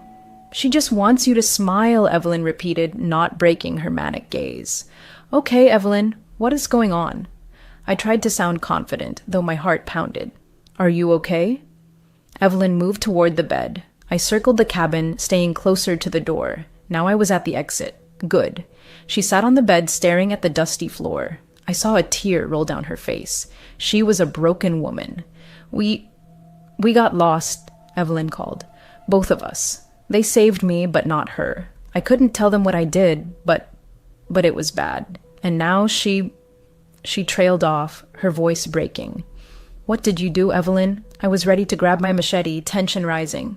We got lost, and we were lost so long. She kept telling me, it'll be okay, Evelyn, they'll find us. But they didn't find us for so long, and I was so hungry. She was always so positive, always smiling. But food, we couldn't and catch anything. Nothing worked. We tried, Oliver, I promise. We tried, Evelyn said, her voice fading, growing weaker. Okay, Evelyn, I know you tried. What happened? She looked up. I flinched, but she kept talking. She looked at me, smiling when I pushed her. I pushed her far away. It was a moment of weakness, of hunger. She fell so far. Her arm, they cracked. She didn't move. I was so hungry, she looked down again, despair in her eyes. She died as she lived, smiling. My stomach twisted. She'd killed her sister. I'd heard hunger drives people to madness. I'd heard it makes you do anything for food. But after I pushed her, I couldn't. She looked at me again. Tears streamed down her already mad eyes. And the next day, they found me. My heart clenched in horror. They found her. Just one day later, though I feared Evelyn, I couldn't help feeling sympathy. I couldn't live with that moment of madness defining my life. And for what? Literally nothing. And then she found me. Evelyn whispered, staring at the floor again. Another tear rolled down her cheek. Who found you? I asked, hoping it wasn't who I thought. My blood ran cold. My sister. Still smiling, still hungry, Evelyn murmured. She's avenging me and avenging you. Evelyn stood, her gaze locking onto mine again. All of you. I took a small step back, exiting the cabin, eyes never leaving Evelyn. What did I do? I asked, voice trembling. She blames you all. You did not find her. Your job, our job, was to find her. Instead, she found me, and I'll never lose her again. Evelyn slowly moved toward me. Evelyn, I wasn't even working here. I'd never even been in these forests. I started panicking, stepping back. Evelyn, we can help you. We can get you out of this. She gets hungrier each time. She will never be full again. There's no way out, she whispered, and in that moment, I understood why the surrounding forest was so deathly quiet. Henry had written 10 rules, but she still got to him. Rules I couldn't even grasp. Evelyn smiled for the first time. And Oliver? She's so hungry now. She lunged at me with a sudden, piercing shriek, arms outstretched. Her frail body was easy to overpower. I rolled aside and shoved her away. She stumbled, her foot slipping off the balcony edge. Losing balance, she thudded onto the wooden floor before crashing down the side of the tower. It happened so fast. I collapsed to the floor from the shock. I heard her hit something on the way down, probably the stairs, followed by a dull thud as she hit the ground. Not a single cry escaped her lips during the fall. Oh my God, I just killed her. Oh my God, I jumped up and raced down the stairs, desperately hoping she was still alive. At the base, I saw her, lying about 10 feet from the tower. Face down, arms unnaturally broken and twisted, a small pool of blood seeped from her head, feeding the soil. Motionless. I bolted back toward my tower, stopping only when exhaustion hit. I had to reach it before dark. To hell with everything. I was leaving this forest. Evelyn was insane. She attacked me. It was self-defense. She was damn crazy. One thing she said stuck in my head. Henry had written 10 rules on that sheet. I now knew it was Henry S., but there were only 9. What was the 10th rule? That at least explained how Henry survived so long. A whole year. Poor Roy before him, who I now suspect only had the sunglasses, and Evelyn said he lasted only a week. But Henry had 9 rules. 9 ways the smiling lady could get you and how to avoid her. I wasn't, staying to find out. I was leaving this forest. I was still running back. I felt someone watching me. I saw my tower. It was almost dark. I did not know how I'd reach my car, and I didn't want to walk these forests at night. So I decided to sleep in the underground bunker. I figured Henry spent his nights there when not in the tower. I thought it was key to his survival, and it had saved me before. I go up to my tower, grab my main pack, and head to the bunker. I was on the verge of collapse from dehydration, so I needed water from my tower. I grab my things and be in and out fast. In my tower, I frantically gathered my things. I turned to leave and heard something. Faint, easy to miss, but there. I held my breath and froze, listening. Long, slow, quiet sounds, scratching. Rule 7. If you hear scratching, whether in your cabin or near the outhouse, turn off all radios and hide under the covers until it stops. You've got to be kidding me. She knows. She knows I am trying to leave. I froze, hoping the scratching would stop, knowing that if it did, I'd have to follow the rules. I turned to my radio. In the forest below, I saw a pale white face staring up at me. Same stringy dark hair. Same wide, sinister smile, her white skin glowing in the darkness. I saw nothing but her face emerging from the black night. She stared at me, her excited eyes locked on mine. Her piercing eyes, like magnets, held my gaze. She knew I planned to escape. Another night here, and I felt her gathering strength to catch me. I abruptly broke eye contact, switched off the radio, and dove under the blanket. Evelyn's words echoed in my ears. She so hungry now. The scratching stopped the moment I hid under the blanket. I literally felt her hunger hanging in the air, thickening over my tower, focused on me. Peeking from under the bed, I confirmed the awful sounds had ceased. I did not want her to catch me off guard. I wanted to be ready for any trick. I stood, walked the balcony, scanning the area. Where she'd stood, she was gone. I knew she was incredibly fast. She'd outrun me before when I found her weeping in the forest. She could be anywhere. I turned to re-enter the cabin. Glancing at a window, I saw the reflection of my dim lamp behind me begin to flicker. Damn. Rule 4. At night, always sleep with the lamp on. If it flickers, quickly run to turn on the main light until morning. If it goes out before you can, hide under the bed until dawn. My eyes adjusted to the dark as I watched the lamp's reflection, and then she appeared right before me through the glass, standing on my balcony. It was her. Broken arms outstretched, wild white hair, huge eyes, and that horrifyingly wide smile.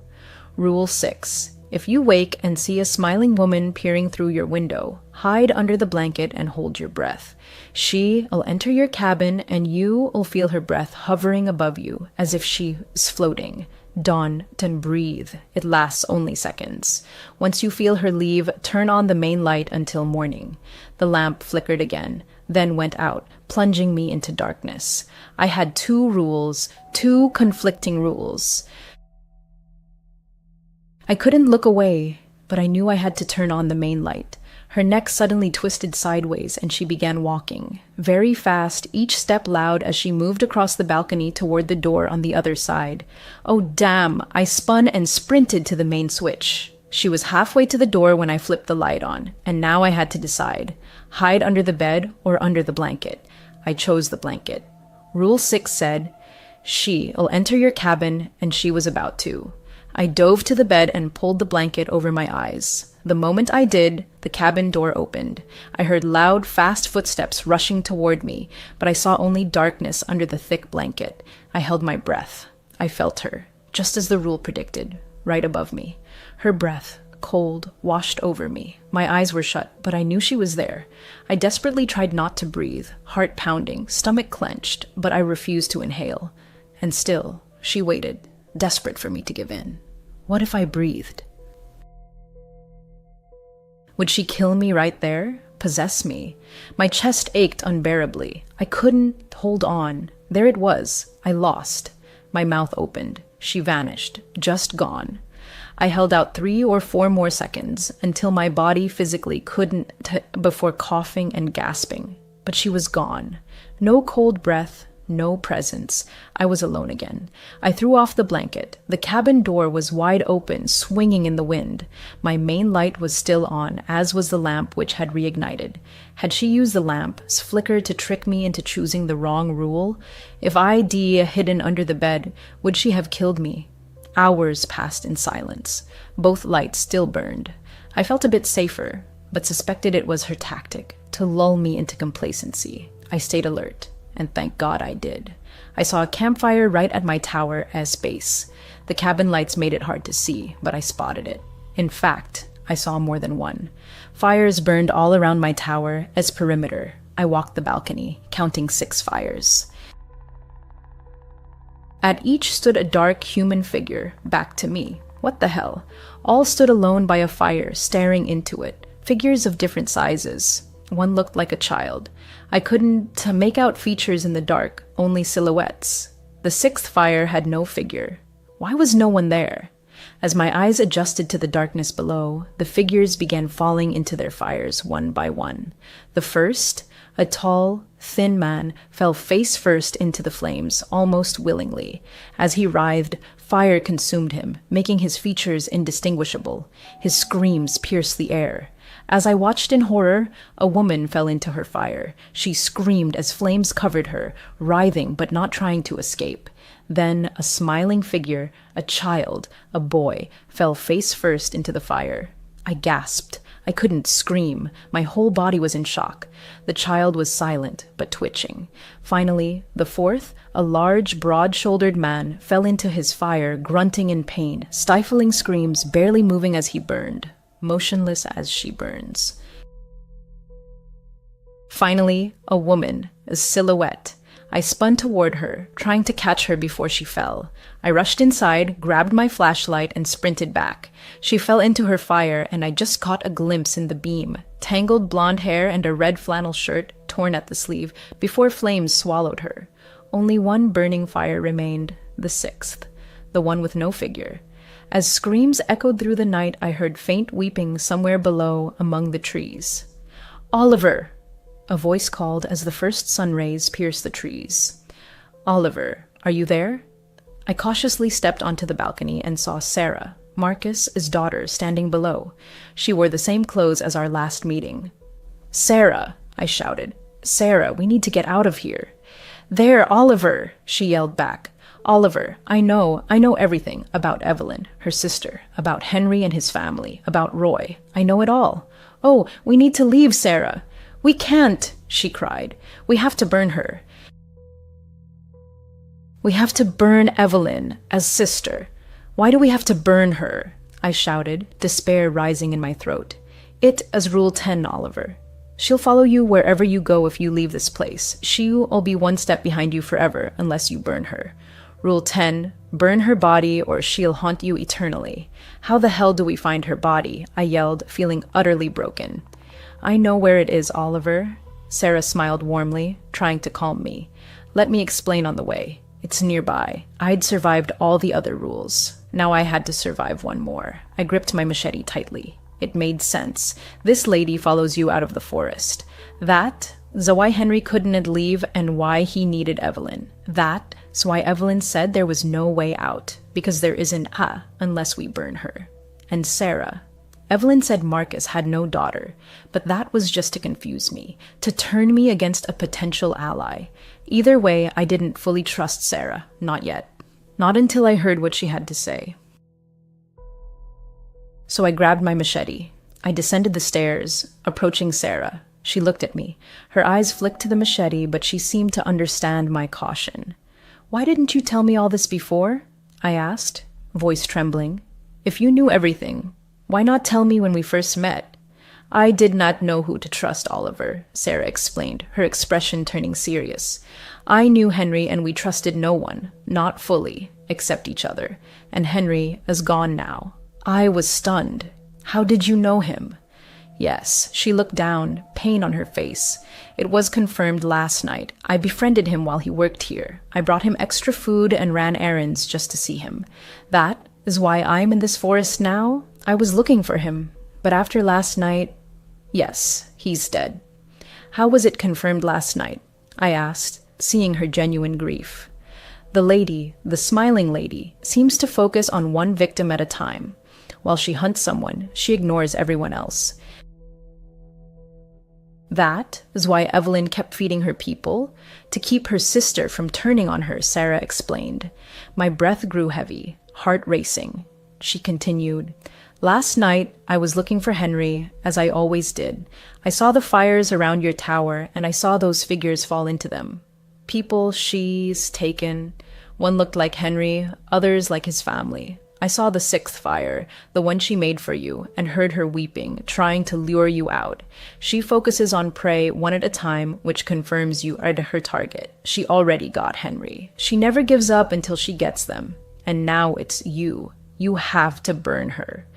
But I killed Evelyn, not her, I said, pushing her when she attacked me.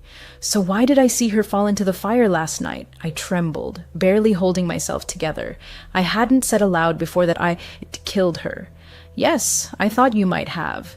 The smiling lady wouldn't have attacked her while focused on you. But that doesn't mean she didn't take Evelyn after her death, didn't eat her. She's always hungry. That is all she cares about. Why don't you just burn her body yourself? I shouted, despair overwhelming me. This is madness. I am desperate to escape this nightmare. It has to be you. It has to be the one she's hunting. I tried, but I only found her body after Henry disappeared. Every time I try to burn it, the fire won, to light. I don't understand it, but I know it has to be you. She lit a fire for you last night, and it has to be you who lights hers. How the hell can I trust you? Tears streamed down my face. It made sense. While she searched for Henry, she needed him to burn the body. Sarah pleaded, I hid in the underground bunker last night. That's why I am here so early. It was Henry, his bunker, Oliver. The smiling lady doesn't know about it. That's how he survived so long. I can show you where it is. I know where it is, I whispered, hopelessness tightening my throat. I have no choice. I have to trust her. I have to burn the body. I have to burn that body. Trusting her, Sarah, was a mistake. I raced upstairs, grabbed my backpack. It already held a lighter and a can of kerosene. I followed Sarah, but didn't let go of my machete. Of course, it all happens in this cursed cave. On the way, Sarah explained that after being pushed, Evelyn's sister crawled there seeking shelter, but died of her wounds inside the cave. She said this explained why I might have seen her weeping. The smiling ladies replay her final moments endlessly, feeding her hatred. It also explained her eternal smile. Evelyn was smiling when she pushed her. Sarah stopped at the cave entrance, carved into a steep hillside. I shone my flashlight inside, but saw little. It was a narrow tunnel, about 8 feet wide, 15 feet high, barely room to maneuver if trouble arose. I couldn't see where it ended. We entered the cave. She's near the end, Sarah whispered. There's a turn about 300 feet in. We'll be safe. I've never seen your ghost during the day. Sarah fell silent. She walked ahead. I followed, but the deeper we went, the harder it became. Soon, darkness swallowed us. Only our flashlight beams pierced it. Leaving daylight behind, we plunged into impenetrable blackness, and all sounds vanished. Our footsteps and shallow breaths were our only companions. Suddenly, we hit a wall. To the left, a steep slope led deeper into the cave's abyss. What the hell? Why did she go so deep? I whispered. If she wanted to be rescued? She didn't, Sarah replied softly. She died at the entrance. Something moved her deeper, to protect her. I think it was Evelyn. We pressed on. After 10 minutes, the cave widened. Normally, eyes adjust to darkness, but mine did not. This was a special darkness I'd never experienced, or maybe the smiling lady was affecting us. I didn't know. I just knew that beyond our flashlight beams, I saw nothing. A crack behind me. I heard a quick, clicking snap. My heart leapt and I spun, shining my light where the sound came from. For a split second, I saw only legs, bare, dirty, female calves disappearing into the darkness we'd come from. Damn, something was with us. And it was alive. The smiling lady was here. I turned to Sarah. She was gone. What? I was alone. Sarah's flashlight lay on the ground. What? Where was she? Should I shout? I did not know. I'd leave her light. I needed one hand for the machete. I couldn't go back. The lady was after me. I had to find her body. I had to burn it, and I had to help Sarah. I swept my flashlight around, looking for Sarah when I saw a backpack leaning against the cave wall. I cautiously approached, knowing something watched me from the dark. My sweaty palms made the machete hard to grip. I clutched it tightly. I quickly reached the backpack, scanning the cave with my flashlight, but saw only rocks. I checked the bag, OAS contents. It was already open. It hadn't been there long, maybe less than a week. I barely glanced inside. An old tarp, a lighter, and the same small kerosene can ID taken. The same type provided at the tower. Also in the bag, a knife. The same one ID found in Evelyn's cabin, only larger. Same gold outline with silver and black patterns. Engraved, "Your matching knives, my Henry." Another of Henry's knives. This was Henry's bag. I opened the knife. Recently used. Its once sharp edge was now dull, stained with rock residue. I shone my light on the wall beside the bag, scratched into the rock. 10. Sarah lies. A crack behind me. I turned and saw Sarah. She was smiling. "Sarah," I started, but her eyes locked onto mine. She saw me through the darkness. Her hands began breaking, as if the air around them was snapping them. They jerked violently. Her elbows bent backward as bones protruded, stretching the skin under her forearms with each crack. Her smile widened. Soon, it stretched unnaturally across her face. Her eyes widened with joy. Her skin paled, hair lengthened. She was unrecognizable. Sarah. Now I knew her as the smiling lady. I'd fallen for it, just like Henry. She needed darkness. That's why she roamed at night. That's why I had felt watched leaving Evelyn's cabin. I was, but she couldn't act in daylight. She watched me as Sarah by day, but attacked as the smiling lady at night. That note in Evelyn's cabin describing my appearance, only Sarah had seen me before. God, I felt so stupid. I'd been safe from her in daylight. But now it was dark, and she was changing. She died in darkness, and now she lived in darkness. And she dwells in this pitch-black void. I jerked upright. The machete in my hand trembled traitorously. Step by step, I approached her, ready to strike, but suddenly, explosive movement from both sides. I was grabbed. Creatures crawled over me, their bony fingers and claws digging into my flesh, dragging me down. 5. I counted 5, desperately resisting their grip. Too many, too strong. My flashlight fell, its beam now shining directly on me. In its light, I saw my attackers, faces, Henry, his wife, their child. The tall man, Roy, and Evelyn. They held me tight. Evelyn's broken arms, sharp as razors, dug into me as I struggled. Her shattered bones cut me as they all pinned me to the ground. They smiled. Out of the corner of my eye, I saw Sarah burst from the darkness and felt her teeth sink into my chest. A new person now lives in my lookout tower. He has a family, and a dog that visits him. We leave the darkness only when she commands. She doesn't want to lose us. Now I smile, and when she tells me to burn, I burn too. I write this to warn you of the smiling lady in the national forest. Don't try to find me. This is my last conversation with you. Dawn, and look for me. I belong to her, and she'll never let me go. NUS. That memorable summer when I turned 15, my family decided to spend our vacation at the fancy Hilton Hotel in sunny Orlando, Florida. It was one of those grand resorts with splashing pools, glittering arcade games, and a vibrant family atmosphere. For 2 weeks, we reveled in the escape from the sweltering Chicago summer. My parents, wanting me to have freedom and adventure, allowed me to explore the surroundings on my own during the day while they lounged by the pool or visited nearby theme parks. That's how I met Jake. He, like me, turned out to be a hotel guest, an 18-year-old who arrived from the heart of Texas. At least, that was his story.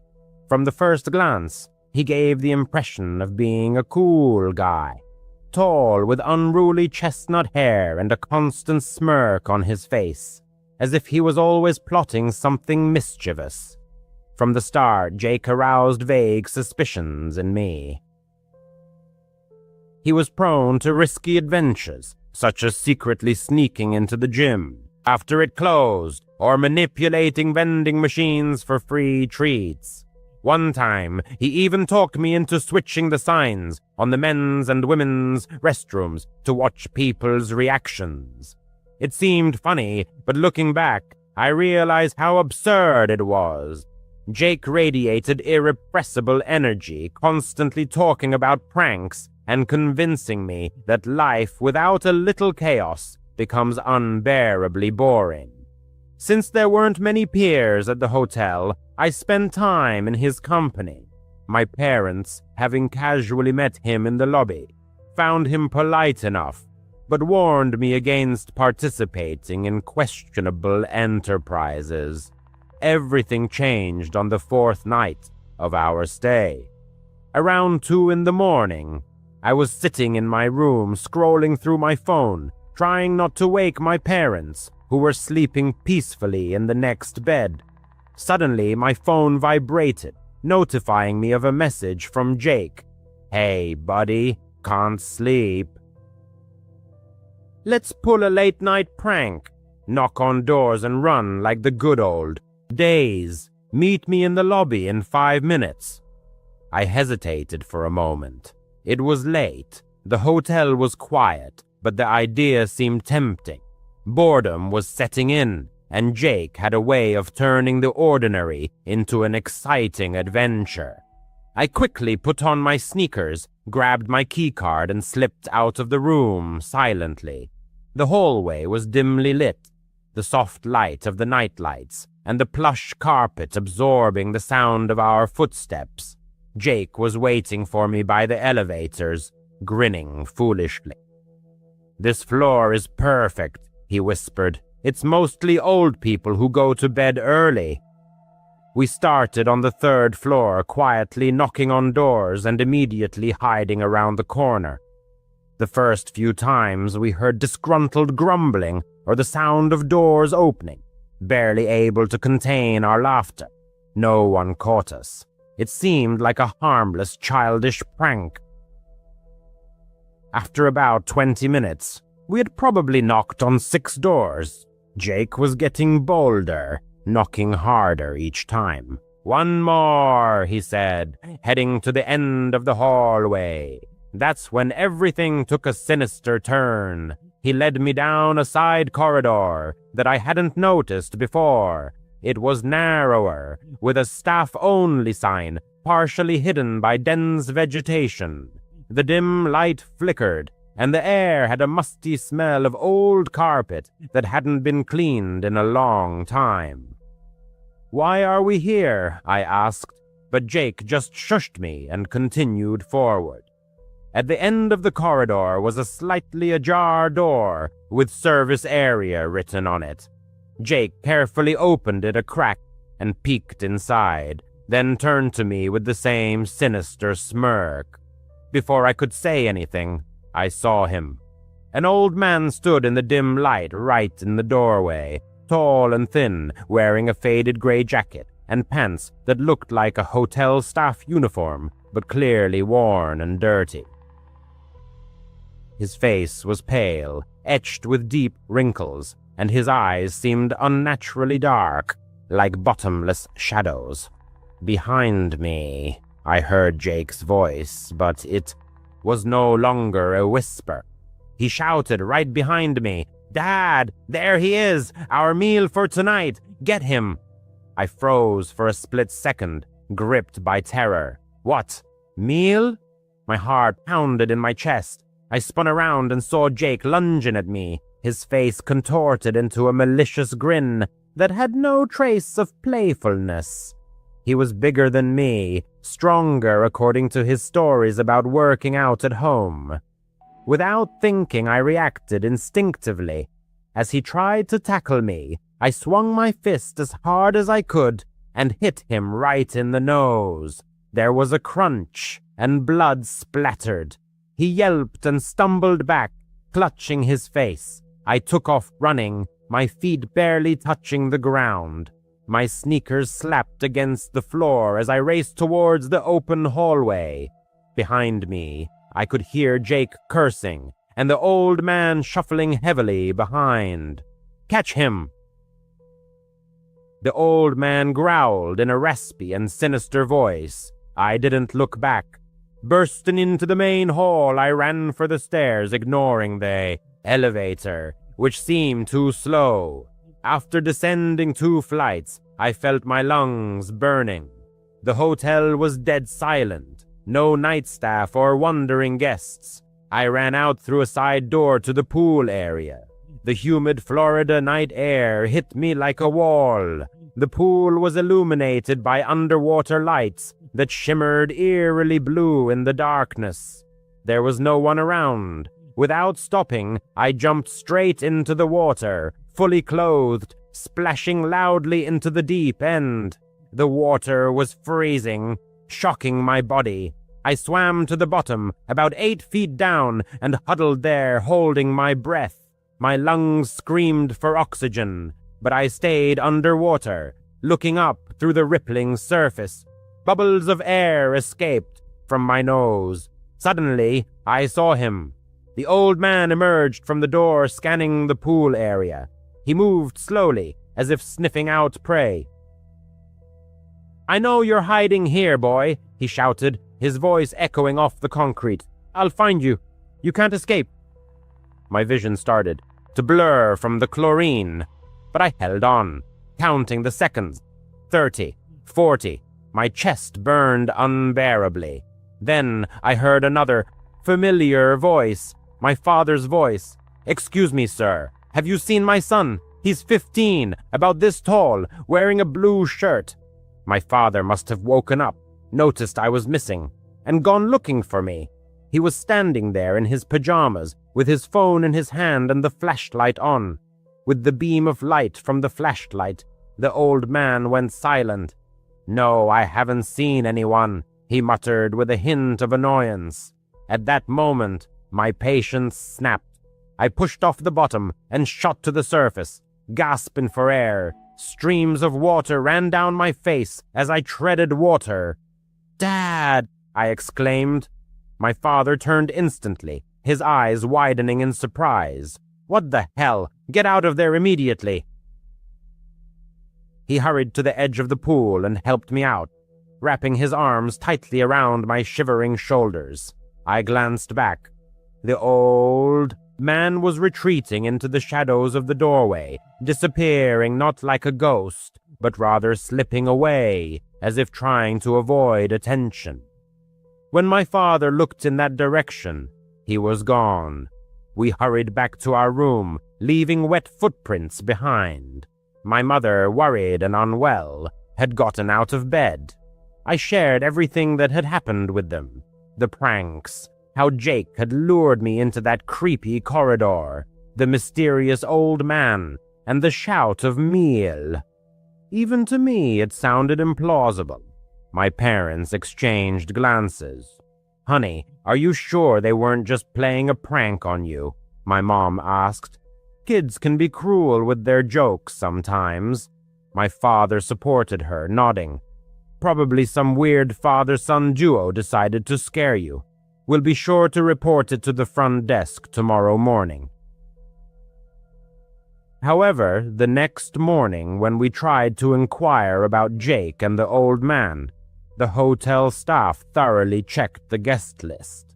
It turned out that there was no Jake from Texas registered at the hotel, and there was no old man matching the description, either as a guest or on staff. I spent the rest of the vacation hardly leaving the room. I blocked Jake's number. Maybe they left that same night, or maybe it was all carefully planned to scare me. About 6 months ago, shortly after moving with my wife Laura to our new home in a quiet suburb just outside of Dallas, strange events began to unfold. We were thrilled to finally have our own yard with a pool. It was our first real home after years of apartment living, and we were eager to make it our own cozy haven. The neighbors seemed perfectly normal at first. A family with 2 children, a boy around 8 years old and a girl around 6. Their father, Mike, worked in construction, and the mother occasionally worked as a nurse, on the night shift. We exchanged pleasantries a few times, but our interactions were mostly limited to that. The trouble began with the children. Their yard backed onto ours, separated only by a wooden fence about 6 feet high. At first, it was just balls accidentally landing in our pool. I'd hear a splash, go out, and toss them back. Nothing out of the ordinary. But over time, the situation escalated. Every day after school, they would deliberately throw toys into our yard. Frisbees, action figures, even a plastic dinosaur. It wasn't accidental. I could hear them giggling and saying things like, "Throw it higher." Our pool filter started getting clogged with debris, which frustrated Laura, who enjoyed swimming laps in peace. Then came the persistent doorbell ringing. The kids would come to our front door and press the doorbell repeatedly, as if it were a game, not stopping until one of us answered. The boy would say, "Our toy fell into your yard. Can we get it?" At first, we tried to be polite. I'd let them in through the side gate. They'd retrieve their belongings and they'd leave. But it happened so often, sometimes up to 5 times a day, that it started to feel like an intrusion of our privacy. Our pool area was our private sanctuary. We had lounge chairs, plants, and even a small bar. We didn't want strangers traipsing through it. One weekend, Laura and I discussed the problem. "This has to stop," she said. "It's our property." So the next time they rang the doorbell, I opened the door and said firmly, "Listen, kids, you can't keep throwing your things into our yard. And no, you can't come into our yard anymore. I'll throw your toys back when I see them." The girl pouted, and the boy glared at me, but they left. I naively assumed that would be the end of it, but I was wrong. The toy throwing became even more frequent, as if they were testing our patience. Toys accumulated in our yard, a Nerf gun, a Barbie doll, even a remote-controlled car that buzzed around until the battery died.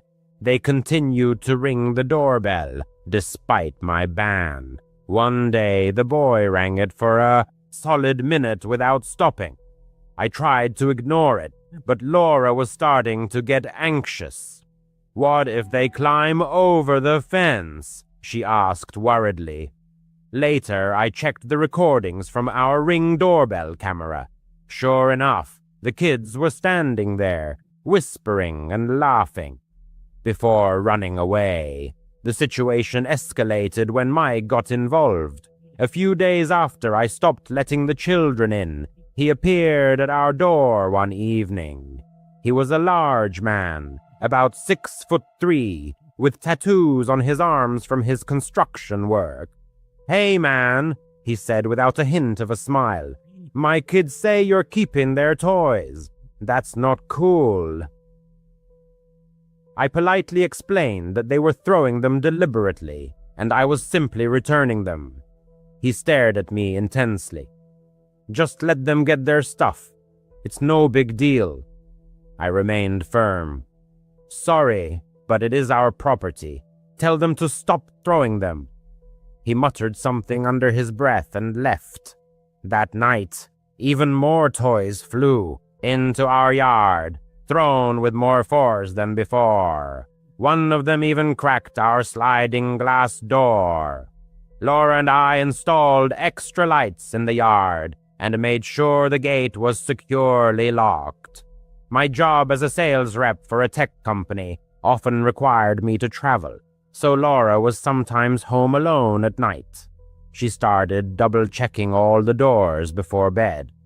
"I don't like that guy," she confessed. "He gives me a bad feeling." There are moments in everyone's life when a vague sense of impending doom creeps into the soul, poisoning the joy of the present. One July night, the oppressive heat clinging to Austin, Texas, brought with it an event that would forever alter the life of one family.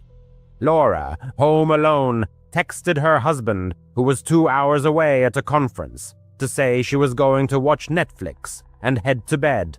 But sleep was shattered by a sudden, violent pounding at the door. At 2:17 a.m., a frantic text message from Laura arrived. "Someone's at the door. They're banging really hard." Her husband's heart plummeted. Without a second thought, he grabbed his laptop to check the Ring camera feed. There, on the porch, illuminated by the motion sensor light, stood Mike, the neighbor, his face contorted with rage. He was hammering his fist against the door, demanding the return of his kids' toys.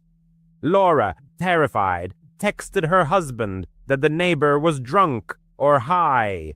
Soon, the pounding escalated into furious kicks. The door frame shuddered under the assault. "He's trying to break in," Laura whispered. Her husband, trapped in his hotel room, immediately called 911, giving the dispatcher their address and narrating the events in real time through the Ring app. "My wife is alone and the neighbor is trying to kick down the door. Please hurry." The dispatcher assured him that officers were on their way. The phone line with Laura suddenly went silent, replaced by the sound of shattering glass. "Oh God, the kitchen window," she sobbed. Mike had smashed the window, shards of glass raining inward. He was reaching in, trying to unlock the latch to gain entry. With a scream of terror, Laura fled upstairs, barricading the bedroom door with a chair. Soon, the distant wail of police sirens pierced the night. Mike, as if startled back to his senses, backed away from the porch, but it was too late.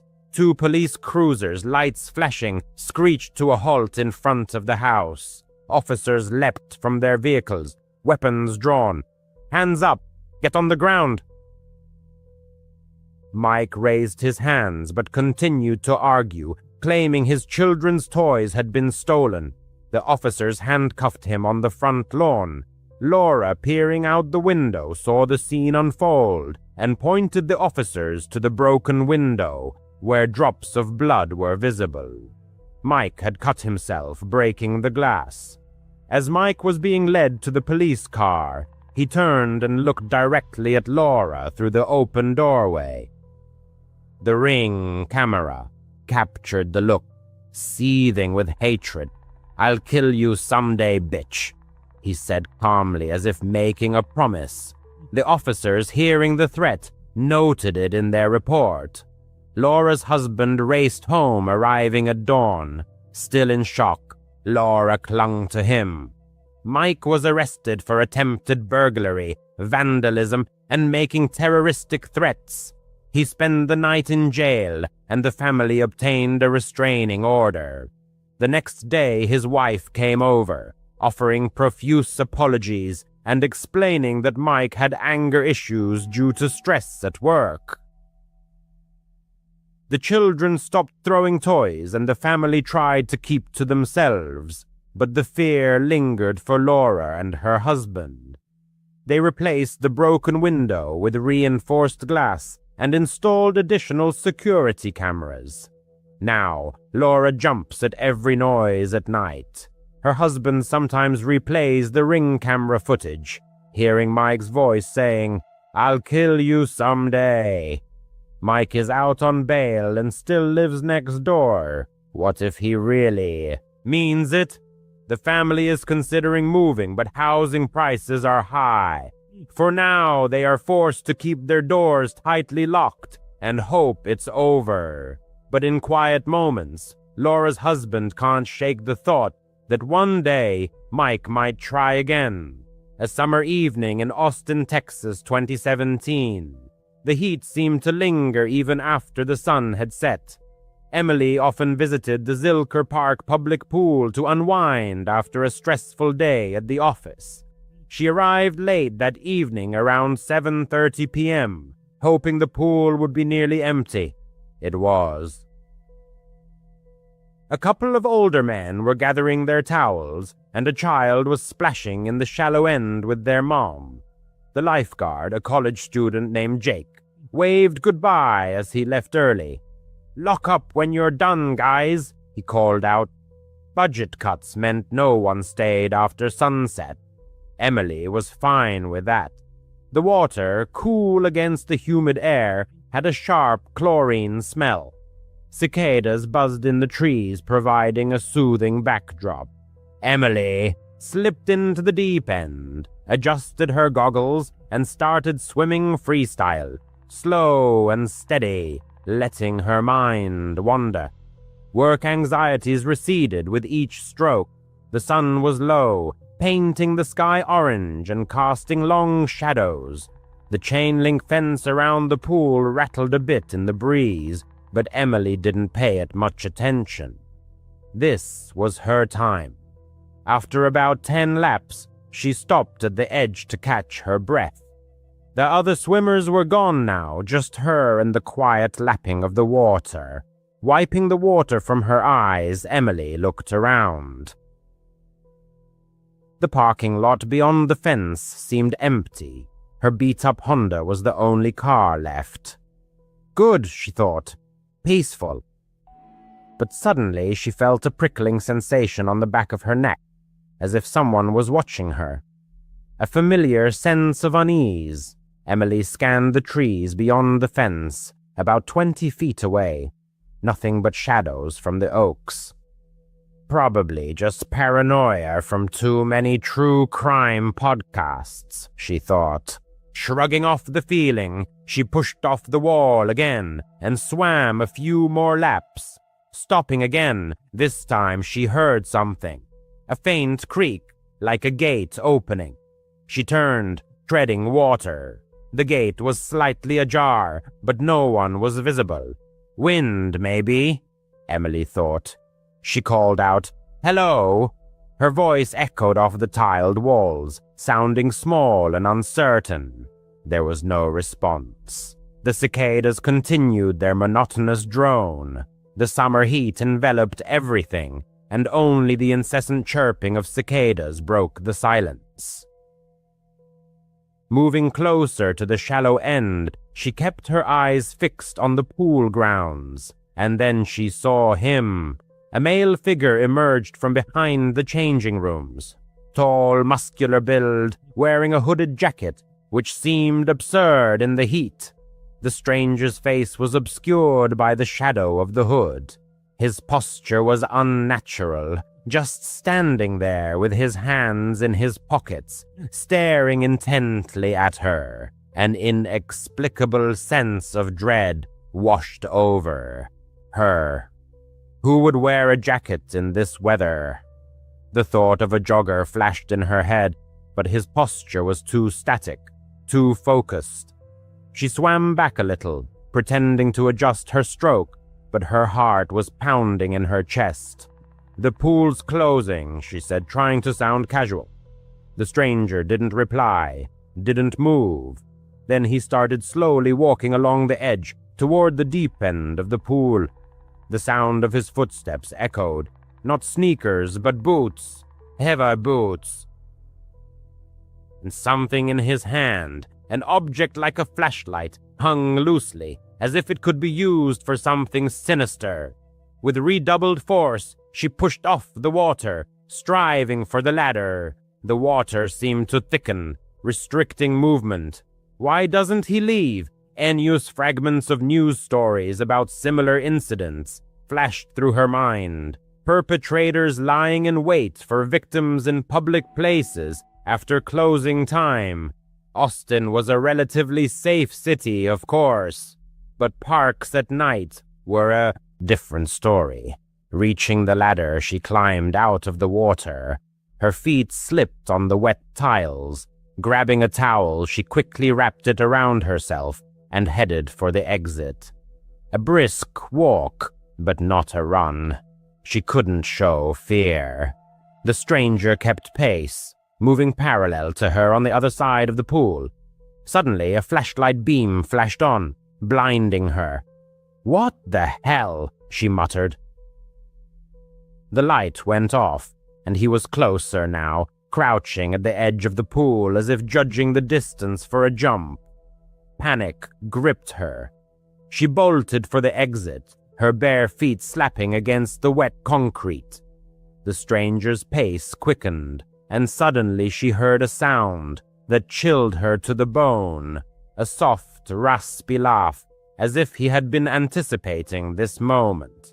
Throwing open the gate, she clattered outside and ran toward her car. Keys! Where were the keys? In her bag by the lounge chair. No, they were in the car, unlocked. A stupid habit. She dove into the driver's seat, locked the doors. The engine roared, and the car peeled away, leaving a screech of tires behind. The stranger stood by the gate, just standing and watching, the flashlight still dangling from his hand. He wasn't chasing, just observing. She drove home, her hands gripping the steering wheel, trembling. From her apartment, she called the police. But what could she say? Some guy had scared her at the pool. They took a statement, promised to check it out. She never heard anything more. That was over 2 years ago. She doesn't go to that pool anymore. NUS last spring, a 17-year-old girl took a Friday night babysitting job at the Davids house, just 5 blocks from her own home in Chandler, Arizona. She was saving up for college, and the prospect of earning an extra $20 an hour seemed especially appealing. The neighborhood seemed like a safe haven, with neat single-story homes, manicured lawns, and streetlights every 30 yards. Her parents approved of the visit. She arrived at exactly 6:30 p.m. Mrs. David showed her the alarm panel, the Wi-Fi password, and emergency contacts. She changed 4-year-old Sybil and 6-year-old Tyler into their pajamas and left a portion of cool chicken nuggets in the refrigerator. Mr. David strictly reminded her of bedtime at 8:30 p.m. without any delays. The couple departed for a charity dinner downtown. As soon as the front door closed, the girl instinctively slid the bolt. The evening passed smoothly and peacefully. The children colored with crayons, then watched only half an episode of Paw Patrol, after which they brushed their teeth. At 8:25 p.m., she took them upstairs, read a brief story about a lost puppy, and turned on a nightlight in the shape of a glowing blue LED moon. The little ones fell asleep almost instantly. Downstairs, she texted her mother, spread out her biology flashcards on the kitchen island, and poured herself a refreshing cold drink. At exactly 9:15 p.m., there was a persistent knock at the door. She startled in surprise. The Davids had not mentioned any possible visitors. Peering through the peephole, she saw a man of about 40, dressed in a gray hooded sweatshirt, dark jeans, and sneakers. In his hand, he dangled a key fob, and he politely waved at the lens of the entrance camera. A black Honda idled quietly at the curb. He said in a very ordinary tone, as if he were sure she could hear him, "Hey, I'm the kid's uncle, Brandon. I left my keys earlier. I want to pick something up from the bedroom upstairs." His voice was even, without pressure. However, all the internal alarm bells in her mind howled in unison. The Davids had never mentioned any brother. Through the closed door, she replied in a firm but calm voice, "The parents didn't say anything about you coming." "That's my fault," he retorted. "I assured my sister that I had a spare key. Listen, Sybil asked for her purple blanket earlier, right? She always reaches for it when she's tired, and Tyler ate macaroni and cheese before changing into his dinosaur pajamas. I know their usual routine." His words were accurate in detail. Her stomach twisted into a knot. Maybe he really is a relative. Maybe it's just a clever trick. She stepped away from the door and launched the nursery monitor app. Both children were snoring peacefully in a steady breathing rhythm. Her gaze slid to the tablet with the living room cameras. The street lens captured the man impatiently shifting from foot to foot, but not trying to grab the handle. She dialed Mrs. David's number. No answer. The call to Mr. David went straight to voicemail. The thought of calling 911 flashed, but she hesitated. In Arizona, there is a fine for false alarms. At that moment, a message arrived. "Sorry, it's so hectic at the banquet. Is everything okay?" From Mrs. David. The girl hurriedly typed, "There's a man here named Brandon. Your brother is demanding to be let in." The screen flashed 3 dots of anticipation. Then came the reply, "We don't have a brother. Call the police immediately." Her palms trembled. She took a deep breath and dialed 911, clearly stating the address, the stranger's description, and specifying that 2 children were sleeping peacefully upstairs. A muffled knock came from the hallway. The man knocked again, maintaining the same politeness. "I really need that blanket. I swear, just 2 minutes." She said nothing. He waited about 10 seconds. The camera caught him heading to the front windows, pressing his hands against the glass, trying to look inside. The girl hastily turned off the lights in the room to remain unnoticed. In the faint glow of the phone screen, she watched him go around the wall and approach the side gate. Soon, the motion sensor in the yard flashed and went out.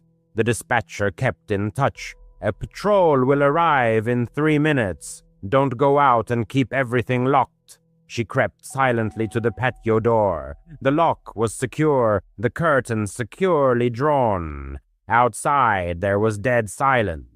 A heavy stillness hung in the house. Even the usual hum of the refrigerator seemed muffled.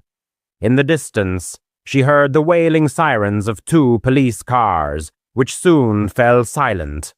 Red and blue flashes broke through the blinds. The girl froze in the hallway until an officer called out to her from the porch, giving his badge number through the door. Only then did she crack the entrance open. The police officers thoroughly combed the yard and the surrounding streets.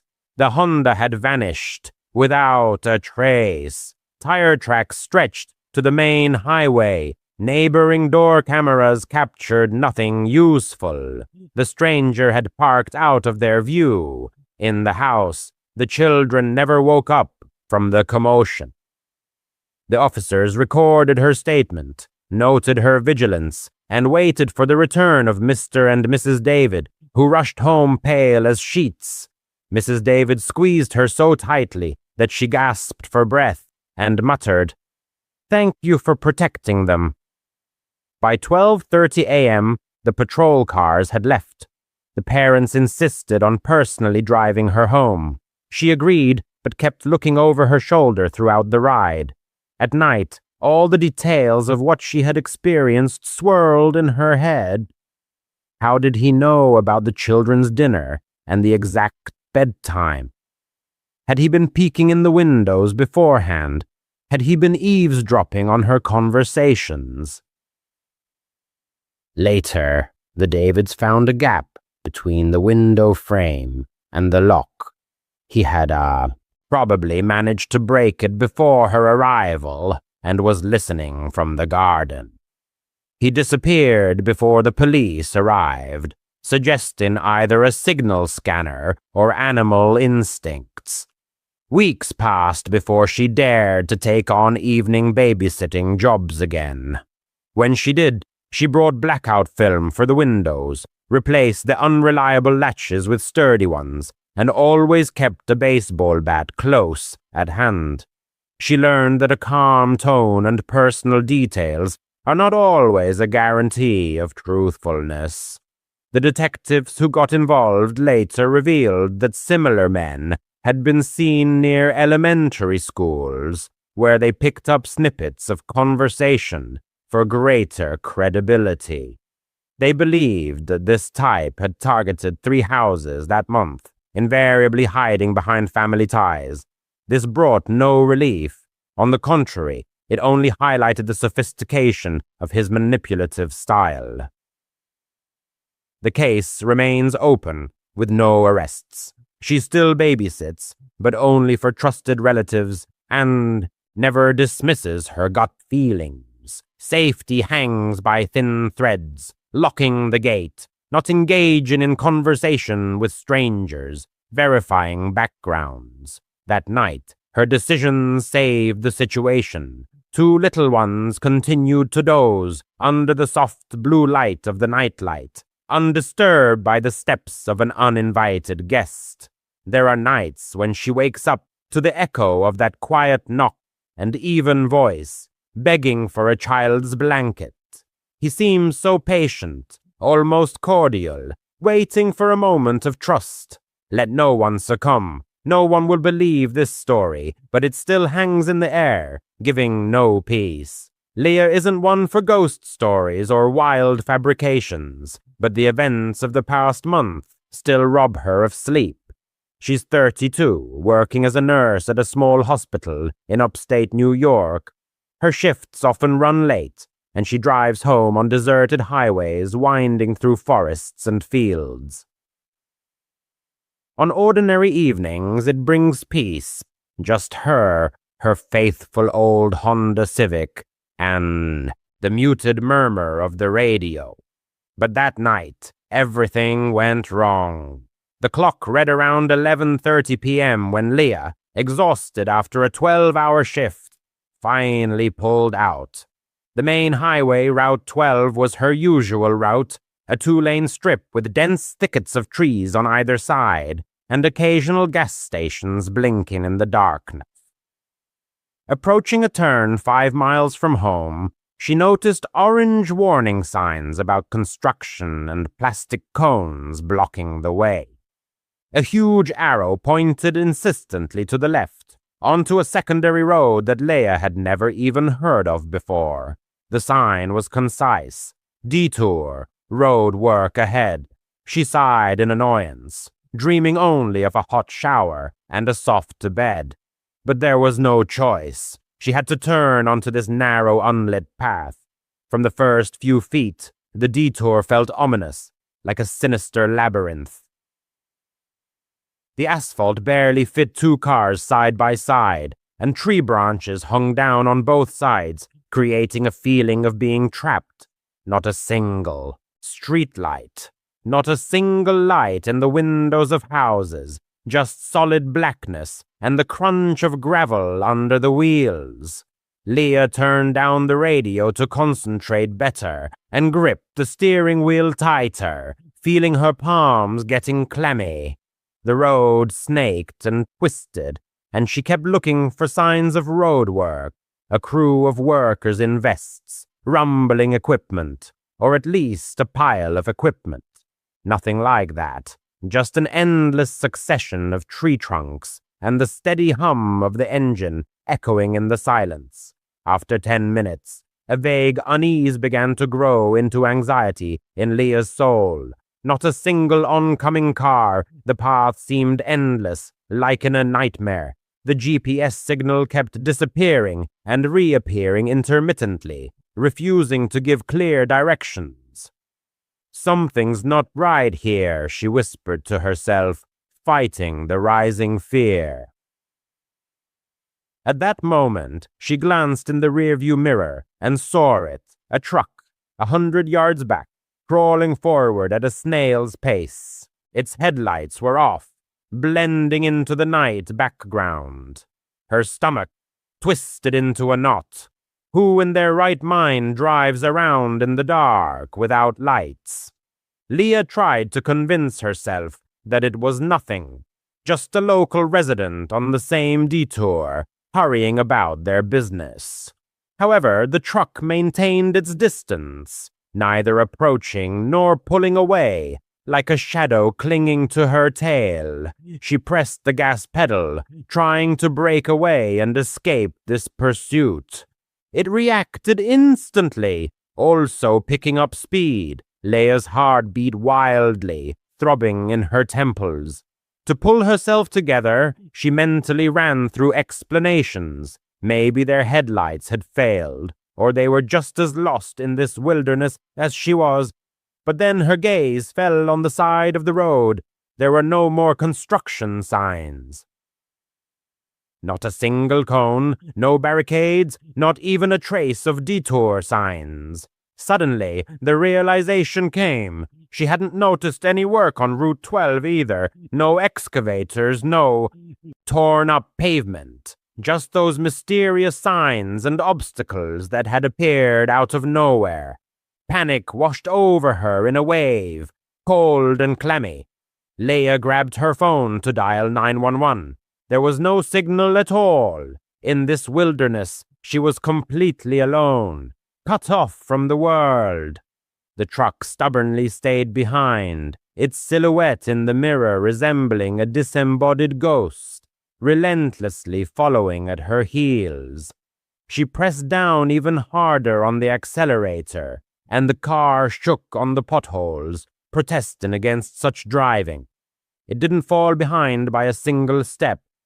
Now Leia could make out the details. It was a worn-out pickup truck, painted black or dark blue, and the figure of the driver was lost in the dimness of the cab. "Hang on, find a way onto the main road. Everything will be fine," she repeated to herself like a mantra. But the road continued to twist and turn, and she lost all sense of her location. Suddenly, a dim light flickered ahead, promising salvation. Headlights of an oncoming vehicle were approaching, cutting through the darkness. A wave of relief washed over Leia. It could be a patrol car or just a good Samaritan willing to help. As the SUV drew level, she slowed down and flashed her high beams twice, signaling distress. It turned out to be a white SUV. It also slowed down and pulled to the edge of the shoulder. Leia stopped, leaving the engine idling, and cracked the window just enough to call out, "Hey, I think someone's following me." The driver, a middle-aged man in thin-rimmed glasses, leaned out of the cab and asked, "Are you okay?" She pointed back. "There's a truck back there, no headlights. It's been chasing me for miles." He squinted, peering into the darkness behind her. The expression on his face changed instantly, becoming concerned. "There's no truck there." Leia turned sharply to the mirror. The road behind her was empty, as if it had never been there. Her blood ran cold. She could have sworn she had seen it just a second ago, clearly and closely. "Listen," the man said soothingly. "This road is full of strange things. I was also detoured here, but there were no repairs on the 12th. I checked myself. Drive behind me. I'll lead you back to the main road." Leia nodded silently, too stunned to argue or ask questions. She pulled up behind the SUV, keeping her eyes glued to the mirrors. Not a trace of the truck, just the bottomless darkness, swallowing up all traces. After 10 minutes, they finally burst onto Road 12. The orange signs and cones had vanished, as if they had never been placed at all, leaving only a vague memory. Leia thanked the man heartily. He promised to contact the police and report what had happened, and sped home, carefully locking all the locks.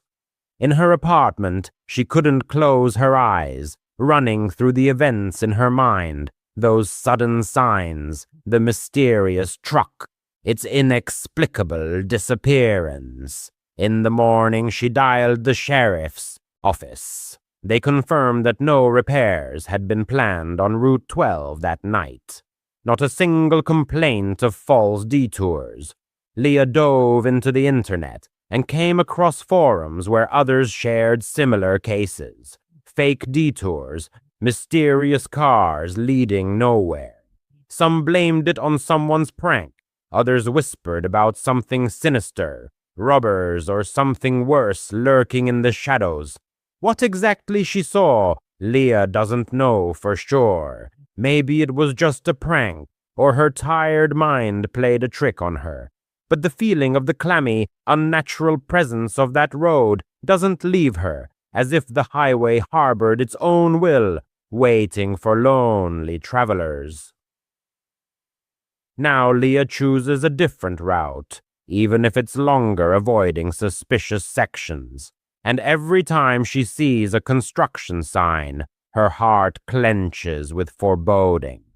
She doubts she will ever feel safe driving alone again under the cover of night. When Leah was 15, she first met her future husband, who had just turned 16 in art class. Their small town didn't spoil teenagers just starting romantic relationships with a variety of entertainment, except for rare outings to the nearest Target for small purchases. The settlement, despite its modesty, had a special charm due to its rich past. Tourists came specifically to wander along the ancient mining trails or enjoy the views of the river that cut through the canyon nearby. This river, with its winding paths and panoramic vistas, served as the soul of the entire district, attracting both locals and visitors eager to immerse themselves in the embrace of a wild nature, away from the hustle and bustle of the city. Leah spent her childhood exploring the trails near the river. She walked and biked them countless times, memorizing every turn and hidden corner. This place was home, like an extension of her own garden behind the house, full of cozy secrets. Usually, it gave a feeling of complete security and peace, where the rustle of falling leaves merged with the soft splash of water, creating an atmosphere of serenity and harmony. She especially liked one of the paths, a half-mile trail leading to a modest bridge across the river. The bridge itself was not striking in scale, but it offered a mesmerizing view of the rushing water below, framed by the steep slopes of the canyon, where sunlight played on the surface, creating the illusion of eternal motion. It was there that Leah always felt a surge of lightness, as if time slowed down, allowing the world to unfold in all its beauty.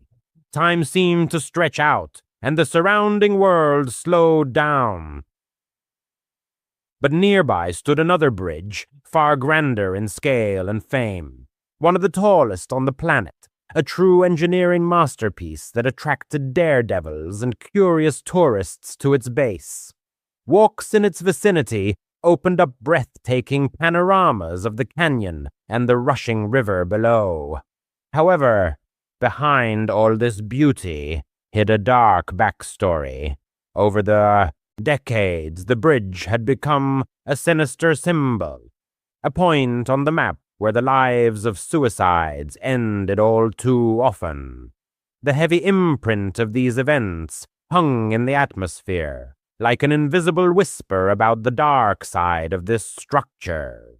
The woman and her husband, looking for a light adventure, chose an evening stroll along the path to the small bridge around 6 p.m. The river lurked in a deep canyon, where the steep slopes absorbed the sun's rays long before dusk. The road was familiar, but from the first steps, she felt a vague excitement that she couldn't shake off. Twilight in the canyon was thickening faster than expected, the air filled with heaviness. The distance to the bridge was short, just half a mile, with a right turn leading directly to the crossing. However, the light was fading rapidly. The forest around was quieting down. The sounds that usually filled the space, the chirping of birds, the rustling of leaves, gave way to a oppressive silence, full of foreboding. By the time they reached the turn to the bridge, there was absolute, pitch-black darkness. Although the clock showed about 7 p.m., the darkness was confusing, as if the canyon had closed in an embrace around the travelers. They lit the flashlights on their smartphones, thin beams cutting through the impenetrable blackness, but highlighting only a narrow circle under their feet. Everything else dissolved into oblivion. The woman's stomach clenched with a mounting inexplicable fear that grew in waves. This path was as familiar to her as the back of her hand. She had walked it dozens of times, but that night everything felt different, alien. She suggested turning back, but her husband, always more courageous or stubborn, insisted on continuing. Approaching a bend in the path, she suddenly stopped. Right 3 feet from the path, at the very beginning of the bridge, loomed a tall silhouette. The flashlight beam highlighted his back, and the woman's heart clenched. The figure seemed gigantic, at least 6-7 feet tall, with a powerful physique of 200 to 250 pounds. He was wearing a brown flannel shirt and dark pants, blue or black. Brown hair rose unnaturally, as if molded from clay rather than growing. However, it wasn't the size that caused horror. The proportions of the body seemed distorted, inhuman. The arms were elongated, hanging lower than usual as if belonging to an ape. The head was perfectly round, almost spherical, like a basketball mounted on the shoulders. The legs remained hidden in the darkness, which amplified the feeling of unreality. The silhouette stood motionless, staring down the slope into the complete darkness. The woman whispered to her husband, "What is that?" Her voice trembled. He also froze, not taking his eyes off the figure, holding his breath. The three of them froze in this tense, silent scene. 1 minute usually flies by unnoticed, but when your pulse is pounding in your temples and your instincts are screaming to run, it stretches on endlessly. The figure didn't stir, didn't react to their presence. The woman couldn't figure out if it was a human or something else. Thoughts swirled. How did he get here? There were no other cars on the trail. Why is he standing in pitch darkness, straying to the side, staring into the void? Why doesn't he turn around? Is he hiding his face, or what he's doing? The husband, gathering his courage, though his voice betrayed his excitement, called out firmly, "Hey, buddy, what are you doing here?" At that moment, the silhouette began to turn slowly, and the woman's stomach turned cold, nausea rising to her throat. The instinct she ignored earlier exploded with a shout, "Run, immediately!"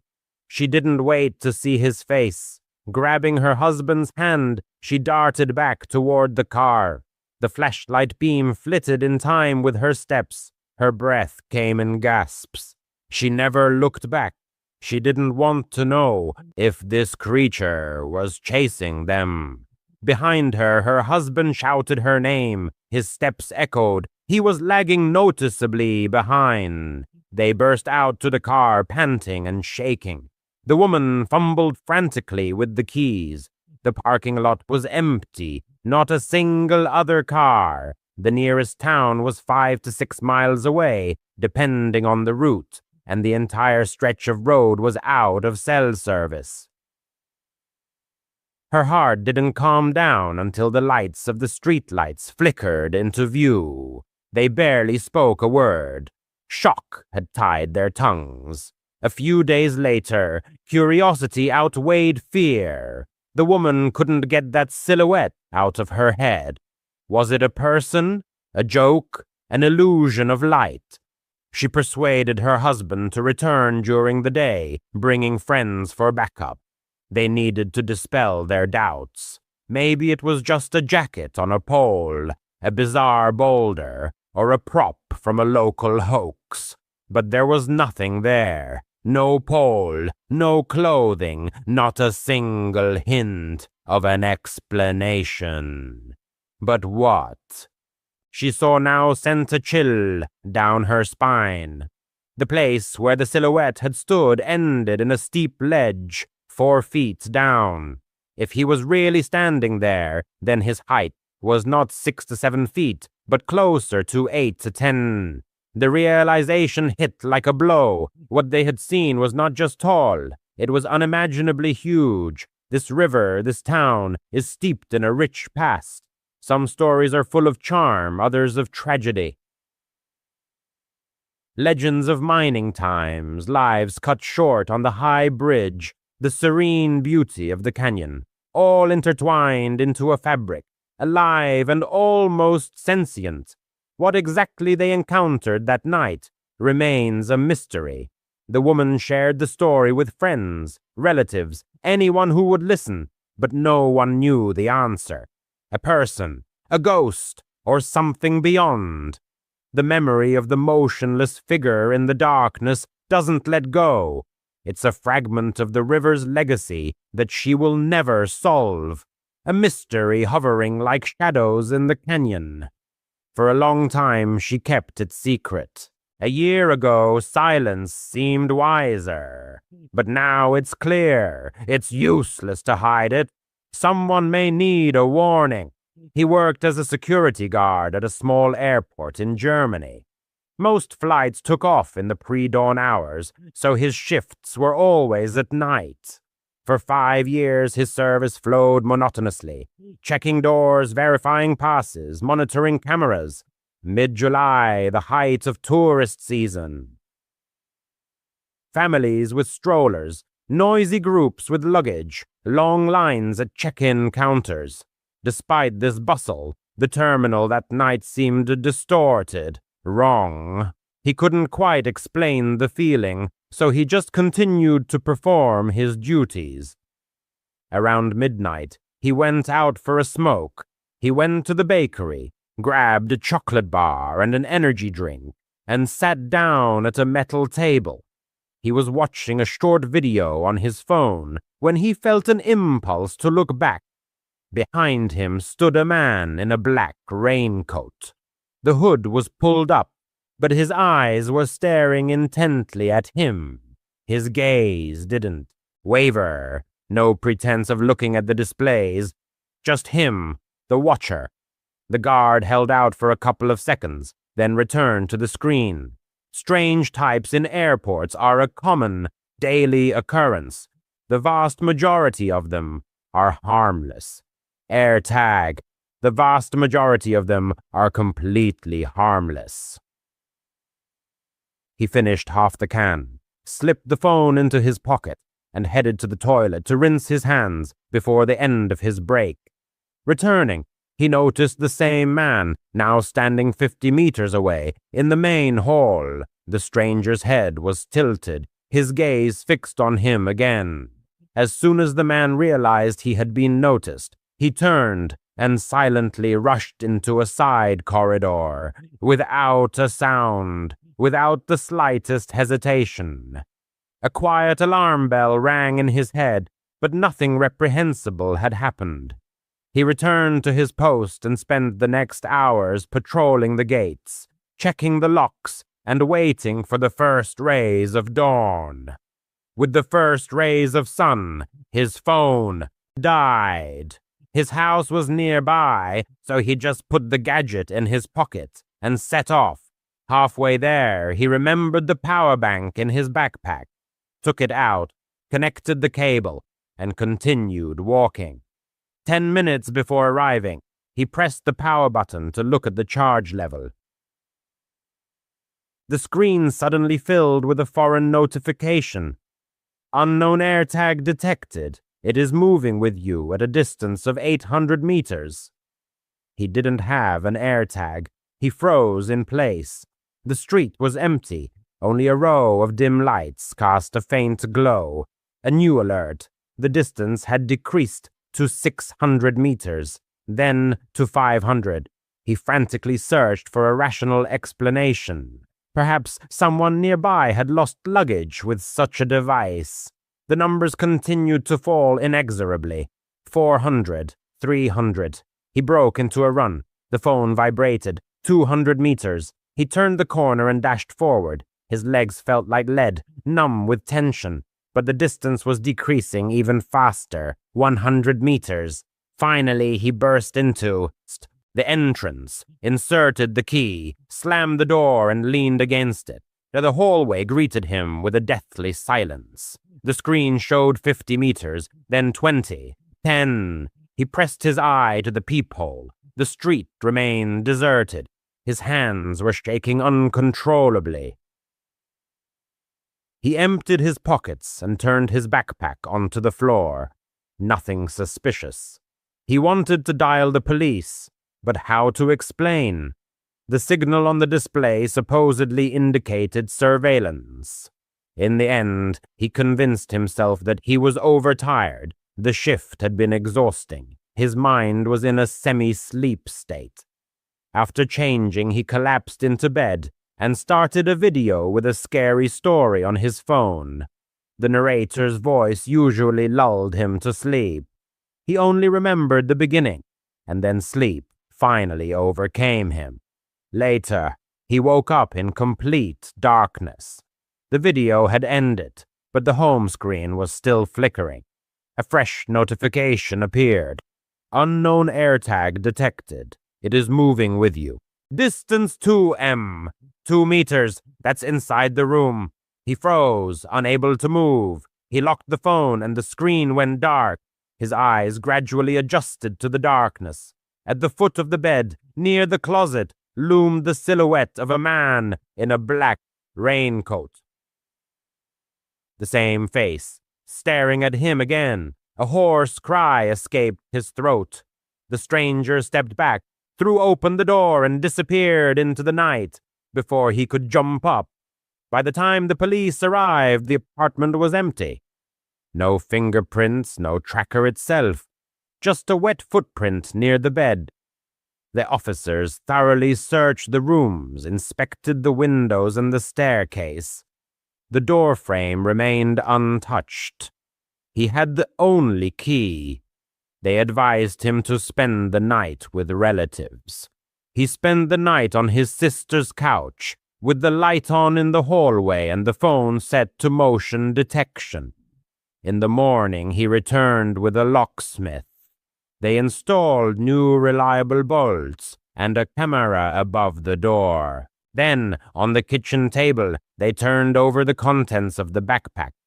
In the lower seam of the inner pocket, under the lining, was hidden a white plastic disc, smaller than a coin, an AirTag. Someone had skillfully cut the fabric, inserted the device, and sealed the seam so cleverly that the weight was not felt. That man had apparently come close to slip his hand into the bag unnoticed, either in the bakery or at the moment when he was distracted by the clock at the exit. The mystery remained unsolved. He keeps the tracker in a plastic evidence bag. The device lies on the table as a silent warning. A threat can disguise itself as commonplace and creep up from behind without a sound. He still works nights, but he doesn't walk home anymore. Every time the phone vibrates in his pocket, that impassive face flashes before his eyes, watching, waiting for the right moment. If your intuition tells you you're being followed, trust it and react without delay. He managed to get out. The next one may not be so lucky. He had always loved camping. The scent of pine needles, the crackle of a campfire, the forest stillness, it all made him feel truly alive. Last summer, he and his friends, Jake, Matt, and Amber, planned a weekend in Blackwood Forest, a dense pine forest 2 hours from the city. It was a popular but vast place. with miles of trails and thickets where sunlight barely penetrated the canopy. They had camped there before, so they weren't particularly worried. However, this time was etched in his memory forever. Months later, he still woke up in a cold sweat, remembering Jake. They arrived in Blackwood on Friday afternoon, the four of them crammed into Matt's beat-up Jeep. The air outside was warm, but the forest was cool. They set up camp by a stream in a secluded spot away from the main trail in a clearing with a ready-made fire pit from previous visitors. Jake was in high spirits, cracking jokes, tossing a soccer ball around while Amber set up the tent. He was always the life of the party, the one to diffuse the atmosphere with laughter, even when things were tense. Matt, more reserved, was already tinkering with the campfire while he unloaded the cooler, soda, hot dogs, and other usual snacks. Twilight thickened quickly. By 9 o'clock, it was pitch black. You couldn't see your hand in front of your face without a flashlight. They settled down by the fire, roasting marshmallows, exchanging funny stories. Jake started talking about an ancient Blackwood legend. In the 80s, people disappeared there without a trace. Amber snorted, declaring it typical campfire nonsense, and everyone laughed. But he caught Jake glancing at the trees every now and then, as if sensing someone's presence. Close to 11, Jake announced that he was going for a walk. His usual excuse, to pee and check out the stream. He grabbed a flashlight. Amber reminded him not to go far, but he waved her off. "I'm not a kid, Mom." Classic Jake, cocky but harmless. No one paid much attention. The stream was only 100 yards away. Its splashing could be heard in the camp. Minutes dragged on, 10, 20. Amber began to get nervous, looking at her phone every now and then. "He's probably just messing around," Matt muttered, though his voice sounded uncertain. He grabbed a flashlight and called out, "Jake, stop kidding around." His voice echoed, swallowed by the trees. Silence. His stomach went cold. Blackwood is huge, but not endless. Jake couldn't have gone that far. They decided to organize a search. Amber stayed at the camp in case he returned, while Matt and he split up. He headed to the stream, sweeping the beam through the bushes. The flashlight pulled roots and boulders from the darkness, but not his friend. He called out his name every few steps, his voice fading. The forest seemed deathly silent. No chirping crickets, no hooting owls, only the crunch of his boots on the carpet of pine needles. His boot crunched on pine needles, echoing in the dense silence of the forest. The narrator expected to see his friend's familiar grin, to hear his signature joke that could diffuse any tension. However, with each step, the situation worsened, as if the forest was tightening its grip. By the stream, he stumbled upon Jake's flashlight. It was lying in the mud, still on, the beam pointing at the dense ferns. His heart clenched. Jake was never sloppy. He didn't leave things to chance. Picking it up, the narrator shouted louder, but the echo only mockingly returned with emptiness. An examination of the area revealed footprints in the mud. Jake's boot prints led to the water, and then abruptly stopped, as if he had vanished into thin air halfway. His voice broke as he called Matt. He rushed over, and seeing the flashlight, instantly turned pale, his face contorted with horror. The search dragged on for hours. Amber joined them, her voice hoarse from shouting and anxiety. They combed the stream, the paths, returned to the camp. Maybe he had just gotten lost in this web of trees. By 2 in the morning, everyone was exhausted, but they didn't give up. stubbornly moving forward. Amber burst into tears, blaming herself. She shouldn't have let him go alone on such a night. Matt muttered encouraging words, assuring that Jake was okay, just lost somewhere nearby. But the narrator felt that there was something sinister here. The air seemed thick, saturated with threat, and the forest, a living guardian, watching every movement vigilantly. At dawn, when the first rays broke through the canopy, they called the police. There was a ranger station nearby, and they quickly assembled a search team, experienced rangers, tracking dogs, and even a helicopter for aerial surveillance. They presented the flashlight and the tracks, answered questions. Had Jake been acting strangely? Had he left on purpose? No, that's just Jake, they assured. Funny, a little silly, but always full of adventurous spirit. The rangers nodded, though their eyes betrayed suspicion of the worst-case scenario. Blackwood Forest had a grim reputation. People disappeared here, though not often, but inevitably. Hikers, campers, even locals. Some were found safe and sound, while others were never seen again. Days flowed into one another. The search efforts grew. Volunteers, additional dogs, drones to scan hard-to-reach areas joined in.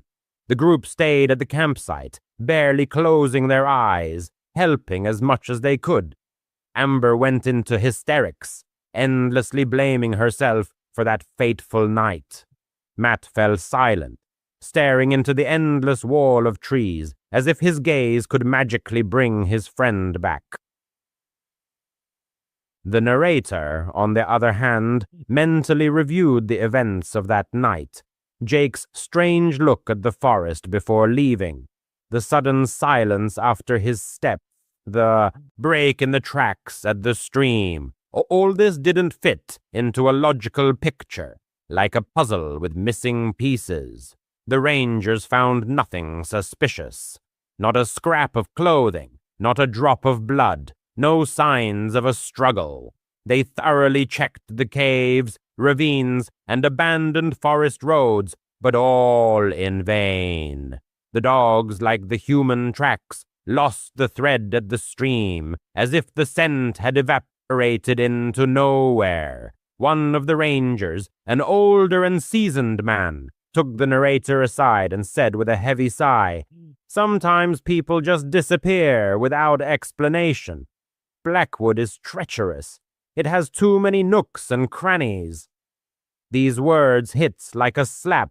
He wanted to object, even hit, but the reality was cruel. Jake wasn't just lost, he had disappeared, as if swallowed by the very essence of the forest. Weeks stretched into months. Search operations were scaled down. The police stated that the case remained open, but in reality, they gave up, putting it on the back burner. Amber couldn't take it and left for the city, where she was trying to start over. He and Matt stopped communicating, meeting him only resurrected pain and memories. The narrator sometimes returned to Blackwood alone, went to that stream, stood where the tracks ended, peering into the water and the grass. He didn't know exactly what he was looking for, a sign, a clue, or at least comfort. Reading online articles about people who disappeared in forests like Jake. Without a trace, he came across theories. Some blamed bears or cougars, but then there would be signs of a struggle. Others talked about sinkholes or hidden caves, although the rangers had checked all this. On the internet, there were posts about the paranormal, strange lights in the canopy, whispering voices luring into the depths. The narrator didn't believe in such things, but at night, alone, his thoughts swirled. What if Jake saw something forbidden? Was he followed by a forest spirit? Dreams about Jake haunted him, In one, he was standing by the stream, smiling as if everything was okay, peaceful and serene. But as soon as he got closer, his face distorted, became empty, alien, not Jake, but something else, waking up in a panic, covered in sweat. The narrator realized the truth would remain a mystery. Will he ever know? Unlikely. But one thing was clear, he would never go camping in Blackwood again. The forest had already taken a friend, and the narrator wouldn't let it take him too. It all started with a guy named Isaiah, whom the narrator met as a landscaper a year ago. For context, it's worth noting that the narrator himself was also involved in landscaping, hence this story. He worked at a company where a lot of problems had accumulated. He won't name it. They risk being sued for disclosure. The meeting with Isaiah took place at the dump, where the narrator had come to drop off a trailer. As the driver and foreman, he often took care of such matters. Isaiah approached him. They talked about work, nothing unusual at first glance. He said that he had been in the landscaping business for only a year and dreamed of starting his own business. He handed out business cards to the narrator and his crew, but he didn't pay attention. He already had enough orders. A year passed. The narrator was fired, and he remembered the business card. He called, asked for a job. Isaiah hadn't. NUS deep in the heart of Germany, in the western part of the country, lay Cologne, and not far from it, nestled a small village named Pors. This was a place where time seemed to slow down, and life flowed at an unhurried pace, free from major upheavals. In those distant years, the population of Pors consisted primarily of elderly individuals, lending the area a peculiar quietness and serenity. Rarely did anything truly spectacular happen here.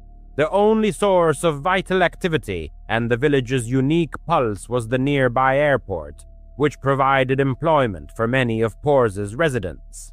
However, even this quiet corner began to feel unsettling in the early 90s. From time to time, rumors of missing children spread through the village, and parents' hearts tightened with fear.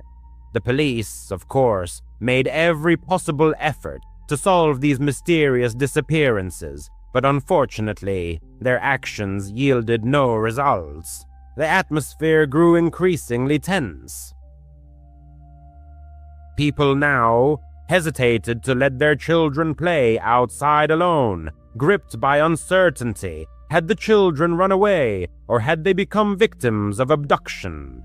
The narrator's mother was also consumed by this widespread fear and adamantly refused to let him go out alone.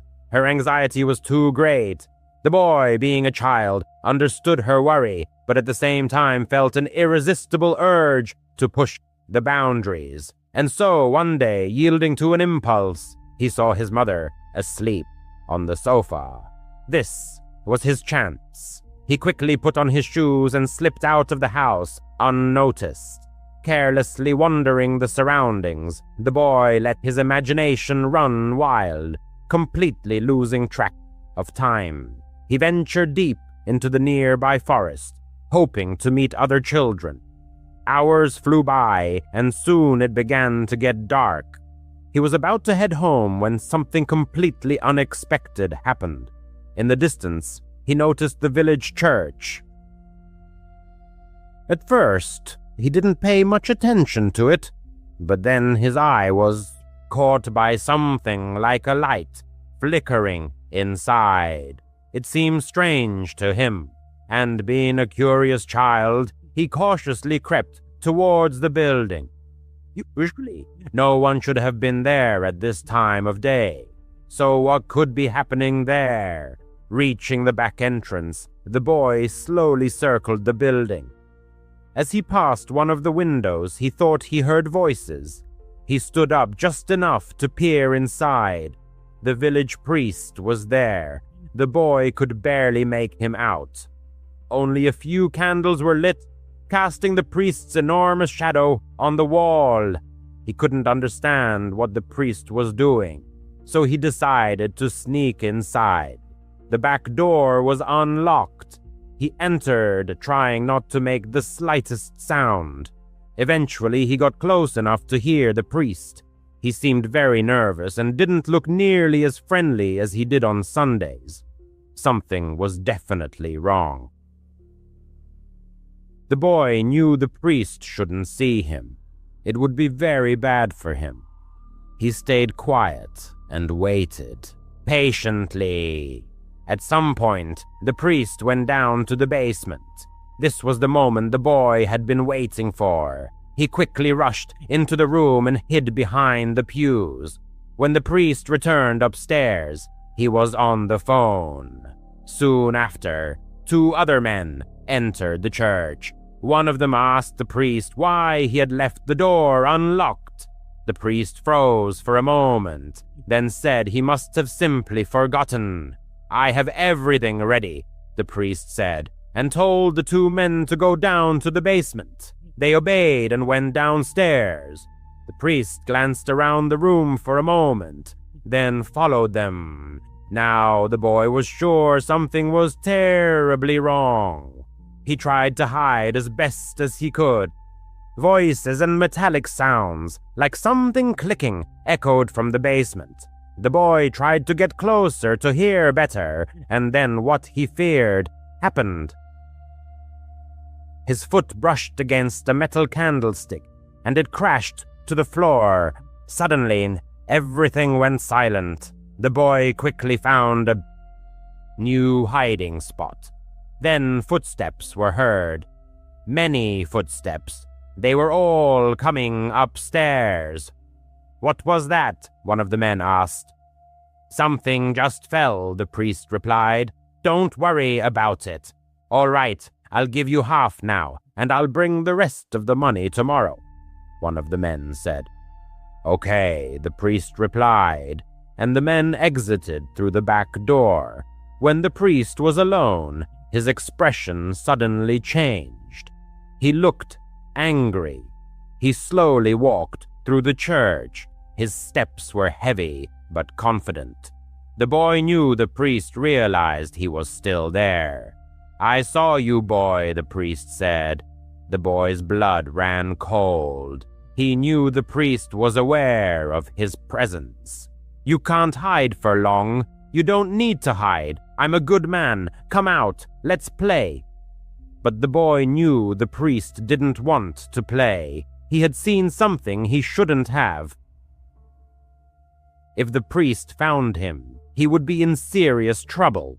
He even tried to breathe as quietly as possible. The priest walked around the church a few more times, then said to himself, maybe he really left. He gathered a few things, extinguished the candles, and left the church. The boy remained there for at least 20 more minutes, frozen with fear. What had just happened? He couldn't believe it. Eventually, naive as he was, he crawled out of his hiding place. He just wanted to go home. It was all too much. Just leave. Get out of there. As he headed for the back door, he saw the moon shining through the same window where he had first seen the priest. A shadowy silhouette lay on the floor. The boy looked out the window and thought he would die. The priest stood there, looking at him with an evil smirk. "I knew I saw you, you foolish boy. Let's play." He lunged into the church, and the boy hid again. The priest ran wildly throughout the building. "I'll kill you, you stupid boy," he screamed, desperately searching for him. He was getting closer and closer. The boy was inside a cabinet and could see him through a crack right in front of him. The priest had nothing in his hands. Suddenly, he chuckled quietly and said, "You really are a stupid boy." He had found him. He grabbed the cabinet door. This was it. He was going to kill the boy. Suddenly, like a bolt from the blue, a thunderous command rang out, "Police, get on the floor!" The clergyman complied without resistance, and in the next moment, law enforcement officers stormed into the church. The narrator's mother was the last to enter the sanctuary, as if she had a premonition that he would try to slip away. It turned out she had thoughtfully hidden a tracking device in his shoe and set out to search for him with the police. This circumstance alone saved his life. He openly told the officers everything that had happened. The police officers descended into the basement, where they found 2 children who had previously been reported missing. It was revealed that the priest was a member of a criminal group involved in kidnapping children for the purpose of selling their organs. The narrator's recklessness almost cost him his life, but his mother's foresight saved him from imminent death. After that experience, he was no longer a deeply religious person. What he had seen and lived through simply wouldn't allow him to be. However, for most of his 20s, his entire life revolved around the church. It was one of those large, modern community churches with a coffee shop in the lobby and services accompanied by a band with electric guitars, drawing hundreds of congregants. The atmosphere there felt like a big family. It was in this community that he met Anna. Anna was one of his best friends. She had a sweet disposition, was a woman of few words, and was simply kind. She was the type of person who remembered birthdays and actually called to wish you well. Anna was married to David. In the eyes of all the churchgoers, David seemed like the perfect man. He was charismatic, played the guitar masterfully in the worship band, and always hugged Anna tenderly. They gave the impression of an exemplary married couple. However, when he was alone with Anna, the narrator began to notice disturbing details. He saw David's gaze turn empty and cold if Anna laughed too loudly at someone's joke. He noticed David gripping her wrist too tightly when he wanted to leave a party. David himself called it caring, but the narrator interpreted it differently, as blatant control. Sometimes Anna confided in him, whispering about incidents. She shared how David would accidentally break her things, or how he would block a doorway with his body and jokingly say he wouldn't let her go until she uttered words of love. These small things, taken individually, might seem like manifestations of a passionate or complicated marriage, but when you line them up, they form a clear picture of abuse. The narrator repeatedly urged her to leave, again and again. He told her his apartment was always open to her, but Anna was terrified not only of David, but also of what the church community would say. Their pastor insisted very, very strongly on the sanctity of marriage. Divorce was considered the greatest sin, worse than anything else. On that fateful night, when everything happened, he received a call at 3 a.m. It wasn't Anna calling, but a nurse from the local hospital. She reported that Anna had been in an accident and had listed him as an emergency contact. His heart simply froze with fear. He drove to the hospital, shaking so badly he could barely hold the steering wheel. He was allowed into Anna's room. The entire left side of her face was covered in bandages and dried blood. She was conscious, staring at the ceiling. "He did it," Anna said. She told him everything. She had finally made up her mind. She was packing her bag while David was out. She was just zipping it up when he unexpectedly returned early. He saw the bag. He didn't yell. That scared her the most. He just walked into the bedroom, opened the closet, took out the gun he kept in a safe, and came back to her. He held the barrel directly to her temple. "Do you really think you're going anywhere?" he asked. Anna confessed that she thought she would die right there in her hallway. All she could think about was that she didn't want him to be the last person she saw. So she acted. She grabbed his wrist and pushed, trying to shove the gun away, and it fired. The sound was deafening. She said it felt like her whole head exploded. She collapsed, clutching her ear, convinced she was dead. The bullet passed right through the top of her ear, only grazing her scalp. Another centimeter lower, and she would have been gone. David, she said, simply dropped the gun and started crying. "I didn't mean to," he wailed. "Oh God, Anna, I didn't mean to shoot. It was an accident." He was the one who called 911, claiming she had tried to grab his gun, and it went off. The narrator took her home from the hospital. The police had already confiscated his weapon, and Anna obtained an emergency restraining order. The next day, she filed for divorce. He thought the nightmare was finally over, that she was safe.